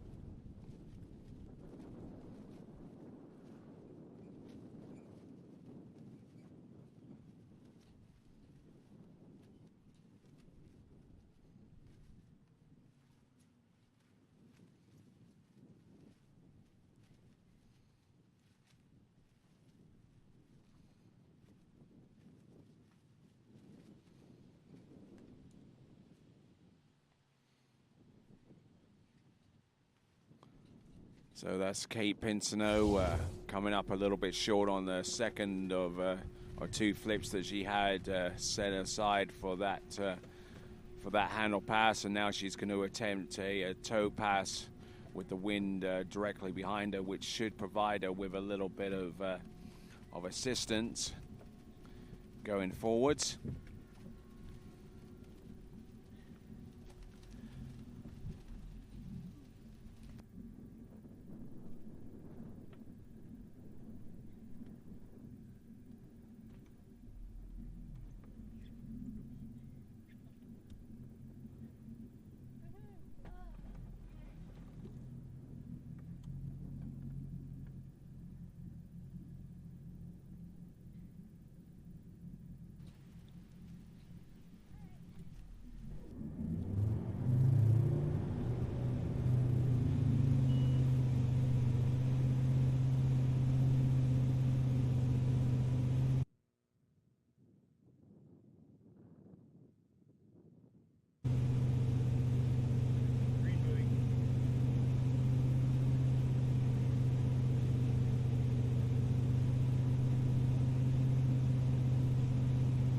Here we go. Kate Pinsino keeping the toe foot close to a standing leg. Skier that trains over at Matt Reaney's place during the course of the summer months away from school. Toe wake line back and pulling in and landing a little bit short on that one. So there we go. That is Kate Pinsino. She'll swim into shore. We'll wait the score the score of for her, as well as Carly Bonham, who tricked 4,060 points yesterday.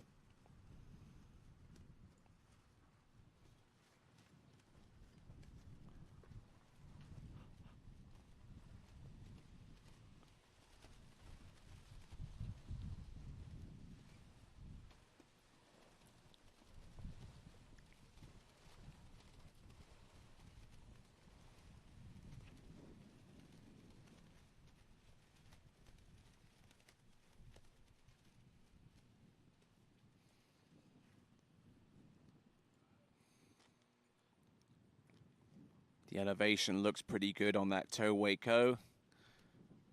Then she tried the toe wake line back and pulling a little bit short, and the momentum wasn't quite there to make that trick happen. So hers is one of the next scores we've yet to receive, aside from Carly Bonham.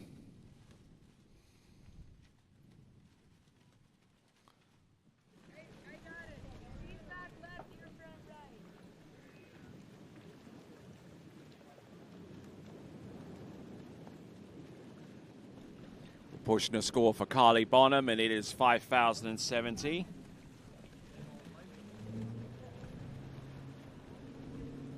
$5,070, which is the lead score now after four complete competitors. And getting ready for her first of two 22nd runs is going to be Ella Gay.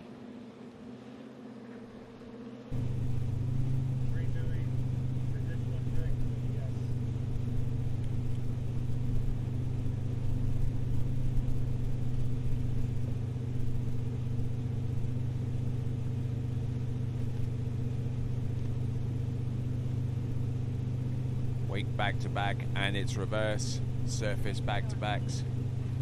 Wake back, and now elevating itself there for the first of a few flips. Flip, twist to the back, and just slipped out at the top of the wake, and had no choice but to try and turn that flip towards the front, and came up short on the landing. So that is Ella Gay on pass number one.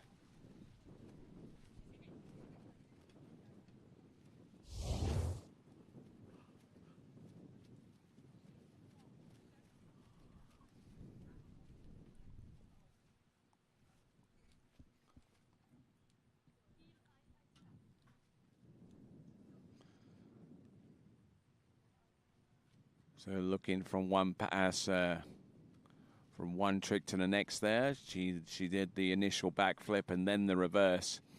And then this is where things got a little bit sideways on her. Started the flip in motion too quick before the ski even had a chance to leave the top of the wake, and just started that whole rotation off the wake just way too early, and coming up short on the landing as a consequence. That's Ella Gay, and we'll see what she has by way of a second and final 22nd run. Current top score right now is Carly Bonham with 5,070 points.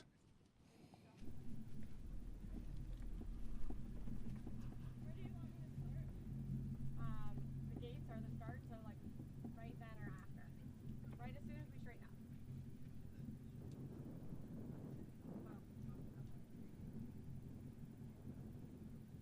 Are you pretty straight by the gates or just slightly after? Yeah, just slightly after the start.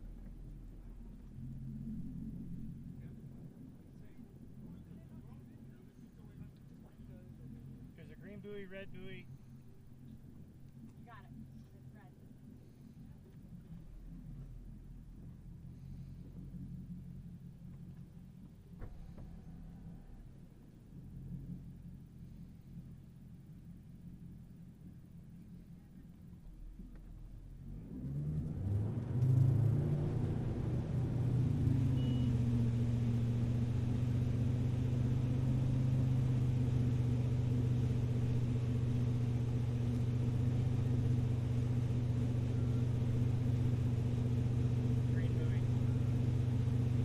So here we go, passing by the green buoy, which is the start of the trick course.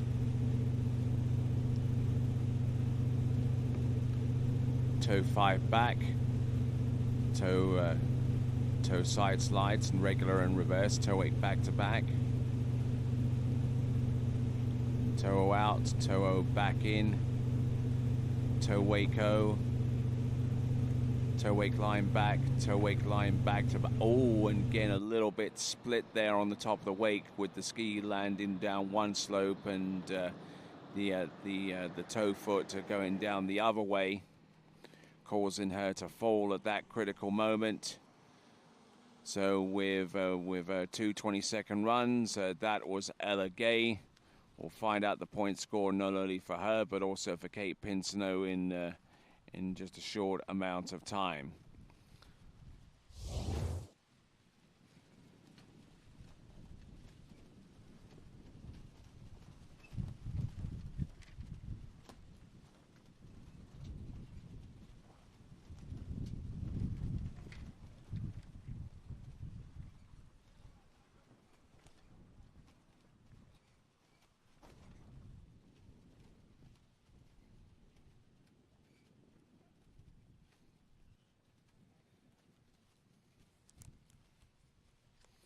So Ella Gay looking here.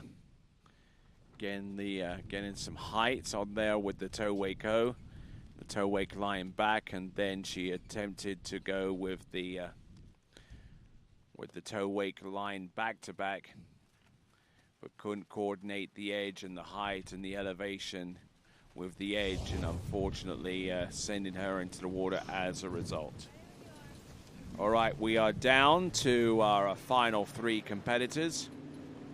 We'll see Lexi Abel right at the very end, and preceding her will be Hannah Stopnicki. But before those 3 competitors, we'll have Christiana De Osma. The dogs, so you think it's bad.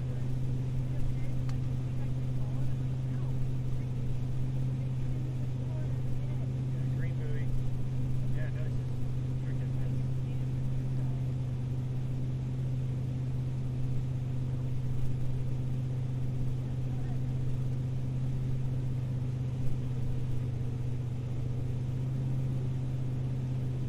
So here we go.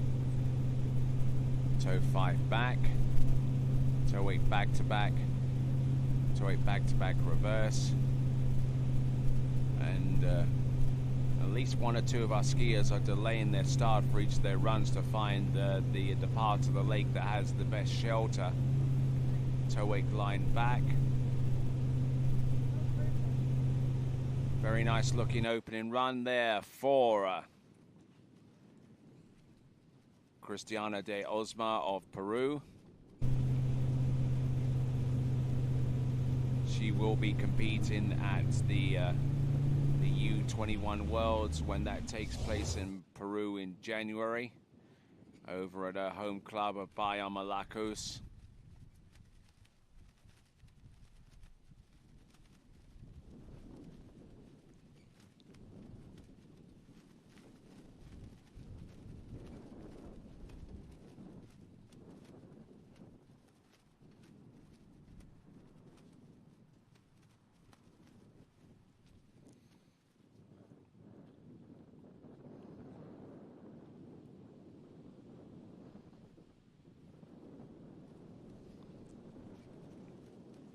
So look pretty steady on this one, including the toe wake line back. Nails that one. One of the last tricks on her toe pass, and can throw in a toe side and a toe back and front at the end, just to make up for all the time up there.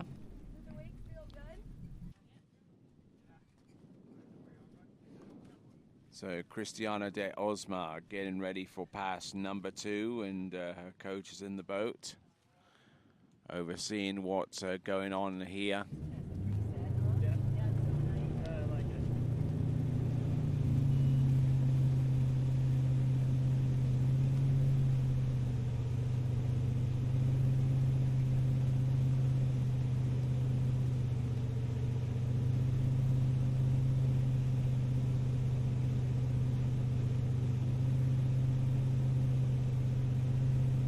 So 27.7K.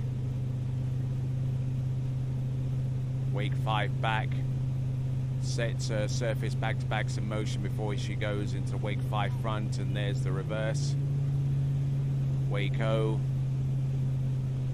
Sets herself backwards there. There's the flip twist to the front. Flip, regular back flip, and the reverse. There you go, some great skiing there from Cristiana de Osma. She isn't going to go down without a fight. Cristiana de Osma from Peru, and Ella Gay, 49.80.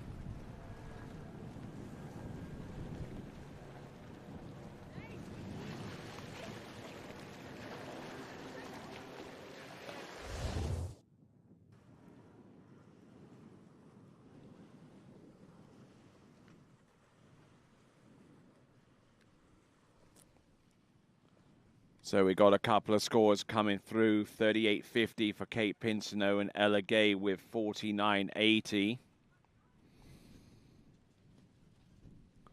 And I'm sure that the points associated with this performance are going to be significantly higher.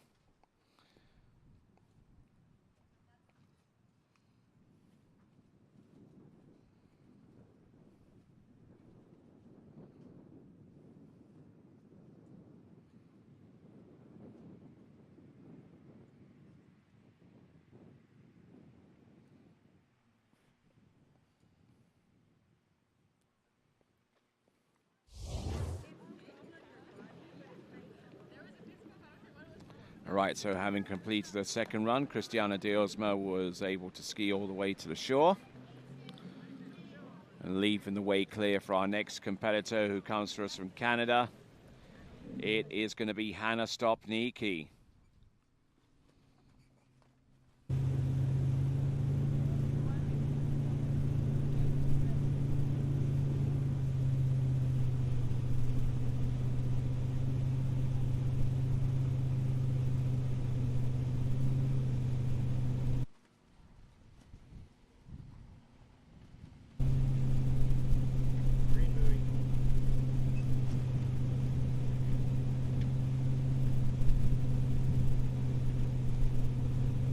Here she comes. It's going to be toe tricks first. Rather unusual, their strategy this is. It's going to be toe 7 front, toe 5 back, toe wake back to back, and it's reverse. Toe 5 front, toe out, toe straight back in, toe wake O. Toe wake line O, toe wake line back, front and back, toe wake line, toe wake line 5, toe wake line back to back, I should say. But on the money and firing on all cylinders here, Hannah Stopnicki of Canada.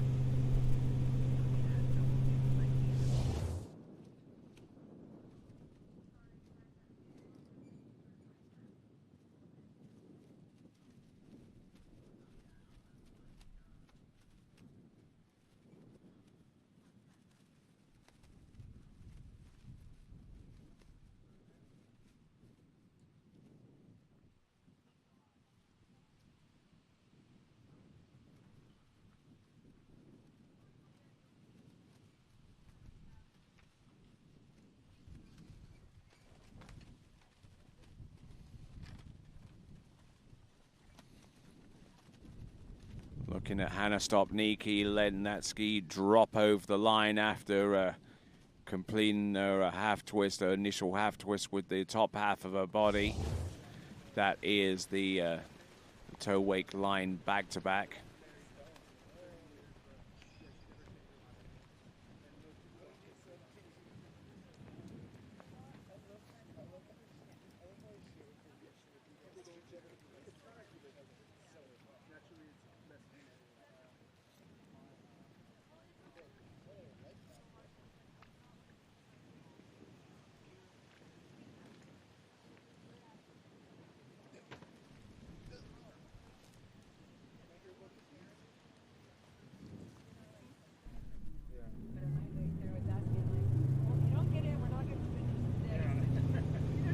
Okay, so let's bring on Hannah Stopnicki.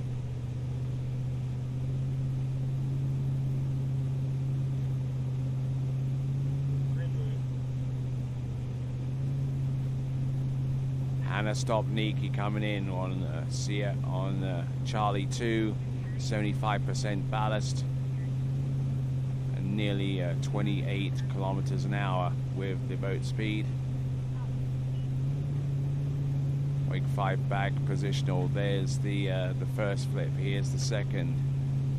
Now a tricker that has been getting close to 9,000 points. She's not going to do it there, but certainly a good college try, as it were. That is Hannah Stopnicki, and we're going to get the score any moment now for Christiana de Osma. We've only got one competitor to go in the U21 tricking competition, and that is going to be Lexi Abelson.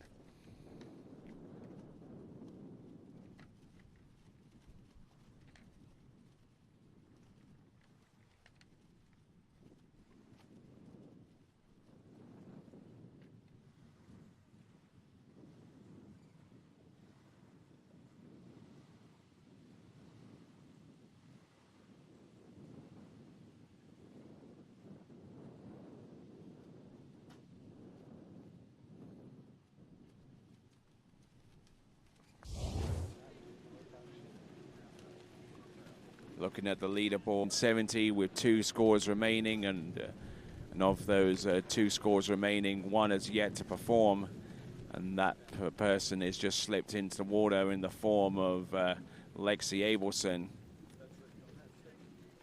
We're going to get the score for Hannah Stopnicki to see if her score is earned her a place on the podium.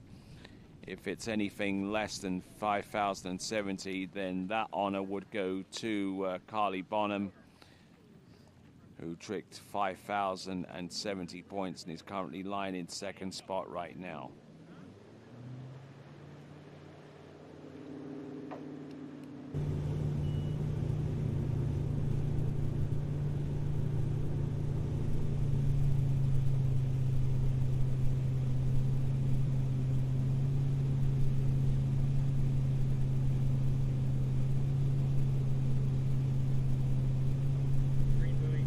Okay, green buoy for starters. This is Lexi Abelson. 29K, Charlie 3 with the 0 off. Toe 5 back, toe wake back to backs. Surface toe back to back, toe 5 front, toe out, toe in, toe wake-o, toe wake line-o, toe wake line back, toe wake line back to back. Does she go for the reverse? Not quite. But a couple of throwaway tricks at the end as manages to stand up all the way through. That is Lexi Abelson.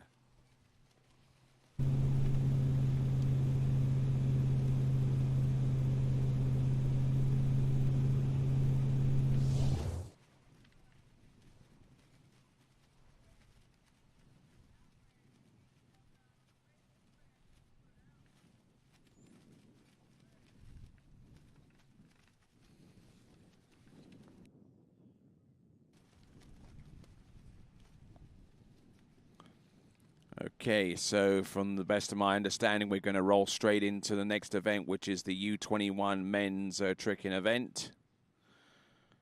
Barring a change of driver in the boat, of course. Looking at these tricks here for Lexi Abelson, going from one trick to the next, making sure that she doesn't rush on to the next trick and cause a fall before she's done the previous one.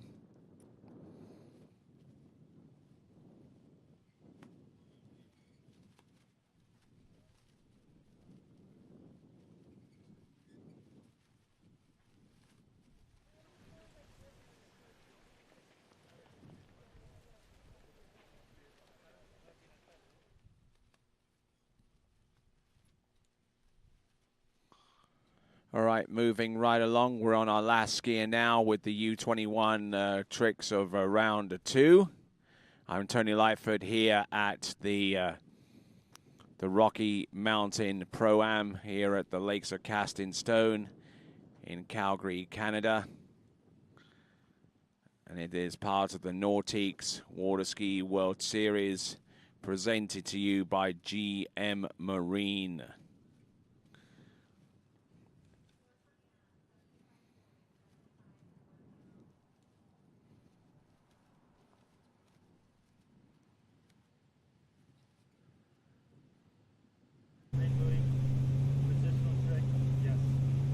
Okay, Hannah's point score is 75-40. Now that puts her in the lead.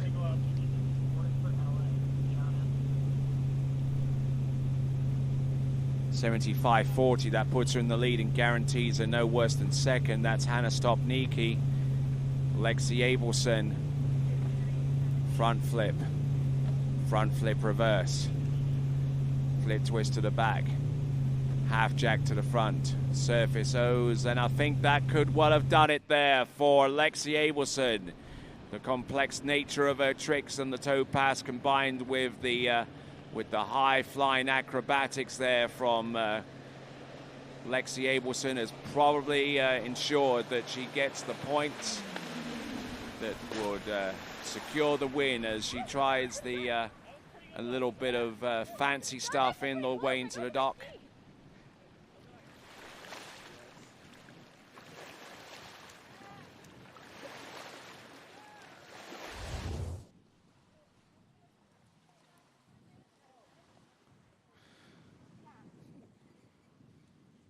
So great to see Lexi Abelson trick going from one move to the next.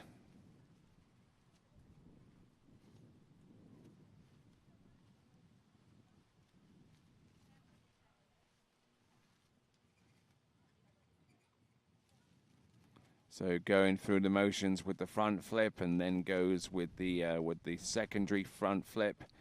Those tricks have to be performed one of the other if a reverse is programmed into the run. There's the half jack. Lands that one better than the front flip. And conjures up something special out there with Hannah Stopnicki's score of 75-40. So now we're going to go into the U21 boys tricking event. Rich Kruger will be our first competitor out. followed by Giovanni Bloyer, Dash Kruger, Matias Gonzalez, and Jake Abelson.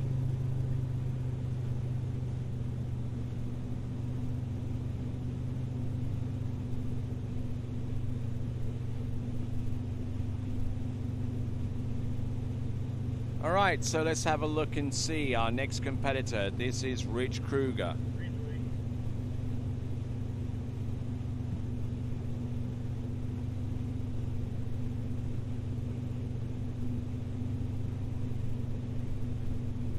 Here comes Rich.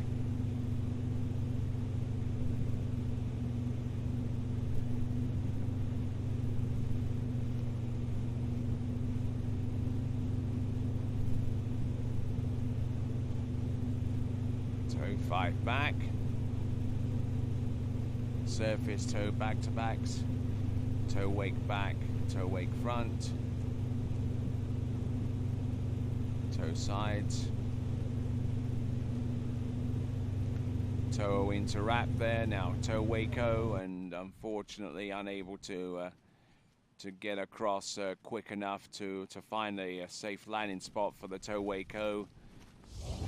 Started to edge and then flattened off prior to the wake, and his momentum carried him the wrong way going into the wake.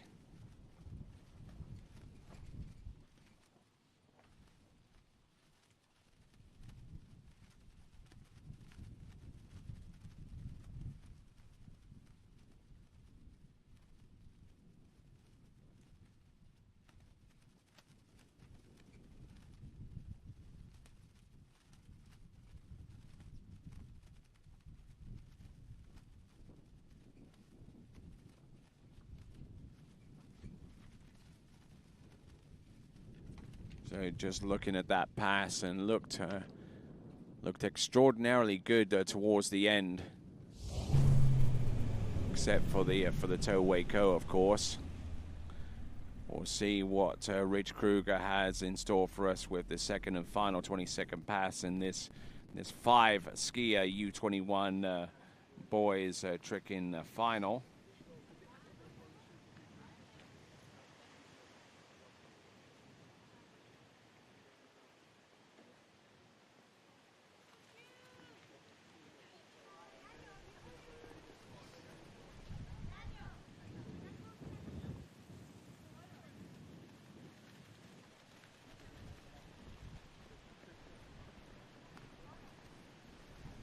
So now Rich Kruger is all settled in and ready to go with his second and final 22nd run. This should be hand tricks. Rather surprised that he didn't select hand tricks for his first run, in accordance to the strength of the wind, which would have made toe tricks a little easier if he decided to go with a tailwind second pass.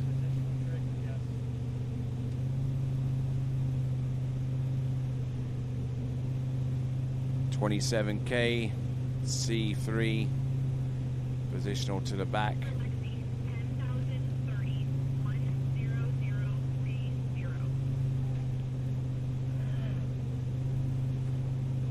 They're looking good here.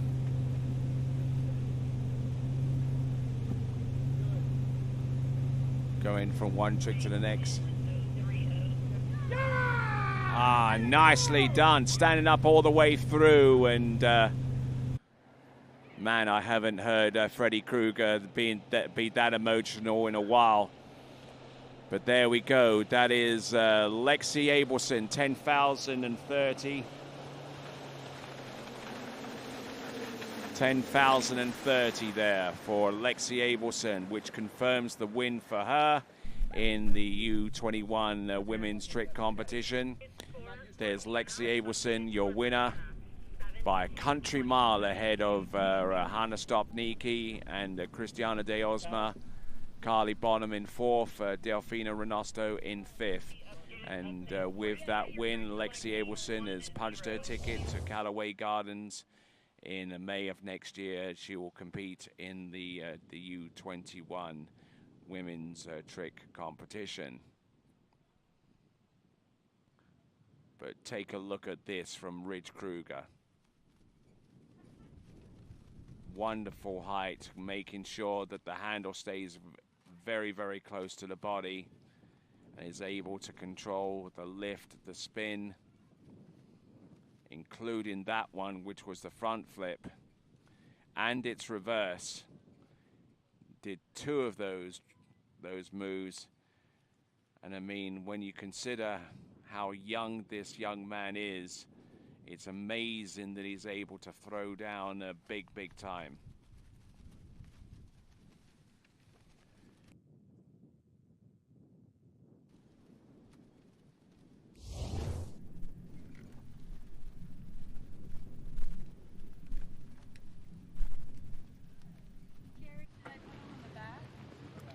Should we put the skier back on the dock or on the platform?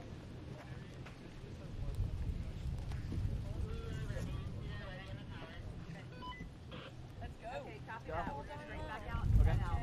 We're not rushing. Okay. Got it.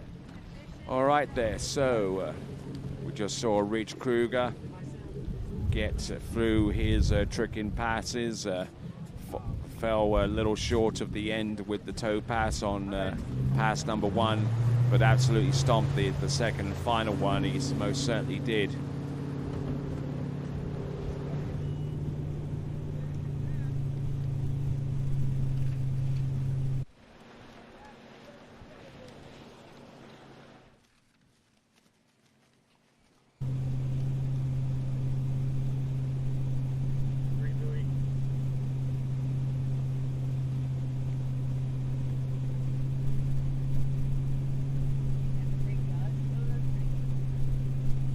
So coming into the course, setting the boat speed up, it's Giovanni Bloyer.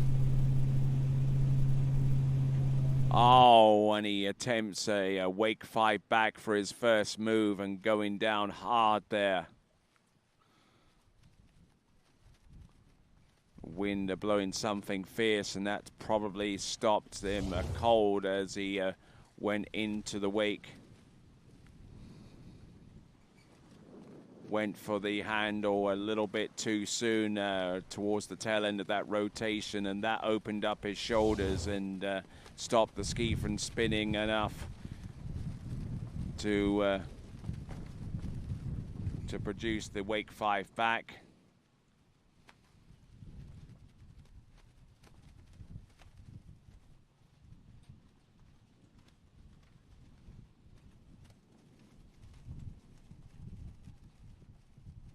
So Giovanni Bloyer being picked up and brought down towards the opposite end of the lake, and he's going to go for his second pass. Now the question is, what is that pass going to be? Is it going to repeat of hands or a continuation onto the toe tricks? As we see Dash Kruger eyeing up the conditions and figuring out how best to maximize his performances based around those around the wind and the waves. Don't change a thing, just trick. We're not like, because listen, to me it was so close. That you could have got it anyway. I just, we'll see. I mean, I'll make them take it twice.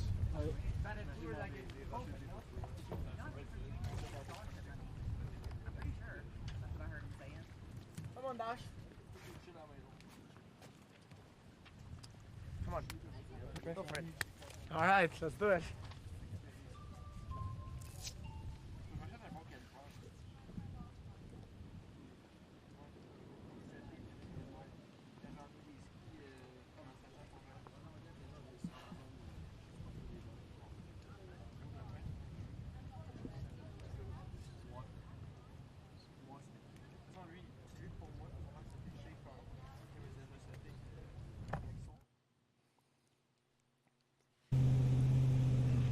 All right, moving right along, we've got Giovanni Bloyer. Looks like he is going to attempt a repeat of his opening pass.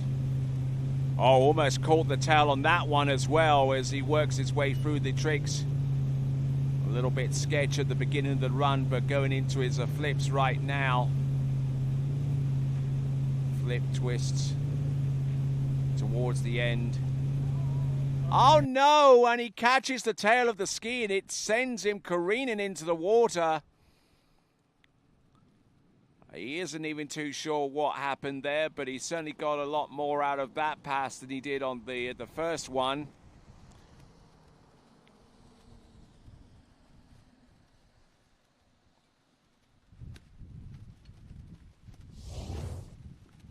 And it looks like the back binding, the heel strap may have broken. I don't know when that happened, but we'll take a look at the instant replay here. Turns himself away from the boat and gets the height necessary to go with the flip twist, and then goes in for the regular flips. And then goes in for the flip twist back.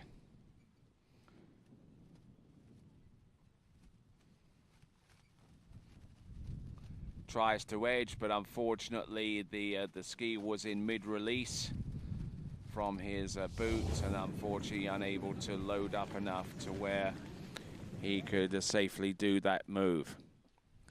That was Giovanni Bloia, our second skier out on the water in the U21 men's round 2, the championship round. We'll find out the score for Rich Kruger in just a moment or so.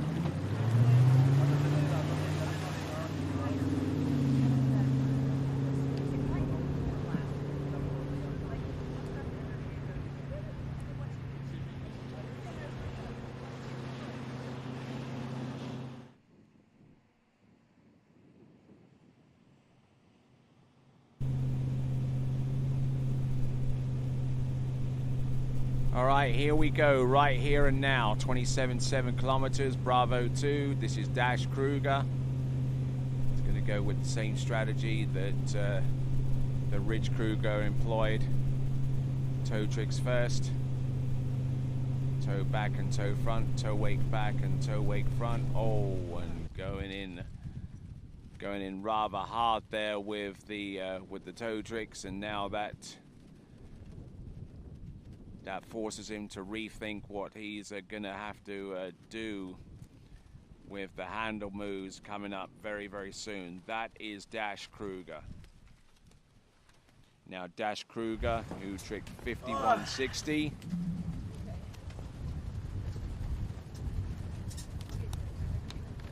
Tricked 51.60 in round number 1, and I doubt whether he's got anything significantly remaining to challenge that particular score with the one remaining 20-second pass he has.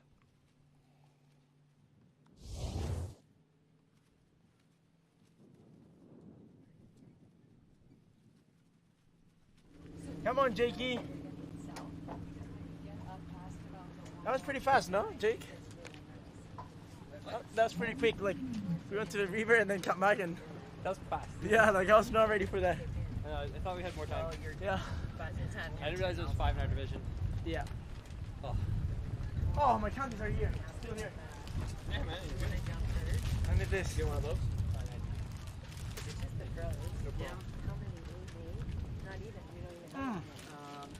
So good. It is.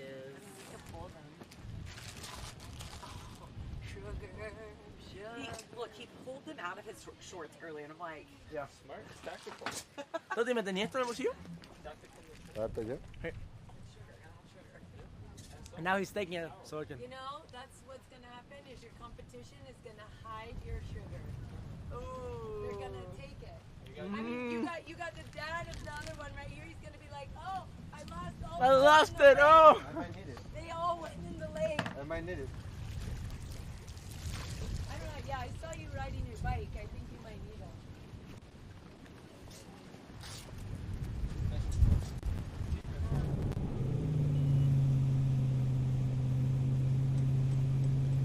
So whilst Matty and the rest of the folks around dockside contemplate their sugar options, let's have a look and see what Dash has in store for us with the second and final 20-second pass. Let's see what's going on here. Up.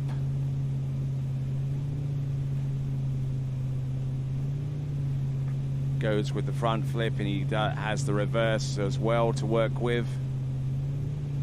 Flip twist to the back. Does he have anything else? Mo back to back. He attempted to try and get that ski a little further round into the landing phase, but unfortunately wasn't able to do so. And Dash Kruger will no doubt be kicking himself after that fall on the first pass with toes, which is going to restrict the amount of points he'll have gotten from the strength of this performance. So that's Dash Kruger. We await the score for him. We also await the score for Ridge Kruger.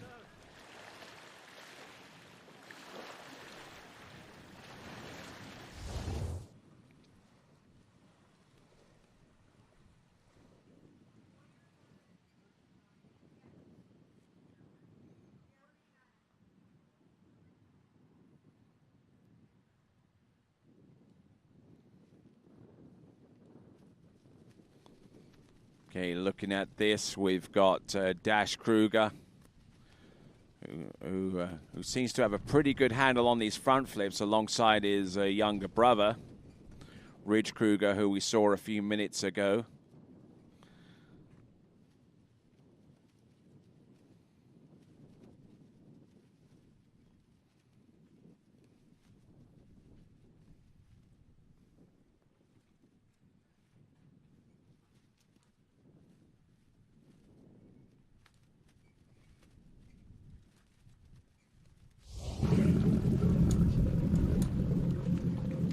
Whilst we endeavour to get you the latest scores from Ridge Kruger and Giovanni Bloyer, and indeed Dash Kruger, we go on to our penultimate skier in the U21 Men's Tricking Championship round. It's going to be Matias Gonzalez, who not only tricked 12,760 in the opening round in this competition, but also put a score of over 13,000 points up for a possible attempt at a world record total.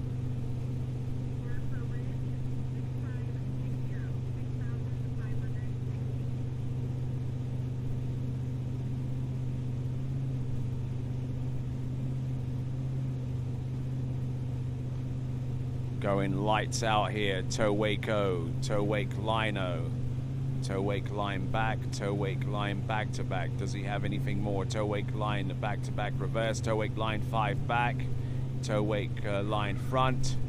Yeah, not a bad effort there. Trying to clean up in places where he needed to find some time. Ridge Kruger 65-60, 65-60. For Ridge Kruger, I believe that might be very close to his personal best, and Giovanni Bloyer with 32.90. 3,290 points for Giovanni Bloyer. We're waiting on the score for Dash Kruger now.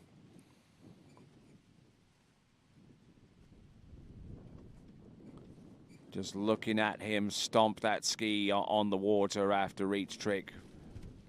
But he needs to find a way of recovering those types of tricks and still keep moving to give himself a little bit more time, you know, because he's losing about, 1/10 of a second, 1/5 of a second. And when you add all of those bits of a second, you'll find that that's the reason why some of his tricks may not be credited right at the very end of the run.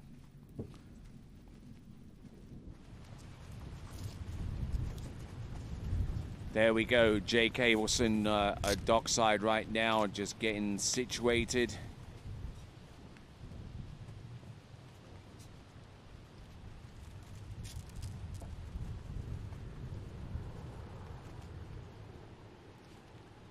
So Jay Cableson, who still has that submission from Morocco to deal with, tricking over 13,090 points. over at the Royal Nautique Pro event. Not too sure what the status is in regards to that performance. Dash Kruger, 44.60, 4,460 points.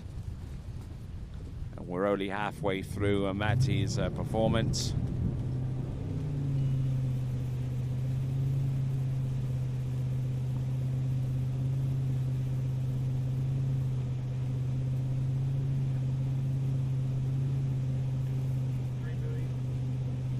So moving past the green buoy. Now let's see how much time he can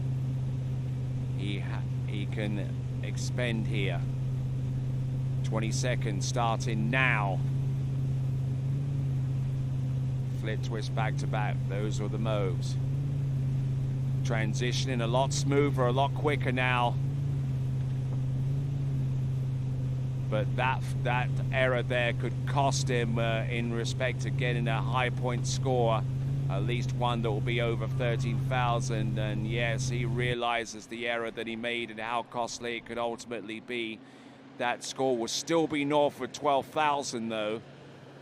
But when you're a skier who's searching for point scores of over 13,000, it just ain't gonna cut it. But this is the championship round in the U21 men's tricking competition here at the Rocky Mountain Pro-Am. A proud part of the Nautique Water Ski World Series, a series that started over in Botas a few weeks ago, and will continue on to this tournament, the California Pro, and then next year on to the Moomba Masters, and then eventually on to the Masters Water Ski Tournament in Callaway Gardens. Was extremely lucky to be able to ski away from that crushed front flip. But we'll be anxious to see what that point total is going to be. It's definitely not going to be anywhere over 13,000, or at least not anywhere significantly over 13,000 to really challenge his new world record submission of over 13,140 points.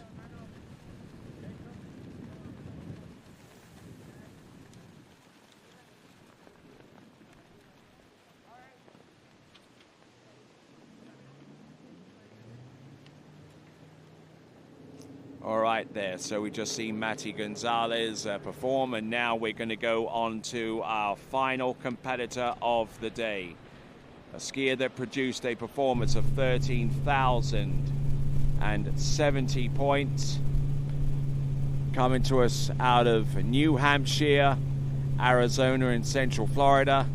This is Jake Abelson.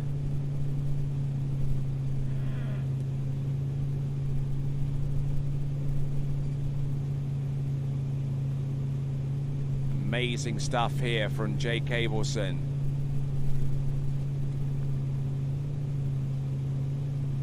Toe wake O, toe wake line O, toe wake line back to the front, toe wake line 5 back, toe wake line back to back, and here's the reverse. Toe wake line front, and consistent and on time like a Swiss watch. There you go. That is a fantastic first pass effort there from Jake Abelson. Just trying not to lose too much time in recovering from each of these tricks. It's the time that you use and how you use it in between each move that is going to determine how much time you have at the end to put something like a toe wake line 5 back or a toe wake line front and have it be scored and credited to your total. Toe wake line 5 back, toe wake line back to back. It's about 17.5 seconds around about this point there. or maybe 18 seconds by the time he landed that toe wake line front. Ah, pero no hice ski line 5 back. Ah, no hice ski line 5 front. Ski line no. No, ski line no, sí. It says front flip, Ski line back flip to back. afuera, ski line back to back, Ski line ski line 5 five. back, ski line front, ski line back. Ah, this guy put pressure on me. PB? No. Ah. 560. Ah, I thought you were getting the 7. Congrats. Yeah, anyway, thank you. You're in the podium. Say hi to the camera. You want to Hello. something? Wait, are you on? What? Yeah. That's awesome. That's because I was here. So as Ridge contemplates his place on the podium with 65.60, a new generation of trickers assert themselves into the mix with this U21 boys tricking event here at the Lakes of Casting Stone. Ah, se trabó. Yo pensé que se llama el live y dice que mierda. Just waiting on that score from Matty Gonzalez. As we have a look at the Lakes of Casting Stone with the Bow River in the foreground. A river that starts in the Canadian Rockies and empties out into the Oldman River before linking up with the Saskatchewan River.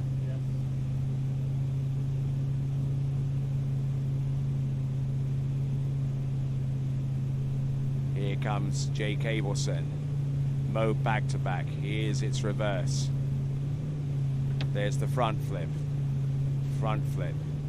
Working his way towards the tricks that constitute an attempt at the world record. Here we go. Ski line 5 back. Ski line 0. Ski line. Oh, and did something different there towards the end there. Left out the Wake 7 front to front. But looking for a safe looking effort there as he tries to go for the win rather than the record. So Jake Abelson playing it tactically, playing it safe, but is it going to be enough in the U21 section of this tricks event?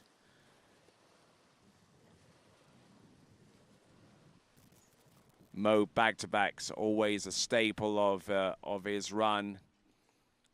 And then goes in for the 2 front flips with 2 more flips that he can do beyond the scope of what he's already done. Half jack to the front. Ski line 5 back. Ski line 7 back. And then instead of doing the 720 front to front, goes in for another ski line trick. Ski line back.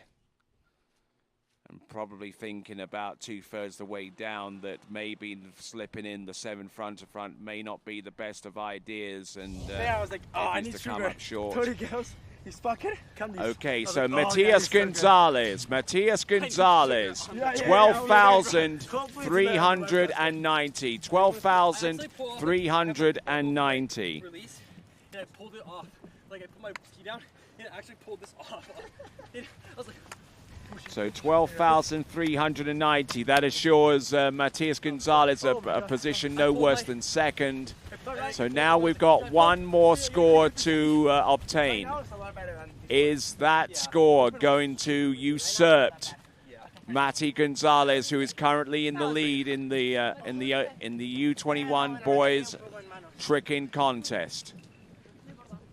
A pair of absolute tricking warriors out there. That is Matty Gonzalez, and the last tricker to come off the water is Jake Abelson.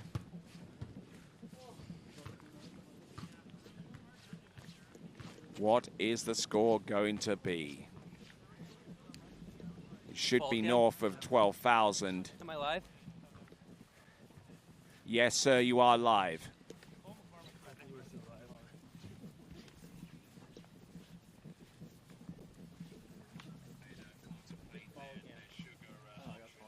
It might be live, so don't say it.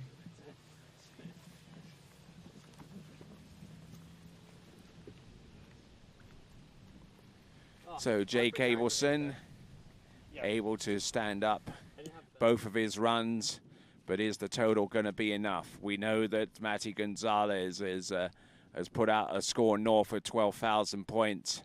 He seems to be doing that on the regular these days. But so too are his main rivals, such as Tincho and Jake Abelson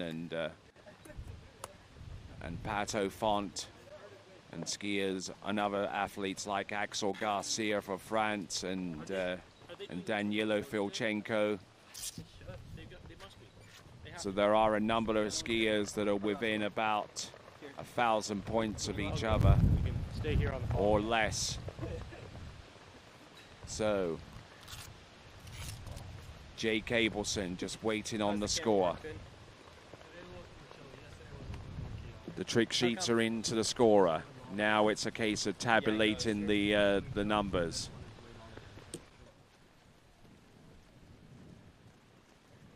Our last tricks event of today. It's come down to some final drama.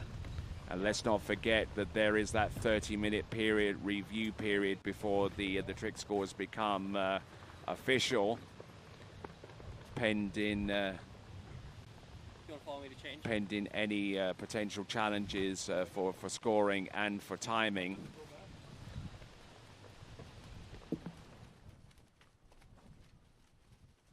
So as we continue to monitor the situation, look at that wonderful view there of the Bow River and the lakes of Casting Stone, right here at the Nordiques Water Ski World Series stop, the Rocky Mountain Pro. Ladies and gentlemen, here is your point score, 12,440 points. So pending official confirmation, your winner of the Under-21 tricking event. Ladies and gentlemen, 12,440, just 50 points in it that separates Jake Abelson from Matty Gonzalez. Rich Kruger, wonderful trick in there with 65.60, putting himself on the free position podium. Dash Kruger with 44.60, and Giovanni Bloyer with 32.90 to conclude today's action here in the U21 men's trick event. So today we are done with today's action, and make sure that you return tomorrow starting at 10 a.m. as we continue on the Rocky Mountain Pro. We're going to go into the Pro Finals tomorrow here at the Lakes of Casting Stone, the home of the Predator Bay Water Ski Club, and a proud member of the Nordiques Water Ski World Series. I'm Tony Lightfoot on behalf of everyone here. Until next time, until tomorrow morning, starting at 8 a.m., Canadian Mountain Summertime, it is ciao for now.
Thanks for calling Wake House. This is Brian. How can I help you? Yeah, Will. Can I let him know who's calling? All right, just a second. Will, I got a fill for you. Perfect. Give me just 1 second. All right, hit it. Thanks for holding. This is Will. Hey, how's it going? Good.